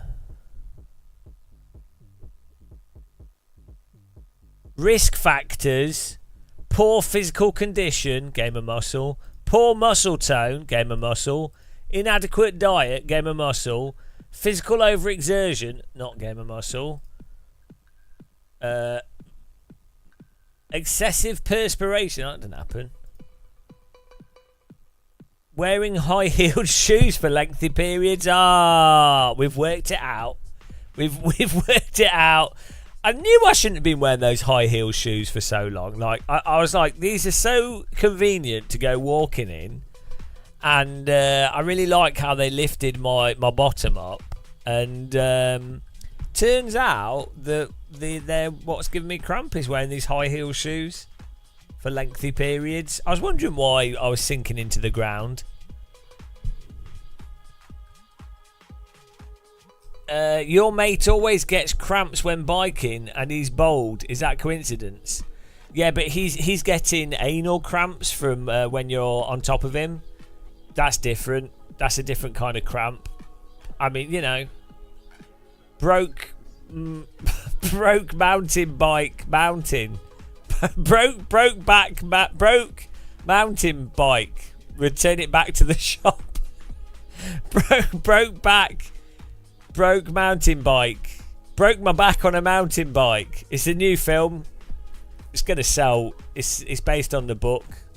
It's the second book in the 50 Shades of Grey catalogue. Broke mountain bike. Broke mountain bike. Broke. That'd be a well good film. You could have like proper good looking guys, and they go mountain biking. They go mountain biking, and then it turns out they're gay, and then it turns into like a big homoerotic film. Ah, that would sell so well. They could be like guys with tight bottoms. Oh, that'd be amazing. We'd make a fortune out of that. Yeah. Thanks for the idea. I'm going to pitch that to Paramount. I'm sure they'll love it. And to be contemporary, we can have the gay guys played by lesbians because we're being accommodating. Genius. Haha. Everyone's a winner. Everyone's a winner, guys. Because I'm not a lesbian. You missed that part. Sadly for you guys, I'm afraid I'm not a lesbian. Maybe one day, but as it is, sadly not. Marcus, thanks for subscribing. Welcome. When you say played by the alphabet community, I think you're talking about the American Special Services.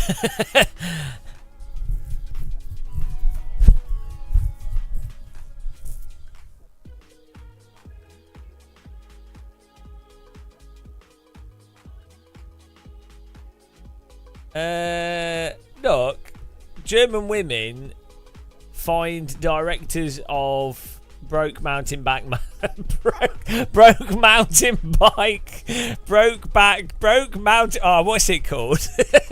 Stupid name of a film. Right, broken mountain bike, broken mountain bike. Oh no, what's it? Brokeback mountain bike. Broke me back on the mountain bike.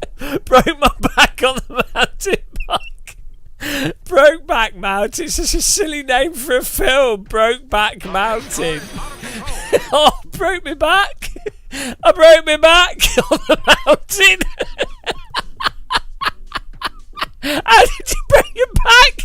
Oh, I got a bit too friendly with a guy. Is it because the mountain's called Brokeback?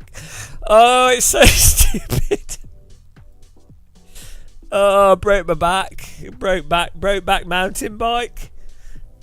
Oh, I've not seen it. It could be a good film. It's got good actors in it. It's got Anne Hathaway in it, and it's got Jake Gyllenhaal. It's good actors. Heath Ledger. Maybe it's a good film. I'll watch it. Oh, it's just what's it? Is it because it's called Brokeback Mountain? Like the actual. Hang on, I'm confused here.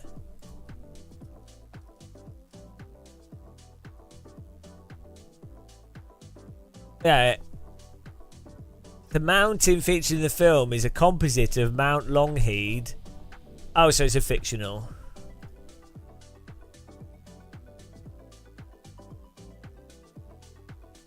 Ah, it's a fictional thing. I haven't seen it. Is it that they don't know that they are gay and then they discover that they're gay? Is that what it is? Like they fall in love with each other?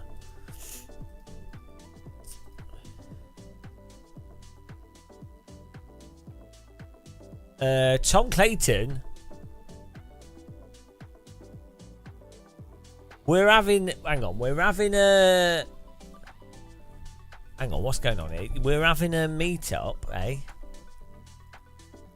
We're having a sim meet-up watching the World Endurance Championship at Spa. We have a wheel and PC as a prize for quickest lap for newcomers. You'll want something that's easy. and short, so people can get through it.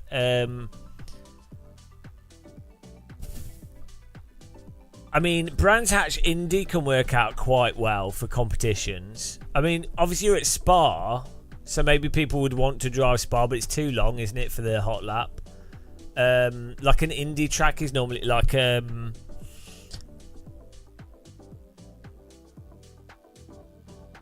yeah, Brands Hatch Indy can work out quite well for that sort of thing. You want as short a track as possible so people can have like 3 or 4 laps quickly.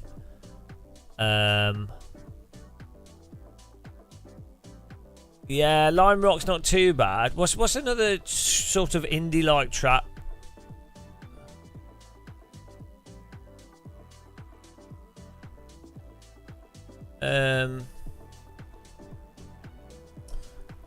You want something like Brands Hatch Indy.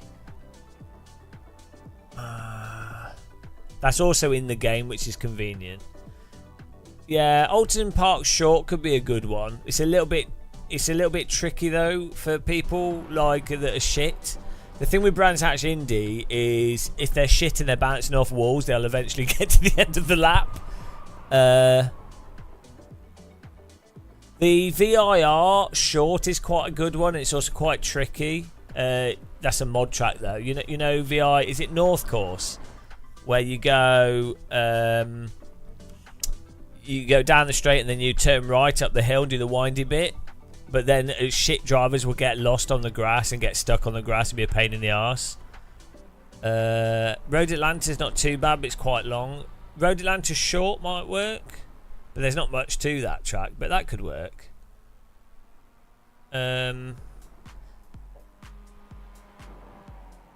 Yeah, Velolunga's not too bad, especially the short layout. I'd say Brands Hatch Indy is probably your best option because it's super simple. Like, so you'll get a lot of people that are super shit, and all they need to worry about is right-hander, left and right. So, and you could, with Brands Hatch Indy, you could let people have 5 laps basically, or 4 laps to set a lap, and so really slow people. Or if you give them a timer, if you say 5 minutes, a faster person will be able to do like 3 or 4 laps. A shit person will do like 1 lap. You know. It's a Driving Force GT. Well, you know, big prizes. Still, I mean, I'd be well stoked if I won a wheel. The best thing I ever won was a Nintendo DS from a stacker machine. It's like I was amazed. I really like winning stuff from like prizes from machines. For me, that's, even if it's a shit prize, it doesn't matter. Yeah, Brands Hatch Indy I'd go for.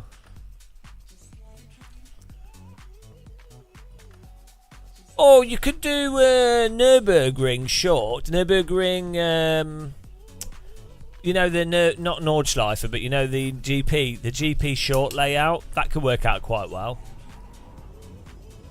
And Nürburgring's quite close to Spa, so people will probably, you know, they know yeah. If you're doing mod tracks, Norse Ring can be a good one. Again, by having a track that's surrounded by walls, it means completely shit people can like bounce off it, but the tight left hand is confusing. Brands Hatch Indy, that's got to be the easiest. Like, what is that? How insane is the cold tires on this car, guys? I'm not even pushing. The officials think you're playing games out here with the way you're driving. Your lap times won't count. Right, watch that. Just look at it. What on earth? Bloody hell, I've driven an Aerial Atom on cold slick tyres. Had more grip than this.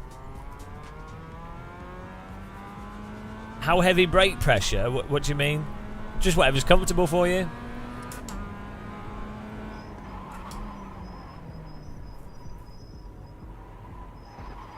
Whatever's comfortable. Are you doing it with a sim rig, Tom? It's really worth, if you're doing like, if general public are using it, it's really worth putting a pedal tray, like seat movers on the pedal tray as well as the seat, so you can move everything quickly. Hello. Random Call sign. He's a Portuguese man in an ice cream van. Hello. I don't know why he's in an ice cream van. He's selling ice cream from his ice cream van. It's a random call sign. I don't know what what that is.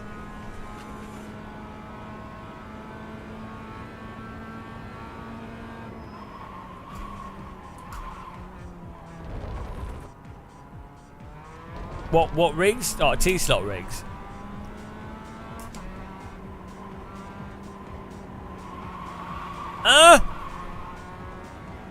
Which company are you with? I'm getting names mixed up. Are we winning? We're gaining safety rating. So we've just been cruising. I know. I'll reiterate. I'll reiterate for people that have joined us now because it's later. Later. Yeah, we're just sim racing. I haven't been feeling too well, so I'm just distracting myself by sim racing. So we're just getting safety rating. Why not?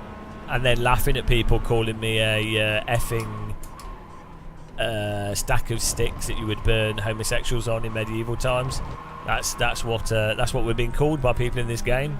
iRacing doing a fantastic job of moderating voice chat, I have to say. Hello, Anderson Sholomir.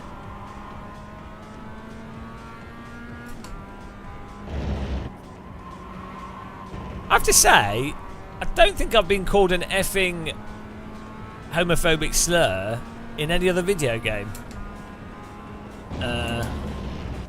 I didn't say anything to them. They drove into me and killed themselves and then called me an effing homophobic slur. Still smashing it. That's how it is. Yeah, as I say to other people, it's better that they're on iRacing instead of stabbing people in London, so it's all good. You know. And at least if they're on iRacing, they're not getting women pregnant, so that's a positive, isn't it? They're not multiplying. So that's good. You just have to focus on the positives. That's what I do. I never dwell on the negatives. I always focus on the positives.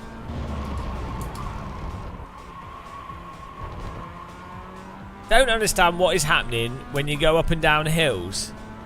It's locked to horizon, and it's it just means that the camera's not tilting up and down, which makes it more comfortable for people that get sim sickness, such as myself.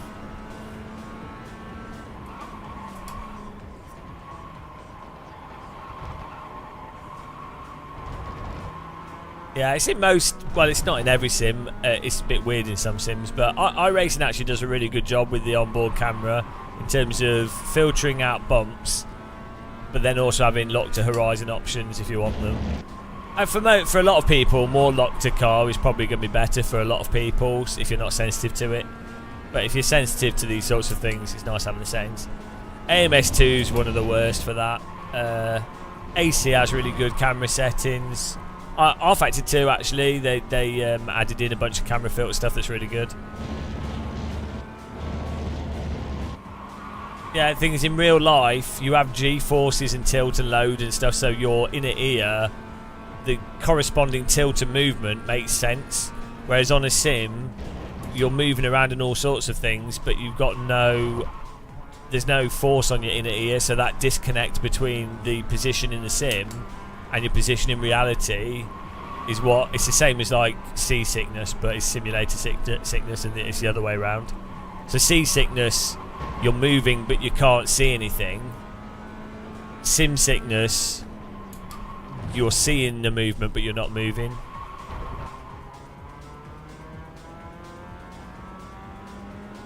Yeah, having vibrations helps though, because a lot of it's to do with expectation. And if you're in cars, if you've got used to being in a car and stuff, you expect movement. So sometimes motion rigs can actually help people with sim sickness, or vibrations, tactile transducers can help. that's kind of where that wrist pressure thing, even though I don't think there's much evidence to back it up, but having ginger, I think it gives, you can feel ginger, or having like a wrist pressure thing, it's just something pushing on you, gives you a force to focus on. But you know, there's a lot of variables to it. George Rogers, love a bit of morning muscle. Oh yeah. Giggity, giggity, giggity. Maybe that homophobe was in fact just referring to the unspecified meatballs that happen. Yeah, he's probably just a really dedicated chef. That's true. Do they have that in America? Don't think they do. Just passionate. A passionate chef. Yeah, it's unfair to just assume that the word that him swearing at me and then using that term would be a derogatory term towards homosexuals. He could just be like, oh, he's just really passionate about cooking. Which is fair enough, who isn't? I forgot to take fuel out of my car again for quali. I need to work on my... I think I could get a job at Ferrari. Oh well.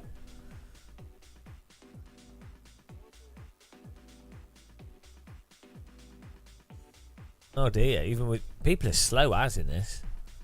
It's like, maybe this isn't a high split. It probably isn't. I hope it's not. I'm just here for the SR. Quick question. Is it just me, or do the tires take forever to warm up? It's a skill issue, mate. You just need to learn how to drive. iRacing have absolutely nailed the physics in all ways, and if you complain about it, you're just a skill issue. You need to learn how to drive, mate. Yeah, I mean, that much is clear, but do they actually warm up like after 2 or 3 laps, or is it really a skill issue? Well, if you Google what real cars do, you'll know that cold tyres have no grip at all and are very unreliable. And an MX-5 is also an incredibly unstable car. And obviously, this is a realistic simulator, so yeah, give it 2 to 3 laps for the tyres to warm up. That's pretty normal for an MX-5. You should expect them to have no grip at all. And if you can't handle it, it's entirely a skill issue. And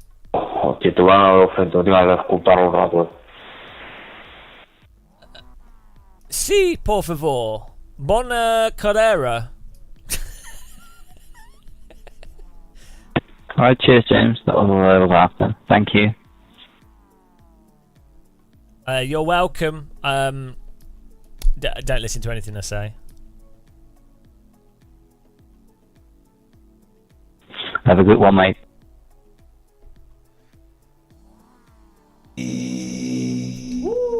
God, this game of muscles are right, Dick. He's always sarcastic. Green, green, green.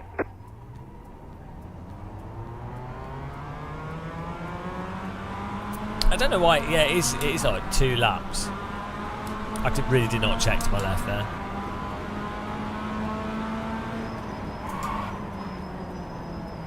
Right side, keep to the left. Stay on the left. Clear, there's an incident behind.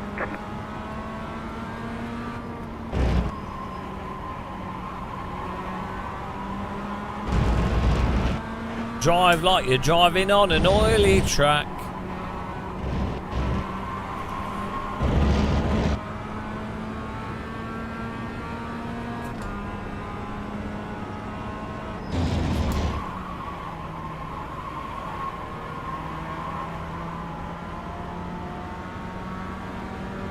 I'm just here for the SR.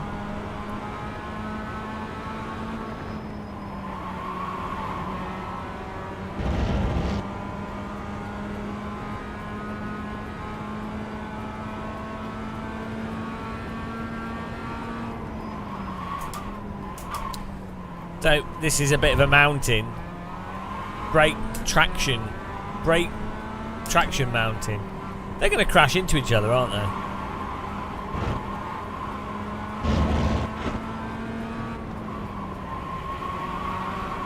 But yeah, it is a bit of a skill issue that people have. Like, you know, if you can't drive an MX-5, you know, if you're caught out by the lack of grip, really is. You're now in third. It's down to the driver to memorise what they can and can't do. If they're not prepared to put that time in, then why bother?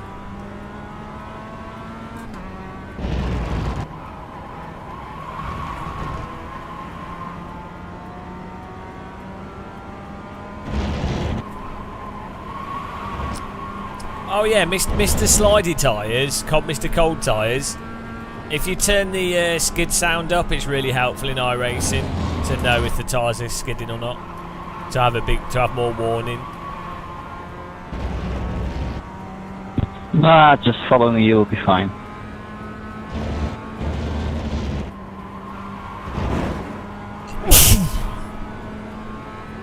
The other thing is that I was comparing it to the LMP2, which basically fires up its tires in one lap.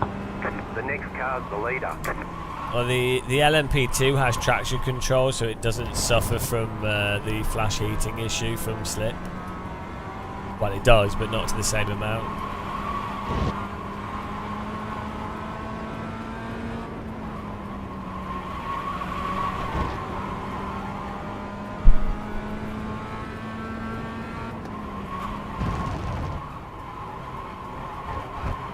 Don't they have tyre blankets in LMP2 as well? No, I thought IMSA was all ambient temperature.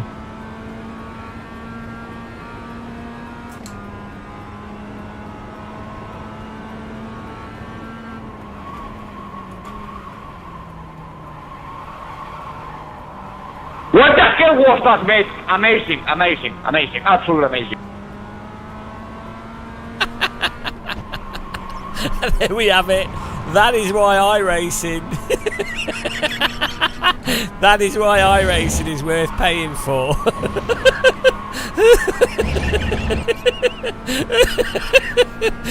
Oh, that's so good. You don't get that in any other sim. Oh, that's so good. Oh, it's beautiful. That's what we need. Why don't we get more of that? I need to clip that. That was good. He's gone, he's just disconnected. Oh, it's beautiful. Sometimes iRacing delivers. It's like a UPS delivery. Most of the time they miss your house and you're not in. But sometimes they actually knock on your door. If you've got a Ring doorbell, sometimes they ring your doorbell and you see them running away, but you can scream and you get them.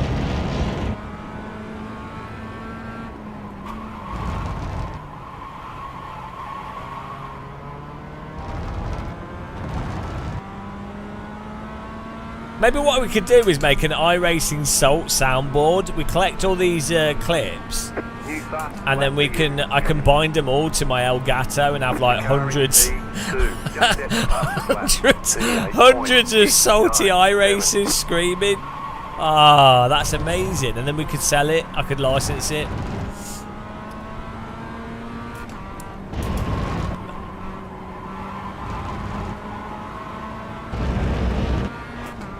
Good. That'd be a good use of money. I need to get 0x in this to then get the B license, and then I can collect pollen and turn it into honey. What's the saltiest? F4's got to be one of the saltiest. Although this actually seems to be quite salty.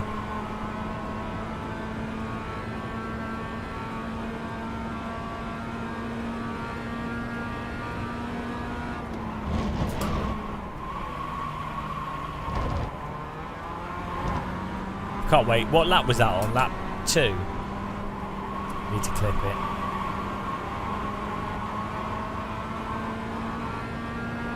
It was pretty damn beautiful.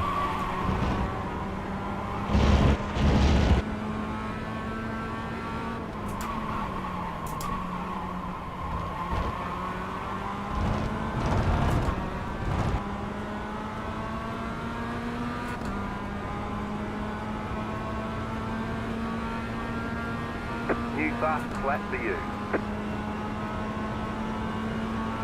The car in P4 just set the fastest lap. 37.60. I'm gonna move over so he doesn't run into me. It's fair enough though, I didn't defend the inside line.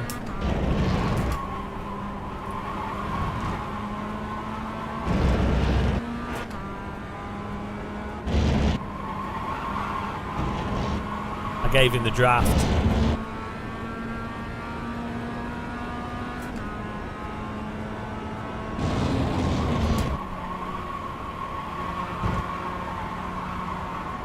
Speed demons. John Rambo.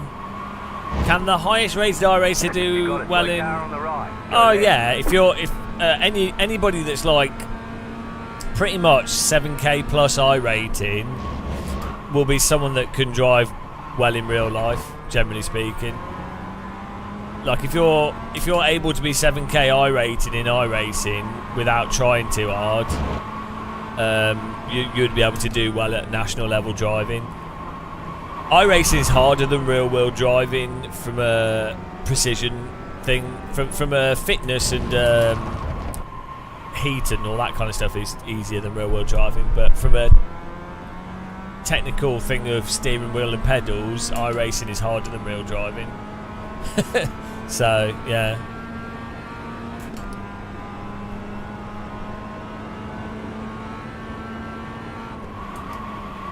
To be 7k at iRacing, you have to effectively be at pace with whatever you're driving, and to be at pace in iRacing means that you're like got the precision and the racing line knowledge and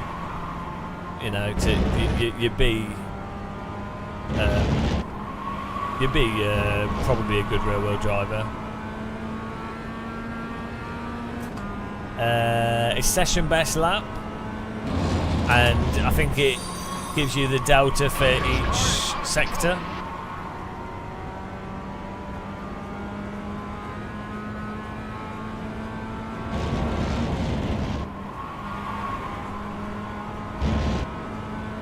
Yeah, well, Max Verstappen is like a machine. Yeah, but there's no fear in real driving if you can afford it, and you like if you do real driving a lot. There's no like, yeah, you don't have any fear in it. Like this is like a weird myth that real drivers are afraid of the speed and stuff. They're not at all. Like driving is so chill compared to riding a motorbike. For a start, look at motorbike races. If you fall off your bike and someone runs into you, you're dead. Driving is like not scary at all. Well, if you've done it a reasonable amount, it'd be scary if you can't afford it. But like, yeah, like especially MX-5s or whatever. It's like if you're scared, you're not going to be driving properly.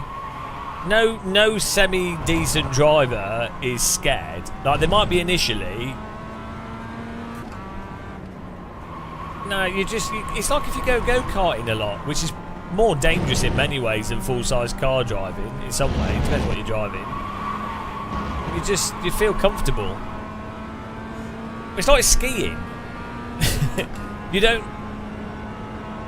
Skis are like, it's well easy to break your ankles or your knee on skis, but people, or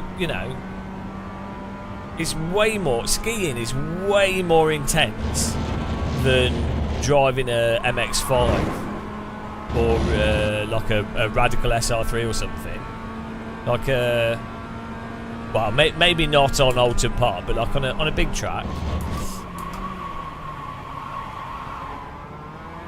Like doing skiing down a crazy mountainside, or like, yeah. Oh yeah, a lot of people would, yeah, because they haven't done anything in real life. But to be fair, a lot of people would just acclimatise very quickly, and that's what they tend to do. Same with like mountain biking, isn't it? It's absolutely terrifying the first time you go down like a steep hillside, but if you do it a few times, you're like, oh, that's all right. I think people in general get used to things very quickly. That it's just people are quite adaptable. if you could do it in the first place, once you've done it like 5, 10, 15, 20 times and you've not had a bad result, it's alright. I think the thing with driving is a lot of people don't have a serious accident, or when they do, it's after they've been doing a lot of driving, so they built up they've forgotten that they're in danger until they have a big accident, and then they're like, shit.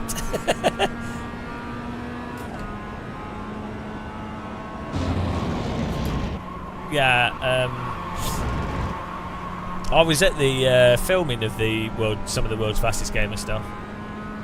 When Igor Fraga won it at the McLaren Tech Centre.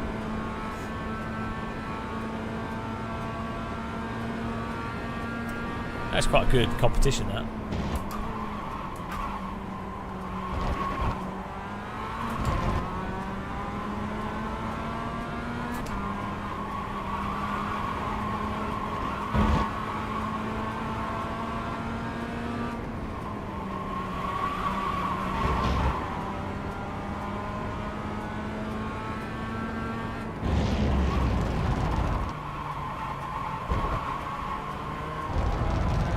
Yeah, but mountain biking is mental.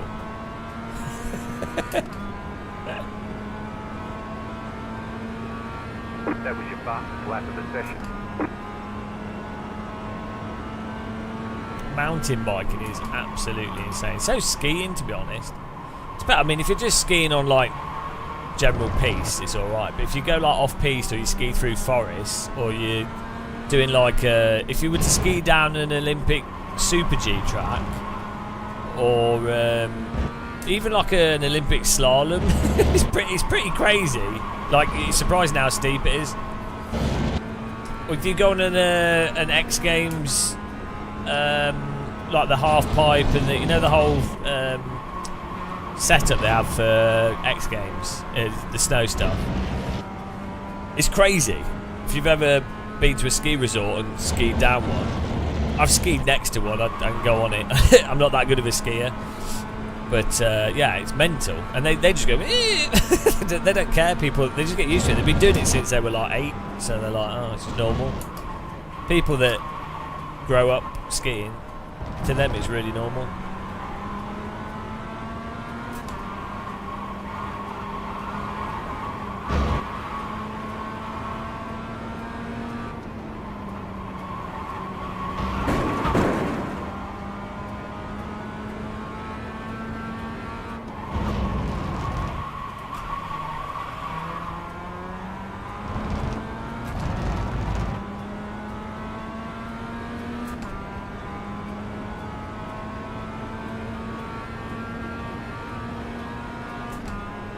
This is a bit of a cruise.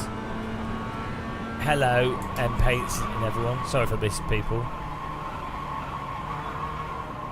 Oh yeah, well, Simon, once they've done a few runs, so they comb them, and then overnight they tend to get like a frozen layer over the top. But you can hear it. You know when you listen to it and you hear that sound, it's the sort of combed snow. It makes that kind of like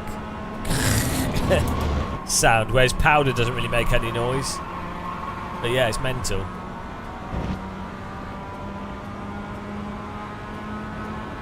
Ah, sorry to hear that, Views. It's mental. Banned bikes in your family, yeah. Car on your left. Man, I hope you get some counselling and stuff though.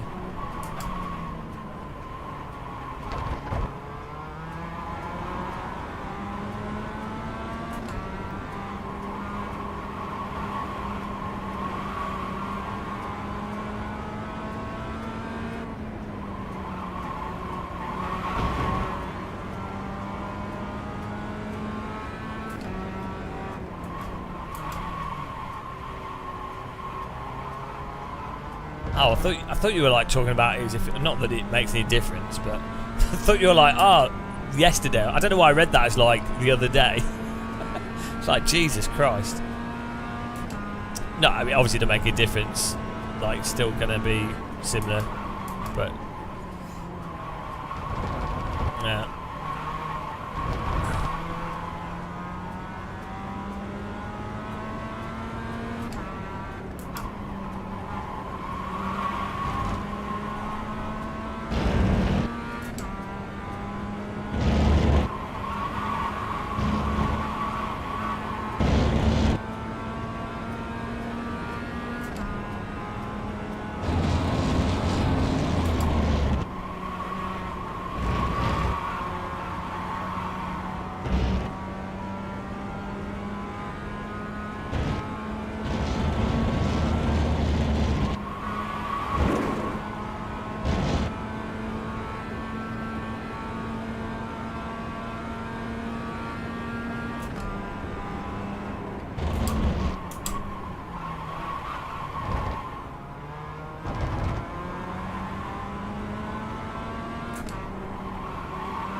It just sucks, doesn't it? Just,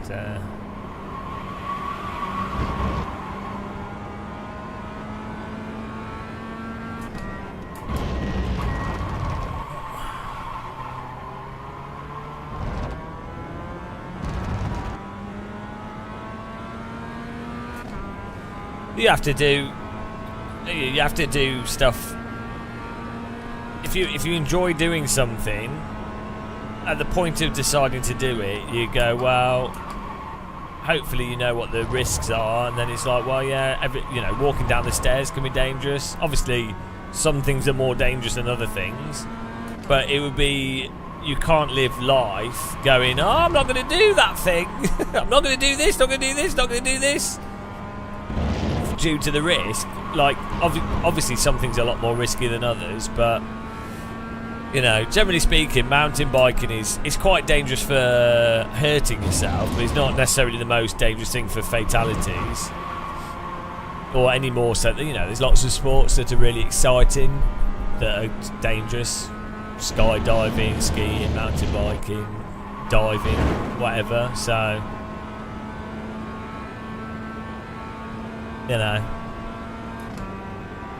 It's just unfortunate. The universe is a bit shit. That's the problem. That's the problem. The universe is a bit shit. I mean, honestly, that's what it comes down to.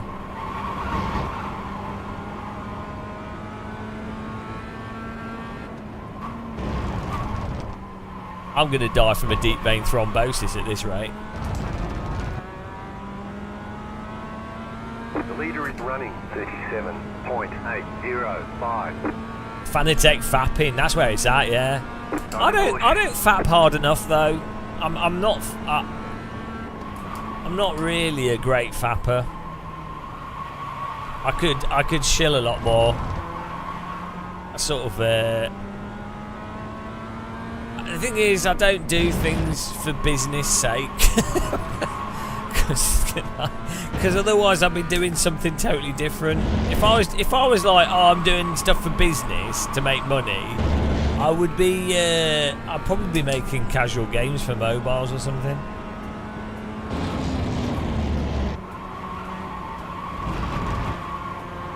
Put your back into it. I broke my back on my mountain. Brokeback Mountain. I can't believe, right?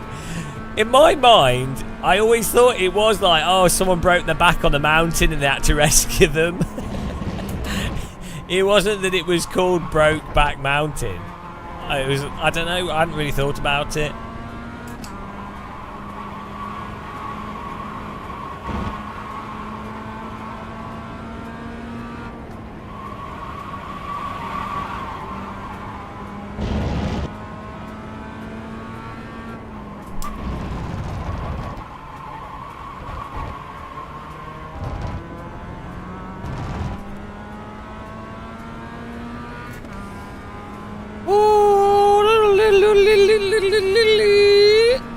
That's my war cry.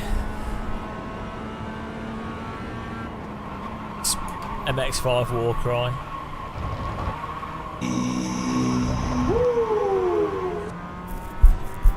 I've not seen Brokeback Mountain. I don't know if I'd enjoy it. I don't like. I'm not into like romance films in general, like straight or gay or whatever. It's not my thing really.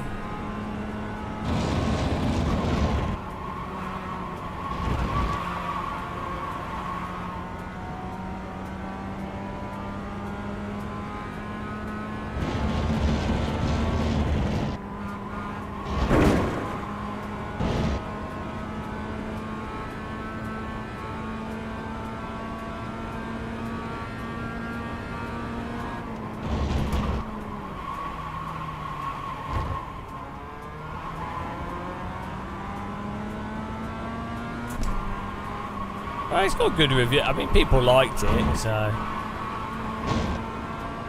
But I don't think I'd particularly enjoy if it was like a lesbian romance, yeah, or whatever, or normal straight romance. I don't think I'd.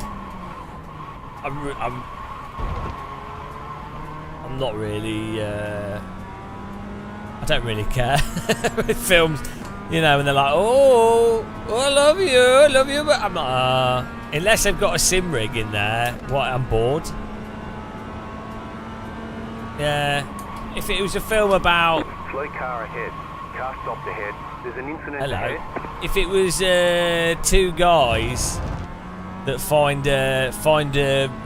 they fall in love sim racing at a land centre, I could get into that. I challenge you to a lap of the Nordschleife. Oh, I bet you can't do it at 100% force feedback. Oh, let me feel your arm muscle. You know, that's the type of thing I would watch. Who wouldn't? That's the next film I'm working on. Broke back sim racing. Broke my back sim racing. That's the film. Another viral sensation from the makers of Brokeback Mountain Biking. And then what else? We've just got so many films. I'm just coming up with them.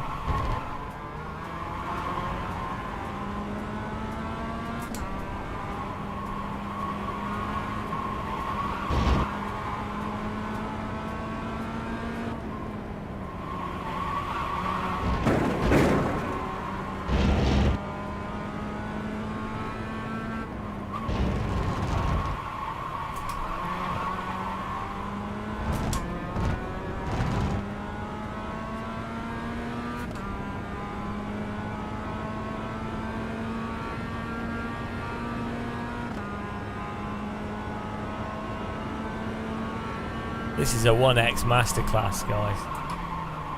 Today's been a masterclass in how to gain safety rating by not driving against people. You wrecked your hand motorbiking.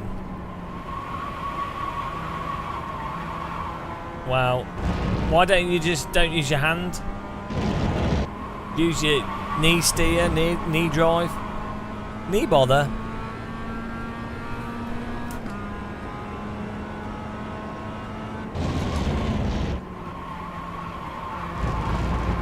Knee-jerk reaction. Oh, these guys are going to crash. Mayday, mayday. Crash in front. About to happen.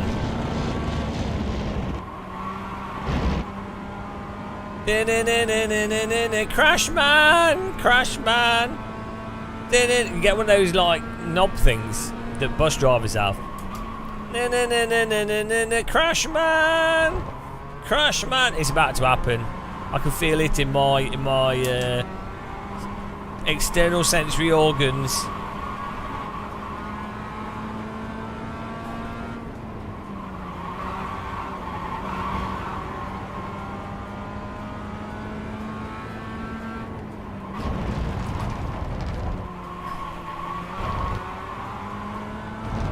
Imagine if your genitals were a Geiger counter and every time you walk past something radioactive it starts clicking. Or starts moving around. That'd be really handy. You wouldn't need a Geiger counter. Imagine if it worked for like water detecting. Like why don't we evolve that? that would be really. Then as a man, you'd be like, oh, I've got this really useful tool.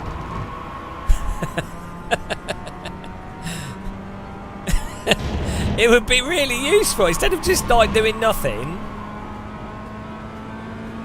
What if it was a compass pointed north?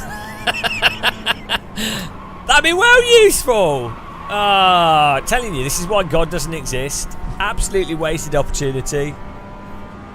Maybe if you put a really strong magnet on the end, it will tug north, and then you'll always know where you're going. It could be like a magic trick. People are like, oh, how do you know where you're going? Ah, magic. Huge magnet attached. Oh dear. Maybe it wouldn't need to be a big magnet. Maybe a small magnet would do it.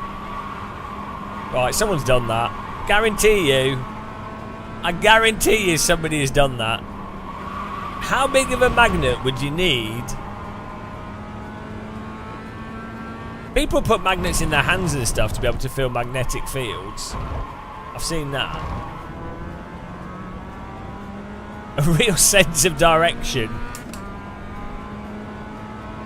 Oh, maybe for people that don't have the ability to maintain a turgid disposition, you could put a magnet inside the woman and then you fix the problem. Oh, I've just come up with a marital aid, just like that. Just like that. I come up with so much genius. It's never-ending genius from this channel. Oh, you say problem? Maybe it's just it could be advantageous. I don't know.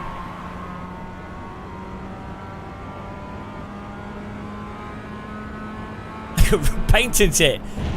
I'm sure someone will have already done it. I'm telling you. Like every idea I have, as stupid as it might seem, it's been done. Everything's been done.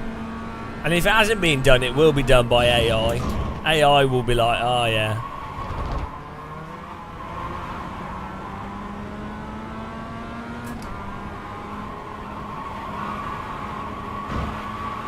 This feels like driving around like one of those Toge servers on AC, where you're just driving around in circles at night. This has turned into a Red Eye Warrior stream. Oh, please don't pump me. Ah, this guy's going to pump me. Left side. Still there, hold your line. Clear. Oh, it's the anime. It's Lord Weeb.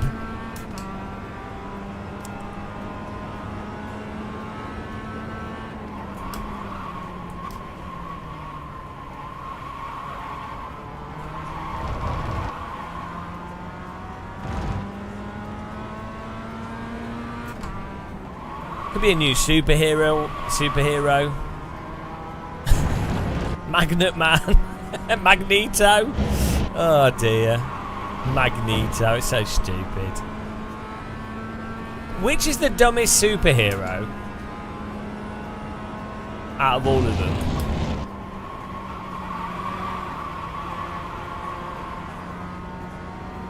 Which is the stupidest one?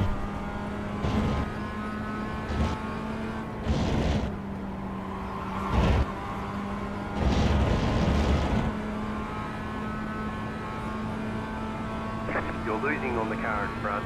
The gap is 1.7 seconds. I don't care. I'm here for SR. Final lap. We've only got one X.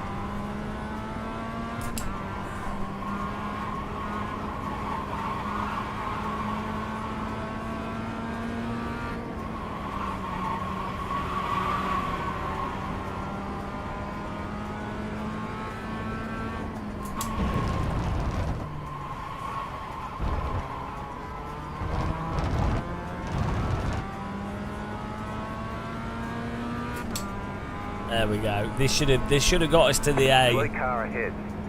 A license. There's the flag. It's over. It's over. Right, let's clip this audio. What lap was it on? Alright, cheers. Good race, thank you.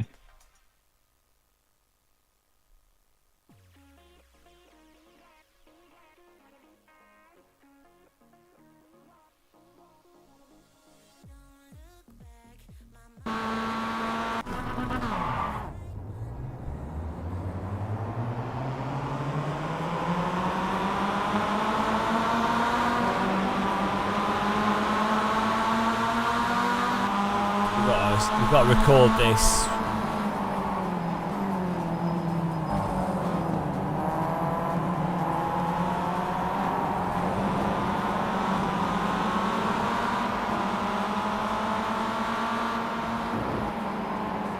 Where was it, guys?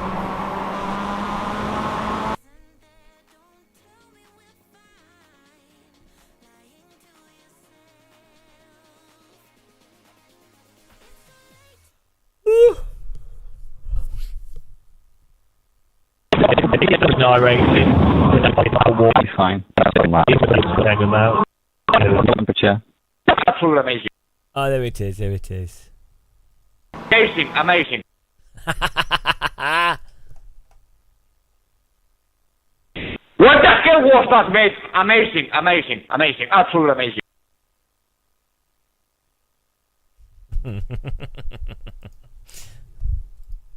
What the hell was that, mate? Amazing, amazing, amazing. Absolutely amazing. What the hell was that, mate? Amazing, amazing, amazing. Absolutely amazing. I mean, that's really good. Amazing. Export audio.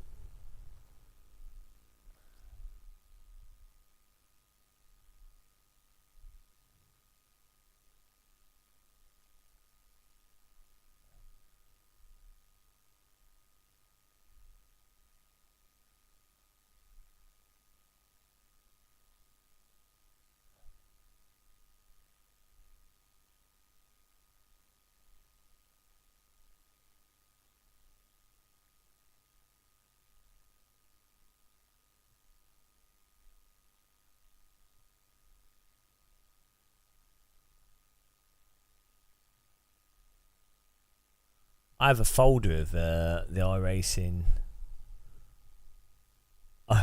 sound clips.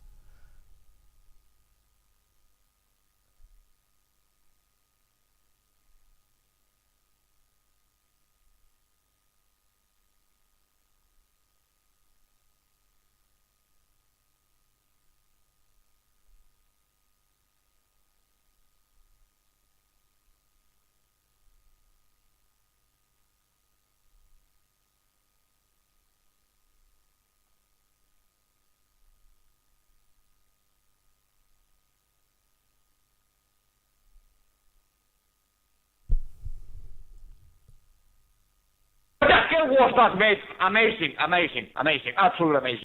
What the hell was that, mate? Amazing, amazing. Oh dear. Right.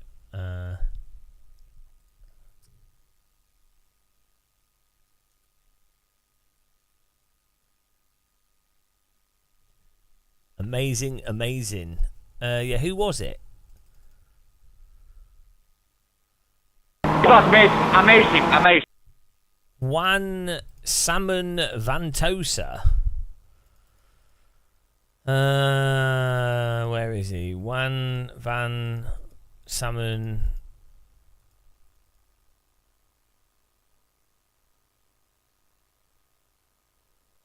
Oh.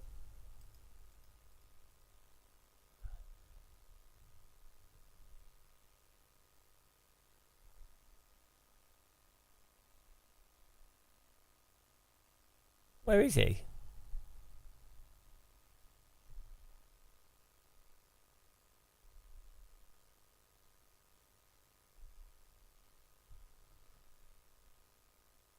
What? Low ambient temperature. Oh, hang on.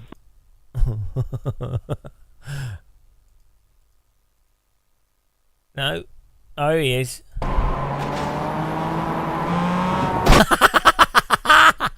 Right, let's watch it from his onboard. Quality, quality. Here we go.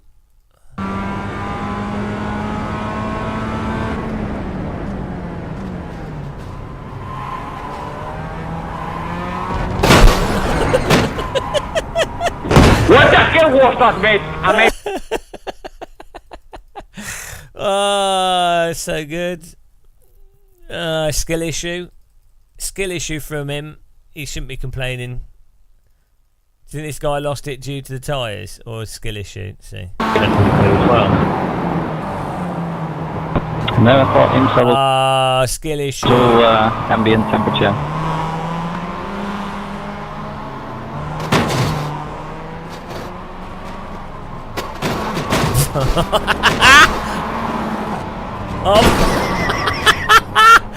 Oh, what am I? Joel Meester. Right. No, I thought IMSA was all ambient temperature. 1, 2, 3, 4, 5, 6, 7, 8. That went well. 8. MX-5's difficult, you know. It's hard being an MX-5 driver.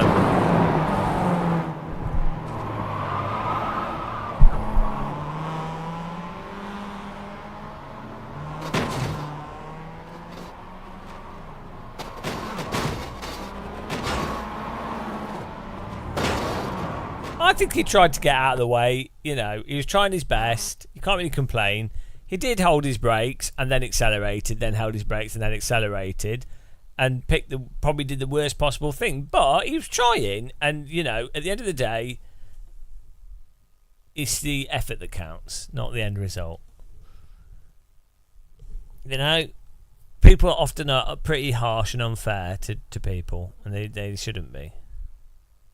Oh yes, B class, B, because you drove the Mazda for 5 races in a row, you're now... That's how the licensing works. It's all about skill and talent, and it's not at all arbitrary as a way to make people spend time to then buy more content. No siree, it is not about that at all. It is, you should be excited about having the safety rating, because the safety rating is representative of how safe you are, just as the I rating is representative of how skilled you are. These numbers are not completely arbitrary in the slightest. It's a nice animation in the background though. Credit where credit's due. I do like this. Just having some green stuff going left and right does look nice. They have made it more spectacular when you're being promoted. So that's nice. Do appreciate that. Right, now we can do B. Yeah, all you have to do is just do races,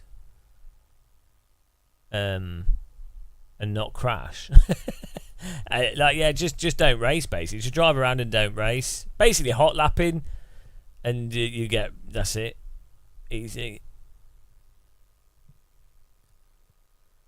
Yeah, participation. It's like being at school again.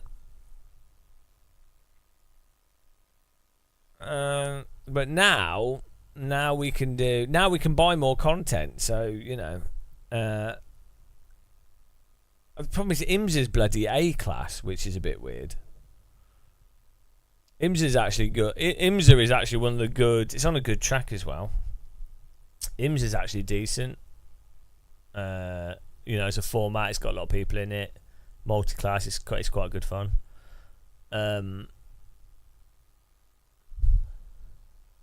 So, unfortunately, but GT3's on. Is it B? LMP2's quite good. It's not for an hour though. We can give it a go in practice it. Oh, it's probably wet though. 65% chance of rain.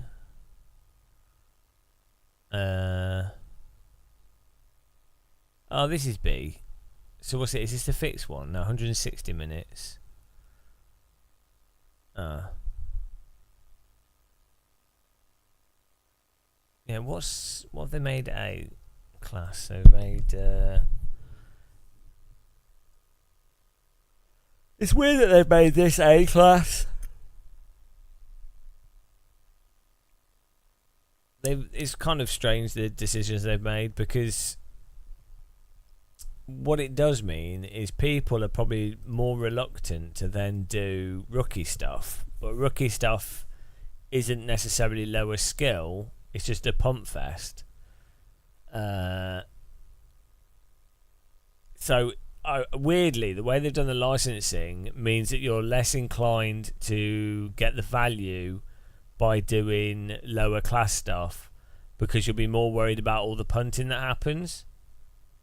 In a sense, if that you see what I mean? Like that's why we were down to D license, because we were doing Fitz Ferrari and MX5.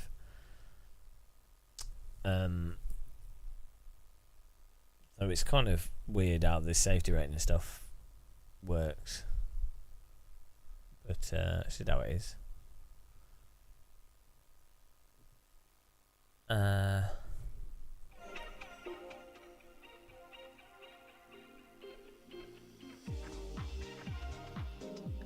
Oh yeah, I was going to quickly try the LMP2.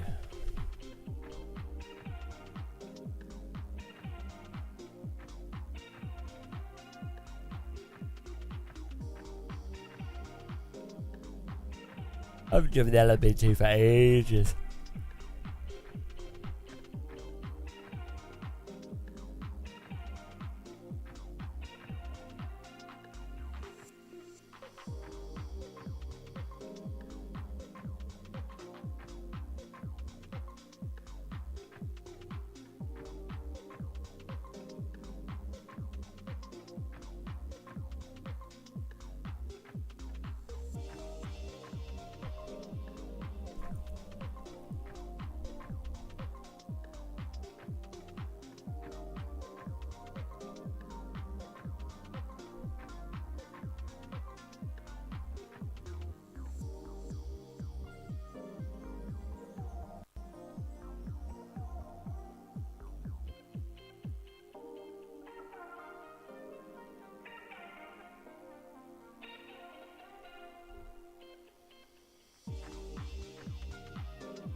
Well, the track's already damp in practice. So. How do we know if we got wet tyres when we just start?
I know, Bertie, we're just trying some things out.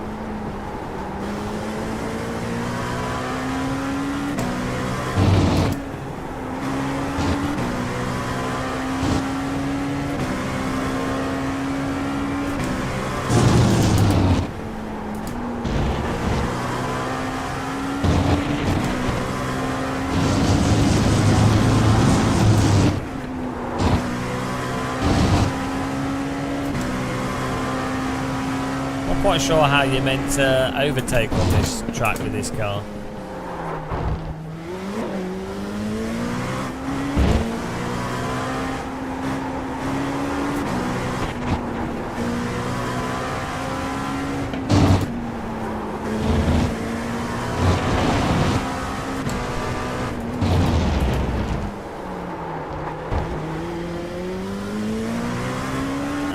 Well, Laguna Seca's not really in the desert. It's actually it's in the hills next to the sea.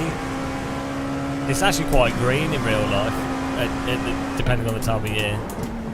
I don't know why all the sims make out Laguna Seca to be in the desert. It's just in sand dunes, yeah.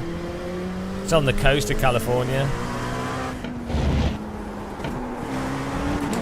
Yeah, it's really weird how the sims make it out as if it was absolutely in the desert as opposed to sort of sand duny.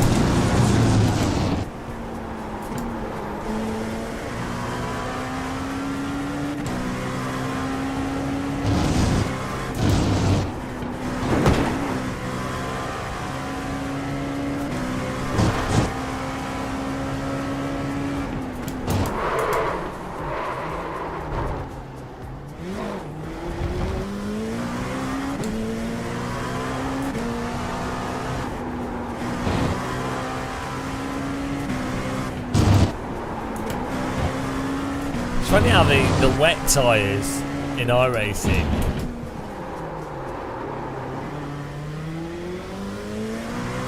drive more like dry tyres.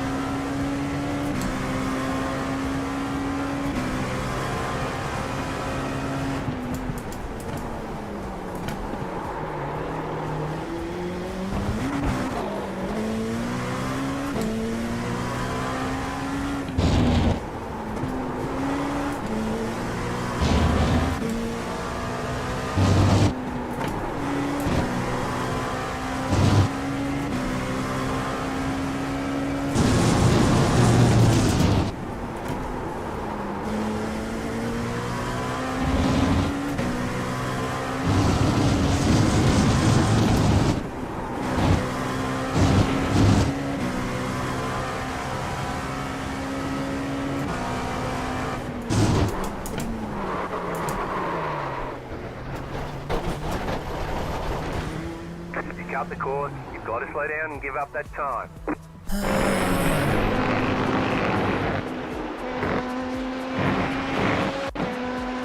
Yeah, he's got wet tyres on. See what the dries are like. You're on a dry tyre. But this doesn't work.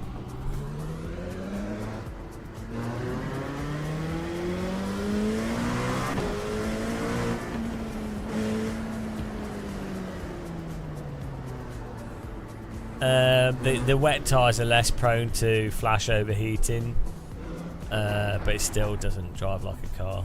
But it's a skill issue though, so you'd have to drive the same way. They're a little bit more forgiving. They're more like a road tyre. They're more like iRacing's road tyre, which is still a bit weird.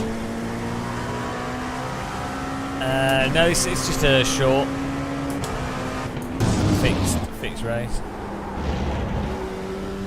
So the LMP2 car's pretty stable generally, especially with the fixed setup because they've put a lot of TC and stuff on it. I was just having a practice though.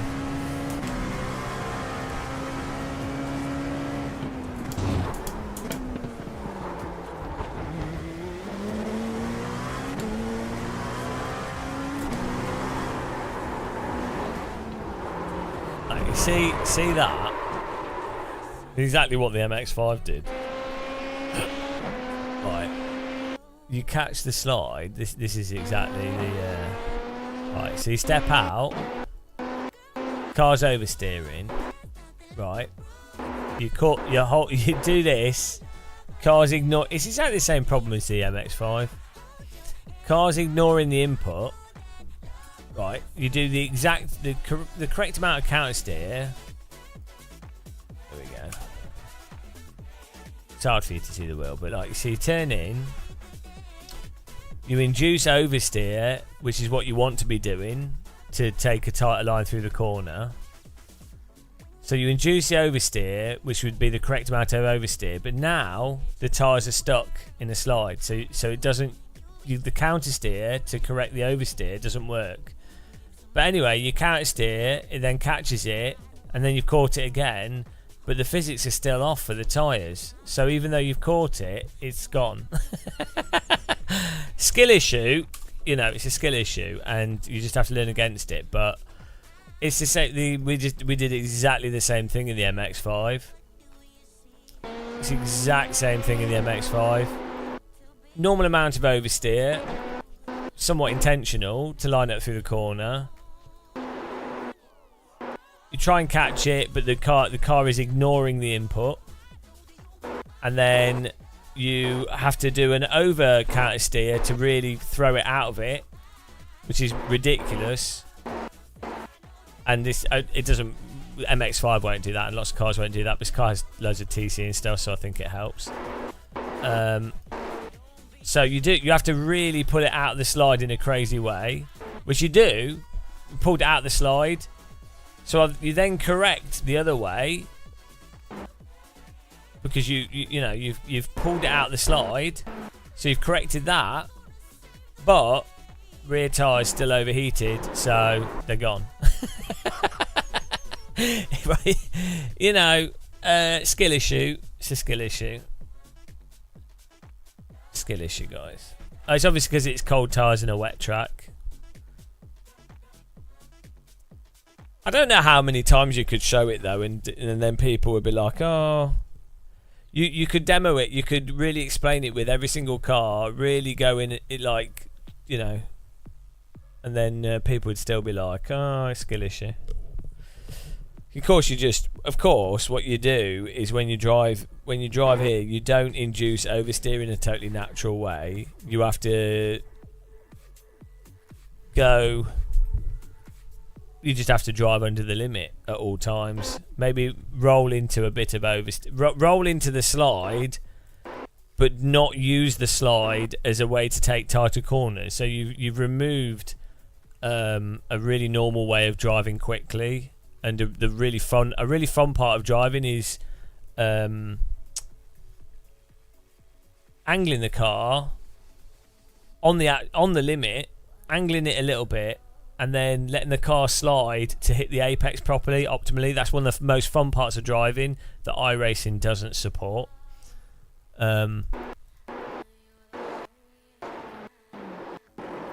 So.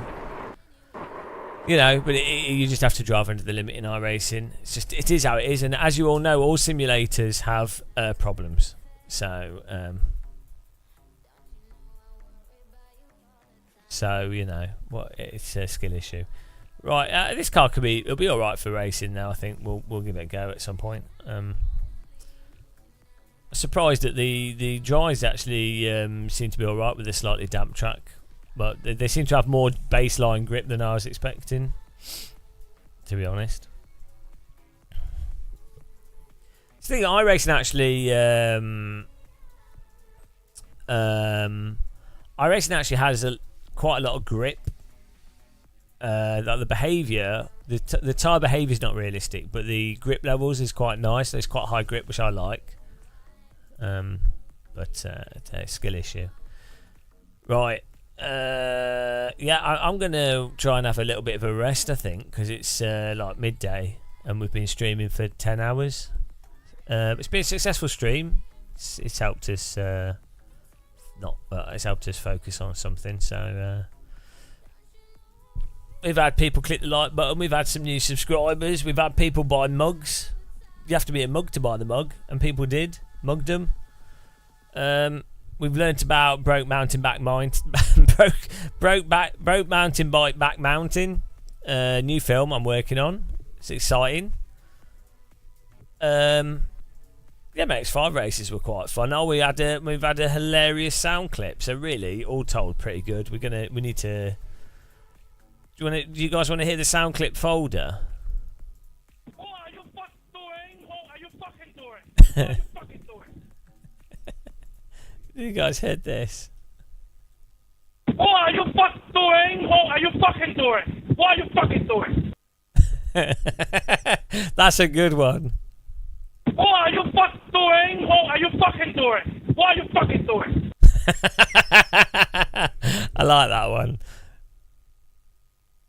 What are you doing? What are you doing? The fucking idiot. Too early. 20, sorry. Nice, give space. Nice, bro. Nice. I'm trying to fucking let you go. What are you doing? I'm trying to fucking let you go. What are you doing? What the hell was that, mate? Amazing, absolutely amazing. What the hell was that, mate? Amazing, absolutely amazing. How many times you gonna move, James? How many times? Inside, outside. How many times? Action idiot and idiot pilot. Idiot pilot. Action idiot and idiot pilot. Idiot. Action idiot and idiot pilot. Action idiot. Idiot pilot. Forever amateur. Remember my words. Forever amateur. Remember my word. Forever amateur. Forever amateur. Oh, I don't have 90-degree rejoin, no. Forever amateur. Remember my words. Forever amateur. Remember my word. Forever amateur. It's another shirt. Forever amateur. Oh, it's so good. Forever amateur. Forever amateur. Oh, it's genius. Forever amateur. Oh, you damn idiot. Damn idiot. 7 meters of track and you collision with me. It's incredible. 7 meters of track. 7 meters of drag and you collision with me. And you collision with me. It's incredible. 7 meters. It's incredible. I can't argue with his stupidity. Inside, outside. How many times? Fantastic, man. You are the best. You are the best. The fucking best. You are the best. You are the best. The fucking best. What's he doing? What's he doing, Super Mario? What's he doing? What's he doing?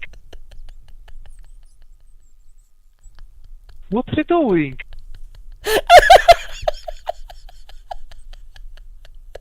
What's he doing? What's he doing? What's he doing? Oh, Super Mario. What's he doing? What's he doing? What's he doing? What's he doing? What's he doing? What's he doing? What's he doing? Oh, it's so good. This is why you play iRacing. Absolutely amazing. What's he doing? Oh, what's he doing? What's he doing? It's a question. Like, you do wonder, what is he doing? What's he doing? What's he doing? I should play some remixes. Where have I got them on my desktop? Let's play some remixes. iRacing sound clips. That's a folder on my desktop. iRacing sound clips. Oh dear. Oh dear.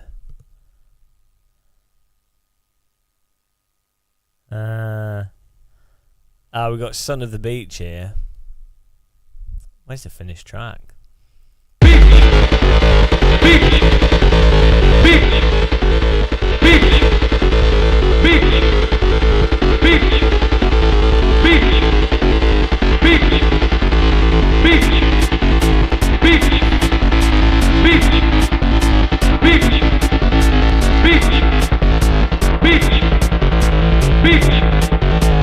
Son of the bitch!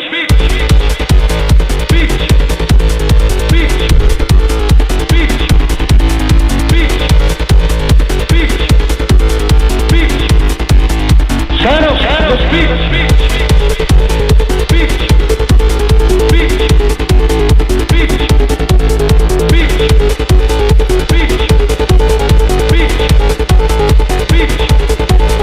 Son of the beach! Son of the beach. Yeah.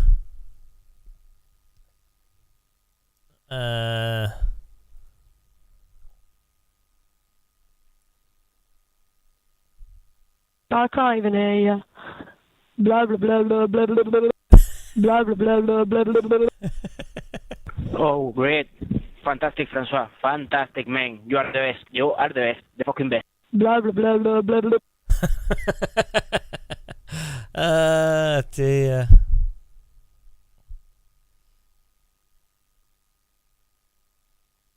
Yeah.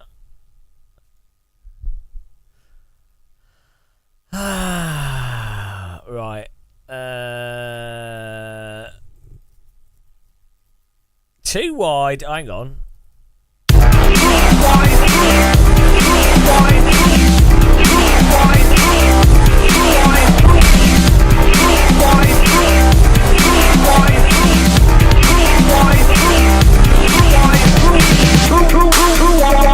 Fuck you, Franco. You don't take it through too wide in the fucking kink. You idiot. Fuck you, Franco. You don't take it through too wide in the fucking kink. You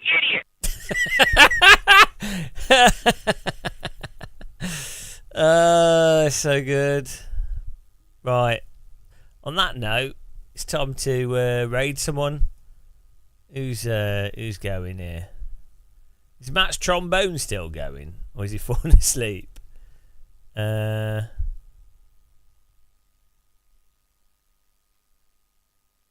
on at the moment? Let's have a look.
Who's on?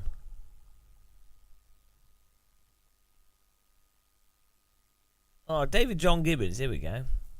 Let's raid him. Right.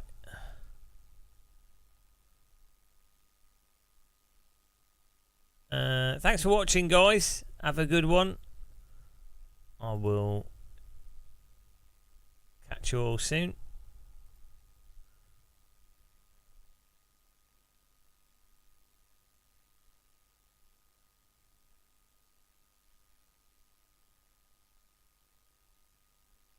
Take care. Have a good night. Appreciate the follows and subs. Off we go. Off we go. Have a good day, everyone. Bye. Goodbye. I'll see you in his chat for a bit. Bye. Bye. Bye.